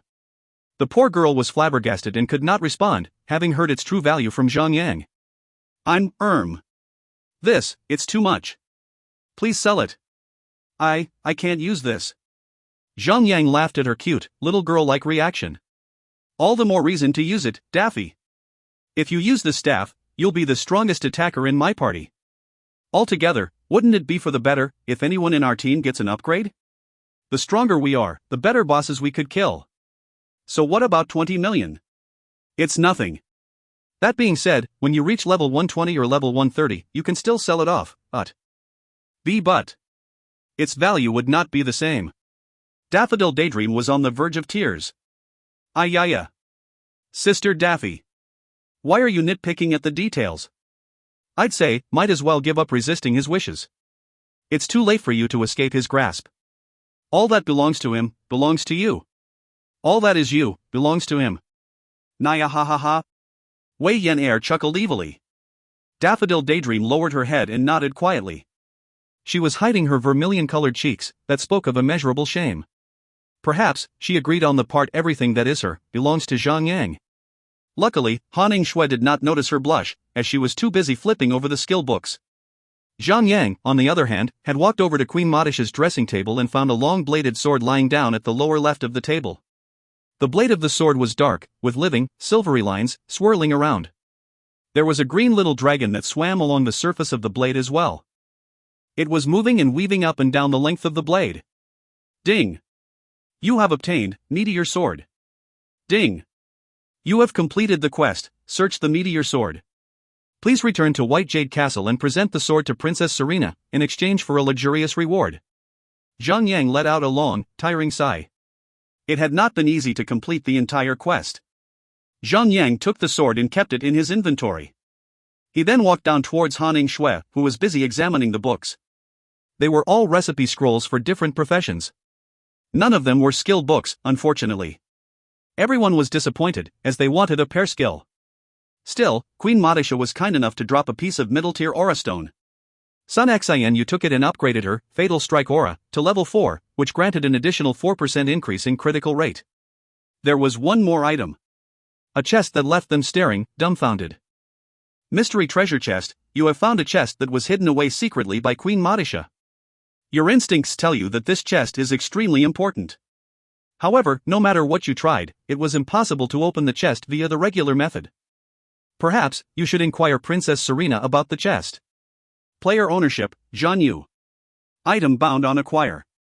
If you find any errors, ads pop-up, ads redirect, broken links, non-standard content, etc., please let us know. Report chapter so we can fix it as soon as possible. Chapter 460, Server Update. Chapter 460, Server Update. Translator, Endless Fantasy Translation Editor, Endless Fantasy Translation. Once everything was accounted for, Zhang Yang traveled to Thunderstorm Castle and then to White Jade Castle. There, he used the party summon order and pulled everyone back, as per Han Yingshui's insistent instructions. After everyone gathered together, Han Yingshui and Wei Yan Air dragged Zhang Yang along, making sure that he did not run away when it came to identifying the mythical equipment for them. Although he did not want to, he did not have much of a choice to begin with. He took out all the mythical equipment and gave them to the identifier. The older gentleman was taking his time, reading a piece of newspaper. When he saw Zhang Yang coming into his store, the man placed down his reading glasses and spoke to Zhang Yang in a rather annoyed tone. Young man. There's no need to rush. A gentleman must always be conscious of his posture. The man walked lazily towards the table and picked up the Frost Vengeance ring to examine it. He then picked up a piece of magnifying glass. The man gasped with a loud snort and placed the ring closer to the magnifying glass. He discarded his reading glasses and looked at the ring again, only to be shocked by it. What is this? Such a masterpiece. Only a master craftsman could have made this marvelous piece. My God. Young man, you have no idea how fortunate you are to have stumbled upon this ring. Nuff said. Get to revealing the ring's properties, said Wei Yan'er as she had been tapping her fingers on the wooden table since the beginning. How much is it? Although Zhang Yang had not noticed it, the little brat had a rather refreshing, innocent appearance that was able to entice a dangerous part of society, a certain group of people who had preferences for flat and short females. Her high-pitched voice was able to attract many male eyes, and many had even sent private messages, trying to court the young lady. All of them were of course blacklisted by the little brat, almost immediately. The old identifier examined the ring and after 3 to 4 minutes later, the old man looked up at Zhang Yang with a satisfied look. 2,000 gold coins. You, bloody, stinky, greedy old man. How dare you charge us 2,000 gold coins for 4 equipment? Might as well put a gun at my face and demand for my entire life savings then, cried the little brat. One for 2,000 gold coins. The old man was not startled by her outrage. Instead, he put on a stoic face and emphasized the fees. Behind the counter, his legs have given up, and were trembling like crazy. Zhang Yang placed the outer side of his hand on the little brat's head and ground his knuckles hard. Get it done, Zhang Yang told the old man. Zhang Yang was not surprised at the identifying fees. He had visited this place often. In fact, 2,000 gold coins for identifying was after a 50% discount for having the title Hero of White Jade Castle. If someone else were to have their equipment identified, it would cost 4,000 gold coins. 2,000 gold coins just for identifying? What the hell is that equipment? A passing male elven spellcaster walked by and observed the equipment that were being identified. Although he could pick it up, it could be taken out of the premises. Zhang Yang immediately noticed that the man had a faint smile on his face. It was the same kind of smile any cunning, conniving fox would carry. Bro, this magic staff. Sell it to me. Zhang Yang had no intention of selling it off then since Daffodil Daydream was supposed to use it. Zhang Yang looked straight at the player and took notice of his name and profile information. Royal Highness of Thunder, level 87, male elf, pyromancer, the myth. When Zhang Yang saw the guild the myth, a surge of anger rose up his heart. Still, for a mere magic staff, it was not worth the trouble of taking down the entire guild. Instead, Zhang Yang nonchalantly pushed him aside. Sorry bro, we're using it, Even though he was rejected, Royal Highness of Thunder did not leave the premises. He stood by and continued to observe the equipment being handled by the identifier. Ka-ching! Ka-ching! After paying 6,000 gold coins, the properties of the 2 rings and the necklace were revealed. Zhang Yang swapped his old ring for the Great Earth Ring and raised his HP to 96,980. His HP was just an inch more to reaching 100,000. As for the last item on the menu, the old man took his time to analyze the magic staff. Zhang Yang had seen this many times before since he was the only guy bringing ridiculous weapons to his shop. What the old man would do would be to pick up the magnifying glass, express a shocked and surprised face, rub his eyes, and shout out the price. This would often happen when an extremely rare item is presented to him. However, this time, the old man took even longer to examine the item before announcing the price. Looks like the staff won't be just 2,000 gold coins. Zhang Yang sighed heavily. What? That's absurd, cried Daffodil Daydream. The other ladies of the team were not interested since the staff would end up in Daffodil Daydream's hands. She felt a little guilty since Zhang Yang would be paying the fees. This is an ancient miracle. An ancient power. A blessing from the past, cried the old man. This is new, said Zhang Yang to himself. Say, we have given you the opportunity of a lifetime to witness and hold an ancient artifact in your hands. Perhaps you could give us a little service by lightening the fees, said Wei Yan'er. 10,000 gold coins. The old man's expression reverted back to his stoic composure faster than Fatty Han could look at a nip slip. I expect full payment. Not even a copper coin less. Zhang Yang sighed and paid the man 10,000 gold coins. WTF, cried Royal Highness of Thunder. He had never heard of such a high fee when it came to identifying a single equipment. Even his own yellow gold equipment had cost him a few hundred gold. What could the equipment prowess be, if the price for identifying it was so high? After receiving the sack of gold coins, the old man picked up the magic staff and tweaked it here and there, before handing it back to Zhang Yang. A bright glow shot up to the sky when the staff left the old man's hand, and into Zhang Yang's. Epicormic branch of the Tree of Life, mythical, magic staff. Magic attack, 5,778 to 6,478. Equip effect, increases magic damage and healing rate by 20%. Equip effect, 2% chance to heal yourself on every attack on a target. Healing rate is equal to the damage you had dealt. Use, summons the life tree to protect you. Grants invulnerability for 2 seconds. Level requirement, 110. Special effect, level requirement lowered by 20 levels. Note, this powerful magic staff contains the essence of the life tree. It has a portion of the power of the Tree of Life. Oh dang! The magic attack is so high. It's so much stronger than my current attack power. On the far side of the shop, Royal Highness of Thunder gritted his teeth. A glint of jealousy and envy was prominent in his eyes. Zhang Yang peeked around and noticed how much of the player around were reacting the same way as Royal Highness of Thunder. Zhang Yang then tapped Daffodil Daydream's shoulder and whispered into her face. Racked with paranoia, he had put his face extremely close to her. Daffy! I want you to keep your guard up. I don't want any of the guys to be approaching you. Even before Zhang Yang had spoke, Daffodil Daydream was already blushing like a cherry tomato. A puff of steam shot out of her head when Zhang Yang spoke like that to her. Don't worry, I won't fall for anyone else. Wei Yan'er laughed maniacally and rolled on the floor. Sister Daffy. What Noob Tank was saying, he wants you to be careful of other people who might literally jump on you. They are aiming for your staff, not you. Zhang Yang nodded and turned his gaze to Daffodil Daydream to wait for a reply. However, Daffodil Daydream had a totally alarmed, eyes widened, cherry tomato red face. She was so embarrassed of her own reaction and had immediately disappeared by using a teleportation scroll. That's a cute reaction, said Wei Yan'er. Oi dummy, what's with you? Why do all girls flock to you? Did angels get together and made a dream come true? Did they sprinkle moon dust in your hair of gold, and starlight in your eyes of blue? Ha ha. Is that why all the girls in town follow you all around? Han Ing Shui grumbled. Zhang Yang frowned. Did you just quote the song lyrics of Close to You by the Carpenters? Ha ha. So you do know your oldies. Just so you know, girls love it when a guy listens to old songs. Looks like the Daffy girl would never be able to escape your evil grasp. Han Ing Shui teased him. On the sidelines, Sun Xianyu made it a point to fidget with her daggers, and glared at Zhang Yang with murderous eyes. Zhang Yang sighed. He was tired of dealing with the two women.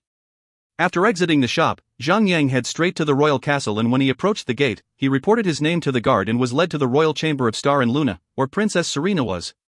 It was easy to enter the royal castle now, compared to previous attempts.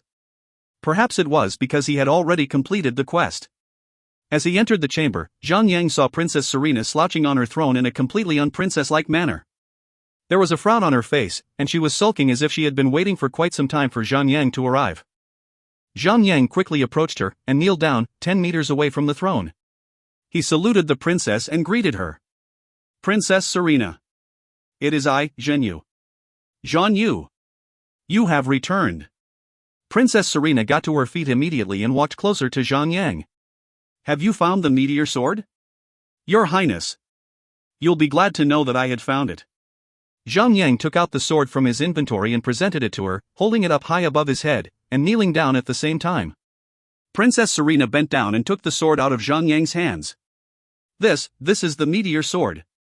She exclaimed. Princess Serena returned to her throne but remained standing. Instead, she stood facing Zhang Yang and held the blade up with both hands, the flat of the blade placed against her forehead. The magical swirling green dragon that was living in the blade of the sword shrieked and flew out of the sword. It then magically expanded, and turned into a huge dragon measuring close to 100 meters wide. The dragon flew around, finally coming to a rest behind Princess Serena. The dragon roared magnificently. Its roar echoed throughout the palace, and even spread across the entire city. All the citizens knelt before the castle, expressing not fear, but admiration, for the magical beast. The dragon was not in physical form. It was ethereal and was phasing through the walls and pillars of the chamber. All hail Princess Serena! Long live Princess Serena! All the guards in the palace and chamber shouted out their salutations for their beloved Princess Serena. Rock, the dragon roared and dispersed into millions of green participles. It then swirled around the chamber space, and before rushing towards Princess Serena, a bright light shone out, and the entire castle was illuminated with a warm light. The clouds in the sky were pushed away, revealing the giant ball of fire in the sky, to introduce a new light upon the castle. Shring! A golden light radiated from Princess Serena's character. Zhang Yang knew the light. It was all too similar when a player leveled up. Back then, Princess Serena was 20 levels higher than Zhang Yang, and thus, he had never been able to see her profile. This time, he knew that the princess had gained not 1, not 2, but 30 consecutive levels, for the light had burst out for a total of 30 times. Although Zhang Yang could not remember her level, he clearly remembered her being a holy tier boss. After the radiance stopped, Zhang Yang checked her status, and was stunned at the word ascended. Serena, Princess of White Jade Kingdom, ascended, humanoid. Level? HP? Defense? Note, true wielder of the meteor sword. Her power rivals the gods. None shall be unequal to her. Such a dominating presence. Zhang Yang was extremely envious of Serena, especially at how she could gain 30 levels, just by holding the sword against her forehead. Perhaps, he should have done it himself earlier. I thank you, warrior Zhan Yu. You, truly are my one and only warrior. After gaining the status of ascended, Princess Serena's armor morphed into something, even more, grander than before. The smile on her face when she was with Zhang Yang had never been more radiant. I could never have achieved this without you, Zhan Yu. If you had not brought me the sword, my father, the king, would have married me off to Amula of the Black Dragon City. Oof. I understand the logic of my father wanting to protect the citizens of this kingdom. But that does not mean that he could just marry me off to any perverted scoundrel. Zhang Yang could feel the anger in her words, even though she was merely frowning in frustration. Back then, when she was merely wielding the sword of life and death, she could massacre all the players and make rivers flow with blood. But, now that she held the meteor sword, only God knows of what she would be capable of.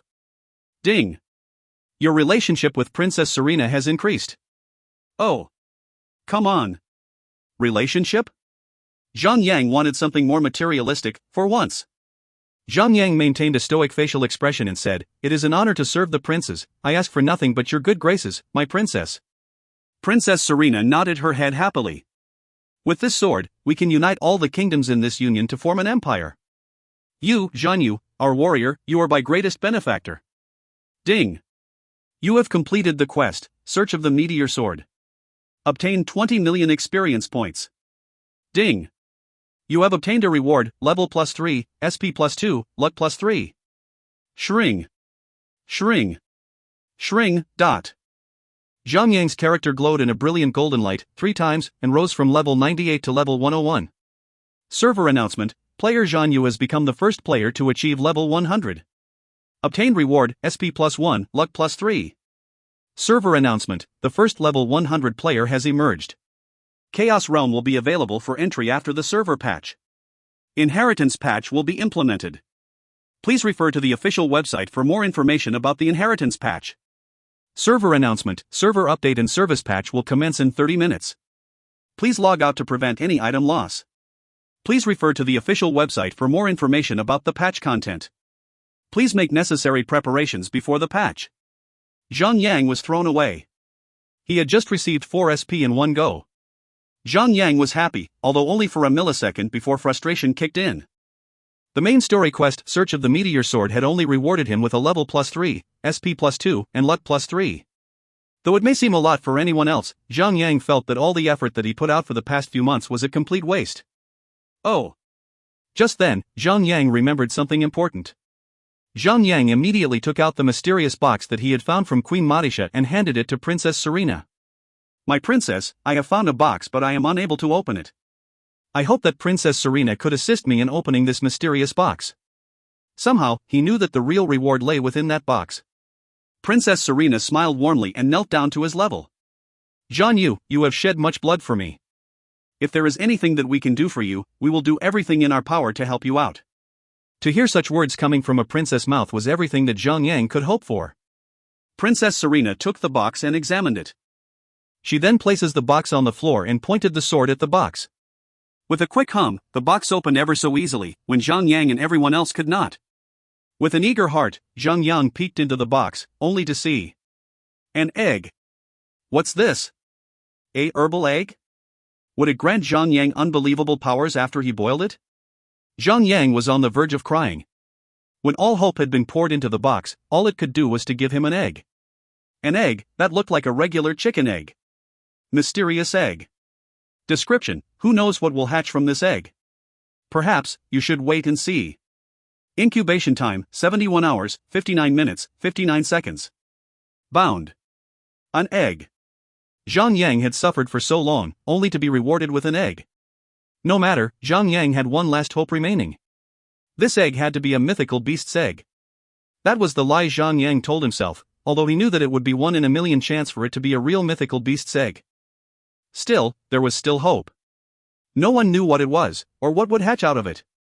After leaving the royal castle, Zhang Yang immediately logged out of the game since there were only a few minutes left before the server update started. By that time, it was already way past midnight. Zhang Yang stripped down to his boxer and found that he stunk. His shirt felt like a crumpled, dried-up biscuit. It must be from the excessive dried sweat, thanks to such a stressful quest. Zhang Yang sighed heavily, and made his way to the bathroom for a shower and went to bed soon after. It took him a whole night to regain back his vitality, and he had even overslept for an hour past 8 a.m. Zhang Yang did not skip his routine workout, even though he had woken up slightly later. However, unlike his old house which was already destroyed, Zhang Yang's new housing estate required him to drive for quite a distance to buy regular fried dough and soy milk. The housing estate which he lived in now did not have roadside stalls nearby since it was an upscale, uptown kind of area. If he wanted to get some light snacks and cheap food, he would have to drive. That's one of the trade-offs he would have to bear.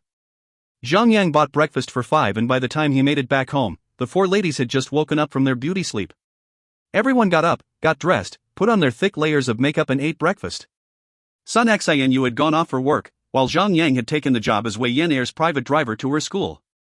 Wei Yan'er was already 18 years old. She had already finished her high school. The purpose of Zhang Yang sending Wei Yan'er to school on that day was to fill in a form about her future job prospects. In truth, it had been terribly difficult for Wei Yan'er to graduate from high school, due to her frequent lapse in concentration, her lack of academic intelligence, and her poor memory. Still, she was not bothered by it. Her future path had already been decided. For her, taking on high school was nothing but a ritual, a ceremony that she had to go through to be normal. The developers had announced the server patch out of the blue and had even made the server patching duration to as long as 3 days. Hence, with nothing to do at home, Zhang Yang had invited Fatty Han to come over at night and have a little fun. They then moved on to a hotel and had a grand dinner to celebrate Wei Yan'er's official graduation from high school.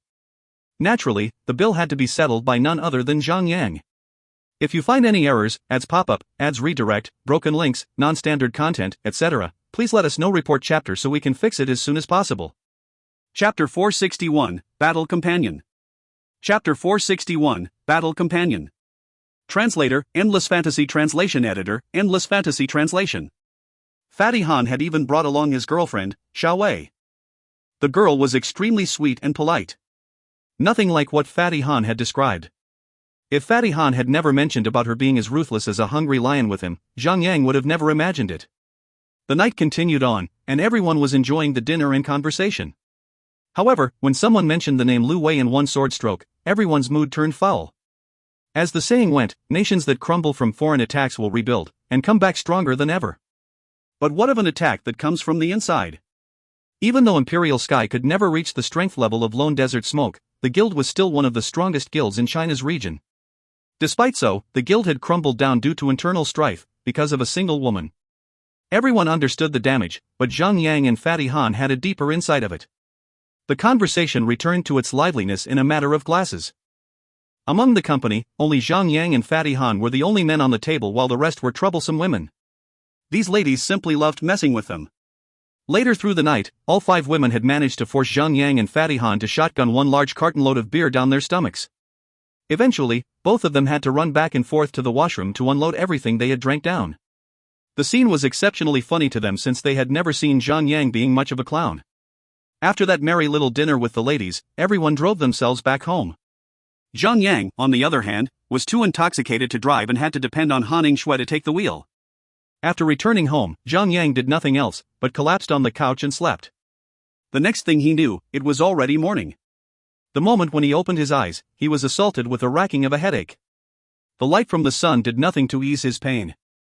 Zhang Yang drank more water than he had ever drank before, and felt that it tasted much better than before. He took a good cold bath, and went to bed to sleep a little while more. After waking up for the second time, he felt a little better and proceeded to greet the ladies of the house. He even played and teased Han Shui and Sun Xinu, and felt a little better after. Before the server came back online, there was absolutely nothing for Zhang Yang to do at home. He then went to visit the office of Silky Soft Holdings and reviewed a few things in his office. There, he read up on the server patch notes. The joint venture between Silky Soft Holdings and Crimson Cosmetic Holdings was a success. They had even managed to launch their first joint product in the market. Both sides were working hard to further improve the joint venture of the two mega companies. Hence, the staff of Silky Soft Holdings were working at their best performance as if they had unlimited vigor. While that was happening, the secretaries in Zhang Yang's office had inherited the burning vigor as well. Since summer in China was extremely hot and steamy, the secretaries had followed the trend and wore the most exposing outfits that they could find. Before this, they would have to bend down a little to expose their deep cleavages to Zhang Yang. Now, their clothing had such low cutting that their bata honkadons were at the brink of spilling out. Just walking alone would send tremors down their watermelons. That, and the ultra-short pencil skirts that couldn't resist springing up the curvature of women's buttocks, thanks to the elastic tension, exposing the thongs that they wore beneath. Even though Zhang Yang was still in the office, he felt like he was sitting at the beach, enjoying a refreshing scene of bikini babes by the seaside. A true experience of summer happiness. What more could he ask for? Back at his house, there were the two Mrs. Universe freeloading. In his office, there was a group of hungry hyenas, just waiting for Zhang Yang to jump on them. What more could a man wish for?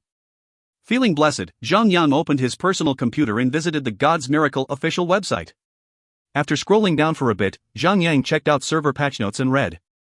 1. Please make adequate preparation for the release of the Chaos Realm. Monsters in the Chaos Realms are extremely strong. Players are recommended to equip a full set of level 90 Grey Silver tier to enjoy the content of the Chaos Realm. 2. Monsters description will be more details. However, be advised that the level gap between the players and the monsters will affect the amount of information being displayed. 3. Official release of flying mounts. Players can now use the ceiling leaves to capture flying mounts in the Chaos Realm. The method of capturing flying mounts is similar to capturing regular mounts. The number of regular mounts had been increased in pre-Chaos Realm regions. Players can now enjoy capturing all their favorite mounts before proceeding to the Chaos Realm. 4. Official release of the Inheritance class. Players of any class will have the opportunity to obtain an inheritance title. Be advised, all players are only limited to only one inheritance title, and cannot forfeit the title upon receiving. Please review the inheritance before accepting the quest. 5. Official launching of War of Kingdoms. All players from all 8 major regions can now access the Chaos Realm and engage in a kingdom war with other major cities, kingdom. Any death of the kingdom's king/ruler will result in a rebuilding phase for 15 days of the defeated kingdom. All players from the aforementioned kingdom will face a penalty. Attack power reduced by 50%, maximum HP reduced by 50%. All other players from other kingdoms will gain a boost of honor points by killing players who are currently penalized. 6. Level suppression system has been lengthened from 10 levels to 30 levels. In conjunction with this change, players who kill monsters above their level gap will gain an excessive level bonus experience points. After scrolling through the content page, Zhang Yang read it and realized that the changes mentioned in this content patch were rather similar to that of his previous lifetime. After getting used to playing the game for almost every other day, the sudden unavailability of the game had made Zhang Yang uncomfortable. Sitting down was rather uncomfortable for Zhang Yang, since he had been lying down to play the game. The worst fact was that the game required 3 days to patch. On the next day, Zhang Yang had received a short text message from his pretty teacher, Yuli, which only contained 3 short words. Wanna do it? Within nothing to do at home anyway, Zhang Yang drove to her house and picked Yuli up from her new house. The both of them did it in a hotel room, all afternoon and evening. The second day was spent in the hotel room with Yuli. Later on the third day, the server for God's Miracle was launched again, rather late in the evening. After waiting for 3 days long, players had experienced the torturous emptiness in their hearts. During the relaunch, an abnormal number of players had expressed their happiness at finally returning home. While some were happy, almost half of them were extremely pissed off at the draggy patching duration. When Zhang Yang logged into the game, the first thing he did was to review the mysterious egg that he had obtained from the mysterious box. Mysterious egg. Description: the incubation is completed. Please sacrifice your blood to the egg to form a binding contract with the mysterious lifeform. Bound. Ha! Nothing complicated. All Zhang Yang had to do was to drip some of his blood onto the egg. Zhang Yang then proceeded to slice his fingertip and let his blood drip onto the surface of the eggshell. Tick, tick, tick. The eggshell was like a super-absorbent sponge that had absorbed the blood without a trace. The egg only vibrated slightly and stopped the next second. Ha! Zhang Yang guessed that it would require much more than a few drops of blood to revive coax the being inside the shell. This time, Zhang Yang placed his palm on the blade and jerked it hard, to cause a deeper cut. After pouring the blood in his palm on the egg, the same thing occurred again, but a progress bar appeared. It showed 1%. Zhang Yang frowned. He had just given the egg a handful of blood, and yet, the entire progress was only 1%? Luckily, this was just a game. If he had to donate so much blood to reach 100%, he would have died for 10 times before it could happen. Zhang Yang immediately called for Han Shui over to heal him. When Han Shui arrived, she had not come alone. In fact, the entire party was present to see what sort of situation required Zhang Yang to slit his own wrist. Once Han Shui was prepared, Zhang Yang grit his teeth and proceeded to slice off his entire hand. Like an open hydrant, his severed stump poured out blood at such an astonishing rate that was draining his HP as well. As previously mentioned, the miraculously thirsty object had absorbed all the blood. There was not a single drop of blood that was wasted. In reality, if one were to slice off one's hand, they would either faint from the shock and die later from excessive blood loss. Since they were in the game, all Zhang Yang had to suffer from was his drastic HP loss. Han Shui immediately cast regeneration and various other healing spells to match the rate of Zhang Yang's HP loss. Naya haha. I was right to call you newbie tank. Look at your HP. It's going down like a ruptured dam. Ha ha. Noob. Noob. Oh lord, forming a contract would take so much blood. This egg must be something great, said Daffodil Daydream. Almost everyone knew that he had obtained the egg from completing a main story quest. Hence, the crowd that was circling Zhang Yang and Han Shui. The entire process took much longer than expected. Zhang Yang had lost track of time since he had been pouring blood onto the egg. He did note that Han Shui had to stop healing twice because she had actually drained her entire MP gauge twice. After 90% of Han Shui's MP gauge was drained for the third time, the egg had finally responded. The egg stopped absorbing the blood, and a small blood pool started forming the side. Crack! Whoa! It's hatching, cried Wei Yan'er as she jumped to her feet. Everyone got closer, while Zhang Yang was forced to squat down to let everyone peek the egg. Crack! Come on! Whatever you are! Break the eggshell and come out! More and more cracks started to form on the surface of the egg. A bright white light seeped out from the tiny cracks of the egg. OMG! It's coming out! It's coming!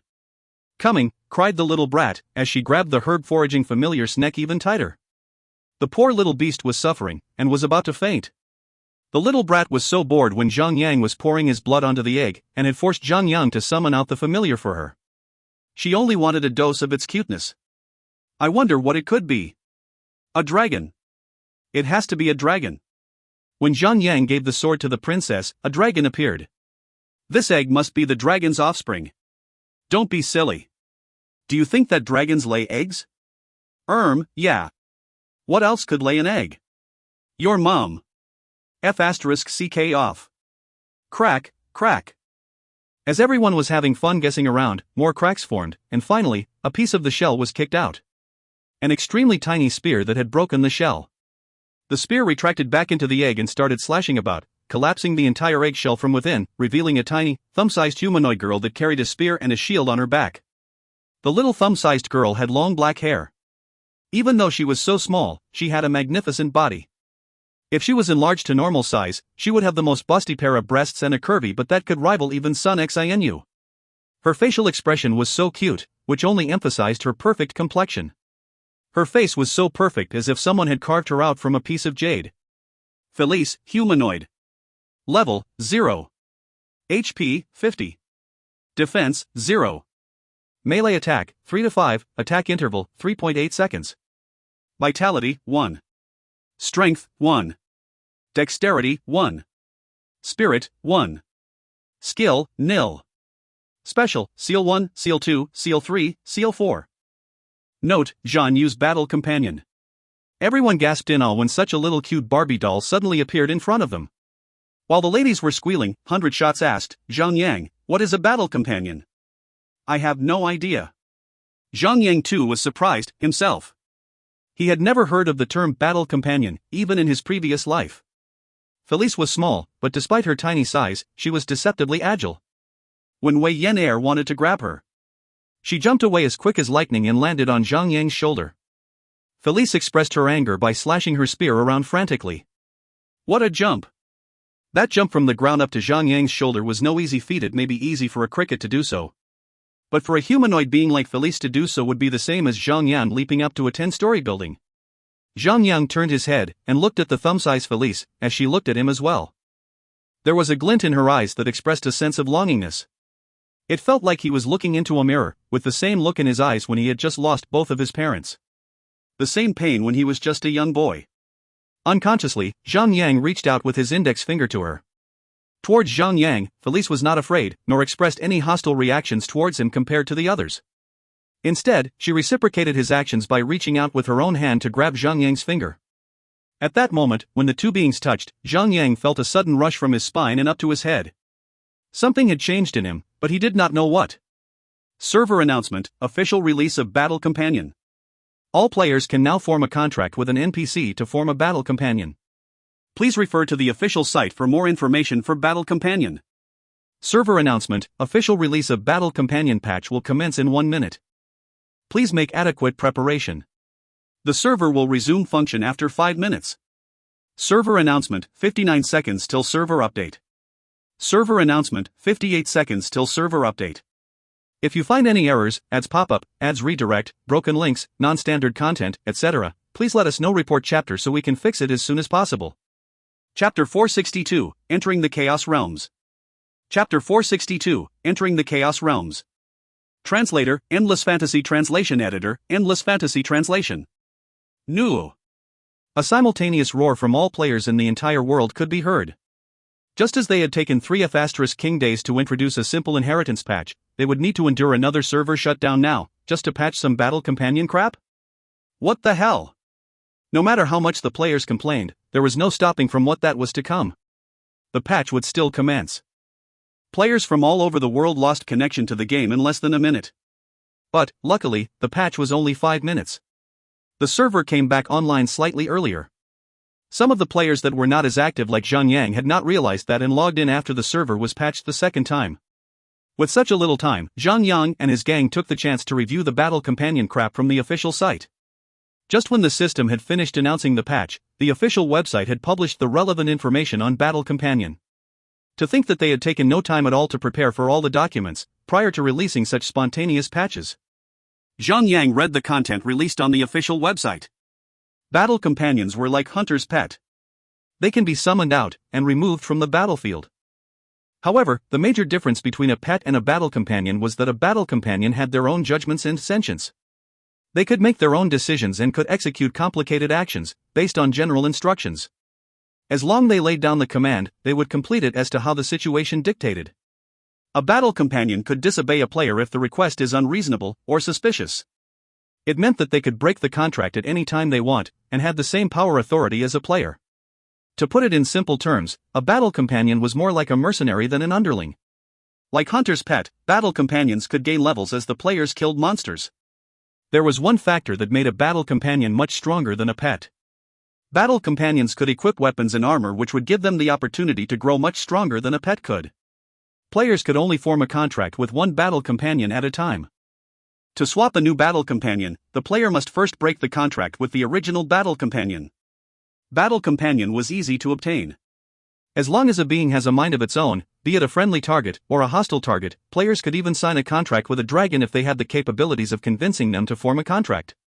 When a Battle Companion died in a field, whether or not by the hands of a player or a monster, it would lose a level. Zhang Yang had mixed feelings in his heart. He had relied on his past history to carve himself a bright future in this timeline. However, most of the actions he had taken had been according to the previous timeline. However, this time, he had taken a new turn which had triggered something that was never released in the previous life. Zhang Yang could not help but wondered if his actions would lead to something even bigger. However, now that he has come to this, there was no way left, but forwards. Zhang Yang relogged into the game and found a new battle companion window which displayed the information of the little girl. By just a simple thought in his mind, Zhang Yang had summoned Felice out into the world. Unlike summoning a pet or mount, a battle companion would not require any channeling or casting delay.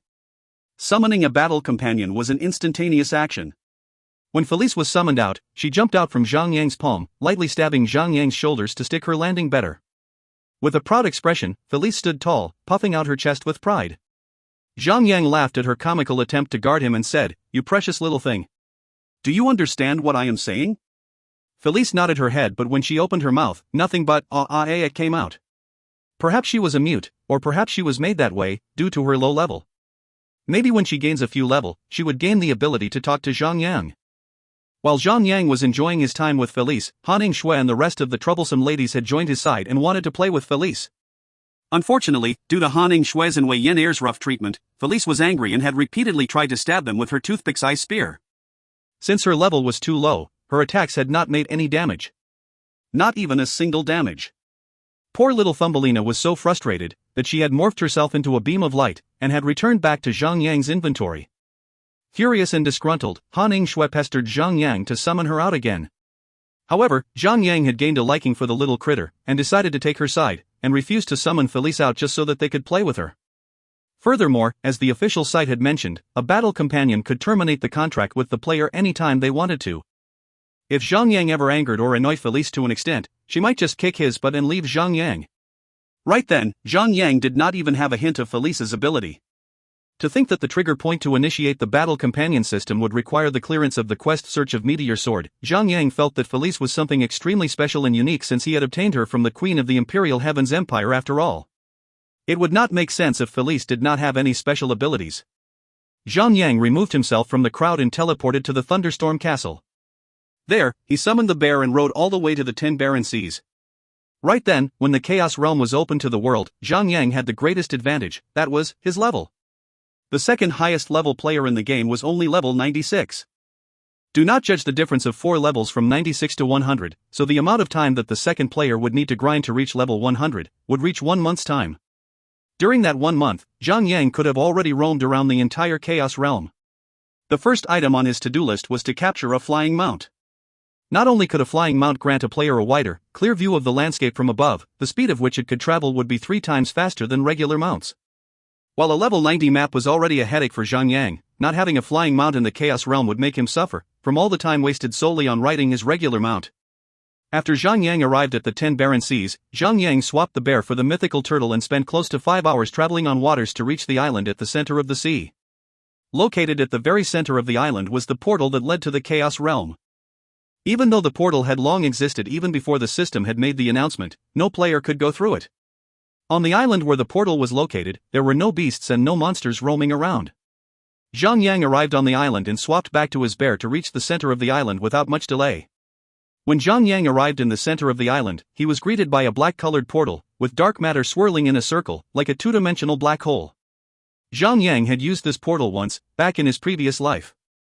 When he used it that time, Chaos Realm had already been explored by pioneer players. Zhang Yang only needed to link his teleportation scroll to the territory there, and had not needed to use the portal again the second time. Traveling to the Chaos Realm would not require of him to travel to the island again. It felt like a strong déjà vu when he approached the portal for the first time, a second time. Zhang Yang drew a deep breath and jumped into the whirlpool of darkness. WHMMMMM. Thud. It all happened in an instant. First, a sensation of being sucked into oblivion, second, a sudden surge of speed, and finally, third, a bright light flashed in his eyes, and he appeared on the other side. In the Chaos Realm, every player would arrive at a football field-sized gigantic altar. Behind Zhang Yang was the same portal where he had just walked through, and in front of him were the plains of Chaos Realm. Ding! You have entered the Chaos Realm. Zhang Yan walked a little further and reached the end of the gigantic altar. Arranged in an orderly manner, there were 8 portals which led to 8 other different types of 10 barren seas, which belonged to 8 different regions. The current map which Zhang Yang was currently in was named Tebanya Wasteland. Monsters in this map ranged from level 100 to level 130, which was quite a huge jump. Even though Zhang Yang had recalled the location of the territory in this map, it was a matter of 1 year ago. When he opened the world map, it was completely dark, since he had not yet explored any of it. Hence, it took him quite some time, but Zhang Yang managed to locate the exact position of the territory that he had decided to conquer. He was about to get into an extremely heated conflict. First, he would have to get himself a flying mount to save him a great deal of time to travel across the Chaos Realm. Next, he would want to conquer a territory to save him more time to travel back and forth between the portals. Lastly, by the time he has achieved 2 of them, Zhang Yang could start the quest to obtain the God of War inheritance. That was enough of a workload for anyone else, but Zhang Yang wanted more. In 1 month's time, he wanted to conquer not just 1, but 2 territories. To conquer a territory would be a war between players. However, since Zhang Yang was the only one qualified to enter the Chaos Realm, that would mean that all territory in the realm were his to conquer, provided that no one could surpass level 100 within the stipulated duration. Zhang Yang had decided that after conquering the territory in the Tebanya Wasteland, he would enter the Grandu Ice Ridge and take the territory there for himself. One of the reasons for him to do so was because the teleportation point in the Grandu Ice Ridge led to the Japan-Korea region's 10 barren seas. When those bastards enter the Chaos Realm, they would cry in dismay, knowing that the only place where they could link their teleportation scroll had been taken away. Each time they wanted to travel to the Chaos Realm, they could only teleport to the 10 barren seas and travel 5 hours to the island and use the portal. You have to obtain the Territory Conquest Order to conquer an already occupied territory. Furthermore, defending was way easier than attacking. Lone Desert Smoke was China's strongest guild. Additionally, territorial attacks were only limited between guilds. There was nothing for Zhang Yang to be afraid of in a 1v1 fight. Zhang Yang could only look forward to witnessing the expression in dismay when they realized that they had lost their convenience of traveling. After setting his direction straight, Zhang Yang rode the bear and headed towards the first destination. After the altar, the area was nothing but a wasteland, as the name implied. It was littered with dying flora, while various cacti thrived. After just a few steps out, Zhang Yang could hear a low growl. Out of the brown, withering bushes, a leopard jumped out and sank its fangs deep in the white bear's thigh. Ravaging leopard, normal, beast. Level, 104. HP, 16,160. Defense, 100. Melee attack, 4,702 to 5,502. Skills. Claw attack, tears down the defense of the target. Deals a total of 5,000 physical attack in 15 seconds. The bear growled in pain and retaliated immediately by slamming its paws into the leopard. Even though the monsters in the Chaos Realm was strong, the white bear was still a yellow gold tier pet mount. With such a large difference in power and tier, the paw attack had sent leopard flying off its feet. The white bear had already received an attack by the leopard before it was sent flying. There was a visible bleeding wound on the bear's thigh, but in the mounting status, all damage will be dealt on the shared HP bar. The attack was a dot skill from the claw attack. However, instead of suffering any loss in HP, Zhang Yang's superior damage absorption passives had completely nullified all the potential damage. Zhang Yang snickered. With a quick thought, Zhang Yang summoned Felice out. Battle companions are similar to that of a regular pet, they both required hands-on-the-field experience points to level up. With the sword of Purging Devourer dancing in the air, the raging leopard fell in its own pool of blood. It had dropped a piece of leopard's tail and a rabbit's foot that was yet to be digested. Lucky rabbit's foot, etc. Description: a limb that once belonged to a lucky bunny. Now, it belongs to you. Zhang Yang frowned. How could a lucky bunny be eaten by a leopard and still not get digested? The monster had given them a luxurious amount of experience points. Although the total experience points were divided across Zhang Yang, the bear, and even Felice, the 5,000 experience points that were given to her was enough to raise her level to level 5. There was a sudden growth in height and size as she gained levels. At level 5, she was already half a foot tall. Zhang Yang continued on and killed more monsters that pounced at him. There were leopards, lions, boar, or only normal tiered enemies. Still, their attack powers rivaled that of elite tiers. That large amount of experience points had sent little Felice's level up high. Level 10? Level 20? Level 30. When the little girl reached level 30, Felice had grown from the size of Thumbelina to a normal teenager. She wore a silvery white battle gown. Although the appearance of it looked like it was made of silver, it was neither steel nor silver, for the quality of her armor was much sturdier than that of common armor. Big brother. Felice cried out the most earnest and cute voice to Zhang Yang. If you find any errors, ads pop up, ads redirect, broken links, non-standard content, etc., please let us know. Report chapter so we can fix it as soon as possible. Chapter 463, Felice, too cute, too powerful. Chapter 463, Felice, Too Cute, Too Powerful. Translator, Endless Fantasy Translation Editor, Endless Fantasy Translation. Zhang Yang jumped when he heard Felice finally uttering her first word. He would have never expected Big Brother 1 to be her first word. On cloud 9, Zhang Yang smiled happily and said, Felice, do you know who you are? Felice was surprised at the sudden question and went quiet, as she dwelled in her sea of thoughts.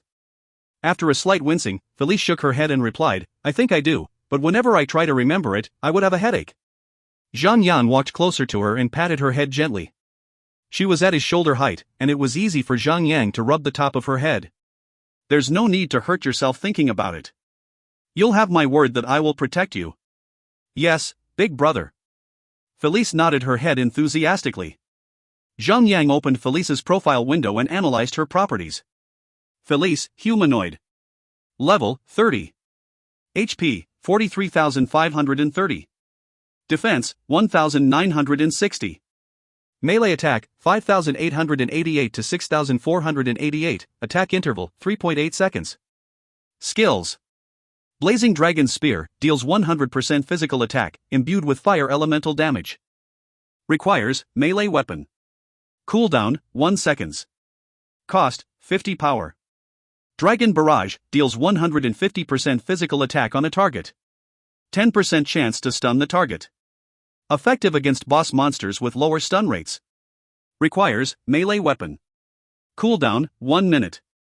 Cost, 50 power. Dragonhawk Transformation, morphs into a Dragonhawk. Possesses a series of skills that are not available in human form. Unable to use skills of her human form while in Dragonhawk form. Special, Seal 1, Seal 2, Seal 3, Seal 4. Note, Zhang Yu's battle companion.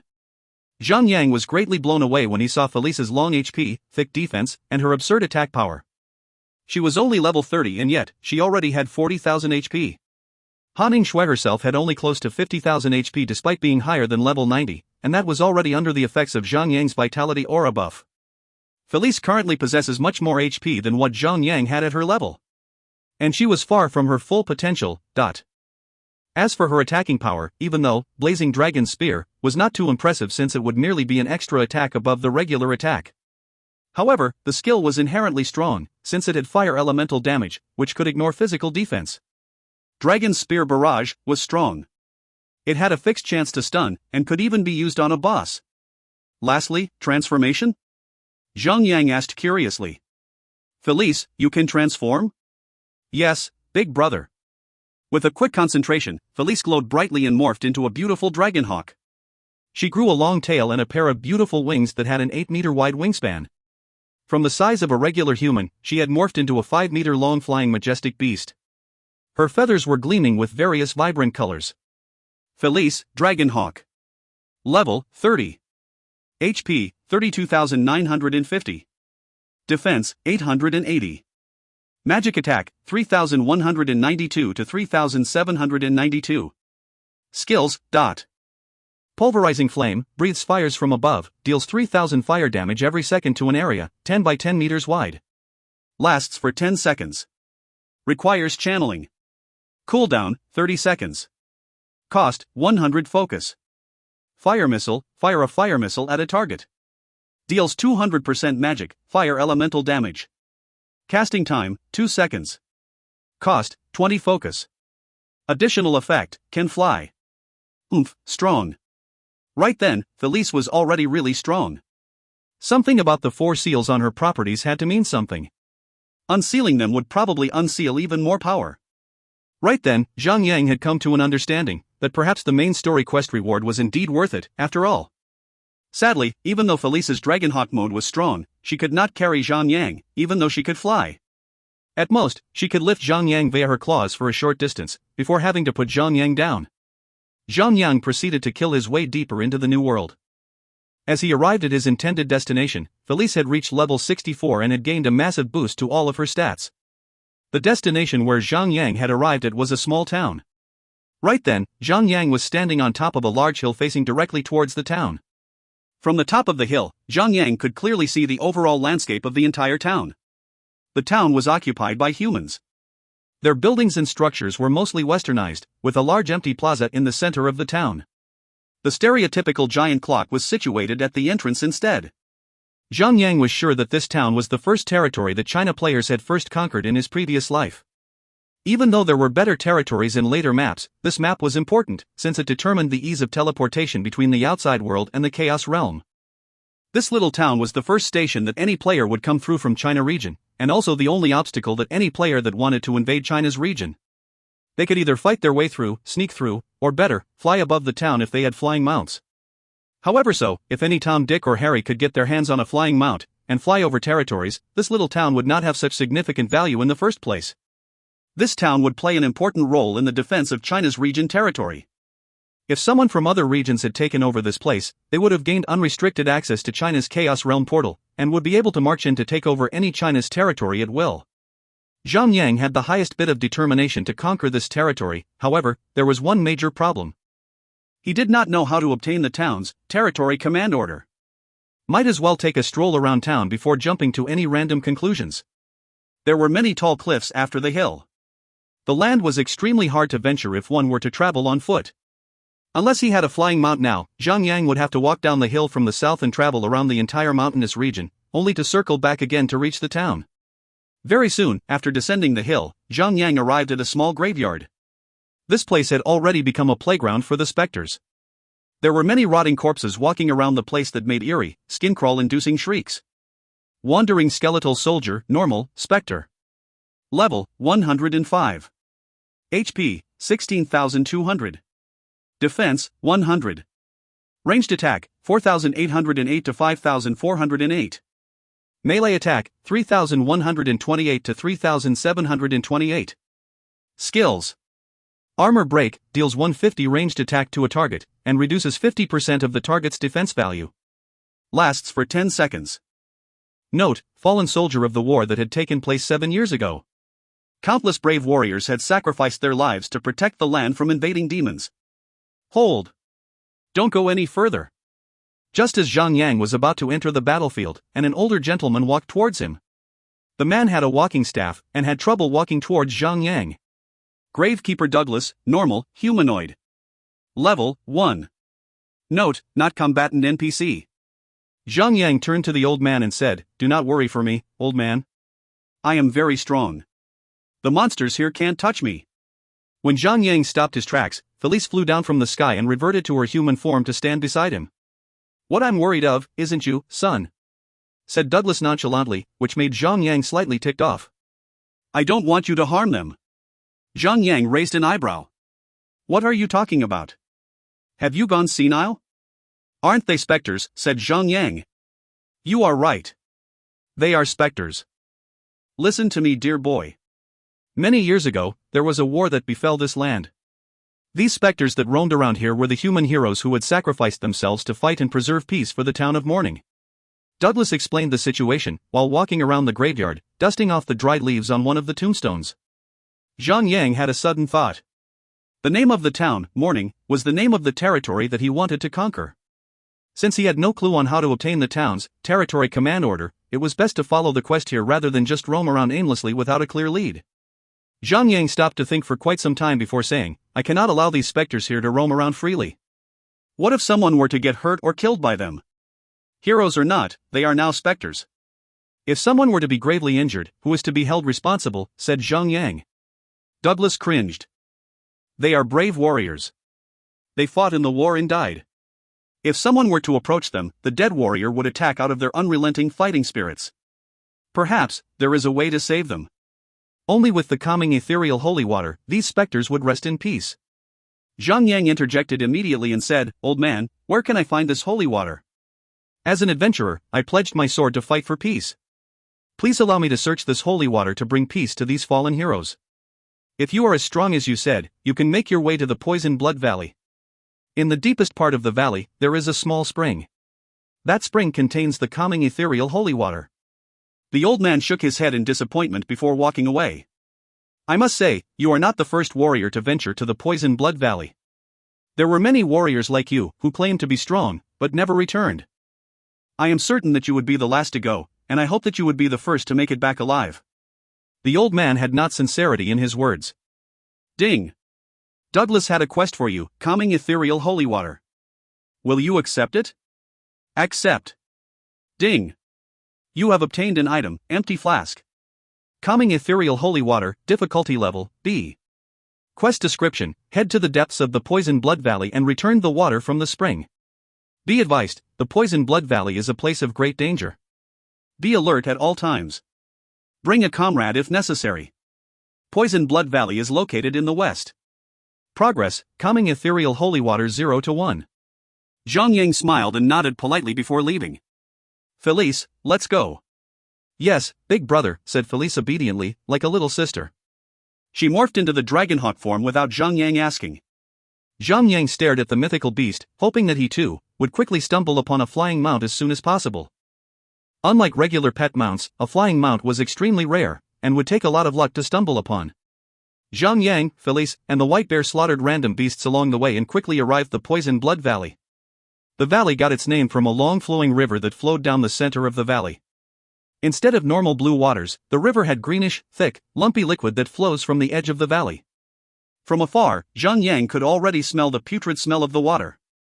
On both sides of the river were stone paths that were dyed in deep red colors. Zhang did not know if the pathway was dyed with blood or if it was just a natural occurrence. There were herbs growing along the crimson pathway. Just then Zhang realized that he had not yet released the herb foraging familiar. Zhang quickly summoned out the familiar, paid the 1,000 gold coins fee and allowed the familiar to roam. Right when the familiar appeared at his feet, it quickly flew behind Zhang and circled around carefully. The little critter stared at Felice with hostility and decided to flap its tiny little wings and disappear into the nearby forest. Perhaps, the little critter was already annoyed at Wei Yan'er's random assaults and was preparing to escape when it was summoned out. Thump, thump, thump. There were loud, heavy footsteps echoing through the land. Before Zhang could do anything else, a large, 10 meters tall giant walked past Zhang not far from where he stood. The orc wore nothing but a crude loincloth and a long spiky club that rested on his left shoulder. His right arm was dragging the carcass of a dead leopard that had been flattened to the point where its limbs were not in their regular positions. Savage man-eating orc, elite, humanoid. Level, 110. HP, 1,100,000. Defense, 1,200. Melee attack, 9,194 to 9,994. Skills, dot. Head bash, forcefully bashes the target's head, dealing 150% melee damage and stunning the target for 2 seconds. Note, one faction of the gigantic orc race. Prefers to behave savagely. Loves human meat. Big brother. This giant orc eats human, cried Felice angrily. She wielded her spear in her hand and made to run towards the orc. Zhang immediately held his hand out to stop the little girl. Felice, listen to me. Don't rush into things. He's too strong for you now. Allow me to take this. At the current stage of the game, the system had already tweaked the level suppression gap to 30 levels. Felice had only needed to gain 10 levels more to be able to deal unsuppressed damage. By then, she would be a strong attacker in her own right. Until then, she would have to listen to Zhang and watch from the sidelines. If she dies, she would lose 1 level, which would put a strain on Zhang. Even though pets and battle companions required less experience points compared to players, it would still take ages to level them up. Zhang hopped onto the bear and charged towards the giant orc. Oh food. Food coming. Me kill. The giant orc released the carcass his hand, and he grabbed the club from his shoulders.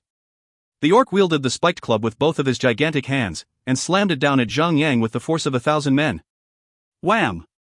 Unfortunately, Zhang was already using the skill, Wild Charge, and could not move away in the midst of a skill animation.